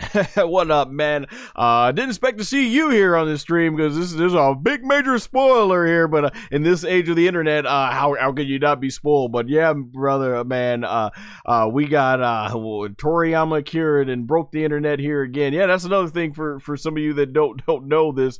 SS4 Goku broke the internet. For those of you who don't know, he broke the internet because just like Ultra Instinct did back in 2017, the Crunchyroll servers crashed. That's how huge this moment is and everything. Even people who have spoiled themselves, like the man 0001 in the chat there, says, I'm still gonna watch LOL. So that was a huge moment. I've got other friends that I know that they're wanting to watch the dub version, but they're actually seeing the they had to check out this moment and plan on watching it. And speaking of which, shout out to Geeta101. I saw this on his X/Twitter account, which was that Dragon Ball DAIMA reached #2 trending on February 14th, 2025, when this episode dropped, at 2.3 million impressions on X. That's how many people were talking about it. That's how much SS4 has truly meant to the Dragon Ball fan base. And he listed that the source came from Kami-sama Explorer. So amazing. Toriyama Cure, just leaving an amazing episode and everything. But getting back here to the fight though, so we get Gomah here, and I shout out to my boy man 0001. I know he's gonna be roasting Gomah hard here for looking like a reject Jiren and stuff. But yeah, Gomah over here, he's angry like, and SS4 Goku absolutely still on point, ready to fight. And you see Glorio here here goes like, Goku, and he ends up going ahead flying off to try and help the battle. And you got Duu here, he's like, he's gonna go ahead and continue to fight, and he flies in. And then from there you got Tamagami 1, he goes ahead and he starts flying in there as well. And who forever being supported says, you can do it, Duu, and stuff, and everything. And you got Piccolo right here basically going like, he's like, okay, he said, let's get it. And so he flies off. Nahare, he goes ahead and flies off, aka the Supreme Kai. And a lot of people were upset about this moment right here as we see the Supreme Kai walk off. You see Vegeta in the back, he's like, yes, let me go. And he's like, oh, and he falls to all fours, and Vegeta has to sit back and watch on the sidelines. Blast it. Yeah, some people thought that Vegeta was done dirty here and stuff. I mean, he got wrecked by that blast, and he tried, but he can't. So they kept on. I think we got some big Vegeta moments still to come in the next 2 episodes and everything. But yeah, that is very much. Vegeta got wrecked so hard here that he can't even join in the battle. That's how weakened he is from this. So that was quite interesting and everything. I'll mention it here in the chat since it's relevant to the topic here. The man 0001 says, I'm glad Toriyama brought that form from obscurity. Yeah, you know, it's really one of those fantastic things. SS4, it is a beloved form from a very much hated series and everything, so it's interesting. Man 0001 also says here, Gomah out here looking like a bench warmer for Jiren's team. He pretty much does. Clearly Toriyama made it with a tribute here, but yeah, he's a reject looking right there for it. So we get Gomah basically starts going ahead, and they start just going ahead and swinging fists basically at each other with shots. Boom, going at it right there. SS4 Goku and Gomah basically going ahead, and bam, you see right here Gomah trying to go ahead and take out SS4 Goku, and their energy, their aura, they just start going all crazy, and they're basically colliding like boom, bam, boom, and they're flying all over the area. And I love this shot here. You get Glorio coming into the frame. You got Majin Duu coming in, Piccolo, Nahare. Like it's still crazy to think Vegeta got hit the worst out with Gomah's attack. That Nahare and Piccolo are still able to go ahead and go in there. And so SS4 Goku, he ends up going right there with Gomah basically and still fighting, and bam, Goku knocked that boy back like SS4 Goku, and then he gonna try to go ahead and kick Goku. Goku flies right under him, and then right here Majin Duu comes in, and to no avail, he tries to punch. Gomah's able to come back and bam, kicks Majin Duu out of the frame. There he goes, Tamagami 1 trying to with that sword, and then boom, Gomah ends up breaking him. It's like he breaks his sword and with just his fist, back fist, that sends Tamagami 1 flying. It is such a shame, like I said, such a absolute shame that we cannot see Tamagami 1 using this sword in any effective way at all. And so you got Piccolo right there, and you got Glorio. They coming in with their key blast. This is really sick too. I love it how Piccolo goes forward, Glorio goes back, and there you go. They're exchanging right there, and you see right here they're about to go ahead and release their blast, which you already know ain't gonna do jack squat, but it's kind of reminding me of the filler stuff that they added back in DBZ when it was Gohan versus Cell in the final Kamehameha struggle. Excuse me. In the final Kamehameha struggle, how they're basically just gonna go ahead and get in the blast and everything in there. That was really cool. And from here you got Majin Duu, because like yeah, all the Z fighters, aka the Dragon team, they were all, you know, fighting on behalf of Gohan because they didn't want to sit back and watch him die after they had witnessed their beloved Goku sacrifice himself. And right there you got Majin Duu. He does this really cool green blast here, Nahare and Tamagami 1, and you got SS4 Goku. He's forming his key blast, and basically that's just looking sick right there. Like man, I feel like this is the most we've ever seen Goku fight with key blast. Goku's such a hand-to-hand martial artist. He's just really been having to take out some more key blasts to try and do some good stuff here. And right here, basically you get all these really cool colors and stuff right here, blues, yellows, greens. They're just going ham on Gomah, and Gomah forms this other purple barrier that, boom, he ends up going ahead and unleashing, sending everybody out of the frame because that darn third eye, they just cannot get one up over that third eye. They cannot. And there you see SS4 Goku basically being sent back.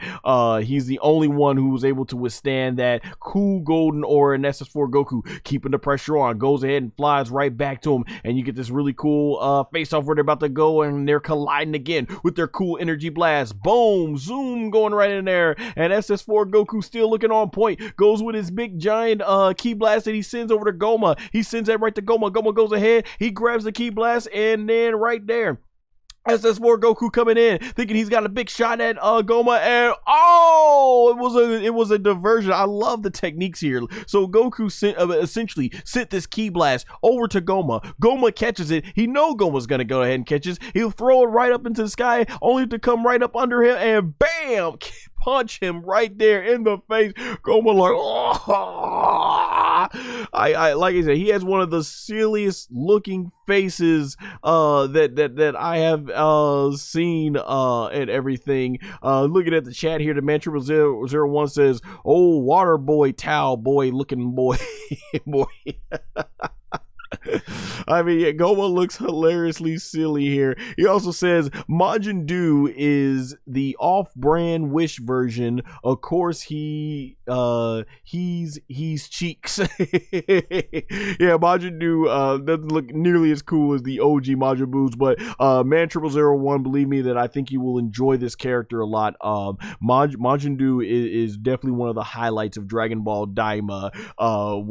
When you see the stuff that he can do, he is definitely a delight in this series. And this was just great right here. After the punch, our boy Goku comes right with the kick, bam, right to the jaw. Look at all that saliva coming out. Goku on point, not playing with Gomah, and bam, goes for the punch right there into the gut, sending Gomah flying to knock the dust out of him. And then Goku's keeping on point with the blue electricity going ahead. Gomah's been sent flying here, and SS4 Goku goes right into Gomah's stomach right there, and bam, sends him into the rock. And we get this cool shot where, I guess for some reason in the demon realm, when you go into the rocks, Goku's glowing red and Gomah's glowing blue, and bam, it don't matter, Goku's still kicking Gomah's butt with a punch there. Gomah coming back with a punch, and Goku blocking all his stuff, and then goes ahead and side sweeps him, and then bam, goes for another punch. Gomah's able to get out of the way. Gomah goes for his punch, and Goku's still dodging. Gomah is just missing everything right here, and Goku is able to block it right there, and then basically calmly puts his hand down. Look at my boy Goku,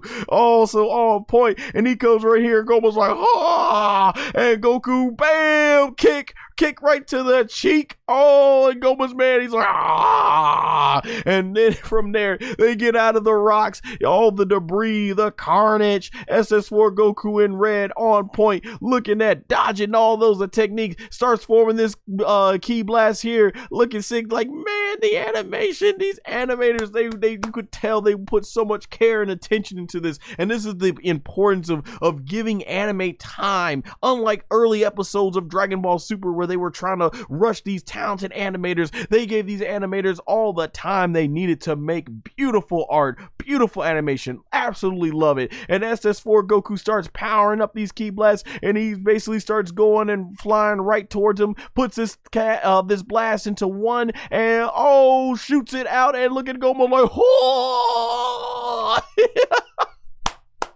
how can you not take Gomah's face serious? You just can't take Gomah's face seriously. He gets hit by his blast, like, See, this is what I'm saying.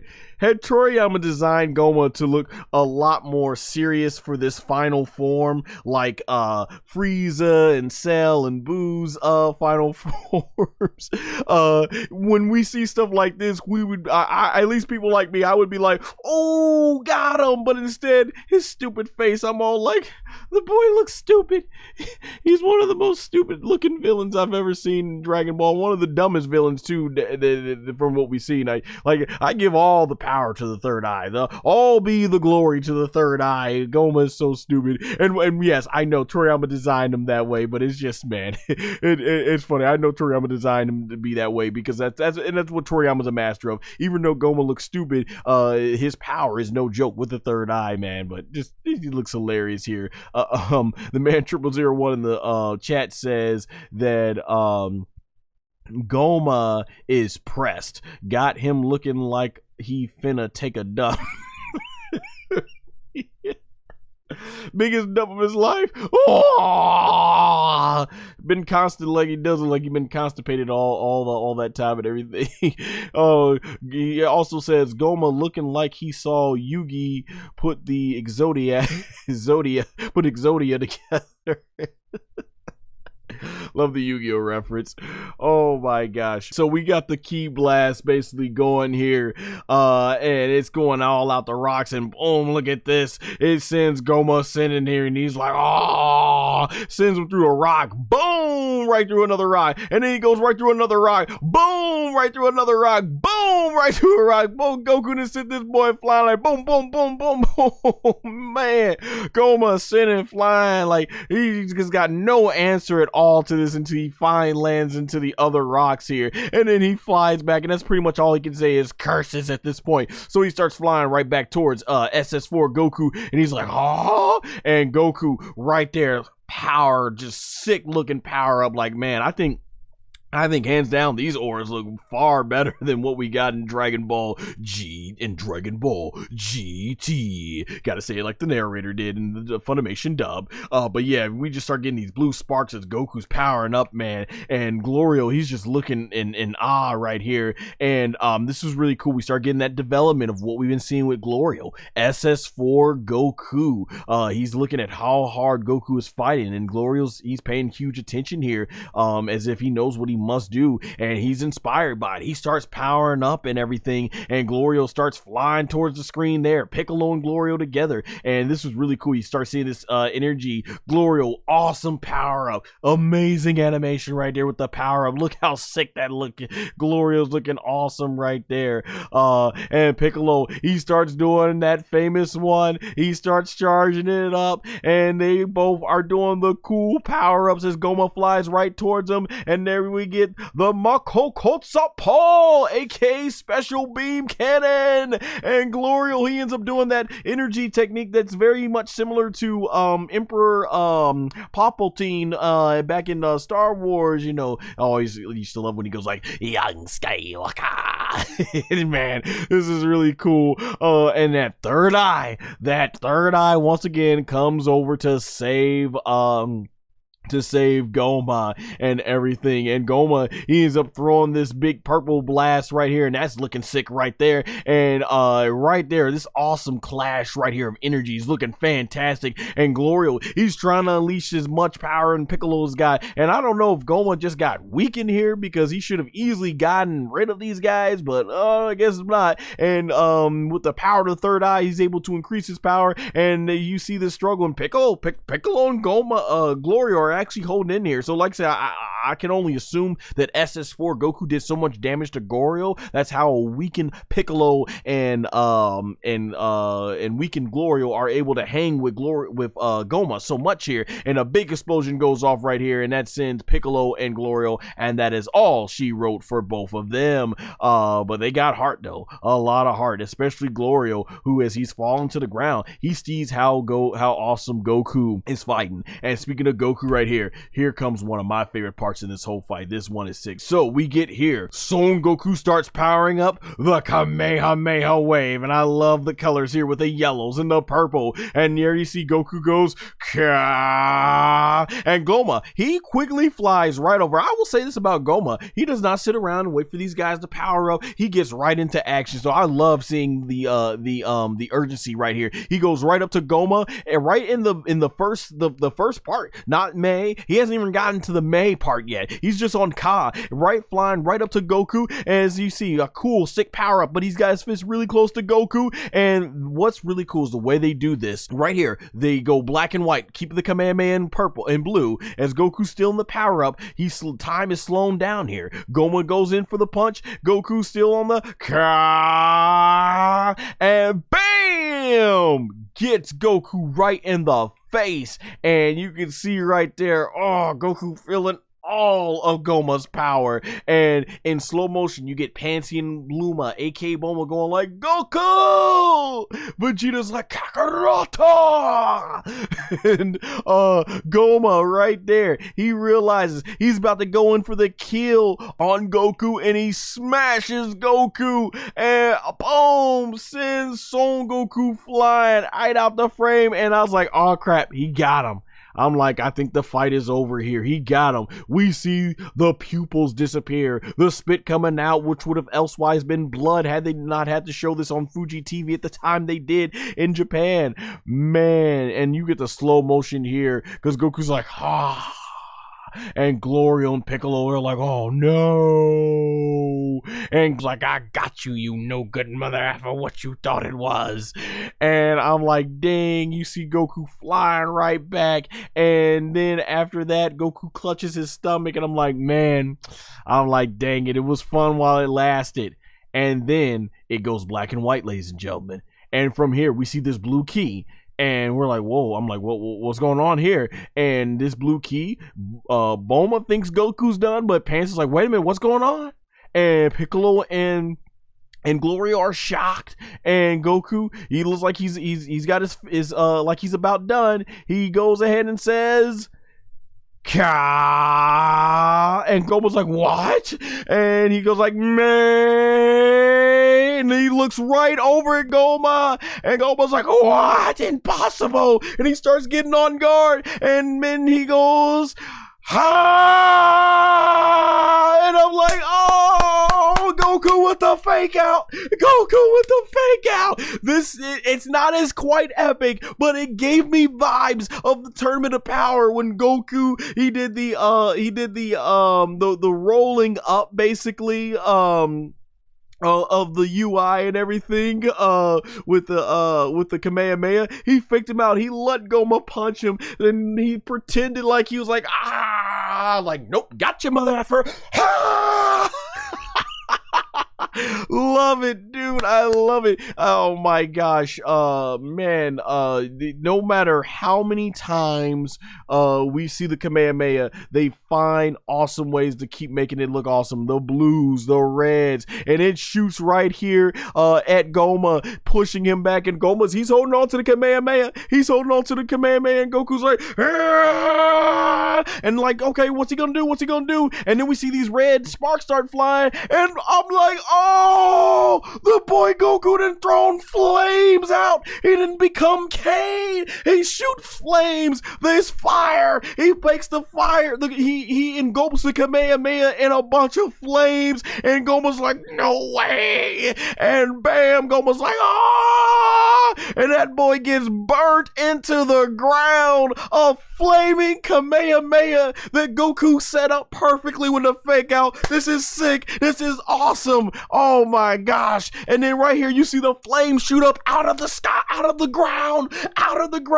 and then boom, gigantic, blows up the whole area. This has got to be a cooler technique on Sparking Zero when this comes to DLC. And you get the huge explosion right there, and you see how much of the big giant area it takes out, with the wind and everything flying all over the air. Man, sick. I absolutely love it. Glorio, Piccolo looking over there, Duu, Tamagami, Nahareke, the Supreme Kai. Man, it was huge. And SS4 Goku looking at his handiwork right there, looking in the ground, in the crater. Just sick. That was fantastic. Just one of the best things, one of the best Kamehamehas I've seen ever. And this is what I was talking about. I see the man Triple01 in the chat. He says GT, aka Grand Turd. That's how a lot of people would feel. A lot of people are gonna feel about that. The man 0001 says, cue the Ultra Instinct theme. Dun dun dun dun. Yeah, no music that was as good as that in there, but yeah, pretty much that would have been perfect for it. He also says in the chat, this is the moment that Gomah knew he effed up. pretty much, man. Buried him. Goku buried that boy in the ground. And the man 0001 in the chat knows, as wrestling fans, yeah, he put the burial on that man, but not for long, as we would soon see. And everyone's like wondering what happened, because that third eye, that third eye comes in. You know, that third eye is sort of politicking its way to make Gomah even stronger, and so that Goku can't get over here. So yeah, oh my gosh. So we got a few more things to go in this episode. Oh my gosh, fantastic episode. All right, so right here you get Gomah's third eye here, and Goku's like, you gotta be kidding me here. As Gomah, it starts, this purple aura starts coming up from under the ground, and it goes into the sky here. And man, big giant auras, like, okay, what's going on here? And you see Gomah's whole body right there. The third eye is giving him even more power and stuff like that. At this point, I think it's best to just try and target that third eye. And that third eye is getting stronger, and Goku right there, he sees the green electricity and it forms a barrier around them. So at this point, we see a giant hand starts coming out, and clearly Gomah has gotten even larger in size. And you see the hand, boom, getting in there, sky, and bam, he basically breaks the ground from underneath Son Goku. Everybody in they cannot believe. And I liked here, you see Dr. Adorensu, she starts looking like, all right, you could tell this is where she starts thinking like, okay, I need to go to plan B now. I need to go. And you see the third eye as it goes up, and this is the part I can't take his face seriously. I was like, oh, I was hoping this was going to be the transformation moment that Toriyama would have drew a more serious face for him, but he just got bigger. And as we know, bigger is not better, but he gets gigantic in size with a power boost here. And SS4 Goku's like, seriously? Man, and everything like that. Oh my gosh, the third eye is just doing a lot of just crazy energetic attacks here, right here. This is just amazing. The man 0001 in the chat says, why don't Tien's third eye give him that type of power? Yes, because as you'll see when you watch the rest of Dragon Ball DAIMA, the third eye is something completely exclusive to the demon realm, and as you can see, it is no joke. So yeah, it would be cool though, idea that they could play around with Teen Shinha indefinitely. And so SS4 Goku right there, you can see he is in trouble right here as Gomah unleashes that power, and huge explosion right there, and that sends SS4 Goku flying and everything like that, flying into the back, onto the ground. And there you go, Gomah is gigantic, still looking like a reject Pride Trooper, reject Jiren, but he's got the power. He can, unlike, you know, Piccolo, he can actually get gigantic and get a power boost with it thanks to the third eye. And it looks like SS4 Goku, he gets back up, does I think like a kip up, and he goes for a punch, and he's gonna try and do his best against this new powered up giant Gomah, and he collides fists, but boom, to no avail. Gomah is sent launching Goku right through all the rocks, all through another rock, boom, getting that payback. And I can't take Gomah, he's like, oh, I told you, you mother effers are no match for the third eye. Gomah. And there you see Gomah starts flexing hard, doing this with his eye as the power is getting him even stronger. SS4 Goku looking pretty much defeated on the ground, and then he uses this green barrier to take SS4 Goku. He brings him on up, and Gomah's got Goku right where he wants him, and SS4 Goku's like, what's going on here? And he's like, huh? And we see this big huge glowingness going through Goku, and it's like, yo, he reversed SS4 Goku down to SS3. And I mean, Gomah was nice enough to even give him his clothes back, put a new nice fresh shirt on our boy Goku, nice new orange gi on Goku. He even hooked him up with a new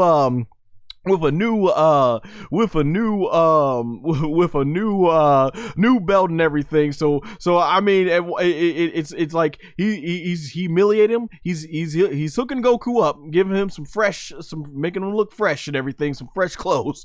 But I guess they're keeping it. At least I'll say the magic effect of SS4 makes more sense here, since it was magic that Neva used in order to give Goku this form. And there you go. He's down in SS3, and Goku, he's wondering, is this the power? How powerful the third eye is? And right there, Goku once again is in shock, and he gets reduced back to SS2. My gosh, how strong is this freaking third eye? And everyone's starting to worry about Goku, Glorio as well. And then his little cell phone communicator starts ringing, and you see the look on his face, and it's like I've been saying.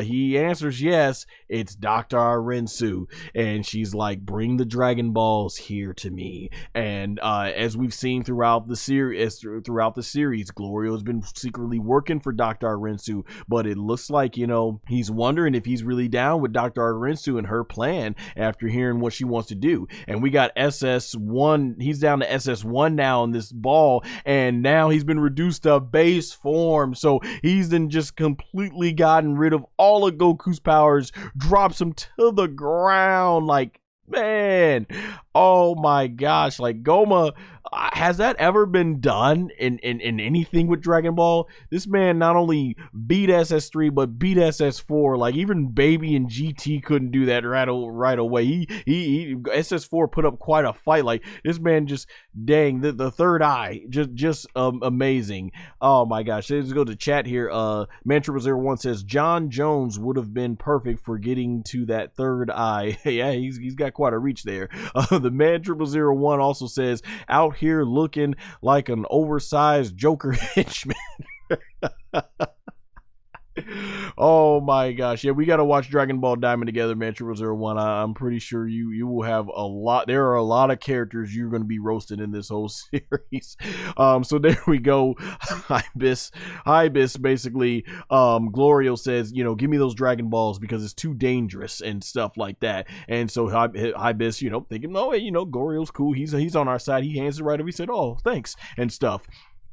And so Glorio brings over the other two Dragon Balls to Dr. Arensu, and basically she's like, yeah, bring those two over here, and says, pretty much what to do. And yeah, this is right here where Glorio's like, you're not gonna, and she cuts him off, says, that's right, I'm going to make the Dragon Balls give me the wish of making me become the new Supreme Demon King with the most magic power. So yeah, I don't know if she said that in the last episode, but that's pretty much what she's saying here. And once again, she's saying Supreme Demon King because, as Nahare mentioned with his sister and brother, them being Glens, they don't really have genders, but her gender is that of a woman and everything, but they don't really specify that. So just a reminder for those if they're getting confused why she's calling herself king and everything. She wants to become the king. And so we have all Dragon Balls there, and she says she wants to defeat Gomah. And there you got Glorio. He's looking very hesitant. and she's like, go ahead, quickly summon Porunga. Of course, basically being the Namekians and stuff, and Porunga being, of course, the Namekian lore and everything we've learned about the Dragon Ball world here. And this line right here is what really got me, because as I've praised Dr. Arensu all through this entire series, that out of all the new antagonists that's introduced, she has no doubt been the coolest and most smartest antagonist that we've had in all of Dragon Ball DAIMA. And so from there, she says, that's why I had you learn the Namekian language. I'm like, Not that she seeked out Glorio because he knew the Namekian language, but rather she seeked out Glorio and had him learn the language. And I can't be the only one thinking, like, that is going to come back to bite her in the butt so hard. Because it's like, when you have something that you want to do, obviously you find someone who already is well versed into what it is, the task that you need them to do, because it's going to save you time. But if you're just picking someone and you're going to invest the same amount of time that it would take you to learn that task, it's going to take them to learn that task, you might have well been better off learning that task yourself. And that's why I'm like, whoa. She said, that's why I had you learn the Namekian language. So if he had to take time out to learn the Namekian language, why didn't you yourself learn the Namekian language so that you don't have to put faith into Glorio? So I'm really looking forward to seeing how this is going to be expanded upon the next episode, because I'm like, oh my gosh, like, what you talk about a botch right there. Oh my gosh, that's definitely going to come back on Dr. Arensu. And you see right here, basically, you see Glorio. He's still looking hesitant right here, and she's starting to get impatient here. Dr. Arensu, she's like, "What are you waiting for?" And she said, "At this rate, Gomah's rule will last an eternity." And Glorio, he's still looking like hesitant, like, I really can't wait to find out what is the nature of their relationship here. And through it, we start seeing flashes of he's looking at how Nahare and Majin Duu and Tamagami 1 are getting beaten up by Gomah. We see how Piccolo just got decked by Gomah. We're seeing how King Kadan and all his men and women that are fighting are getting beaten up by Gomah. We're seeing Goku getting beat up by Gomah, being slide on the ground here. And Gomah and Glorio, I really love the character development here. Glorio's like, he is really hesitating right here. And we start seeing flashbacks, and just as, and I know I'm not the only Dragon Ball fan that thought this, but just like I was saying through the episode, it looks like even though Glorio has been working for Dr. Arensu, he has gotten close to these people. He has grown fond of Son Goku and the Supreme Kai, and he has clearly enjoyed his time with them. He's enjoyed fighting with Goku and learning from them, and clearly meeting the rest of the gang. Like he looks like he considers them friends. And this is what I was saying, like he's gonna grow attached to these. It looks like he was growing attached to these, and he even remembers, like, just being in awe. He is truly amazed of the incredible feats of strength that he's seen Son Goku do, which has been a common theme throughout the entire Dragon Ball franchise. Goku has been able to just being himself, he has been able to convert people over to doing the right thing, and that has been a constant theme through Dragon Ball. More of the reason why, as much as I have enjoyed the action in this episode, as much as I've enjoyed, it's clear that Toriyama meant Dragon Ball to be more than just an action series. It really shows you the themes of friends and just how being yourself and being as a person can have an effect on someone and everything. So I really love the story and the message here. And Glorio, after he goes through these flashbacks, he looks up and it's like he's made up his mind on what he's going to do. So he puts both Dragon Balls down, and Dr. Arensu smiles and like, yes, that's exactly what you're supposed to do. And so Glorio gets up and he starts speaking Namekian, and from there the 3 Dragon Balls start glowing, and the dragon ends up coming on out, and you see right there, huge explosion as the dragon ends up going out there. and big giant shining light right there, and Gomah's like, what?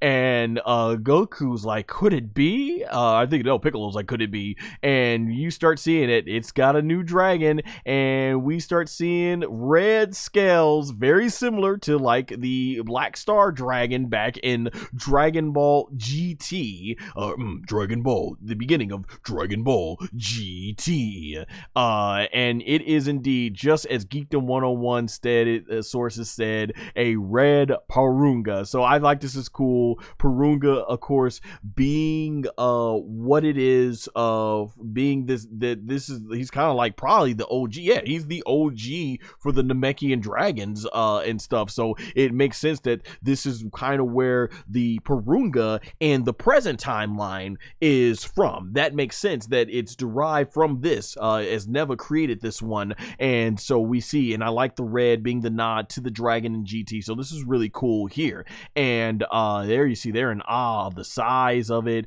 looking really awesome. Porunga was always a cool one. I'm digging the red one here. And Bluma, she's the first one to announce. They say that looks like Planet Namek's Shenron, aka Shenlong. I just want to say, yeah, brilliant to the voice actress of Panzy. She was really cool because you could hear the hurt in her voice when she said Glorio, you know, after all the time they spent. You're kidding, right? Like, man, it was very fantastic. The English dub voice actress, I believe, is going to do a great job as well. Man, this was really interesting. And she's like, but why? Like, I felt it, man. I felt it in my heart. The voice actress, she did such a phenomenal job with putting the hurt into her voice that Glorio is betraying them. And Vegeta, you know, he's already like, that traitor. And Nahare, who always was suspicious of Glorio from the start, going back to episode 3, he says, so he was working with Arinsu after all. And even Neva is taken back. He's like, wow, he's speaking Namekian too. They didn't even know this. And Glorio, he's like, how dare you?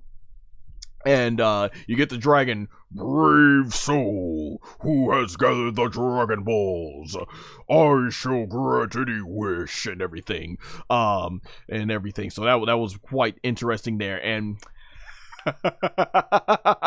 the most funniest thing I think I have ever seen, one of the funniest things that I've seen in Dragon Ball DAIMA. So Gomah, he flies, he goes like, I won't let you get away with this, and he flies, and he flies right towards the red Shenron, red Porunga right here, and says, I won't let you get away with this. I couldn't have been the only one who thought this is going to be very similar to this is going to be a homage to Frieza on Planet Namek when he flew towards right in front of Gomah to try, when he flew right into Porunga to try and get his wish, but he didn't speak the Namekian language. Dende did, and so he wished everybody to be put on Earth except for Son Goku and Frieza, and he tries to do the death beam to Dende and to no avail. So he flies right towards Gomah, and he gives his fist. I'm like, oh, he trying to square up to Porunga. I'm like, oh, he gonna try to knock the dragon's block off. I'm like, okay, I did not see this coming, right? And he goes, he takes that fist right over to Porunga, and Porunga goes ahead, takes his iron, and he says, boing, dodges it. Look at that, doesn't even block. He takes Gomah's whole entire fist, blocks it, and boing, flips him off, says, sit your ass down, what you thought it was? Gomah's like, oh, boom, look at it, Gomah even got a knot on the head, boom, sends him flying. Oh my gosh, I was cracking up so hard when I saw this. Red Porunga was like, boy, I ain't no Shenron. What you think this was? You ain't no Piccolo Daima gonna come up in here and try to blast me. What you think this was? Boy, sit your asses down. This ain't playing with you. Buried him. Got him. Humiliation. Your third eye couldn't do jack squat.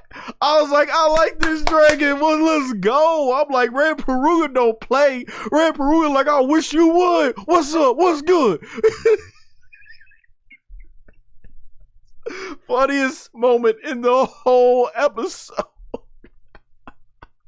He thought he was Piccolo Daima. Y'all remember OG Dragon Ball when Piccolo Daima destroyed Shenron? He thought he was OG King Piccolo. He thought he was gonna do something. Shenron's like, what you gonna do?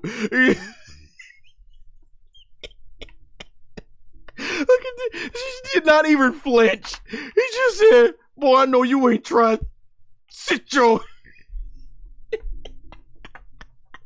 He said, sit your asses down. Oh my gosh. That was funny. I mean, I'm like, well, shoot. Maybe the Red Dragon needs to be the final villain or something. I'm like, wow, okay. Oh my gosh, I had to take a moment there, guys. That was hilarious. Oh my gosh, let me from here, Dr. Aresu, she says, come on, Glorio, make the wish. And I love that she was basically just getting super gestures like, make the wish. She's like, it's all gonna be me, it's all mine and everything. By the way, Man Triple 01, a lot of people have agreed that Dr. Aresu, one of the best character designs Toriyama has created for a female. So it's cool here to see you give her design props and everything. Definitely much better than Gomah. That being said, Glorio, he's like, and she basically, yeah, she started to look like she was singing. Basically, she looked like she was singing, but she's just so sure of herself. She's like, tell him to make me the supreme demon king with the greatest magic power and stuff like that. And basically, I just love the devious looks here. Like I said, yeah, this has definitely been one of Toriyama's best designs in Dragon Ball Daima. And she's like, come on, make the wish. And Glorio's like, still hesitating. And now she starts getting angry and she loses her patience. She says, tell him.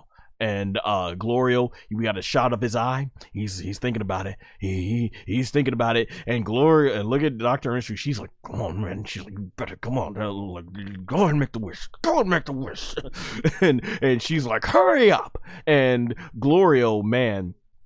Glorio's like, you know, he looks like he's very reluctant, and he ends up saying, you know, speaking Namekian, he ends up saying the wish. Now, this is very important right here. I'm not sure how many people picked up on this. It sounds like he says some form of child in Namekian, and this is what I'm exactly hoping is.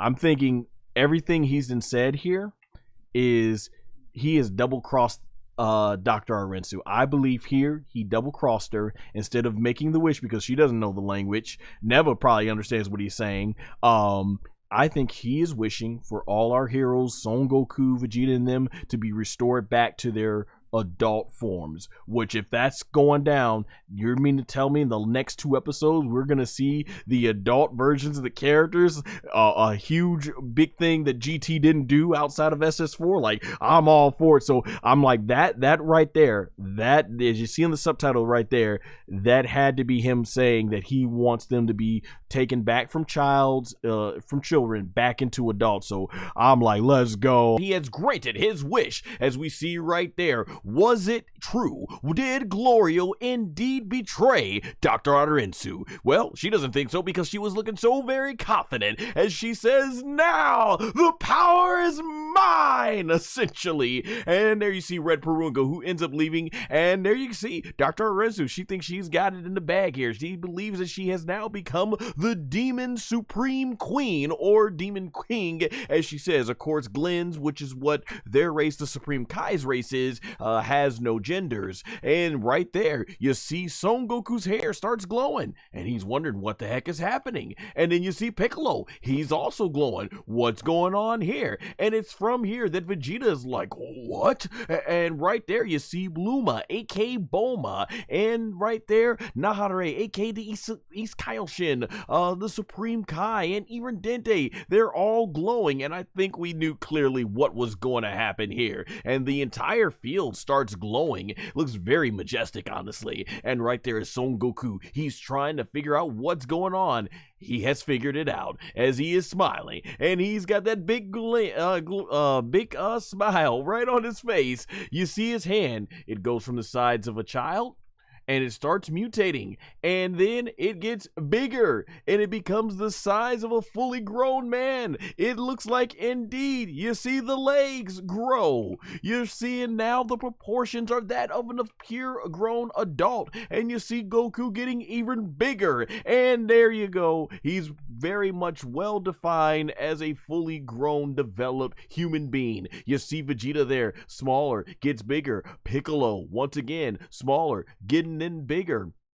You see Bluma, aka Nahare, they're growing as well. And there you see right there, it's really cool because this is something that back in Dragon Ball GT we wanted to see but didn't get outside of one form, and they're doing this cool slow pan up as we get to see, yes, a very familiar face. It is Son Goku. He is an adult again. So yes, as we figured, the characters have been restored to their adult forms. I am so glad to see this because I was so concerned that with Dragon Ball DAIMA, we were gonna end up getting our heroes, basically the main cast, becoming adults in the final episode after all the battle was done, because we saw some really cool stuff, and it's like, you know, it'd be a shame since we know a lot of this cool stuff we're not gonna see when it comes to Dragon Ball Super, which takes place roughly about 4 years after DAIMA here in the timeline.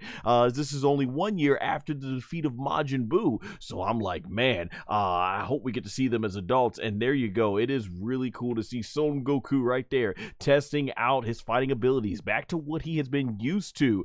Shout out to SFKK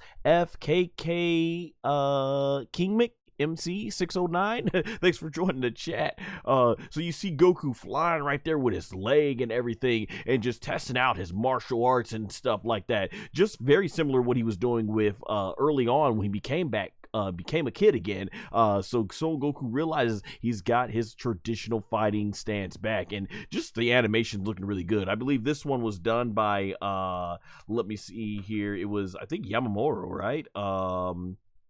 Yeah, Tadayoshi Yamamuro, who is obviously a huge legend in the anime industry for Dragon Ball when it comes to animation, particularly for the way his work looked in the 90s. I know there's a lot of fans who aren't so fond of his work now, but I think honestly this is some of his best work that we've seen in quite a while here. So it's looking really awesome, I think, with the colors and just all the amount of time and everything.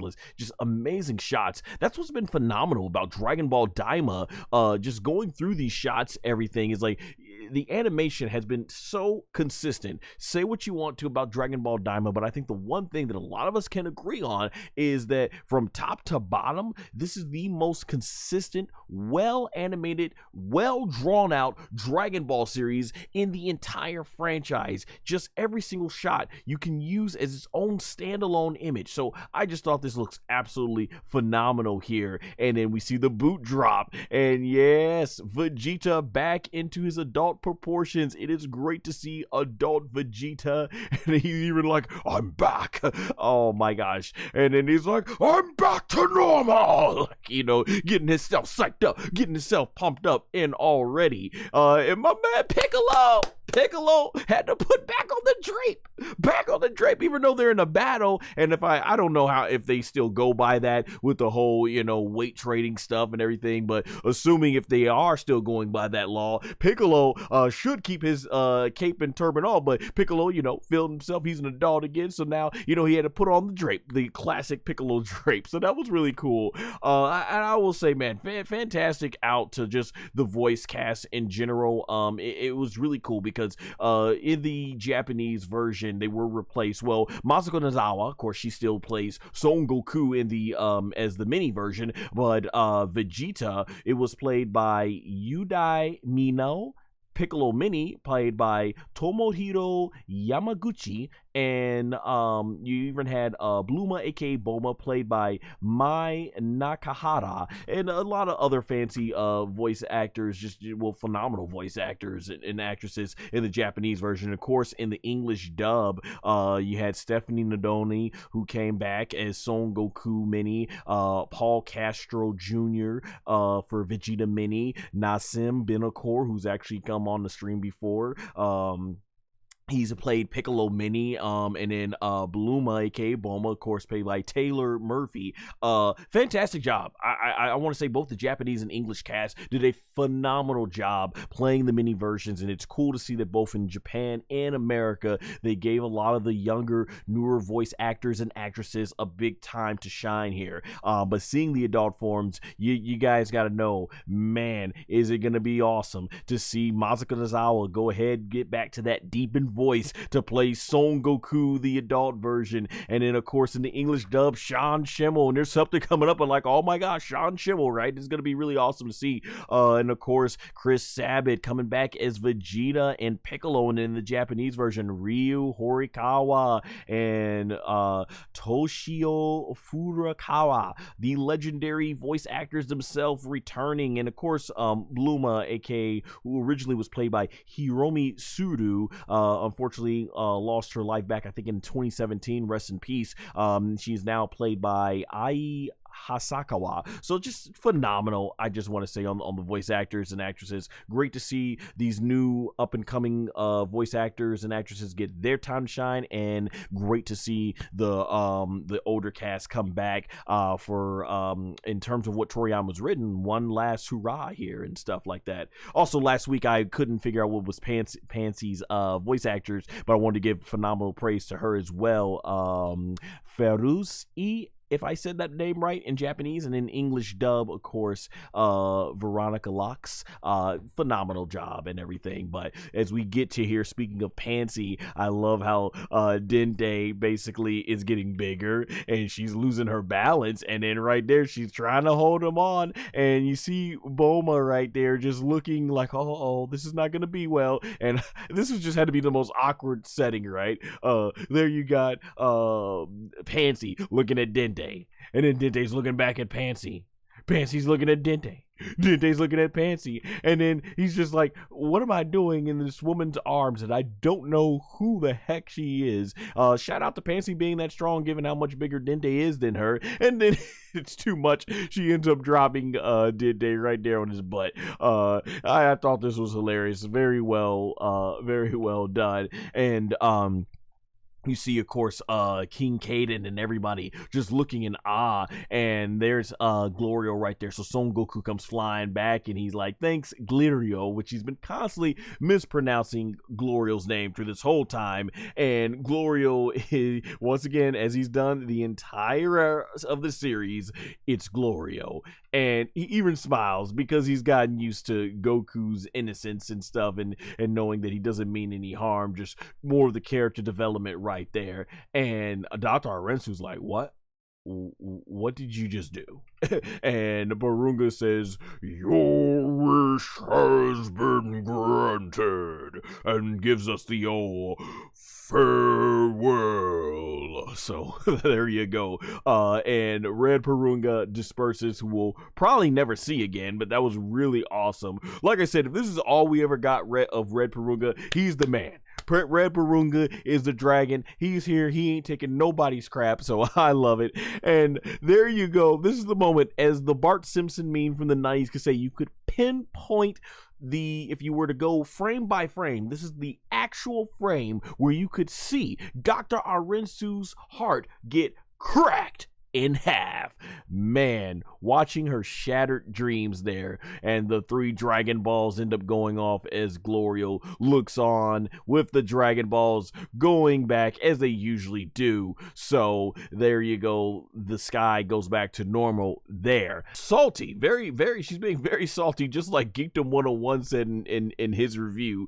Shout out, very knowledgeable Dragon Ball fan. Yeah, like she's right here. She's like, I see how it is, Glorio. I see it. And Glorio, he's looking sad and depressed, and he's like, I'm very sorry. And from here, she's like, have you forgotten? And mentioning the kindness of rescuing him from the 3rd demon realm. So here, we're finally getting our explanation of why he was aligned with Dr. Arensu, which kind of leads up to Glorio, because he's not able, because I think, as we learn, those from the 3rd demon world are not allowed to travel to the 2nd and 1st demon realm. So she pulled some strings and everything for him. And you see right there, he starts to get desperate, and he's like, And then he thinks about what he wants to say there, and he says, "I'm grateful," and he's clenching his teeth and just looking right at Dr. Arensu, and you see basically as he's clenching his fists here, and I really love that they're visually illustrating this to us, not telling us visually. They're really using the whole show more, tell less ability here to let us know that obviously Glorio being rescued by Dr. Arensu truly meant a lot to him, and it actually pains his heart that he chose this direction instead, which is a betrayal to her. So I really love how this is being done visually, and they did a great job with the close-ups. And Dr. Arensu, she even tells Glorio, "Forget it," and she looks right at him and says, "You're fired. Leave." And no, she didn't do it the Vince McMahon way. "You're fired." If you guys are WWE fans, no, she kept it cool, calm, and collected. And here, Glorio, he still is a class act here. He says, "Thank you for everything you've done for me." And he bows and runs off at quite a bit of speed right there, too. And I really love this part, too, here, because he starts running past Dr. Arensu.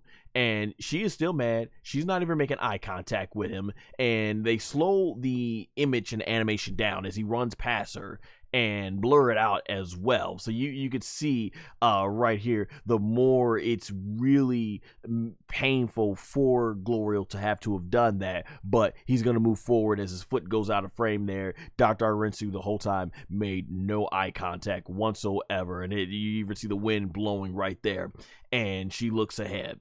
And I thought what was interesting is Majin Kuu looks off. Majin Kuu walks over to Dr. Arensu, and from here, he ends up saying, "Don't worry, I'll stick with you." And Dr. Arensu's like, "Huh?" And she smiles, and I like that. That was pretty cool, because all through this, he's kind of been like the what's the phrase they use? The red-headed stepchild. Dr. Arensu almost kind of wants nothing to do with Majin Kuu, but here you see that kind of cheered her up a little bit. So it's kind of almost, you wonder how really bad of a person is Dr. Arensu. And Pansy's looking over there, and then she notices over here it's Glorio. And I really love the music here, so let me definitely give high praise, because the music was definitely on fire too, I thought, for Daima. Of course, the music composer is Kosuke Yamashita. Yeah, he plays like this very emotional instrumental. Trezure says, "Good night, everyone." Hey, good night. Thank you for coming by the stream. I really appreciate the engagement level. Video will be on demand if you'd like to watch the rest of it, but thanks for coming by. And so from here, we get this really cool emotional instrumental playing of the theme song Jaka-Jan. And it's just really fantastic, and the way it was playing, it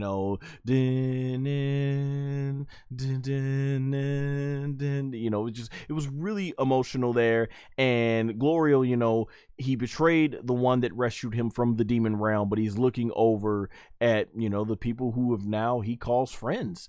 And he's still messy. He's still conflicted with it, because he didn't want to betray and double cross Dr. Arensu like that. And he looks up though, and Panzy runs right towards him and just jumps, and it's almost like a little sister big brother moment right here, as she just lunges herself to go hug Glorio here and says, "You are amazing." And I honestly, I was touched by it. Like I said, when it comes to Dragon Ball, yes, the action is amazing. I love these fights, and when they deliver a big moment, but it's the characters, it's the story, and it's Toriyama making those themes that make Dragon Ball so much more about the fighting. And I love this moment right here. I thought it was really well done. It was touching. And you just see right there, she pulls Glorio closer to the friends, and they do like this really cool you know, effect right there, kind of gives this cool delusion effect, as in like, yeah, you know, we're your friends and stuff, and you made the right decision and stuff like that. And you hear Glorio from Nahare. He says thank you very much, because remember, he had his biggest suspicions through the whole entire series about Glorio. I also want to go back that I think I was hitting to this earlier when it came to Glorio and Panzy. This is what I was saying in earlier episodes. I really love the subtle build up.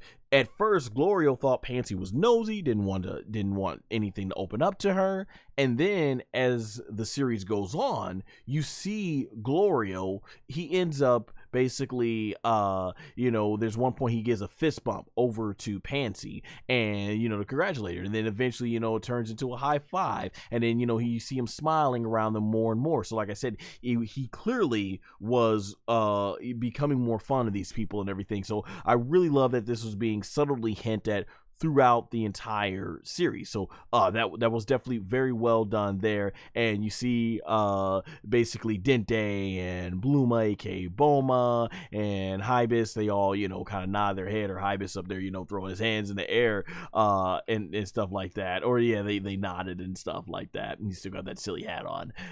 So that was really good. And you see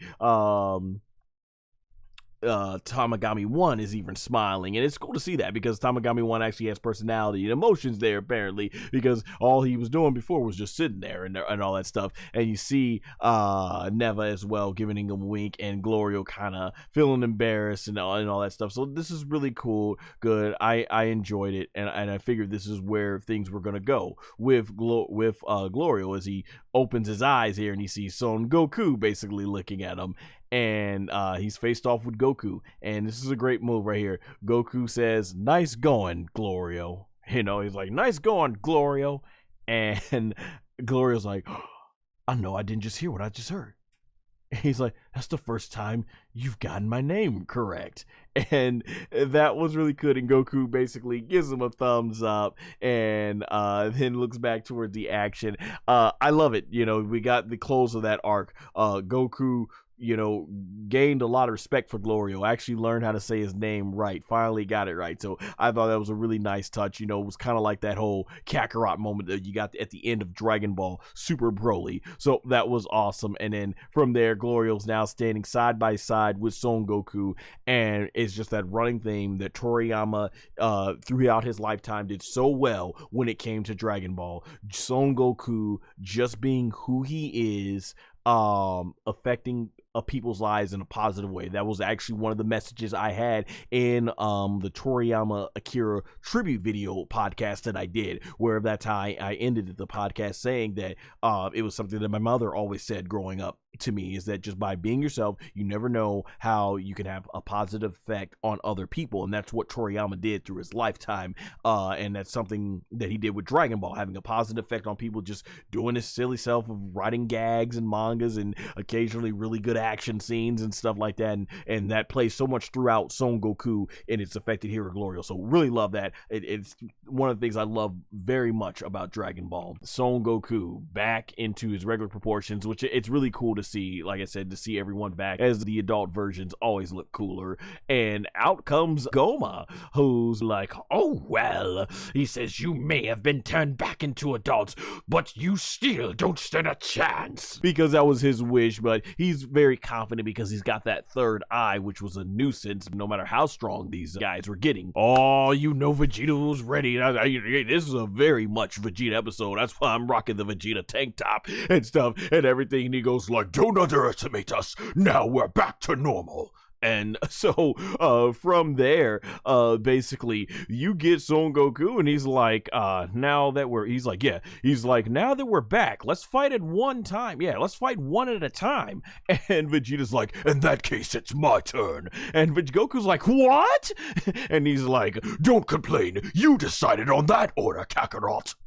And so Vegeta flies off, and Goku's like, "Damn it," or "Darn it." Well, I'm pretty sure in Japanese he said "damn it," but it's here in the subtitle, they gotta just "darn it" and stuff. And so they do this thing where Goku and Vegeta fly towards each other, and they cross paths, and there's Goku angry as Vegeta's gonna fly in, and he goes like, "Hear that? You lot better not try to join in either." So yeah, Vegeta is absolutely ready to go ham, because that's exactly what he said. He was going to make the bastard who did this pay at the very beginning of Dragon Ball DAIMA. And so that was really cool to see, basically.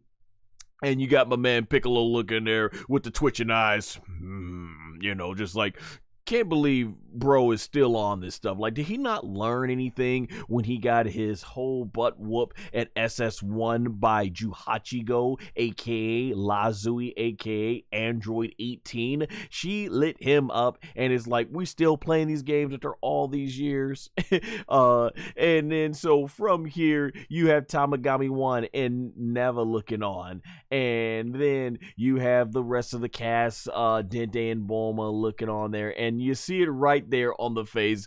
Bluma, aka Bulma, she knows her husband the best. She can't believe he's still being this stubborn when they obviously see what they're up against. And so from here, you have that darn third eye. That third eye is ready and poised, making Gomah look very, you know, he's like, yeah, he just flexing because he's like, he's got this in the bag. And Vegeta showing no fear, no hesitation. He is ready. Interesting. I can't be the only one that was thinking this. Here is, I'm looking like Vegeta was so out of it. So was he just so weakened because of his kid form, or did the dragon not only restore them back to their adult bodies, but did he also give them back their energy, restore their health back to 100%? So that's very interesting. And you see the size difference. There's Gomah flexing up to Vegeta, and Piccolo and Son Goku, they're gonna like, all right, we're gonna watch Vegeta, hopefully he doesn't get his butt kicked. And Vegeta, he takes his gloves and he stretches it. He is ready for action. Got the fists ready, and boom, flies right towards the screen. The action begins as Vegeta basically teleports right over to Gomah, and he is ready. The action is there. Gomah basically teleports right in front of Vegeta, and he goes for a punch, and then Vegeta comes right there, ready for another punch here, and he's flying all over the place to evade the big giant foot that comes from Gomah. Goes right behind him, and Vegeta's gonna go ahead there, and oh no, Gomah comes in with a back fist as Vegeta's able to go ahead and dodge that with his elbow, and Gomah's just having the time of his life. Easy work is what Gomah's saying. Easy work. Vegeta in base form. I can't be the only one thinking that, why are you starting out in base form? You saw where that got you before. I'm like, there should be no hesitation. There is no reserve as much stamina energy as you can. You need to go SS3 right off the bat, just like Son Goku did in the manga version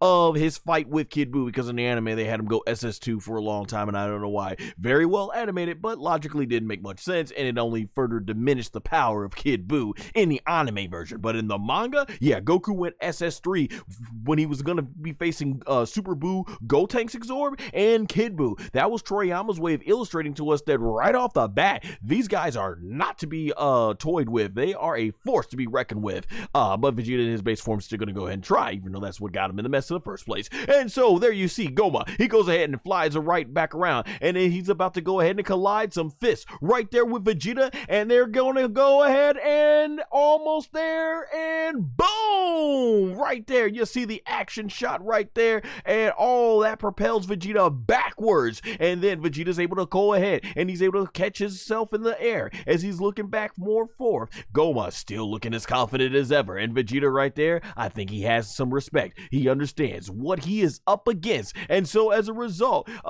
even King Kadan, he's like, he's that strong? I'm like, yeah, I'm like, base Vegeta form is must be on a whole different level. And so there you see, they're both colliding in the sky, flying away, almost being captured here by Gomah. And there you see, yeah, he's actually using a ki blast right there, and boom, Vegeta's able to go ahead and dodge right out of the way, and Vegeta's flying back, and now he's dodging a whole barrage of these really cool, sick-looking energy blasts flying all over the area. Vegeta tried to evade them, and Vegeta, he's being focused, and I love this part here. He realized, yeah, this base form thing ain't gonna work. This stuff is all over me, so just amazing, sick-looking animation as Vegeta's flying all around here, and it's from here that after these blasts are all going towards Vegeta, and you got Gomah just looking devious, you know, all that stuff. His third eye gets him another power boost. That third eye constantly being a nuisance through this whole entire thing.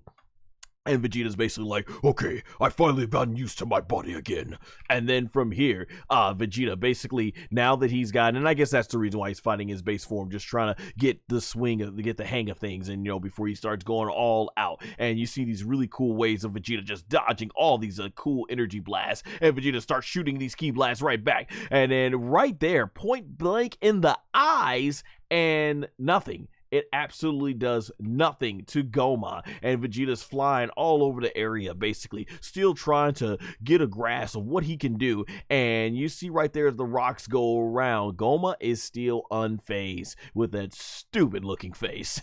And the third eye, once again, giving him another power boost, or just regenerating him at this point. And it shoots his cool laser beam out of here, and Vegeta's able to dodge it, and he just starts shooting like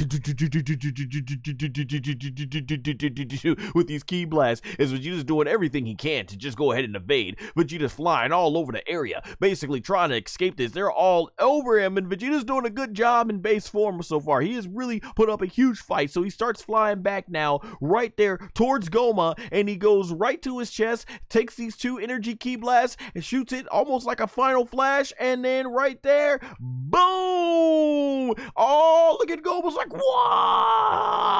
And looks like he's being obliterated. This was just really sick, cool looking animation right here, big explosion, and Gomah right here is like, you know what, like I said, it would have been blood, but they put this on Fuji TV, and so because of the standards, they had to return that blood into spit and everything. So there you go. And Vegeta comes back into the frame. Yeah, doing very well, I must say, in his base form. And Gomah's like, nope, gotcha.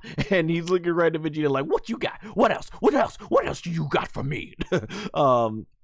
And so Vegeta right there, he starts powering up, and boom, right before he can even reach Gomah, he's able to go ahead and try to squash him like a bug.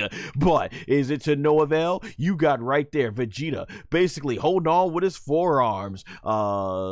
Let's see, Riku Torres. Sorry if I mispronounced your name. Hello, hey, thank you for joining the stream. So Vegeta right there, he's basically trying to go ahead and hold back. And Gomah, what you kept saying, he's like, I can go all day. And Vegeta is like, I'll show you. And right here, as Vegeta basically tries to continue, we see that golden glow, and there we go. Now we are seeing it. It is going. The energy ki blast is there. And oh, is it gonna work? Gomah's closing in. Gomah's got him. Oh, is it over for Vegeta? No, we see another big shiny blast. Could it be? I think it is. Yes, look at the shine. Boom! Finally breaks Gomah's grip there. And oh, look at Vegeta. SS1 in the chat. Let's see. Sure says, nah, Bulma exposing Vegeta about showing shower. Yeah, we're gonna get to that soon. Showering with her. Yeah, that was an all-time moment. And it says, okay, all right, cool. But hey, I thank you so much for coming by on the stream here. And then Vegeta basically wasting no time in SS1. He goes in for, looks like a kick. Boom! Look at that. Look how much his foot is into Gomah's gut. Oh, so much that is buried in there. Got that foot deep into the gut. Oh man, looking fantastic. Got shine everything, sparks flying, and Gomah's like, oh, he's feeling that power. Boom, to run rock. And then Vegeta flies right after him. And then from there, Vegeta staying focused right in the game, and he's like, now Vegeta has taken this personal. He's ready to show Gomah what's really up. We see the electricity spark, Vegeta going to SS2, and you all know what I was waiting for. I'm pretty much sure it's the same thing that you Vegeta fans out there were waiting for as well, because Vegeta is keeping the pressure on, and Gomah right there, as you can see, that third eye is like, no, I got you, Gomah, and so it explodes in there in this spark, and Gomah's like, what's good? What you thought it was? What?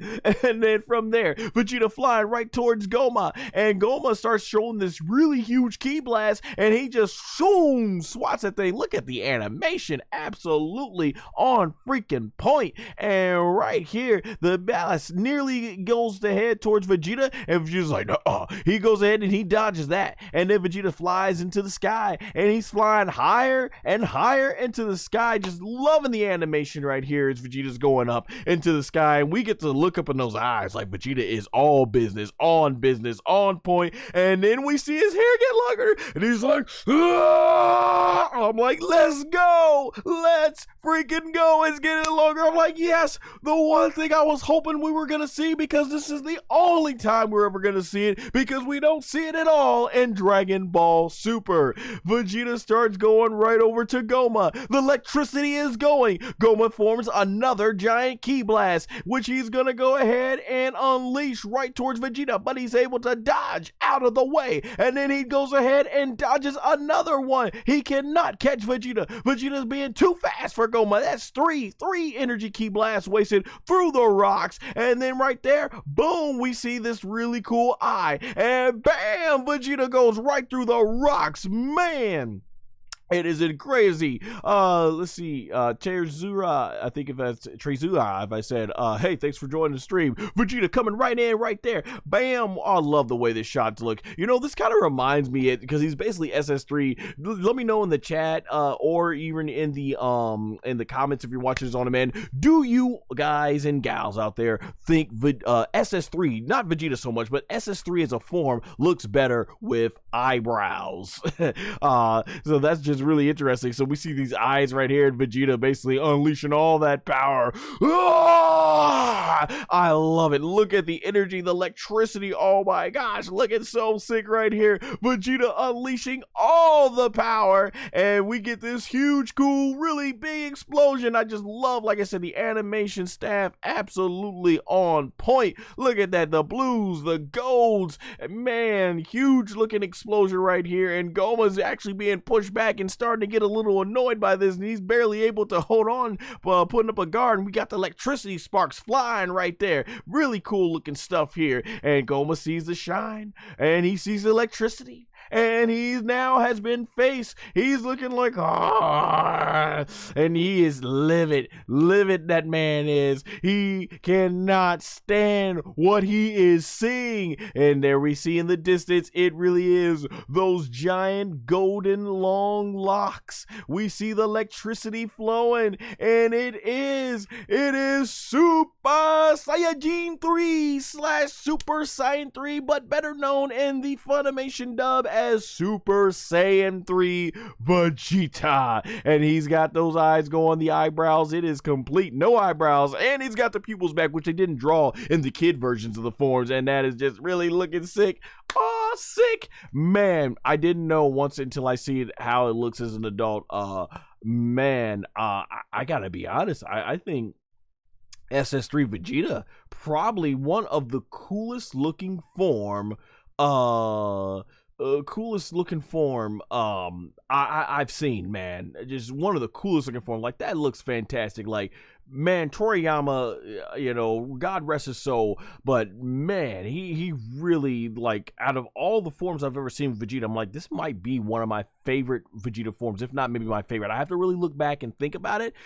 For those of you who are manga readers, you know about Ultra Ego, but man, this looks awesome.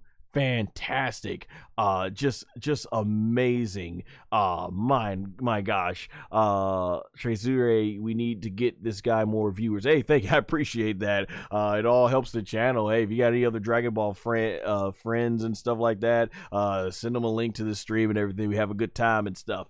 And man, that just looks so sick. SS3 Vegeta. SS3 Vegeta looking awesome. Like, I'm like, yes. I was like, thank you, Akira Toriyama. Thank you so much. I'm glad we are able to see this. Man, adult SS3 Vegeta. This is something that fans have wanted to see for almost 3 decades, and I cannot wait to see this. You know they're going to make a ton of money, a ton of merchandise off of this. It's definitely going to be DLC and Dragon Ball Sparking Zero. Very smart of them to do kids and adult versions, so you get 2 versions to play. So this is looking sick right here, and I love the electricity. Oh man, this was just so sick, and Gomah getting so angry. Yeah, look at Gomah, he's like, and I don't know why Nahare, aka the Supreme Kai, was like Super Saiyan 3, and I'm like, yeah, you saw him do it before, but I guess he's still impressed. And Panzy like, that's amazing. Like, yeah, y'all saw it the first time. And there's Goku basically just smiling. You know, I loving the electricity, the sparks, Vegeta looking really awesome here and everything, showing no respect to Gomah. Like, just he's giving him the side look, like, like, okay, Vegeta's not playing here, but will it be enough to beat Gomah? Because this is fascinating here in this fight. Just, man, that is just awesome. That's why I had to use it in the thumbnail. That just looks sick right there. Like, SS3 Vegeta is just fantastic, awesome. One of the best forms I've ever seen once again. So he teleports away, and there's Gomah, and he's like, whoa! Feeling the power, like, oh, boom! Vegeta made that boy feel the power with his fist. Good stuff. Like, look at the bump, like, oh, like Vegeta got deep in for that punch right there. And look at my boy Vegeta's like, you feel that? I told you I was going to make the bastard that did this to us pay. And man, look at Gomah right there. He's like, I won't let you get away with this. And then Vegeta flies, basically creates some more distance right there, and then he flies right back, and then he goes right in there with a big punch, and boom, knocks Gomah out. Got that boy like, whoa! And man, look at Vegeta putting the pressure. He's like, no. He's like, let me get you some of this elbow and stuff like that. They near decapitated Gomah's head right off. And bam, sends Gomah flying into the background. And Vegeta keeps on the pressure, flies right over him, goes right behind his back, and then just looking really awesome animation. He gets ready, and then right goes for, looks like the eye. Boom! No, he faded with an uppercut to Gomah's chin. Bam! Sends Gomah flying in the sky, and then boom, Vegeta keeps the pressure going on, and then right here, boom, he's coming in for a big foot, and Vegeta's like, no, he wants you to feel the power. Bam! Right in the stomach. Vegeta with the combos. Vegeta always had some of the sickest combos in all of Dragon Ball, and Gomah right there, he is feeling every ounce of it. Look at Vegeta. He has kicked this man so deep into the stomach, you can't even see the lower part of his leg, his shin, his foot, his ankle, all gone deep in there. And then bam, Vegeta keeps the pressure going, flying with Gomah, forcing him down to the ground, and then Vegeta flies in the back, and this right here, this was sick. Vegeta's like, you about to go ahead and feel the pain. And bam! Kick him into the back. Sends him over to the sky. And then bam! Kicks him right into the, collides him right in the face. And then goes ahead and sends Gomah flying. And then bam! Sends him right into the stomach. And then he flies right after him. And then bam! Right into the back. Nearly broke the boy's spine in half. Someone called the great Jim Ross from WWE and AEW Pro Wrestling legend. By God, as my witness, he has broken him in half. And this time Vegeta's like, no, you about to feel this whooping. Vegeta's like, you are about to feel every single bit of this whooping. I'm gonna make you pay for what you did to us for that wish. And he comes right back to him, and then boom, right into the gut, comes right back next to him, boom, right into the back, and then goes right for another shot, and then he goes right into the pain with his fist, bam,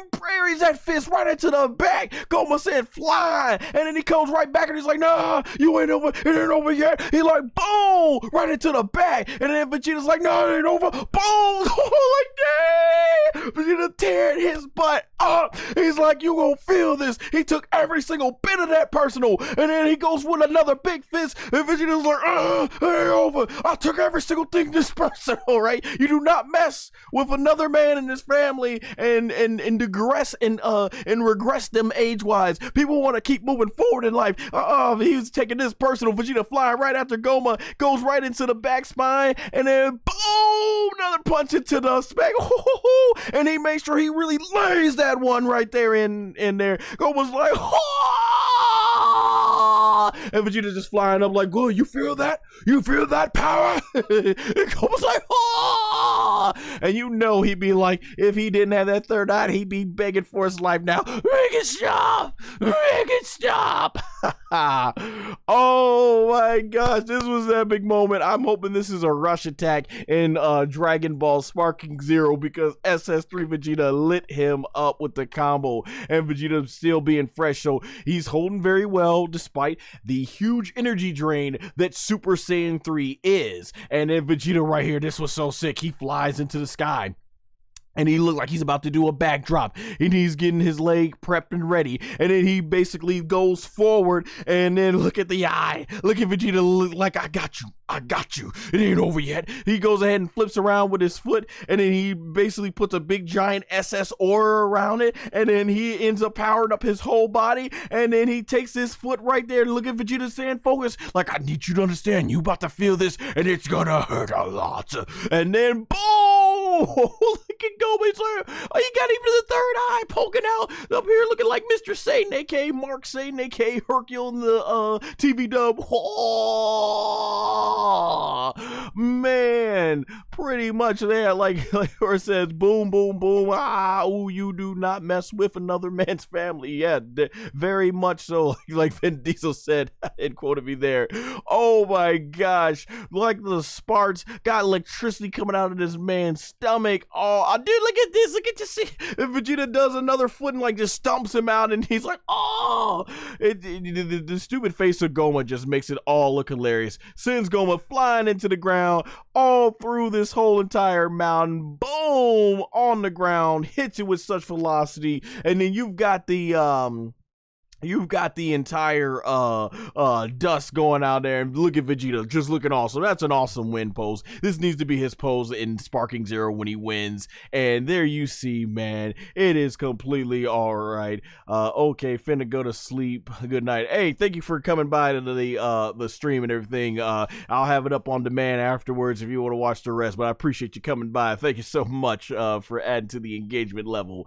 And so there you see right there, we got a big giant dust cloud, and it's that third eye again. That third eye has once again made everything, because it's like a hack. Like, you know, you guys ever play a video game where you use like a cheat code to give yourself 100% health, and you go up to take on the final boss, and it's just taking ever. It's taking 10 minutes, 15, 20 minutes, and you are just basically taking forever to try and get whatever little shot you can in on the final boss that you're fighting, and you're realizing, man, had you not had that cheat code to keep you at perfect health, you would have been gone a long time ago. That's what it feels like, because he can't stand up to Goku and Vegeta. They've been training in martial arts almost their whole entire lives. Well, Goku more so than Vegeta, but Vegeta easily obviously catched up very quickly, as Vegeta was mostly fighting all through the universe and didn't realize until he met his first fight with Goku,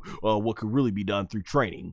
And so Goma's like, peekaboo, I'm not done yet. I like, you and your third eye, like what are you without your third eye? And so he's like, I can go all day. Like what are you flexing, bro? What are you even flexing because of the third eye? Did you build that energy up through years of training like Son Goku and Vegeta? No, you didn't. So shut up. And so he's up here doing these poses and all that stuff like he's gonna do something. He forms this big giant energy blast, and he gets ready to go ahead and he's getting ready and poised to just really unleash a lot of power into this. And Vegeta SS3, showing no fear hesitation, powers up, does an awesome power, and he's able to teleport out of the, or no, just zoom in fast out of the way on there. And there you see Vegeta flying all over the area as Son Goku looks and Gomah flies in after him. So you got Vegeta right there going, damn it all. And he starts forming this really big giant blast basically to just shoot at Gomah, and he just starts going to his old trump card in the anime, which is spam ki blast, and he just starts shooting all at Gomah. He's like, oh, and it sends Gomah into the rocks, blowing up the rocks, the area. But then that third eye still ends up being a big issue, and he flies back up to Vegeta, and you see where that eye is always glowing. So I really love that the animators always had a subtle detail for us to understand exactly what is the extent of his power. And at this point, I'm wondering, like, why don't they start attacking the eye? At some point, you just gotta go ahead and try and attack the eye, because it's clearly what's making him last throughout all their techniques, making him so resistant. And so Vegeta even flies back right here with another big shot that sends Gomah right back into the ground with huge velocity, and they start going right through the whole ground here, and Gomah's like, ah, and they're going through the ground. The animation looks so sick as we see Vegeta flying all through the ground, just through everything. Gomah's like, ah, like he's sorry. He just is. He is nothing without this third eye. And then bam, Vegeta just basically keeping the pressure as he goes further and further down right there. In you just see it right there. Gomah barely able to contain himself. He can't do anything with him. It's like Vegeta just keeps getting the upper hand, and the third eye is the only reason why he's able to still stay in there. And so Vegeta's flying right after him, and then basically they end up going right out of the arena that he made, out at the bottom there. And Vegeta goes ahead and flies right down behind him. And then he takes one hand, and he takes out another hand, and it's gonna be a Vegeta classic. He starts powering up, and the way they do the camera panning right here, and whoa, this is where the animation changed. Shout out to Yuya Takahashi. Let me make sure yeah, Yuya Takahashi, a huge fan favorite. Yuya Takahashi, he was a guy that burst onto the scene in terms of Dragon Ball during Dragon Ball Super and really changed the animation up. I think a lot with like the Goku during the Goku Black arc, especially into the Tournament of Power. That detail shading, I always love his stuff. Man, he did a fantastic SS1 Vegeta transformation in Dragon Ball Super Broly, so you could tell this was his work. This was him kind of taking over as the animation direction. You had a ton of animators from all over the world working on this, so that was really awesome to see. But yeah, this just looks so sick right here. This is where the animation kicks into high gear. So he starts forming basically with electricity going around the final flash, which never has been the final of anything, but it looks really cool. We love the attack, right? So Vegeta starts flying, and he starts getting ready with his electricity. He starts powering up, right? And there you see it. He's forming it. He puts his hands together, and he is focused, and I just love it. Look at the energy, man. This is where the energy attacks were all the greens, the blues, the yellows, just looking fantastic as the final flash starts forming. And man, we got electricity coming all out of it. So he's gonna try and finish Gomah right here. And once again, Gomah's eyes still bringing him back up. He's smiling because he knows he's got this in the bag. And Gomah starts forming this big giant mouth blast. And then Vegeta's like, final flash! And right there, boom, shoots out a gigantic final flash powered by SS3. And it goes flying right there. Look at this. Look how sick the animation looks, man. Held by the direction of Yuya Takahashi. Fantastic stuff right there. Looking awesome. And he shoots out another, you gotta get multiple angles of Vegeta shooting out the final flash as it gets sent right there off screen. And then Gomah shoots his big giant blast, and he's powering it back over to Vegeta, so we get this really cool, huge ki blast struggle. And and boom, there you sit it. My God, look at this. This is what I've been talking about. The animation is so great. Everything is so well drawn out in Dragon Ball DAIMA. That right there is just, how is that not an awesome screenshot of itself? And then from there, Gomah with all the energy ki coming out of his mouth, might as well come from the third eye, quite frankly. And look at that. That is just, look at this is just sick. The electricity, the energy, the visual effects on point, the shading, everything just on point about this blast struggle. And then Vegeta gets the upper hand. He's actually beating Gomah to the punch, and Gomah's like, and Vegeta's like, and then right there, Vegeta goes back and he unleashes more power, and boom, blows up Gomah's entire ki blast, and bam, clear viewpoint, hits Gomah right there, point blank range. Boom, look at that, just, man, sick. Like, this is one of the visually most stunning, cool final flashes I have ever seen in the entire franchise. And Gomah's like, ah! And then in typical Final Flash fashion, after the Final Flash has done a great job of looking awesome, going into the sky right there, really cool, into the clouds, and you see it right there, Final Flash explosion and all that stuff, looks amazing. SS3 Vegeta is now sucking wind. He's huffing and puffing.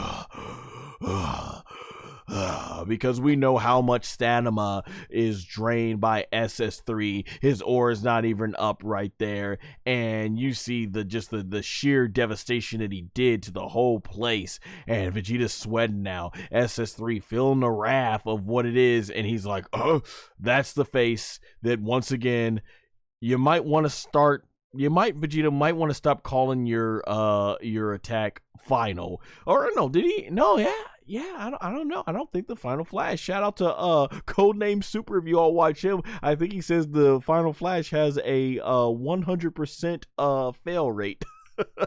And there you go, Vegeta still sweating right there with his eye, because there it is, Gomah coming out of the sky with his, looks like his whole body got repaired by the third eye. And you see this really cool part right here where, yeah, all this, like, this stuff breaks off as if it was the eye was repairing his body. And there you go. So how many times would they have killed this dude right now if it wasn't for that third eye? And I just love the animation. Like, this looks awesome. Like, man, this just gives Dragon Ball, like, these serious battles, man. It just really gives the shading here just gives it this whole cool tone. SS3 Vegeta right there. He is in shock, like, oh, you gotta be kidding me. We got Clark in the chat. Thanks for joining. He says Final Flash because it is the last attack he can do. You know what? It might as well be. I mean, yeah, after he does the attack, he does not have a good record with it, though. I think when he faced Topo, he did do the final explosion, and that got him the win and stuff.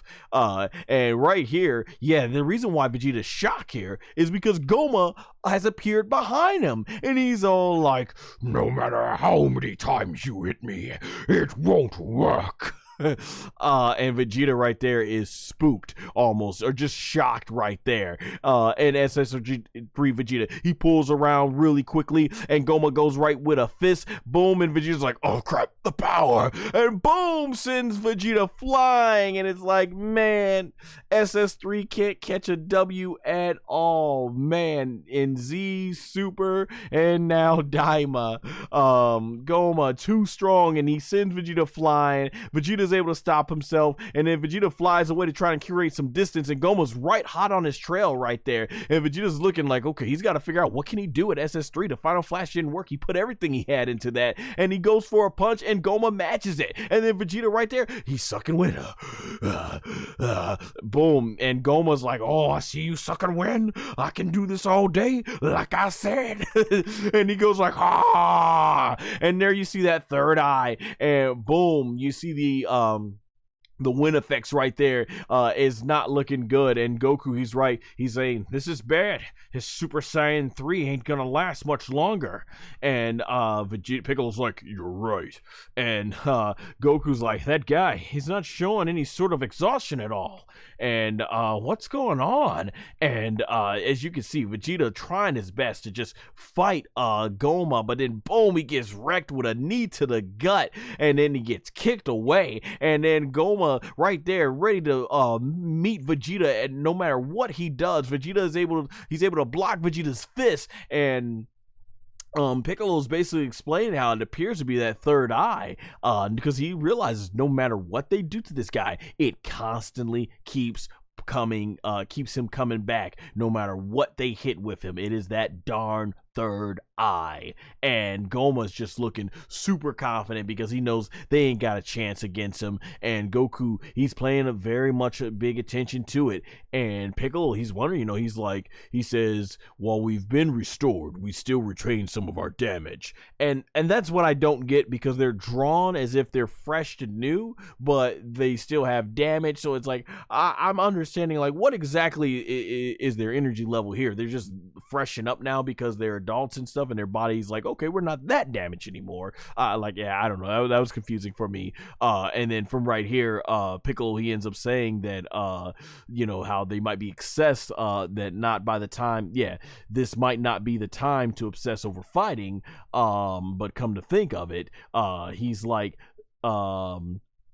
the Supreme Demon King Abura used to attach and remove that third eye at will. Or I forget, no, that's Piccolo thinking that it's not the time to obsess over fighting. And this is where Dr. Arensu's figuring out basically that, Dabura's father, he is the one that was able to basically remove that eye and everything. Really always wondered me, why didn't Dabura take the eye for himself? He could have probably easily defeated Majin Buu, because I mean, where's Gomah really on the power scale when you think about it? Like, we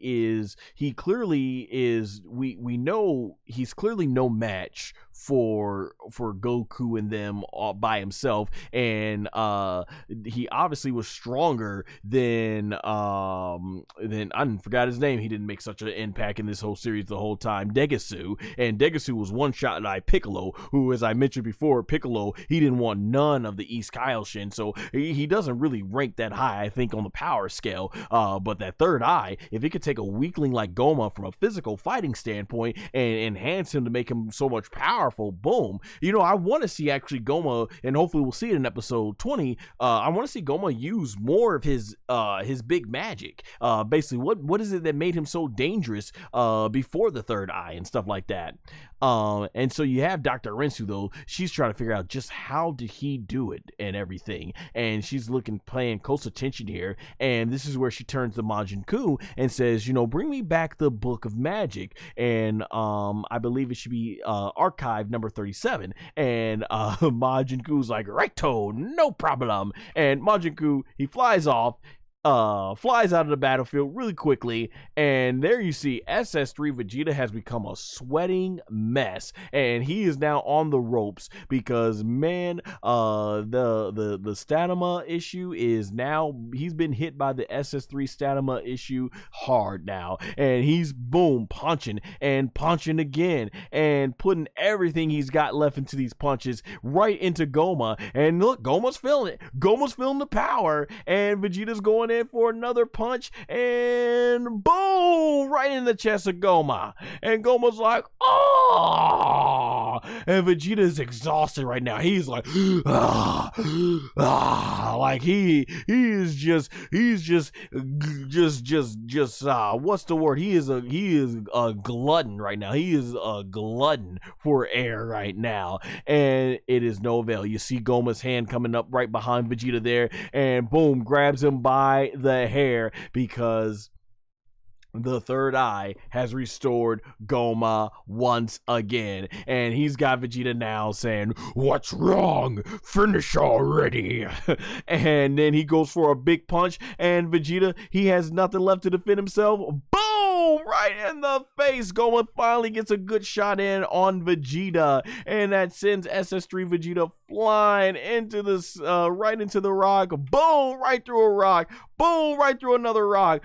Boom, right through another rock. Boom, through another rock. Boom, all through that rock. And then, oh, thankfully Vegeta's able to stop himself right there with his feet. But it's Novel. He ends up going ahead and taking a knee. Takes a knee to Gomah unintentionally. I'm pretty sure the Prince of all Saiyans, aka Saiyans, did not want to bow. And his hair goes black right there. And from there, it fades. And Vegeta is trying to keep up SS3 right there, but he's like, blast it.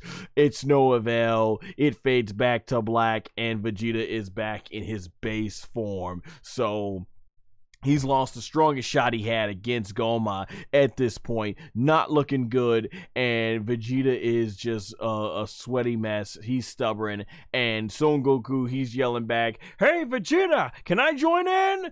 And Vegeta's like, "Don't be stupid, back off." He says, "I'll take him out, anyone." He says, "I'll take out anyone who gets in my way." And then he flies back up, and Gomah flies right through that rock, and then comes right ahead and is able to block Vegeta in base form. And Goku's like, I thought you say that. And Piccolo's like, this is not good. And Gomah, he's the rock now. He's the final boss. He's up here going like, just bring it. Or in this case, just bring it. Like taunting Vegeta like he's the stuff, like he thinks he's all that, but it's really the third eye. And so right there, he starts winding it up with his fist, and Vegeta's like, and Goku's wondering, like, what should we do? And boom, Vegeta's able to match the punch with Gomah right there. And then here, of course, in the subtitles, you see, I think Goku's explaining, he doesn't lose any stamina, no matter how much we hit him, obviously because of that third eye. And now you see Gomah up here, squaring up, like, he feeling this, like, what's good? He ready to box and all that stuff. Like, I'm like, I don't even know if Gomah's got fighting skills like that. He just got flexing that third eye. And then Vegeta flies toward, and look, he's got head movement. Yeah, he's able to dodge Vegeta doing that straight shot attack, and then Vegeta flies right back at him, and now Gomah taunting Vegeta, doing what he did with the arms cross, fighting Vegeta. And then he's got that third eye, getting another boost from the third eye, and he's shooting an energy blast that boom hits Vegeta right in the face. And Piccolo's like, then your joining in may not make a difference. And Goku's like, what can we do here? And Majin Kuu, he comes back and he says, sorry to keep you waiting. And he's like, sorry to keep you waiting. I don't think it was that long, honestly. And so, Dr. Arensu, she compliments him, says, well done. So she opens up this big book and starts going right through it. And you see all these cool visual effects as she's going through, looking to see what it is that she can do to get this third eye out of Gomah. And Majin Kuu says, shall I help? And she's like, yeah. And so Majin Kuu, who, as he mentioned, even though he wasn't strong enough to defeat Tamagami 1, he said he has many talents and can come very much in handy. And proving to be the MVP, Majin Kuu's like, here we go. And he just starts basically going full trucks mode, basically, with the burning attack, but using this huge speed. I forget, was it a show? Was it like Doctor Strange or something? Or it's either Doctor Strange or some movie where there's some sort of sci-fi movie I remember where they can read a book really quickly. So Dr. Arensu, basically, she's looking right here and she's seeing how quickly Majin Kuu is able to go ahead and read this and stuff. Like, man, that'd be cool. We could read things like that really quickly. And so Dr. Arensu says, that's it. And Majin Kuu's like, yep, I told you I could come in useful. And Vegeta right here, completely exhausted, nothing left, still just being stubborn. He's trying to block this ki blast. Boom. And it's no avail. So Dr. Arensu flies up over our heroes right here, and in her brother Nare, he's like, Arensu, and they're wondering, okay, what you got planned here? So she tells him, she says, listen to me closely. and she's like, Gomah's third eye can be removed if you hit him in the back of the head 3 times in a row. So we're getting to very much video game boss territory. This has got to also be obviously I'm guessing this goes into a lot of RPGs and stuff, but also on top of that, with this this is exactly how they ended up defeating Cell Max. So there's so many things that that Dragon Ball DAIMA borrows from the old stuff and the more current stuff. Obviously this must be like a little tribute to how they defeated Cell Max. So that's how it's done. You gotta hit him in the back of the head 3 times. You gotta say, I would have just thought you just shoot this guy right in the eye, basically the third eye, but you gotta hit him back of the head, go back of his head and smack him up 3 sides up side of his head. And then he's like, boom, the eyes out, like, oh my gosh. So that's how that's what it's like in order to defeat him. And so Goku reluctantly is like, huh? Is that true? And I love it. They're portraying adult Goku here more serious, like the Goku that we know and love from Dragon Ball Z. Like I said, it's fine with Goku act that way as a kid in Dragon Ball because he was a kid, but we saw how much more mature he got as he developed going into Z. So it's cool to see that Goku that we all know and love back here. And he has the right to be hesitant because Dr. Arensu was trying to be very selfish with her wish. And so, you know, Nahare, he's looking up like, and Goku's like, hey, thank you. And he's like, that's wonderful information. And so basically, or was it, it may have been her brother. Yeah, her brother was probably saying thank you. That was wonderful information. I forgot. So Dr. Arensu, she goes like, you know, don't get the wrong idea. She just wants Gomah defeated as well. But this kind of goes into what I was thinking. In pro wrestling, they call it a tweener. She's not evil, but she's not good either. She's kind of in between. She's not it's pro wrestling. She's not a baby face meaning good. She's not a heel meaning bad. She's a tweener. She's like in between, you know. So that's basically what's going on there. But Goku, he's smiling. Piccolo's like, he still has his, he's still a little hesitant, like, I'm watching you. And, so he tells Goku, what now? And he says, I doubt it will be able to get an opening to hit the back of his head 3 times. And Goku's like, I ain't got much stamina left, but I've got more than Vegeta. And Vegeta basically right there is just, you know, just got nothing left. This really is been the episode. This is like the story of Vegeta's whole entire character. You know, he has really cool, great moments, but in the end, he's there to basically end up getting he's there to end up getting beaten down by the main villain before Goku kicks in. Tracer A has returned. Hey, thanks for coming back and everything. I guess you didn't go to sleep for the night just yet. But hey, thanks for joining again.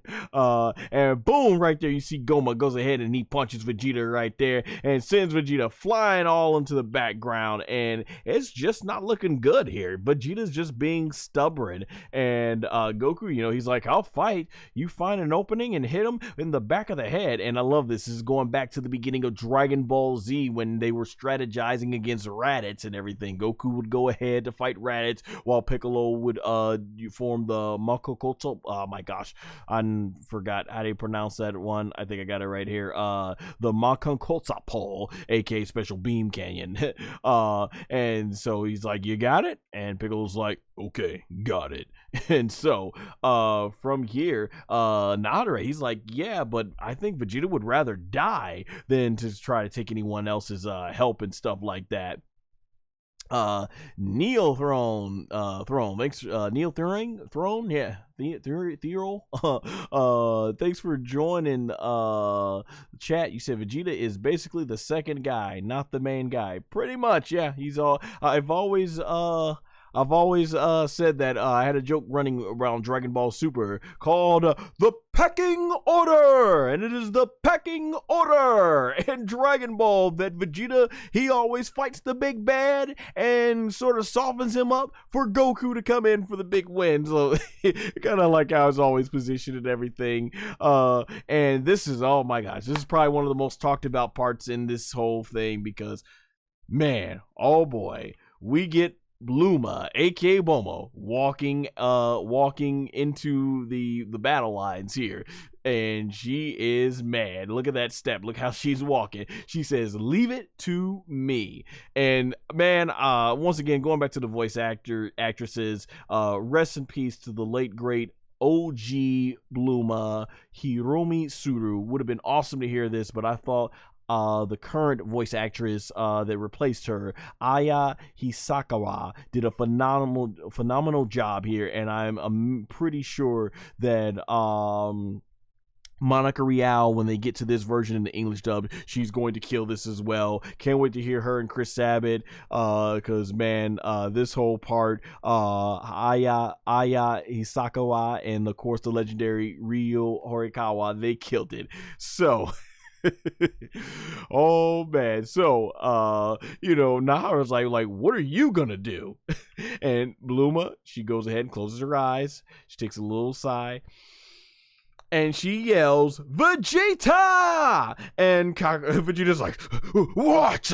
And as he's trying his best to dodge and all the shots here, she says, "Get your head out of your butt and let everyone else fight." And Vegeta's holding back here and is trying to hold back Gomah's punches, as you can see. And Vegeta's like, "No way, I'll beat him even if it kills me."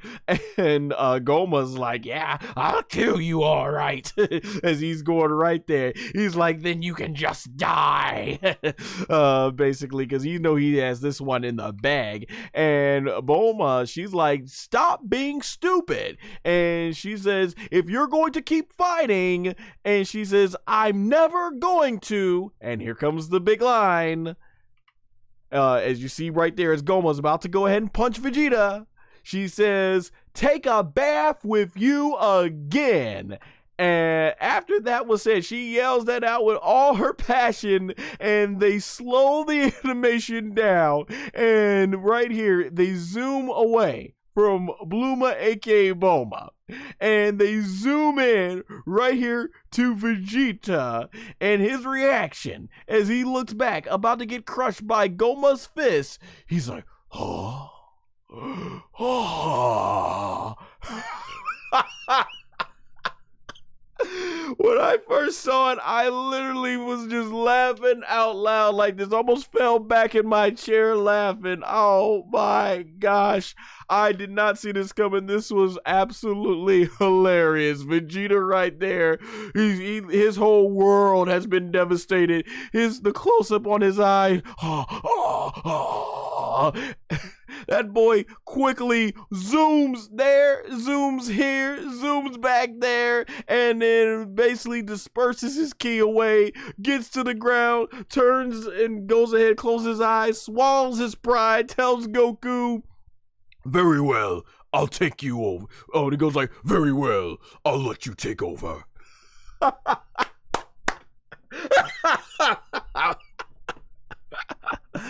Oh my gosh, Dragon Ball DAIMA has been great for this one.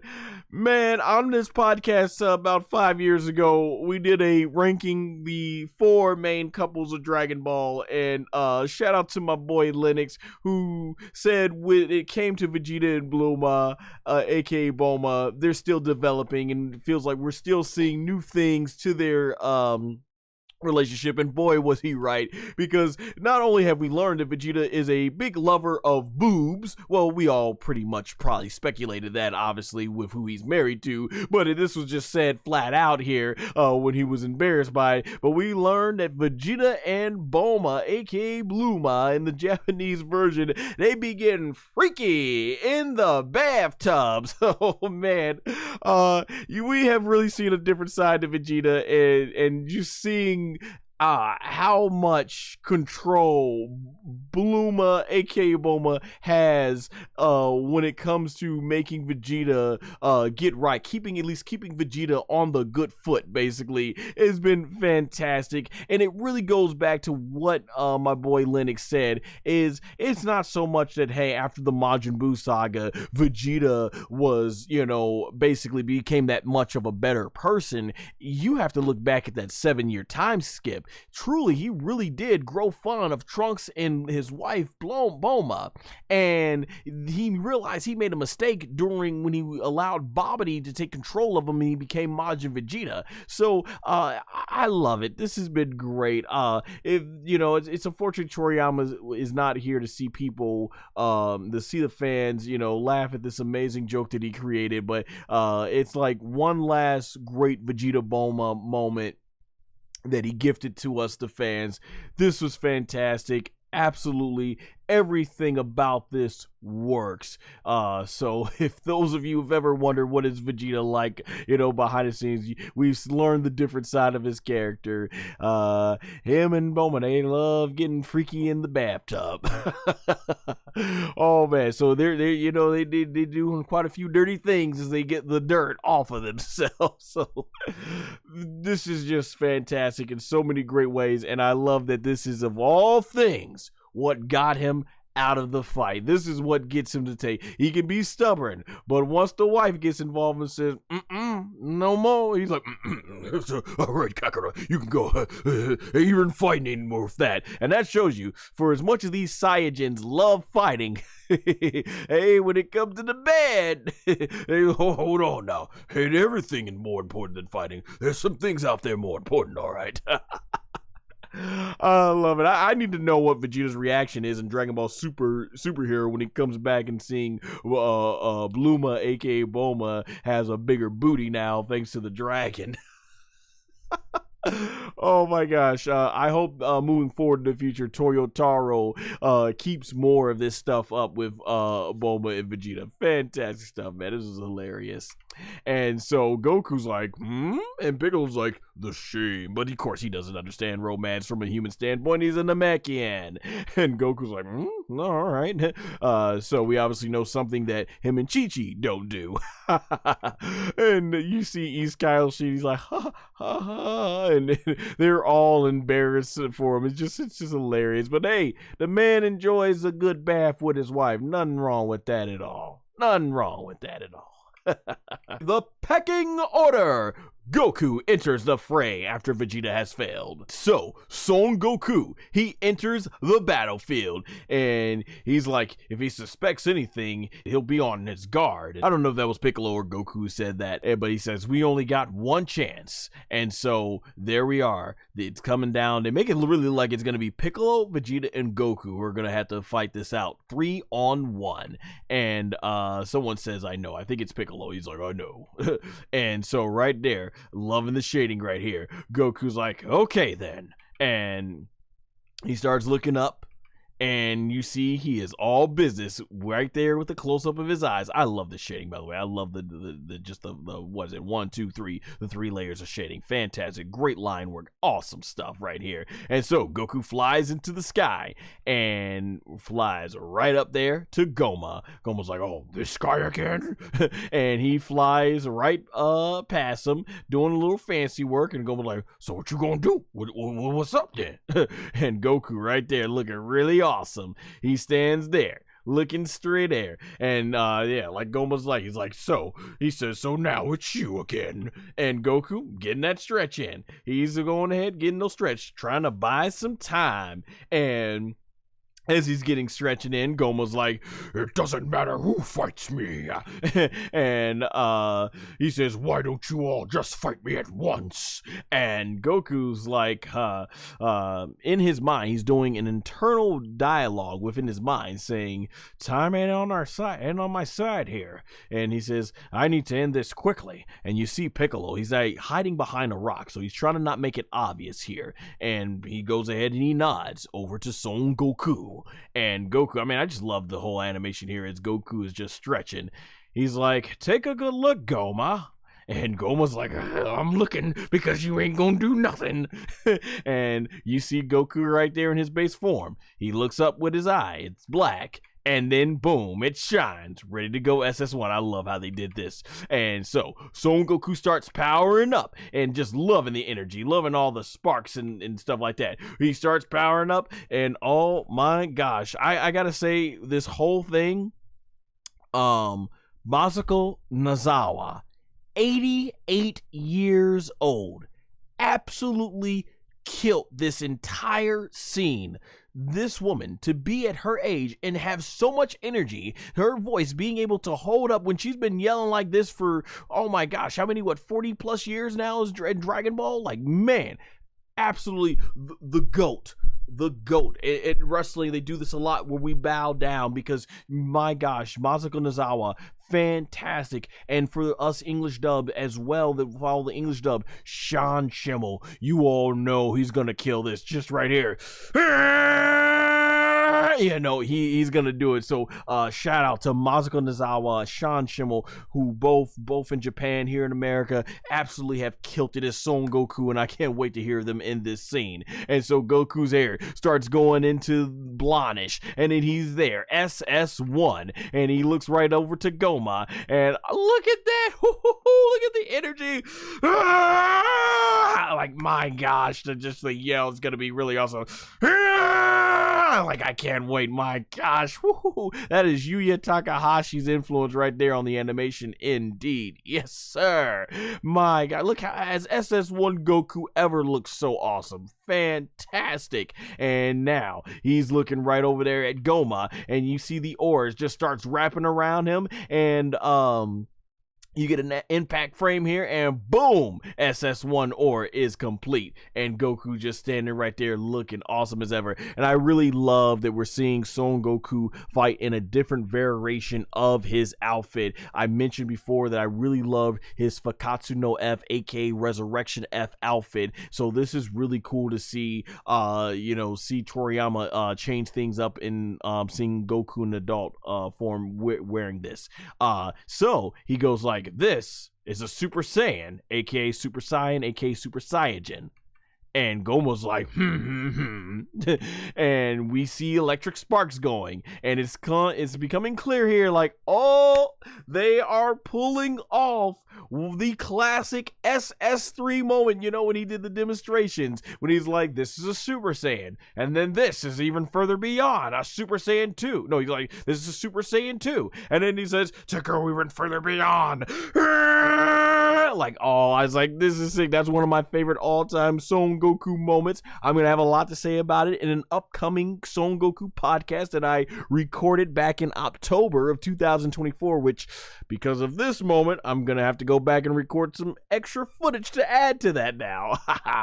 And so we get this really cool impact frame, and Goku is now SS2 Super Saiyajin 2. Super Saiyan 2, aka Super Saiyan 2. Oh my gosh, look at this. Has SS2 ever looked so awesome? The shading is so fantastic here. And then, yeah, that's where he goes, this is Super Saiyan 2. And Goma's like, and look at the drawing, look at the animation. This is looking sick. And then next he goes like, and the electricity starts, flying, and he starts doing the big yell, and the energy is flying everywhere with electricity, and there it is indeed. Look at that as this camera pans up. I love it where he's powering up into SS2. Like, my gosh, I've never seen SS2 look better. I'm looking at this like, I know the moment that they're doing this after. I know it's patterned after the first SS3 transformation back in the Buu saga, but I'm like, holy crap. I'm like, this is drawn so much better. The shading, like this looks even better than the original moment that this is based off of. And you see right there, everyone knows what's coming in next. And you got Kuu Duu there looking on with Arensu. You got Tamagami 1 and Neva looking very confident because he knows what Goku's got planned here. And I just love it. Like, this is just directly taken right from shot when Goku went SS3, but this looks so much better. And I love that moment. Absolutely love that moment. What I'm saying is this moment just topped it. Fantastic stuff, man. I feel like, you get Masako Nozawa. I can't do the Masako Nozawa. Mine sounds better. But of course, when we hear Sean Schimmel going like like, it's gonna be really awesome. And there you see Piccolo waiting into the in the back. You got Vegeta looking there because he knows what's coming next. Vegeta probably a little salty because he's like, can't believe I almost lost taking baths with Gomah. That would have been devastating, right?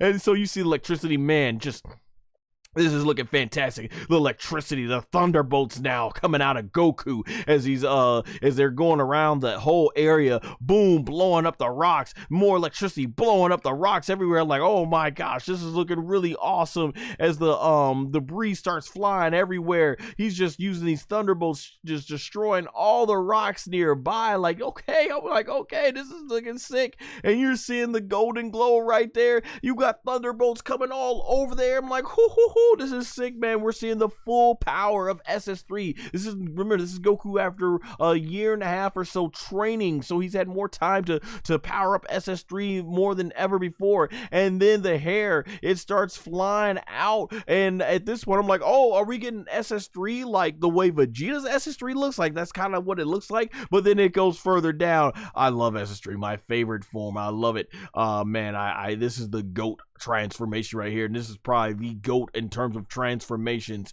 Man, you see the blue eye right there, Goku looking completely in game. Like, look at that, that is all full. He's like, oh my gosh, it looks so sick. Just look how sick that look right there. Goku SS3. I'm like, it has never looked better. That's why I always say, like, do you guys think it looks better with the eyebrows or with not, or without? Man, he's powering up. Like, this is just fantastic. The animators have gone hard here. This is what happens. Yuya Takahashi and his team for this episode going absolute hard right now. And you see the electricity, the awesome display. Goku powers up and he does the I love that part, man. Oh, look at the shine, look at the power, and then the whole area, boom, just completely disintegrates the whole rocks behind him. I was like, yo, sick. I was like, sick. I'm like, I did not know this. I did not come into this thinking that we were gonna see a transformation that would give the OG SS3 transformation moment a run for his money, if not even better. Like, boom, just disintegrating the whole ground below them. Really sick stuff as Gomah's looking back and he's like, ah. And we get the whole pan up of the SS3 hair, the electricity looking awesome as ever, and he even does the turn. Like, yes.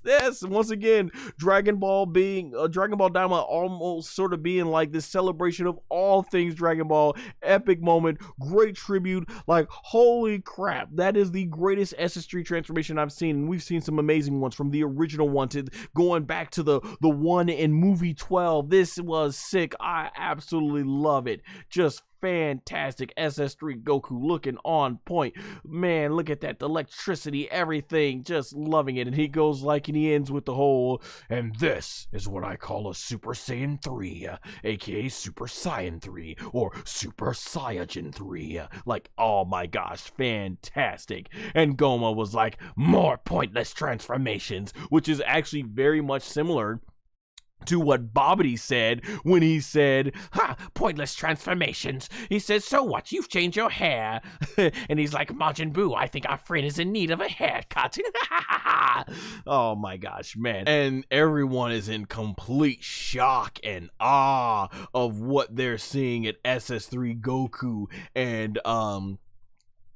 And Hybis is like, these guys seem more like Majins. I love that he's been watching this whole thing so clear and everything and stuff like that. It's Split. Thanks for joining the chat. You say W. Yeah, this whole thing was a W indeed, a big win. And so SS3 Goku electricity is facing off right now with Gomah, looking up at him, and it's like, okay, we about to get in now. I'm like, all right, SS3, let's see what SS3 Goku can do, because if we look, SS3 Vegeta, he looks stronger than SS4 Goku. He did better against Gomah than SS4 Goku did. And I'm okay with that because, as we know, Vegeta in SS2 was stronger than SS3 Goku by the time you get to 4.5 years later in Battle of Gods, and Vegeta's trained that much. So I'm like, okay, I'm fine with that. But ladies and gentlemen, this is where the big shocker came in. Gomah gets on guard, ready to fight, and Goku's just looking all focused at SS3, and he smiles as he turns. I'm like, okay, look at that. I'm like, man, they got the shots right. Like, look at that. The way this is animated, the way this is drawn, the way the effects are done, this just makes Goku ooze of SS3 power. And they zoom into his mouth, and he's like, one more bonus. And I'm like, what? This is right here. I'm like, one more bonus. And I'm like, what are they talking about? And Gomah's like, huh? And I'm like, when I was watching, I'm like, wait, what's he mean? One more bonus? And Vegeta's like, it can't be. And Goku, just the dark shading right here, the energy, just looking really awesome. He says, this is. And he starts powering up. I'm like, no way. Electricity going on. I'm like, no way. I'm like, at will? He can do it at will? And you start seeing it. I'm like, oh, this is where, before I was talking about a transformation that matched the SS3 OG moment. Now with this, I'm talking about something that may very well have surpassed that moment. And I didn't think I was going to see a moment that surpassed that one coming in the Dragon Ball DAIMA. The animators, they go hard. They're going the transformation. They're going even further beyond with the animation. So we start getting all this thunder coming out of the sky, and Goku's just going into true power-up mode here. Thunder everywhere. I'm like, what is going on here? He's got thunderbolts coming out of him right now, and Goku's like, and look at that face. Look at the energy. Look at the animation as he's going hard. Like Masako Nozawa was going too hard on the screen and still killing it at 88 years old. Sean Schimmel, like I said, is gonna kill it. He's up there going, I'm like, oh my gosh, the electricity, the thunderbolts, and look at that, look at the shading, look at the drops, like, holy crap. I was like, wow, like this is amazing. Powering up with SS3, and he's going even stronger, going even further beyond than to go even further beyond. And man, we get this cool thing where the eye, you see that cool blue, and it switches over to red. I'm like, he's doing it. And look at that, he's like, oh, like red eye SS3 Goku looks so sick. Look at the energy, the power, and man, Goku is in all types of power and pain. It looks like it, man. He's just trying to hold on as much energy, and he turns right here, and this right here, he starts grabbing his shirt, and I'm thinking Goku's being super extra for no reason at this point, but he takes the shirt and he pulls it. This is just really sick looking right here, and he rips it off, and boom, goes past the camera, and then they take the camera and they pan it up to Goku, and he throws off his belt, his shirts, and I'm like, okay, I don't see a reason for him to do that instead of it happening naturally. So I guess they don't want to leave a doubt that it's magical based. They wanted to make sense, but this is cool. I'm like, this is the first time we've seen shirtless SS3 Goku. When shirtless Goku is a thing, that's pretty much showing you how big the fight's going to be. That means, okay, we are in the home stretch of this is everything's business right now. So I'm like, this is something you could only see, I think, going back to the Budokai 3 games right here. So Goku, power up, he stops the ore, throws it in there. He's like kind of holding ore in his body with how much he's glowing, so the clothes, they go flying, and then Goku right here, boom, big energy blast, and he gets right back to powering up, and we see the red ore mixing with the gold ore. I don't know what's keeping his pants up or why he wears it, or maybe it's just to keep the shirt under wraps there, who knows. And look at the spiraling of the energy. Oh my gosh, I'm like, what the heck, this is an amazing transformation. And oh my gosh, the electricity, the sparks, and boom, look how big the entire aura gets. I'm like, holy crap, we got the thunder. Like, man, all out for this transformation, really making this thing feel special. And Goku right there, he's like, I'm like, my gosh, this looks so sick with the thunder, the electricity, the aura, just all of it going everywhere. Like, my gosh, this makes it look like Goku is going all out. Yes, indeed. And we see this big giant aura. It splits right there, and then boom, big red aura going all out. I'm like, oh, this is so sick. And then gigantic golden blast that takes up the entire area. I'm like, wow. The animators, it's one thing to watch it here in stills, but if you've not seen it and it just creates this big giant flash of light, if you have not seen it, you got to see it for yourselves, ladies and gentlemen. I mean, the stills don't even do the image. They're amazing, but to see it in motion, my gosh, it was absolutely fantastic. And I love this. This is kind of like a callback to how in the original SS3 transformation, you had the earth was shaking and buildings were being destroyed, and you had all the way even in the world of the Kyle Shin, they were able to feel the energy. So here we're in the second demon realm, and you can see the aura has reached over to the second demon realm. The aura has reached over to the third demon realm. So this is just how powerful this transformation is, and they're all looking on like, holy crap, it's blinding them, the light and everything. I like Dr. Arensu though, she's just cool. She's like and everything, and Majin Kuu Duu are unfazed there, and Tamagami 1's all serious looking at it, and of course Neva, this is why he was smiling, this is the energy. And I'm shocked because I thought, okay, Neva, this has to be done with Neva, but apparently Goku remembered how to do this and can do this at will, and the energy, it ends up clearing out, and we see this rock, and we see a big hand come on up, and it grabs it, and the energy is cleared. And yeah, we could tell by that reddish hair. And coming out, you see right there Gomah looking on. He's like, oh. And right there, you see the fur, and then you see the big giant forearms. So the big giant hands are still remaining because it's more primal like. And then we end up getting a panning shot. We see the body right there, and then we see the hair, and there it is, adult Super Saiyajin 4 / Super Saiyan 4 / Super Saiyan 4 in terms of the Dragon Ball DAIMA version, Son Goku. Man, this looks sick as an adult. So this is cool. We're getting to see what he looks like as an adult. Like, man, I'm so glad. I'm like, I didn't know, because you knew we weren't seeing these forms anytime in Super. So it's now or never. Looking absolutely sick. I thought this was phenomenal. And there you see Gomah. He is livid. He is mad. And he's like, and SS4 Goku, he ends up going ahead, and he's looking right there, all on business, ready to go one-on-one with Gomah. He is ready for round 2, and he's looking at those big old hands like, I need to see this Goku square up. This is a Goku you don't want to box with. You see how big them hands are for this? Man, oh boy, this was looking good, and Goku just basically getting a grip on himself, basically feeling it out now.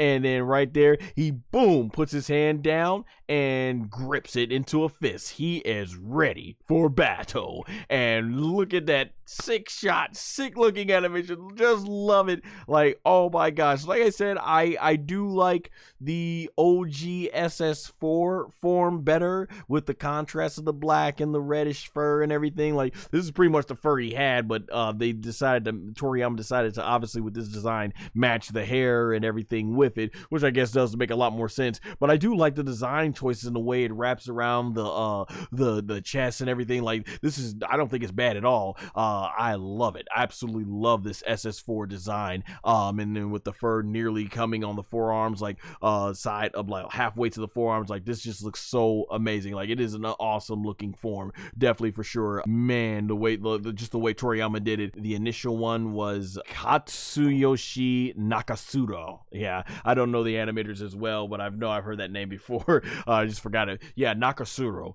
Just Nakasuro's design looked amazing, and then he obviously redesigned. He took Toriyama's design, I'm believing, from basically everything that's been stated in terms of the press. Toriyama's design here and remade it here for the animation stuff. Just looks phenomenal. And there you see with Gomah basically looking back in the distance.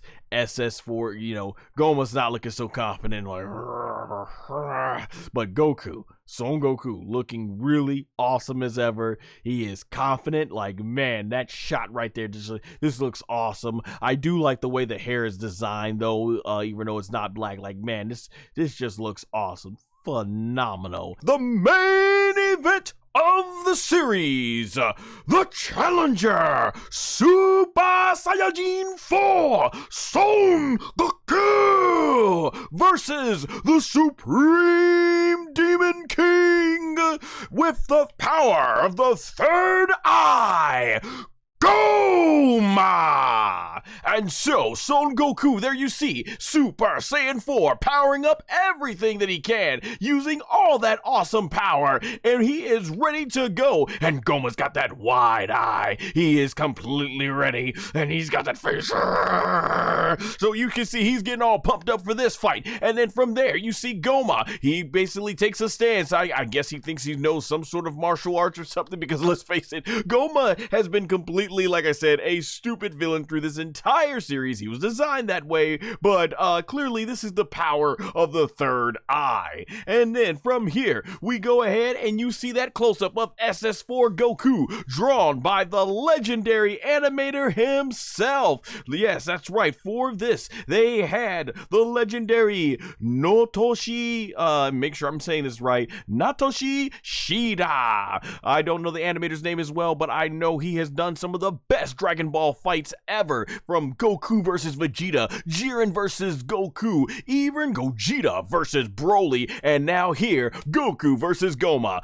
Matthew, thank you for joining the chat, says one of the greatest fights in Dragon Ball history and one final gift from Toriyama. Yes, I absolutely agree. And then you see Goku, he's powering up, you know, Masako Nozawa's like, I can't do her voice, but you know, Sean Schimmel's gonna be like, yeah, so we get that awesome power up. We get the rocks flying all in the background and this really cool zoom out effect. So this is just looking really sick right here, setting the tone. And look at that beautiful aura. And then right there, as you see, the energy goes right towards the camera. All of Goku's family and friends are looking back. Even Neva, everybody watching this fight. Piccolo keeping on guard, because remember, they're gonna try the old shtick they did with Raditz, basically. Goku's gonna go in for the attack. Piccolo goes in for the kill. But will it work? And then there you see, once again, on business, all point, SS4 Goku, ready. And I love how he goes ahead and he takes a moment to just calm down. He's getting ready. And then he's like, let's go! And then look at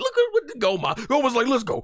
Like, no, bro, you have not done the martial arts training that Son Goku has done through this entire series. But he's gonna try. And there you see the blast going off, and Goku flies right towards Gomah. And look at the energy. You knew they were gonna go all out for this attack, for this animation. And look at how sick this is. Goku coming in right with the fist and got the blue energy, and Gomah's like, oh, yeah, that's right. This is what happens when a true master of the martial arts takes on someone who basically does the cheap way out. He puts his little eyeball and thinks he's gonna be some martial artist. Nah, no way. And then you see the impact frame right there. Boom! Goku right there with Gomah in the face. He's like, oh! Gomah's face just completely looks always hilarious. But Goku, he is done. After fighting so many jabroni after jabroni, Goku is ready to end this and going in to kill. This is what I have been waiting for, Dragon Ball DAIMA, where the states finally feel like, man, this is the challenge right here.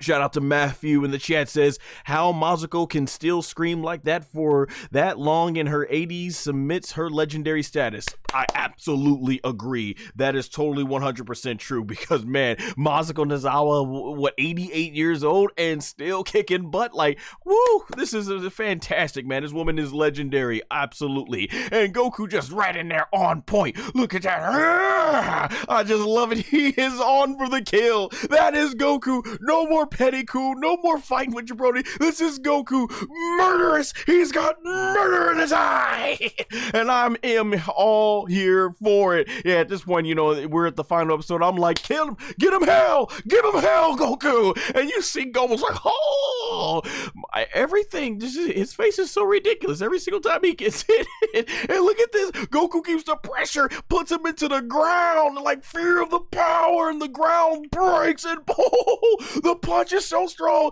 Goku taking him through the ground. I love it. And look at that face going on. Make it stop. That's exactly what he looks like. But Goku ain't ready to let it stop. And they go through the ground. Boom.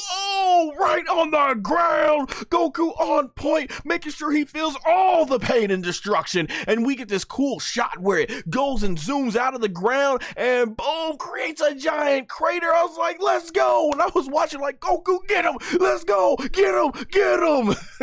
And you see the electricity. They start going all over the ground and it starts breaking the ground in half and everything. And then, man, look at the effects. The animation speaks for itself. This is the power of SS4 Goku with the lights going all out. Fantastic. The entire arena getting a huge light show effect. This is just from one single punch of Goku. And like I said, he is on business. Look at his face right there. He is not playing with Gomah. Gomah's feeling all that power. And then Gomah, he gets angry. He's like, "Arr!" And then he starts shooting his these laser eyes or something right at Goku. And I just love the effects, the greens, the purple, just really loving the complementary colors here. And right here, Goku just, I think, smacks this thing out of the way. And so Gomah right here, he goes ahead and does a kick up. For those of you who are long-time WWE fans, Shawn Michaels, I know Matthew in the chat is doing some little Shawn Michaels with the kick up and everything. So now Gomah's on guard thinking he's going to do something right here. And they go ahead and collide their fists. And this was like a recurring theme that I noticed breaking down frame by frame with Vegeta versus Tamagami 2 it was, where they kept doing these zoom ins and out of the eyes. They keep going to their fists a lot here, constantly colliding fists and everything, but hey, it still looked really cool and sick. I mean, you see how big Son Goku's hand is in this version of Super Saiyan 4? Imagine how much even bigger Gomah's fist must be. And right there, you see Goku, he's like, it ain't gonna be this. He goes ahead, he bounces right off of that, and then Gomah's looking right at him, and SS4 Goku's looking right at Gomah, and I'm loving the camera panned around, and we're seeing the rocks coming out of the ground. Like, I love the setting. This is one of the best settings I've seen in Dragon Ball that really feels like a final battle. As I've mentioned in previous episodes, this is how a final battle should indeed look. And so Goku goes right here, flying in, and he basically puts his hand out, and bam, collides with another fist once again. And right there, Goku felt a little bit of the power. He felt a little bit of the power when it came to Gomah, and boom, right in the face, Gomah nails SS4 Goku. But we know our boy Goku's gonna take more than that to go down, and he does as he gets up. And he is ready. He ate that shot from Gomah very well. And then Goku comes in, and I'm like, yes, I want to see this version of Goku, adult Goku with these big old forearms that are made and designed to look more primal, as you would see with a big monkey or ape man or something like that. I want to see this Goku box, because I mean, you want to get hit by that? Yikes. And so Gomah's able to dodge it, or is able to block it with his forearm, and you see the power there. Boom! Goku ends up getting him with a left right in the face. He's like, you left yourself wide open. And then boom, kills ahead for another shot. And Gomah's, he's good. He was able to block that one. And there you go. Goku's got to figure out, okay, a little bit of what to do. And then he goes in for a kick. And boom, Gomah blocks that one again. And it sends Gomah flying into the back. And Gomah's able to catch its footing. Okay, RC. And Gomah basically slides back. And then he flies right back towards Goku. And they are colliding. Boom, Goku goes for the kick. Gomah's able to evade it. Then Gomah goes in for the punch. And Goku's able to get it out. And then Goku goes for another punch to the shoulder, and then down there, Gomah is able to get blocked. Looks like Goku blocks it with Gomah's fist, and then Goku comes in for another punch, and then they're just going at it, throwing bombs and blocking it. And I gotta give Gomah credit. He is dodging and everything. I'm not sure how much training Gomah's had, but man, he is hanging in there with SS4 Goku. And you see the sky right there as Gomah tries to create some distance. Goku flying right behind him, and then from there, Goku's right underneath him, and right when Gomah tries to catch him, Goku teleports. Oh, too soon, too slow. You gotta be quicker than that, is what Son Goku is saying. As Gomah's just trying to go, he think he Vegeta. Boy, think he Vegeta. Nah, Goku didn't fault Vegeta, and you ain't no Vegeta. And then from there, Goku's able to fly right up under his hand like that, and then he goes in for a kick, and bam! Got him in the side of the face, and then boom, I give Gomah credit. He ate that shot. Gomah ate that shot, but you know Goku's got more in stall. Bam! With a left to the stomach. To a left, right to the jaw, and then Goku comes back. Boom! With another right. Boom! With another left, and then right there, he got boy spinning. He's doing the twirl. Goku on point, and you can see that face with Goku. He is not done yet. And so Gomah, he's getting angry, and he starts shooting ki blast spamming, and Goku basically is able to he gets hit. Goku, he nails a shot on Goku, but it's gonna take more than that. Goku powering right on up, and he's like, yeah! Oh my gosh, love it. Very sick looking animation right there. And Gomah's like, you gotta be kidding me. Like, yeah, it's gonna take a lot more than that, boy. A lot more. So Gomah goes ahead and he gets really fast. So at this point, he's wondering what can he do. He's got all these cool blasts and everything, and we just see them flying all over the battlefield. Boom, boom, boom. Just big light show effect. Like, man, like I said, really loving the complementary colors, the yellows, the greens, the purples, going all at it. And you see both of them with their ores all fine. Yes, ladies and gentlemen, this is ore right here, true ore. Man, boom. And they both slowly collide. And there you see, it is kind of like a stalemate from here. And right there, this does end up sending, I think, Goku back. Or Goku, yeah, he's trying to create the distance as Gomah's trying to fly right by him. And then from there, Gomah basically nearly hits Goku, but bam, to no avail. Goku right here, he starts spinning back, which was really sick. I love it. He's like, boom, doing like backflips in the air, and it is no avail. It is to no avail from Gomah as he's shooting blasts all over the place, and he's not hidden. He's blasting, but he ain't hidden. And then right there, you see Goku. He's very conscious. He goes right over to Gomah, and boom, goes for a punch. Gomah is able to block it, and then that's not enough though. Goku still sends the boy flying out of frame, and Gomah right there, he knows he is in trouble. Goku is fast on the hunt, like a predator in the wild trying to get his prey, you know. He's like, and then bam, goes for another big punch, and Gomah is able to block it and still get sent out of the frame. So he's blocking, you know, it's like when you're in a video game and you keep blocking but it's still taking the health bar down. That's exactly what's going on from here. Man, look at Goku just being completely still. I love the rage in the eyes, the red eyes, just I love it. Absolutely. Gonna take a water break here because we got a lot more action to come.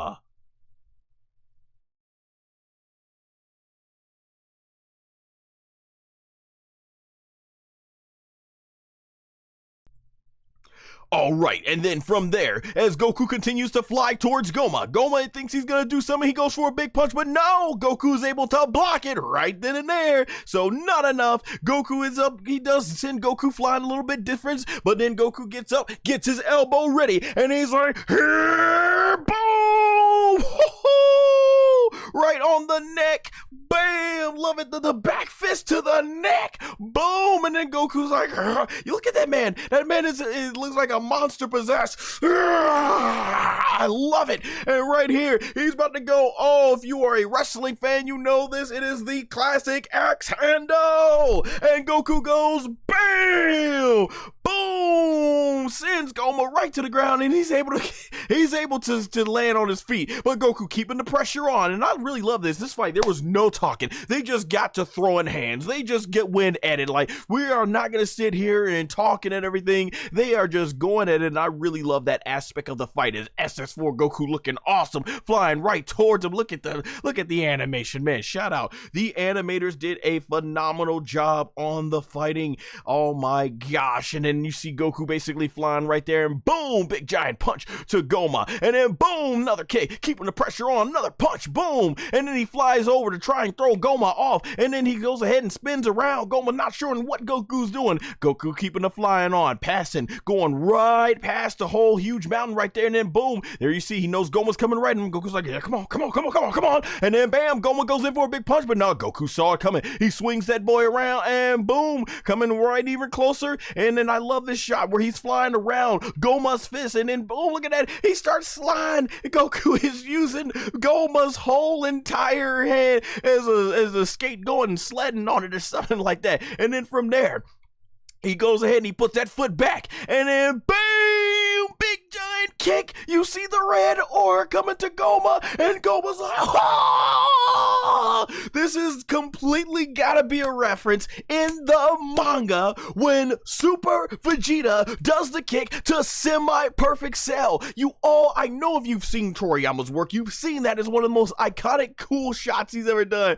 Boom! I love it. That was so sick. I'm like, shout out the choreography. Just absolutely amazing. The way Goku put Gomah into a false sense of security there and got him right in the stomach, going right past his fist, and the way he slid over and then smoothly did that in, like, that was fantastic. And this right here shows you that once powers are equal, this is where you see the difference of Son Goku being someone who is a martial artist who has studied under many great masters and has trained and perfected multiple styles of martial arts versus Gomah, who's been stated, though he is powerful with his energy, Gomah, to what we've been told, and we don't know him being that physically strong or if he has the martial arts knowledge that Son Goku, and clearly you can see Goku is the better fighter. I think you saw that in the Vegeta and Gomah fight. It's just obviously that third eye was a big hack.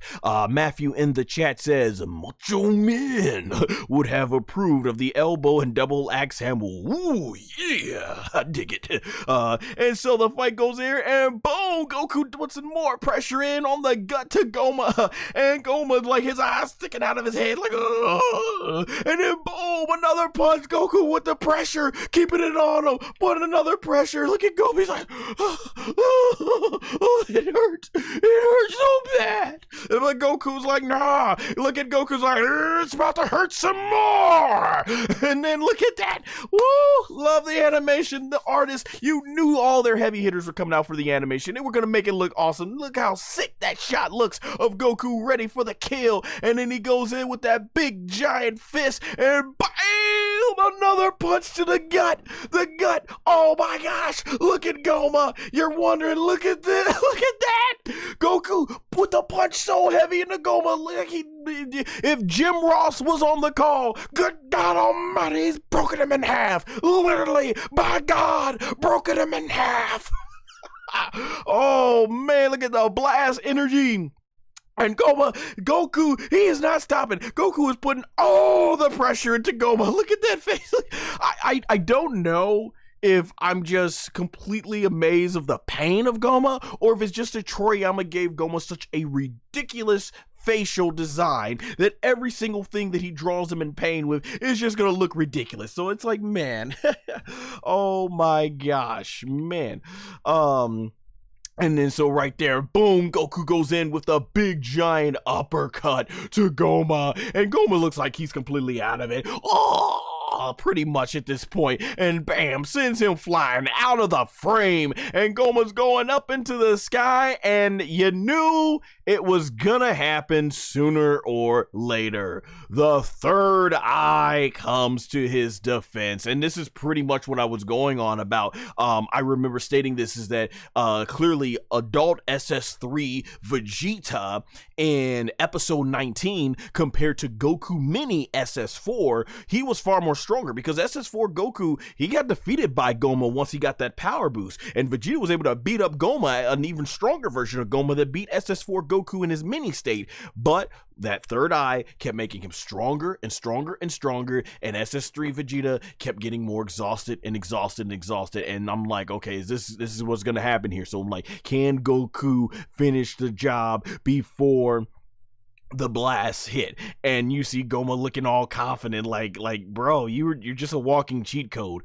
You're that guy who goes on a video game and uses the cheat code. And hey, I did it a lot when I was a kid too, back on the PS1, PS2 days. So I'm pretty sure a lot of us gamers are accused of that. Not that I game that much anymore, anyways, nowadays. But he's that guy, that gamer that goes ahead and gets a cheat code because he keeps getting his butt kicked by the final boss. And so he puts the cheat code in where he stays at 100% health. And it takes like 20-30 minutes of getting beaten around before he finally wins, because he's only able to get one shot off every 5 or 10 minutes, right? And it's like, man, with as much as you've gotten hit, you would have lost this game over and over and over and over multiple times. That's exactly what this is. He can't beat Goku, so the third eye has to keep making him stronger and stronger. And so Gomah starts powering up right here, and Goku's like, because yeah, he was trying to prevent that third eye from getting him even stronger, and Goku's like keeping the pressure on. He flies right to him. I just love that shot, man. Like, this version of SS4 Goku looks just so awesome. There are some people that don't like the design, but man, I think it looks awesome. I think it looks awesome. Yeah, I am a bigger fan of the one from Dragon Ball GT, but this one right here, I still think is really fantastic. And so Goku basically does a headbutt with Gomah right there, and both end up going, sending the force of it, sends them all flying right back. Matthew in the chat says, the punch also reminded me of Goku Super Dragon Punch, just without the golden dragon. The punch also reminded me, okay, it was posting twice for some reason here, but yeah, like the Dragon Fist explosion and everything. Yeah, that actually is what it does remind me of when he's flying in towards and everything. Dragon Fist, yeah, or in Japanese, Ryokan. Yeah. So from here, Gomah basically and Goku, they're basically colliding. So you see, Gomah there goes with a big giant kick over to Goku and sends Goku flying. So he got a good shot on him, and only once the third power, the power of the third eye came about, and bam, that sends Goku right through right through the mountain right there, and Goku, he's able to stop it, and he basically teleports back, and I love it. He comes flying right back at Gomah, and he's like, try this one, and man, you see it. We gotta zoom in for his eye for some reason, but then it goes right to his foot, and then Gomah is able to block it. Oh, I was like, man, I thought he was about to whack the crap out of Gomah with that one, but Gomah is able to block that, and it's like he's almost going to try and eat Goku right there, and bam! Oh, the way they drew it, he nails Goku. All of that. Goku takes all of that shot, and Gomah's like, you can see how personal he's taking it. He's like, yeah, what's good now? What's good now? Your power ain't to know after that. What's good now? You know, that's basically what he's looking like here and everything. But it's like, no, you trying up here act like you hard, but it's just the third eye. The third eye is doing all the work. And then from here, Gomah starts getting really fancy with its power, so he starts forming this blast. I'm like, oh crap, what are we about to see right here? And so the key blast starts forming right here, and Gomah starts getting this thing, and I think this was where Gomah actually is using some of his own magic. Yeah, that's the special staff that he uses, and he ends up forming it. And this is what I was talking about in previous episodes. I wanted to see more of this, because for all the talk, you kept hearing Glorio hype up Gomah's power. Degesu was afraid of Gomah's power, and this is something that I thought was really well done back in Dragon Ball Z, you know, when we had the great who was at Bobbity, you know, what was something that they were saying, like Krillin was like, he says, I think I'll take the little guy, and then Gohan was like, the little guy, that's Bobbity, and the East Kaioshin, aka Nahare, aka the Supreme Kai, was like, yes, he is. He says, what did he say? Yeah, he said, yes, that's Bobbity, and he is the most dangerous one of them all, for it is not his size you should be concerned with, but it's his dark demon magic that you should be very afraid of. He said something along those lines, and we see just amazing with Spokovich, Yamu, Dabura, aka Dabura, and even Vegeta when he becomes Majin Vegeta, just how powerful the magic of Babidi is. Here in Dragon Ball Daima, we don't really get that with Gomah. With Gomah, we don't really see what's this power that everyone was so afraid of. Like I said, the third eye is doing all the work, and it's something that I really wish we would have saw more of with Gomah. What is it that made him so feared from a magical standpoint? But yeah, they don't really do it. We got some more chat comments here. Dragon Ball Universe 12, bro, is this your first time watching this? No, I already watched it. I just got the screenshots together for the purpose of this and everything, so basically just going ahead giving my recap and reviews for this and everything. And Matthew in the chat says, size matters not, Yoda. Yes, size matters not.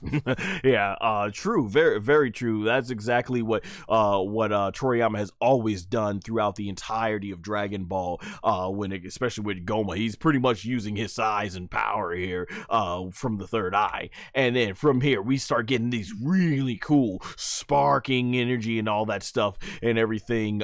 This is amazing, just really cool sparkle. I really love it. Like, like these purple light orbs are flying around. This has got to be a huge attack, I imagine, on Dragon Ball Sparking Zero once Gomah ends up being a part of that DLC. And this is really cool. So you see SS4 Goku, he is just on point and just like, you know, being cautious, and Gomah starts throwing this blast over, and he uses his staff here and just shoots it all. And I had to admit, this looks really awesome, and just an epic shot of SS4 Goku looking really fantastic. He's basically on point, and Goku starts, I think, was it punching? Yeah, boom, Goku just starts boxing all these things, punching them out all over the place, basically, boom. And I love the electricity blowing up as Goku's going all over the area, beating all of it up, taking all these shots. So basically none of these shots are doing anything that Gomah is shooting out. Goku's kicking them, punching them, just going ham on all these things, and they end up starting to go away.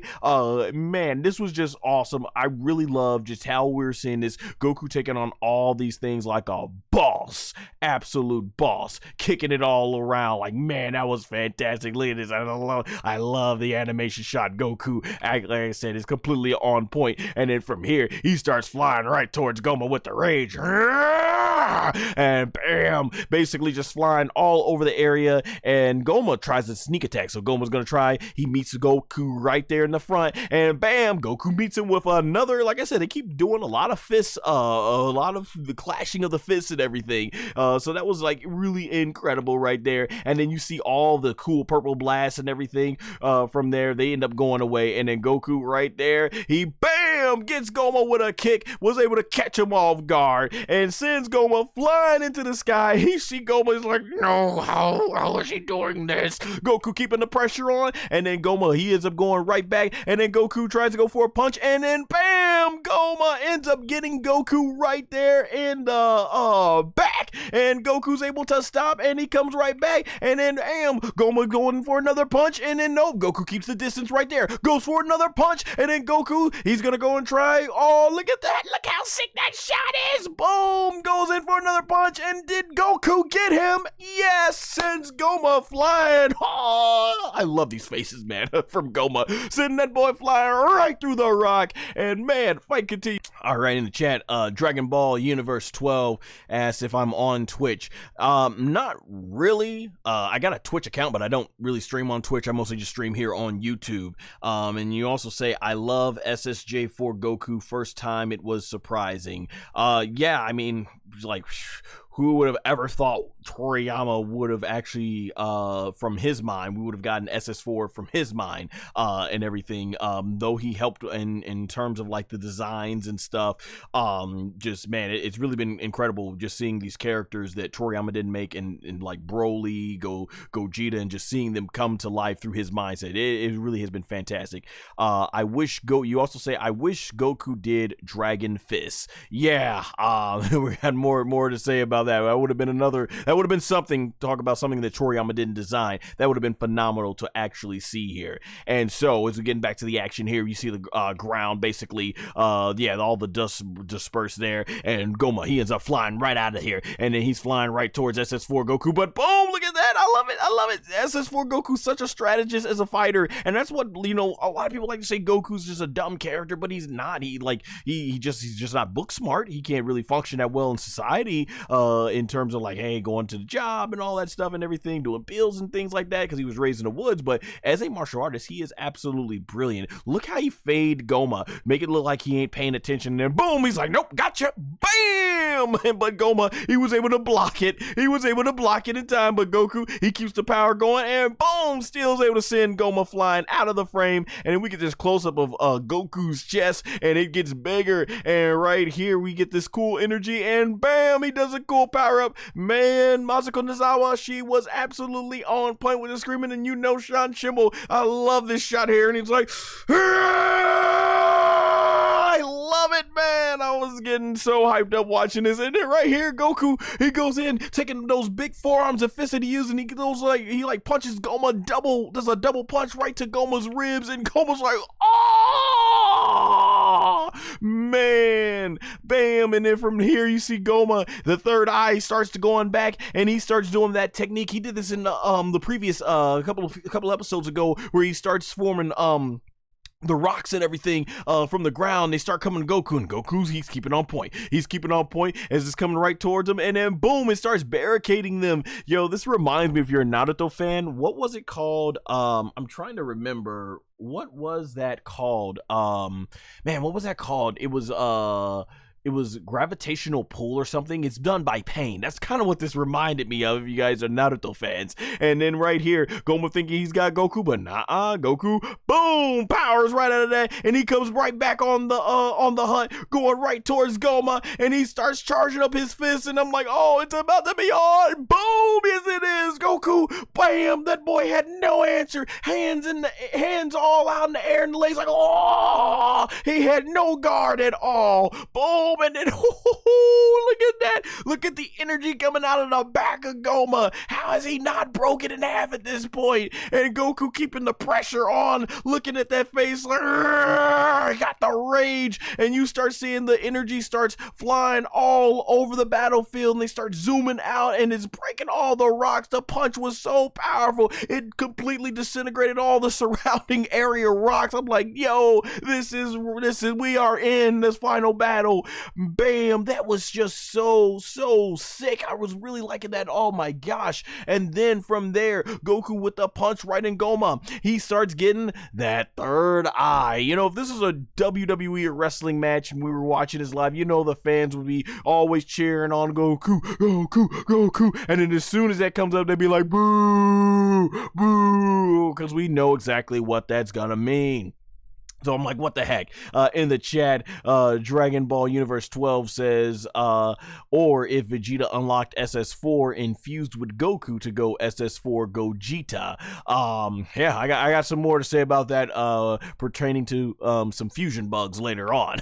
And so Gomah, he starts going ahead doing another huge power up, and it's right from here, Goku, he starts flipping back around. I really love this. He almost turned into like something like Sonic going in reverse right here. And then Goku lands on his ground right here, and he catches himself, and there you see Gomah just like, like I said, I can do this all day. Because he's bigger, he's stronger now, he's got the third eye, he keeps getting more power, and there you see SS4 Goku. Now it's starting to take an effect on him. Goku he's sucking air. He's and then he takes a breath. And then he smiles. I'm like, oh, Goku's like, no, this ain't Super Saiyan 3. This is not Super Saiyan 3, not Super Saiyajin 3. That's all three ways you can say it. I'm like, he is not. He's showing that, no, there is a much better energy reserve with SS4. No stamina issues here. And right there, I love that whole smile. I had to use it as the thumbnail for this one. Gomah is like, what? How? And he's like, Arr! And Goku, he starts powering up. And I'm loving it. And he starts powering right up, and Gomah's like, well, I can do it too. He starts powering up, and he flies, and you get this big collision. Boom! Both going at it, and then they're colliding. SS4 Goku on point. Look at that with the hair flowing and everything. Starts taking a ki blast and then shoots it right over to Gomah and starts shooting that out like boom, boom, boom, boom, boom, boom, boom, boom, boom, boom. And Gomah does some weird technique right there where he puts his hand like that, and he's able to go ahead and disperse that and block it. But boom, so quick, SS4 Goku already all in his grill, well, trying to get into his grill. Got the forearms going there, and bam, Goku saw the opening, kicks him right in the, oh, this is my part right here. I love this. I was going crazy when I was first watching this. This was my part here. So after Gomah, he goes ahead and he kicks him right in the face. Boom, sends Gomah flying, and then as Gomah's going at a fast rate, bam, goes into the ground, and you see the third eye. It starts forming, and Gomah starts shooting the blast, and he starts shooting those rocks over Goku, and Goku's like, and he starts dodging, flying all around these things, just bam, and Gomah is super angry. He's like, just die, and then boom, Goku comes right by his face, and he's like, what? How did you move that fast? Goku comes with that fist, bam, sends Gomah flying. Gomah's like, ah, and then right there, Goku's like, no, we keeping the pressure going, and boom, goes for a punch. Gomah is able to dodge it, and then right there, he tries to hit Goku. Well, no, Goku's able to block block, dodge, and Goma's like, you got to be kidding me!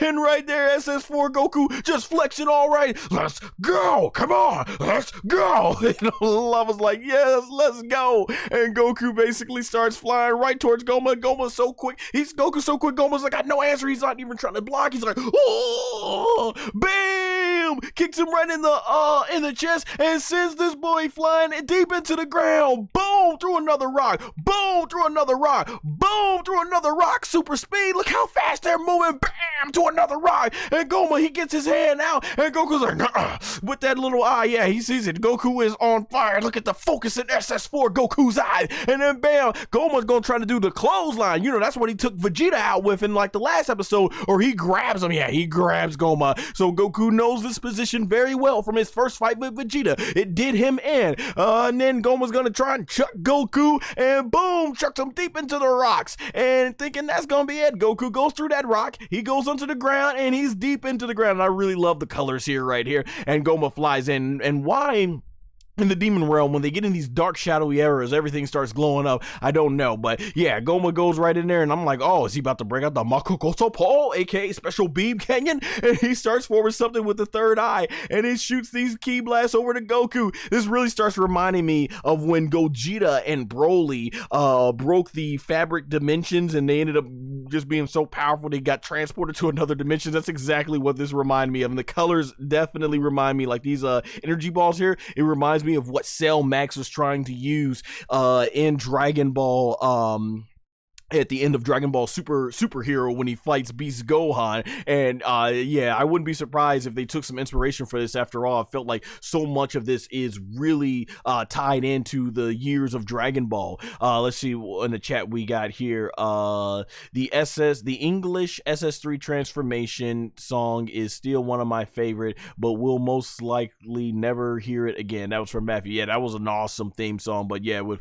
what happened with Bruce, was it Falconer, and the way things went out with Funimation now, aka Crunchyroll, yeah, you're probably never, but times are different now. We got music, basically. The Japanese music, I think, really represents the series well, and we're in a time where people want the original Japanese music. I love both, though, so definitely, it still works for me. Dragon Ball Universe 12 says, aka Dragon Ball GT. Oh yeah, talking about from the SS4, or as I like to say it in the English dub, Dragon Ball GT.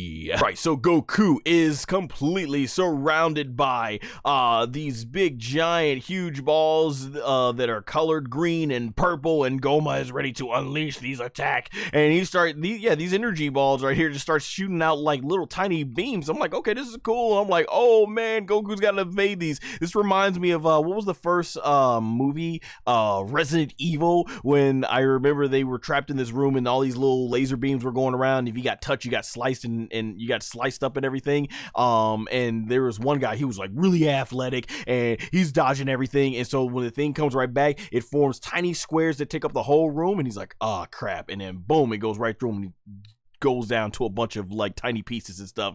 I was like, oh my gosh, this is kind of what this reminded me like. But SS4 Goku stays on point. He's dodging all of this, and I'm like, oh, this looks so sick, man. SS4 Goku still on point dodging. He's dodging there, and you start seeing under the ground, it just starts breaking the entire area, and boom, blast, and everything comes right on out. Like, this is awesome. SS4 Goku basically on point, uses his power to basically destroy all of Gomah's attack and send Gomah flying right out of the air. Man, that was so sick. And SS4 Goku is looking on point.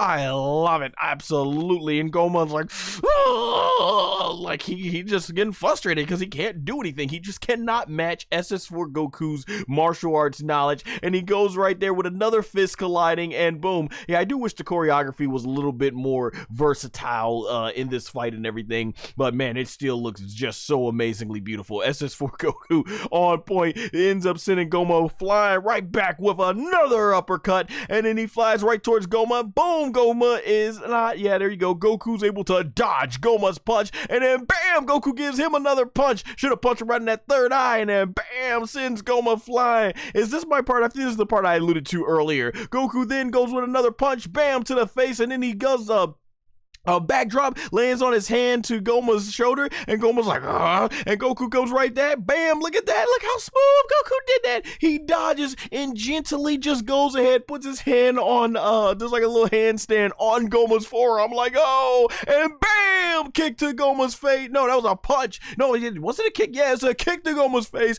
then a punch, hit him with a two-piece combo, and then bam, Goku flies right over to the other area, stops before Gomah can even get, his whole body can even just get to flying out of frame. Goku says, boom, does another kick right to Gomah's face, and then flies right back up, boom, does a kick right into the middle of the face, boom, another punch, boom, another right, boom, nothing to the under chin, boom, to the left. Gomah's like, oh, Goku just hammering out like, like, man, Goku was messing him up, bam, another elbow, bam, to the back, boom, another punch, boom, to the right. Like, how many combos did he get him with that one? Let me go back. Goku hit this man with a, what was it? He hit this man with, I think it was a 1, 2, 3, 4, 5, 6, 7, 8, 9, 10, 11.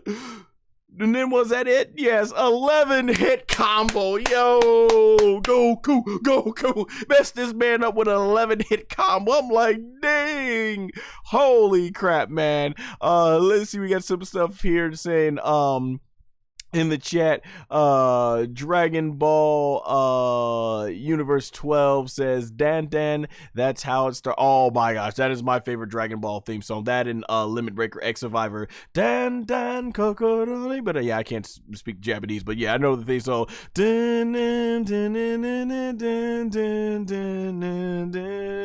Love it. One of my favorite theme songs, absolutely. And then, what was it? He says, Dragon Ball Universe 12 also says, Dragon Ball GT is after Super.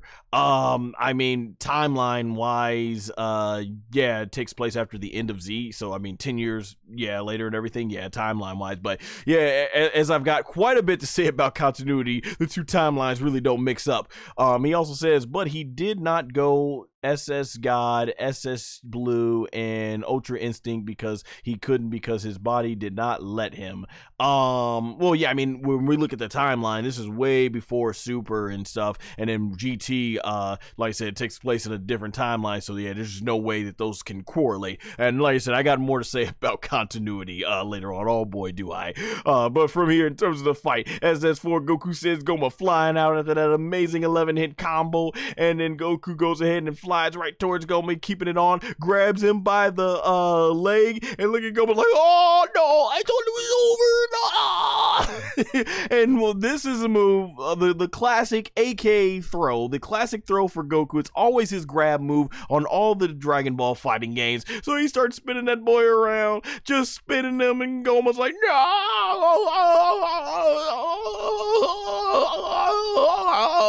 And it keeps getting faster and faster and faster and faster and faster and faster and faster and faster and faster, and he's going so fast that he just looks like a big giant red blur at this point, and Goku's like, ah! And then bam, throws it, man. Like, I just like, dude, I'm like, when it comes to this fight, I don't think I have seen a worser beatdown from Son Goku in the entire franchise. This has to go down as one of the all-time greatest Goku beatdowns. Gomah got a few good shots in, but this fight so far, for the most part, this fight whole thing was pretty much all Son Goku. This is one of the most focused, one of the most determined, full-on beatdowns I've ever seen, man. Matthew in the chat says, a giant swing like Claudio / Cesaro would be proud. Yes, the whole swing, yeah, for sure, man. And then basically Gomah, I just love it. He's going to see, he's like, oh, and look how quick Goku flies right behind him, and then bam, another kick to the back. Oh my gosh, I gotta give it up for Gomah's spine, man. Gomah's spine, his rib cage, he can certainly take a lot. Man, that was something really interesting. Look at the eyeballs and the lips standing out. Like, just Gomah's hilarious. Oh my gosh. And then SS4 Goku just keeping on the pressure and just flying right towards him. And then he goes right over to Gomah. Gomah's trying to like, oh, I'm gonna get you. And boom, nah, Goku's like, you ain't getting nothing. He goes ahead and punches punches Gomah, sends him flying back. He's like, ah! And Goku flies right in front of him, and boom, boy didn't even know what hit him. Goku got him with the big punch, sends Gomah flying right back. Gomah stops himself. He starts shooting Ki Blast at Goku, but nah, it ain't gonna work. Goku dodging all your stuff. Goku starts forming his own blast, and then you see the big giant energy, and look at that shot. Goku's like, take this, and bam, sends that little tiny Ki Blast over to Gomah, and Gomah, he is able to knock the blast out of the way, but look how quickly Goku's right to his fist, and he flies right towards him, and look at that. Gomah thinks he's all focused. He's not even paying attention. Goku's moving so fast because Gomah's not even paying attention, and bam! Got him right in the jaw. Gomah didn't even see it coming. He's like, oh! He's like, where you at? Oh!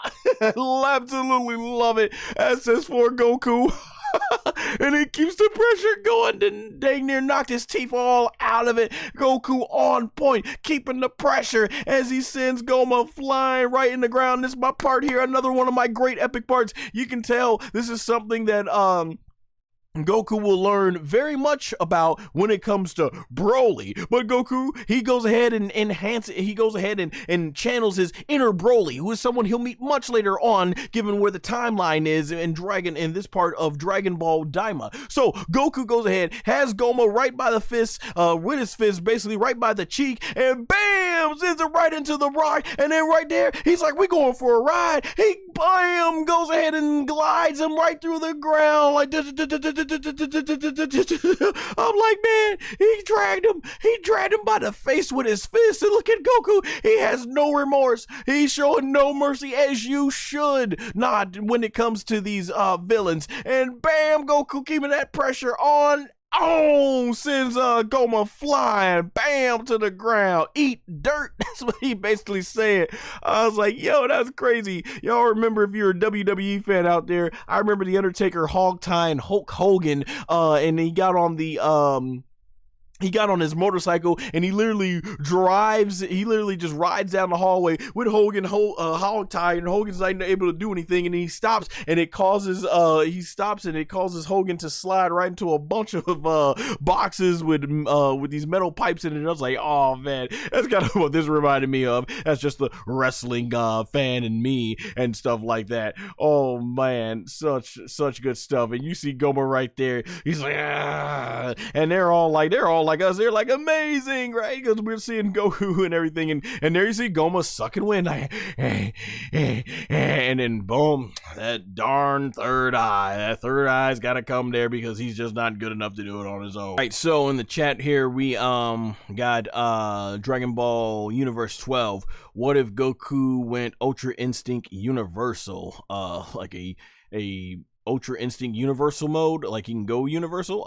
I mean, hey, if he's going to Ultra Instinct, and I think he's already reached universal level destroying with the God form. So I mean, yeah, he does something really crazy in the manga. I don't know if you've seen it or not, but yeah, it kind of would probably be like that, like a Sasuno type of thing from Naruto.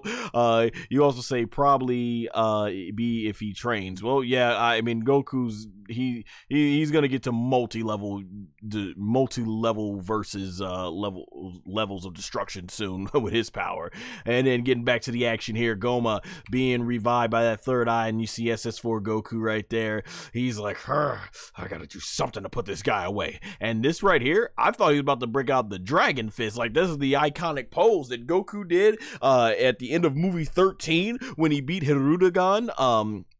The electricity starts flowing right through his air, through his fist right there, and then you see SS4 Goku is on point, and he starts powering up, and I was like, yo, this was phenomenal. I was like, holy crap, look at that epic power up, and you start seeing the energy, the aura coming out of the ground, and boom, just starts completely being a huge destruction and everything, just completely wiping out the entire area area with the cool aura. Look how gigantic Goku's aura, and he starts having thunderbolts coming out of the sky and everything. I'm like, yes, when you want to get over how powerful form is, this is what you do. This is exactly how it goes. And the electricity's flying everywhere, thunder everywhere, and Gomah's like, what's he doing? And it sends him flying back, and Gomah's able to try and hold on. He's like, I do it in Japanese, nani?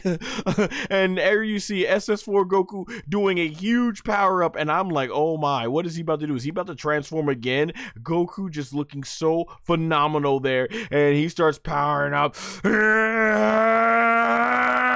And then Gomah, he's like, curse you, or probably damn it. And the third eye starts giving him another power boost, and he starts shooting all these different ki blasts powered again from the third eye over to Goku. And I was like, yo, look at that. Son Goku's aura is so strong, it is reflecting and destroying the ki blast. This reminds me of in Dragon Ball Super, when I think Jiren was trying to use his power to pressure Goku, and he was able to fight it up using the power of the aura that he was getting as Ultra Instinct. And right there you see, man, just all the thunder destroying all of Gomah's attacks, and Goku's on point, just still powering up. Yes, he is basically showing Gomah, you have effed with the wrong one. You are about to find out that you have effed around, and now it's time to find out. And Goku, man, like I said, can't do it justice. Masako Nozawa absolutely killed all the screaming performances. You know Shanshin was gonna absolutely kill it in the dub. Man, look at this. And Goku just starts going crazy with the cool blast right here. I love the shot when he's like, and man, you start seeing the zoom out with the aura basically going all over the area, the thunder coming down all over the place, and I'm like, oh, they're like, holy crap. Even when I was watching, like, whoa, what is Goku about to do? What is he about to do? And man, I'm like, look at Bluma, aka Bulma. She hasn't witnessed too many of Goku's fights in person, I think, since the Piccolo fight at the 23rd Tenkaichi Budokai. So it's like really cool. She's witnessing this one in battle, and even Vegeta's like, what the heck is going on here? And man, look at that. Look at Son Goku's aura. You don't get no better than that. The gold energy taking up the whole battlefield, the thunderbolts all over the area. Like, man, this is how you really let the power know. And then Goku standing right there. I love it. On business. Look at that. That is the face of, you are about to get murked. I am done playing games. Goku is ready. He is, I was like, let's go. Goku's on focus. I guess he went full power here, and what I really like is that he's able to do it on his own, not that stuff they did in Dragon Ball GT, where all them had to gather around him and give him their energy to make him even stronger, which to me didn't make any sense. But you see Goku right there. He puts his footing down, and he gets his hand, and he starts forming like, oh, we know what's coming. It is the legendary move, the most popular move in all of Dragon Ball, the legendary Kamehameha wave, and I am loving every bit of it, because Goku, he starts forming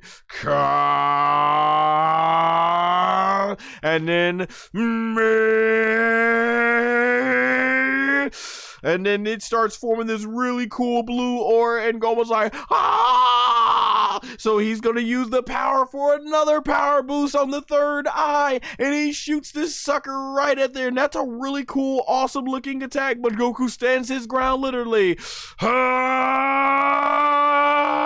And then he unleashes.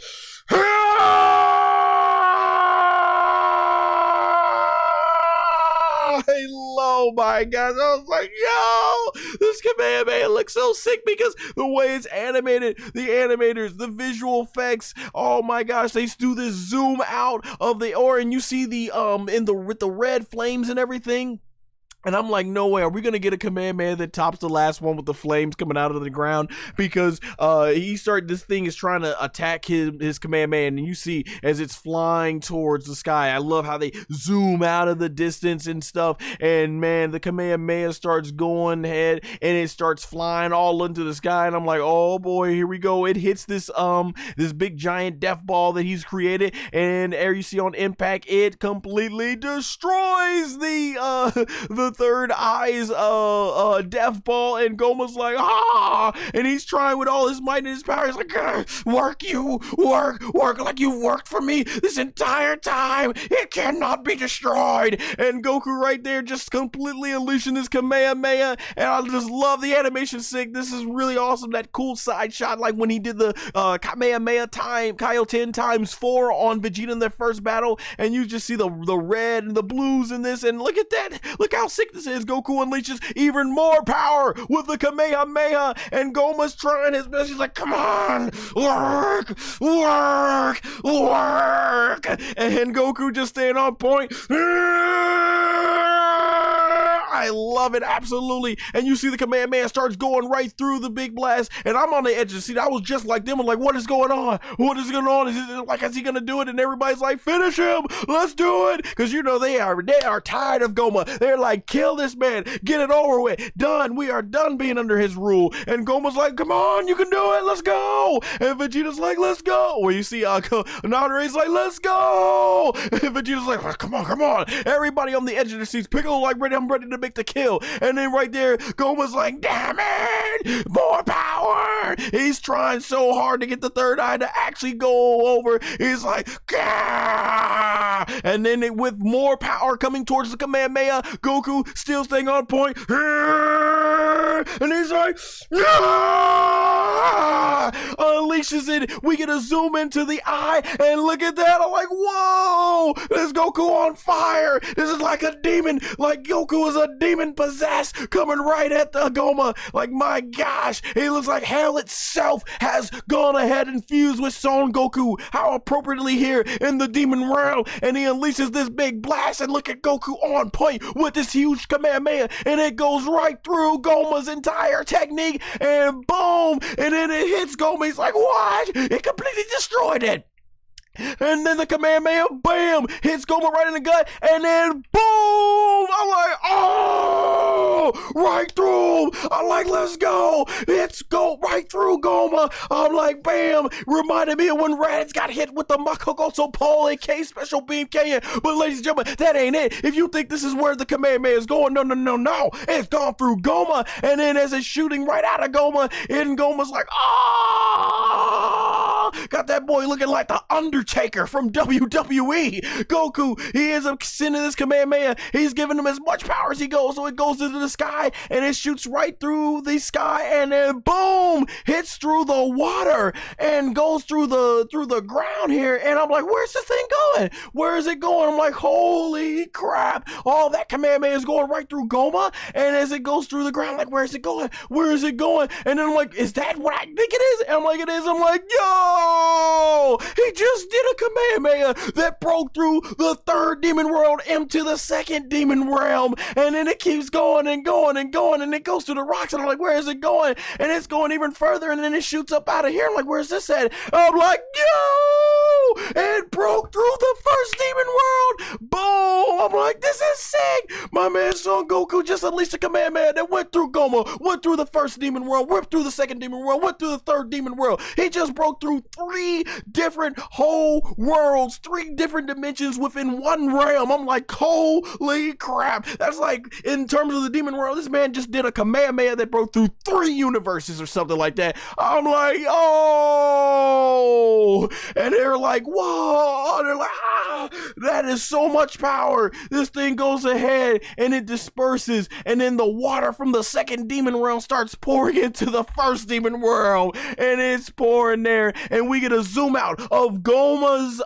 stomach, and then right there, Gomah's like, oh, I'm like, oh, hands down, one of the greatest Kamehameha waves we have ever seen. I'm like, wow, I did not expect Dragon Ball DAIMA to not surprised me with one amazing Kamehameha moment, but a second that I can put right up there with some of the best Kamehamehas we've seen, from the father-son Kamehameha, from what was it when of course the awesome Kamehameha wave that we got when Goku defeated Kelphla. Fantastic. Let me see what the chat's got to say about this. Let's see. Okay, Dragon Ball Universe 12 said, be right back. Matthew says, it's time for one of the best and most beautiful looking Kamehamehas of all time. So powerful, it pierces through all 3 levels of the demon realm. Yeah, it was fantastic, man. The animators bringing Toriyama's vision to life. I don't know if they did that or if that's what Toriyama wrote. Maybe he just wrote in the notes, hey, a Kamehameha is so powerful it goes through all 3 demon realms. And the animators, if that's what Toriyama left and wrote into the story, man, did these animators do a fantastic job of unleashing that.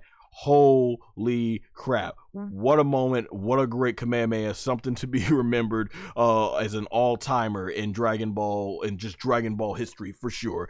Wow, look at how focused Son Goku looks after that. Man, that Kamehameha, I just love the way this was done. And you see Nahare, aka the East Kaishin, aka the Supreme Kai Vegeta, completely shocked. That was me after it. And Gomah's like, and everything. And Goku right there on point. I love too, the animators just did a phenomenal job with the blue lighting being on the hands of SS4 Goku. Just absolutely phenomenal, and you just see him smiling as they cut to the commercial break. And I just think, you know, right here I gotta just acknowledge the animators did such a phenomenal job here. As we know, like I said, the legendary looking at it, for the animator, the legendary Natoshi Shira was on point. The animation for this episode, it says the animation director was Tadayoshi Yamuro, who obviously has done a lot of work for Dragon Ball. I know some of the fandom, a lot of the fandom nowadays isn't a fan of his style of the way he draws the characters and shades them and stuff, compared to what he did back in the 90s. But I thought his work did look really good here. And of course, Yuya Takahashi was also serving as an animation director, and you guys know that guy is always on point. I love his multi-layer shading and everything. And then you have Shikashi Kuboto, who's also been on this for the whole time. Just, man, a phenomenal. Just like, they had so many animators, I can't name them all here, but just a huge, amazing, talented team all over the world working on this. And man, my hat goes off to them, because if there's one thing for sure, Dragon Ball DAIMA consistently has been the absolute greatest animated piece of Dragon Ball work ever, from top to bottom. Every single episode to the final episode, consistently, this has been the best Dragon Ball series from an animation consistency standpoint. Absolutely phenomenal, and they did a phenomenal job with this final battle. And then just getting back to the fight here, so you see Gomah, he's got a hole in him, and right here as he goes ahead and steps back, SS4 Goku, he's looking, and he basically, I think he yells now, or it's Piccolo going like now. So Piccolo takes off his cape and turban, and he flies right towards Gomah, and he goes in, and then he puts his foot in, and then bam, gets one kick in on Gomah, the back of Gomah's head. And then you start seeing right here with Gomah's energy and stuff, it starts reflecting that's the first hit. So if this is a WWE or pro wrestling match, it'd be like 1, and then Piccolo goes in, boom, and then we'll be like 2, and then from here he's like, and now it's all over, and then bam, as he goes in for that big punch, Goku's looking, he's like, come on, and then Piccolo's like, oh, bam, Gomah ends up punching him right in the face, and you see everybody is shocked. They're like, oh, and bam, he basically completely backslapped Piccolo Piccolo gave him what's they called the pimp slap Piccolo. And Piccolo goes flying out, and Piccolo hits the rock, boom, and that's all he wrote for everyone's favorite green character. And Dr. is like, he failed, and everybody's like, what do we do now? And Gomah's eye, you start seeing it starts going blue, and it's nearly trying to get out and escape, and he's like, curses, he tried to remove the third eye. Which really makes me wonder from here, why didn't Goku do that? Why didn't SS4 Goku do that when he got like an 11-hit combo earlier on him? Couldn't he have hit Gomah once in the face and then quickly fly around the back and hit him with those 3 shots, and there would have been all she wrote? Why did he put so much faith in Piccolo? So I guess though here the story was he finally did a Kamehameha that was strong enough to weaken Gomah enough so it wouldn't give him the time for the third eye to heal him and power boost him, and they thought maybe that you could go in right there. And so right there, the third eye once again proving more devastation as Gomah right here starts getting repaired. It starts shooting out of his blast, and you see it completely goes ahead and destroys whatever was left over the battlefield near there. And this is where Dr. Arisu basically is like, there could be more hints in that book. And so you see Majin Kuu right there. He's got the book of magic there, and he's trying to escape all the chaos going there. And this third eye completely starts repairing. They can see it on their faces. Vegeta's like, F this, I'm gone. And Nahare's like, yeah, me too. So they fly, and everyone's just flying in. They are not gonna, and I love this. I love it because so much in Dragon Ball over here, so many times they just stand there like, like, nope, they know the mission. They said, we cannot afford to let this guy regenerate again and get another power boost. We cannot. So everyone just starts flying in. Tamagami number 1, Majin Duu. Goku's gonna be like, you know, I'm not sure how much power he's got left, but he's gonna go in there and flying at them. And then the third eye starts glowing, and it starts doing this electricity that goes from like pillar to pillar to pillar, and it's going all over the battlefield. And you see this big purple electricity that just starts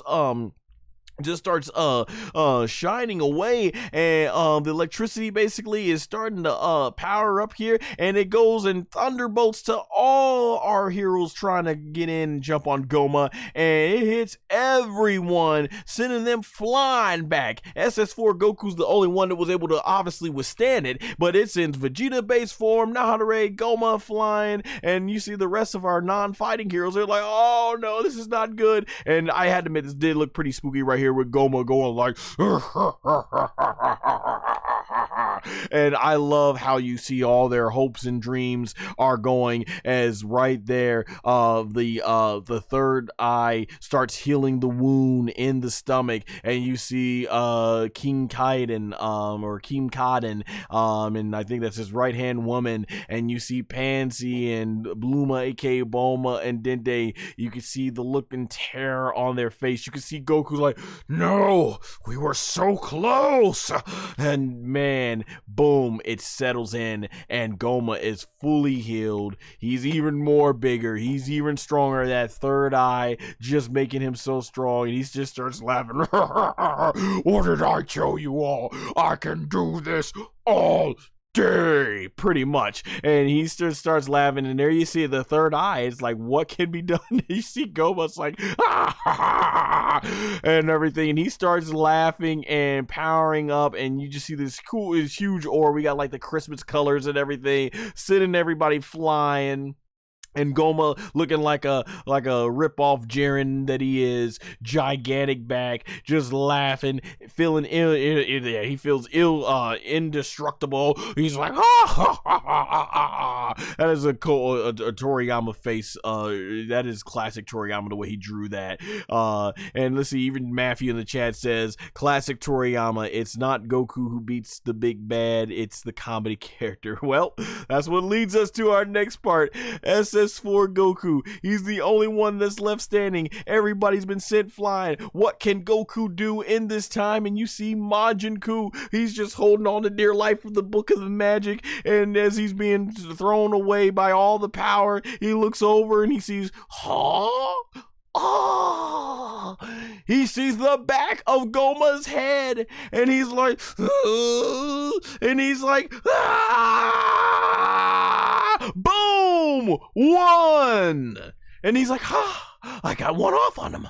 And he goes like, boom, hits him again. 2. I just realized it looks like those faces look like Marba, the witch that created the original Majin Buu. And then he goes for the 3rd hit, boom, and that's 3.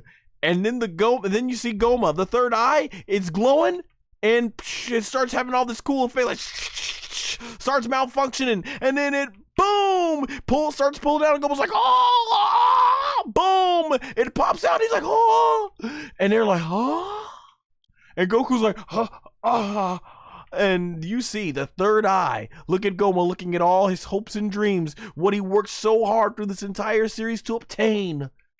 Well, let me take that back. Did he really work hard to find it? It just kind of randomly dropped into his hands, but it's what he wanted. And then you see the energy, it starts to it disperses, boom, that big arena that he created, it completely blows out of everything, breaks the whole arena apart, the 3rd eye falls onto the ground, it bounces, and Goku's like, ah! And he starts shrinking, and the 3rd eye rolls over to Glorio's foot, and Glorio's like, oh? And they're like, no way, it's out. And Goku's like, oh.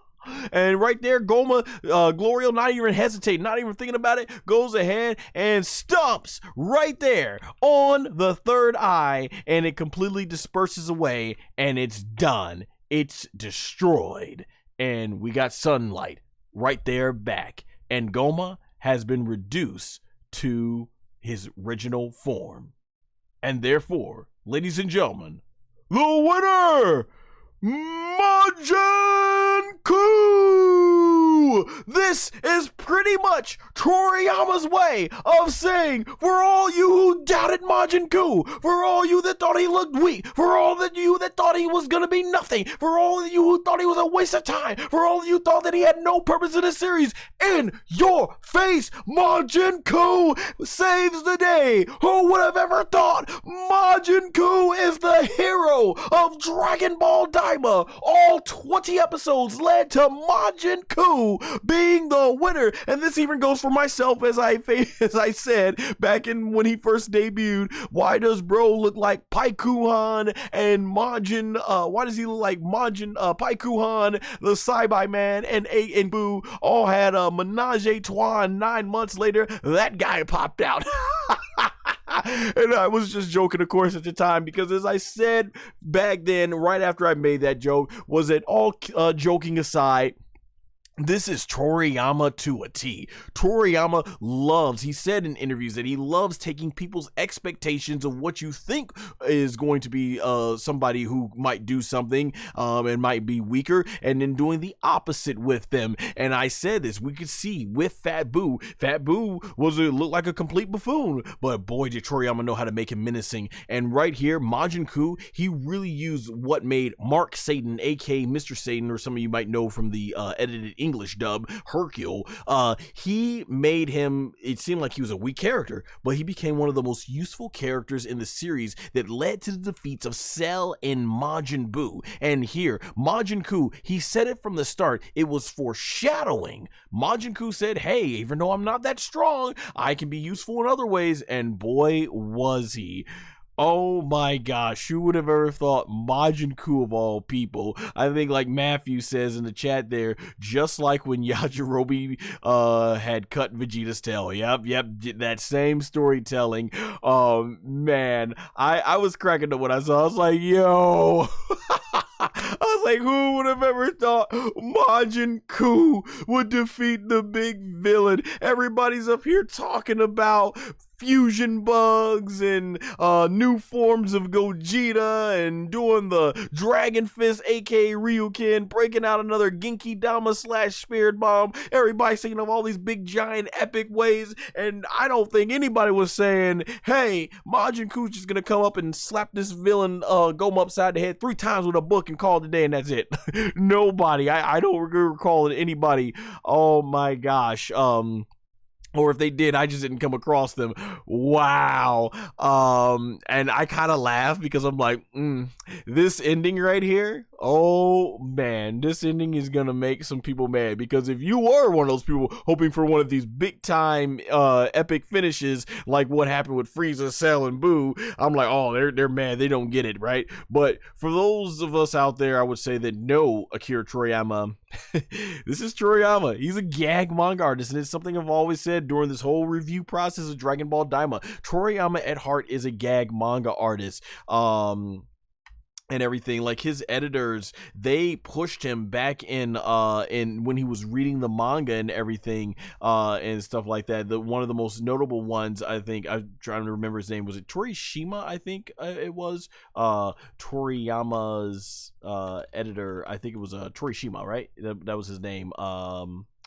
His editor was Torishima.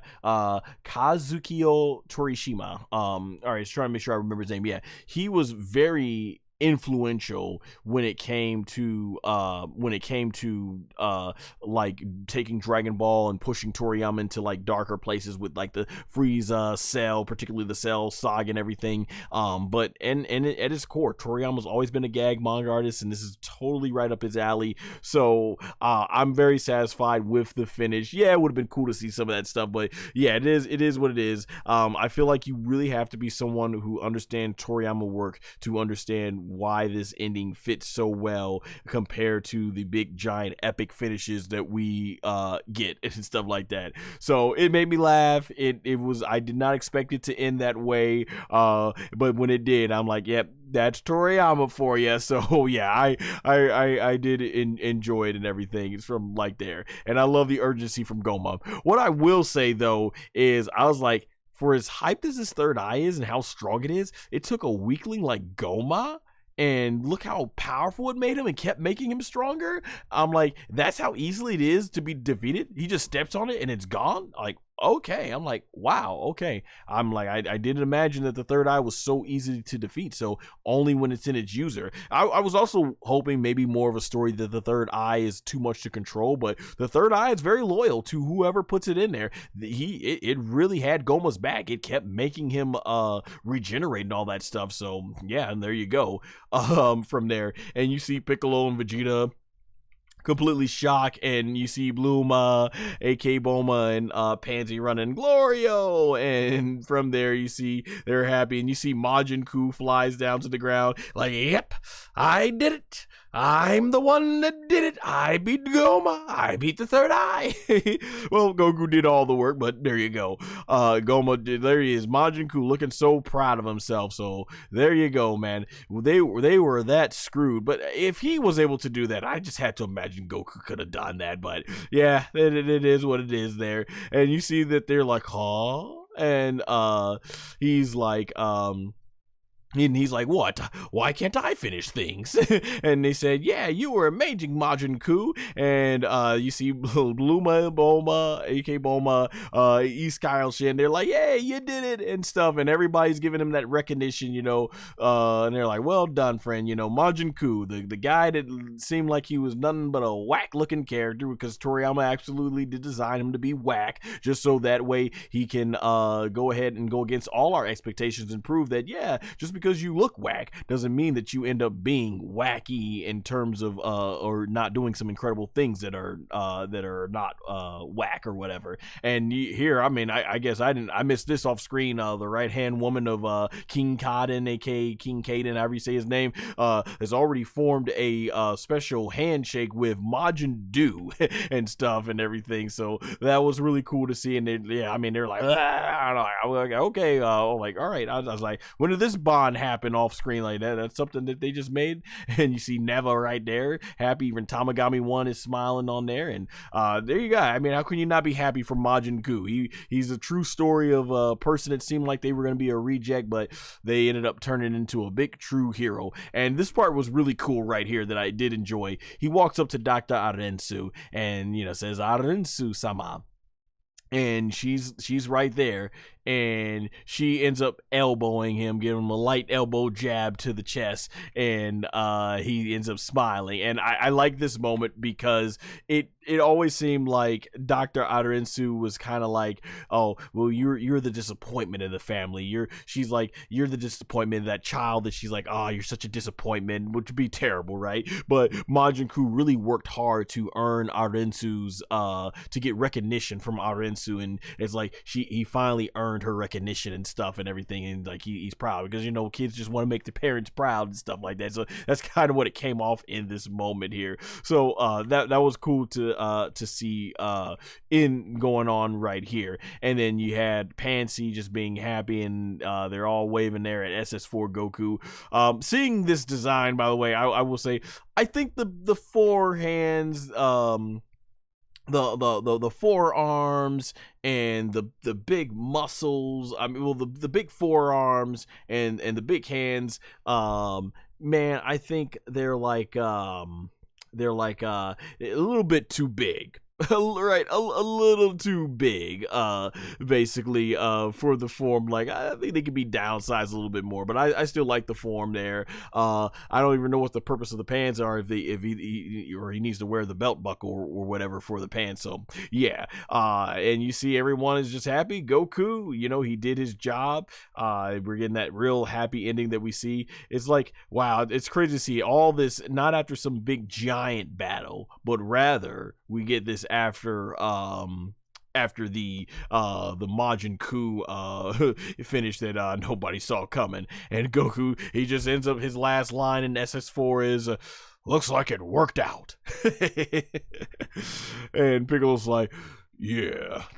And there's Vegeta, like, because you know he's thinking like, how did Kakarot get that Super Saiyan 4? And so right there we get our last shot of SS4 Goku, and we end with him smiling there. Basically trolling him at this point. That was a short rule, and he's like, how dare you, I'm the Supreme Demon King. And he says, are you thought, and he's like, I thought you were senile. And here you have Marba and Arensu, and they said you can repent for the next 100 years,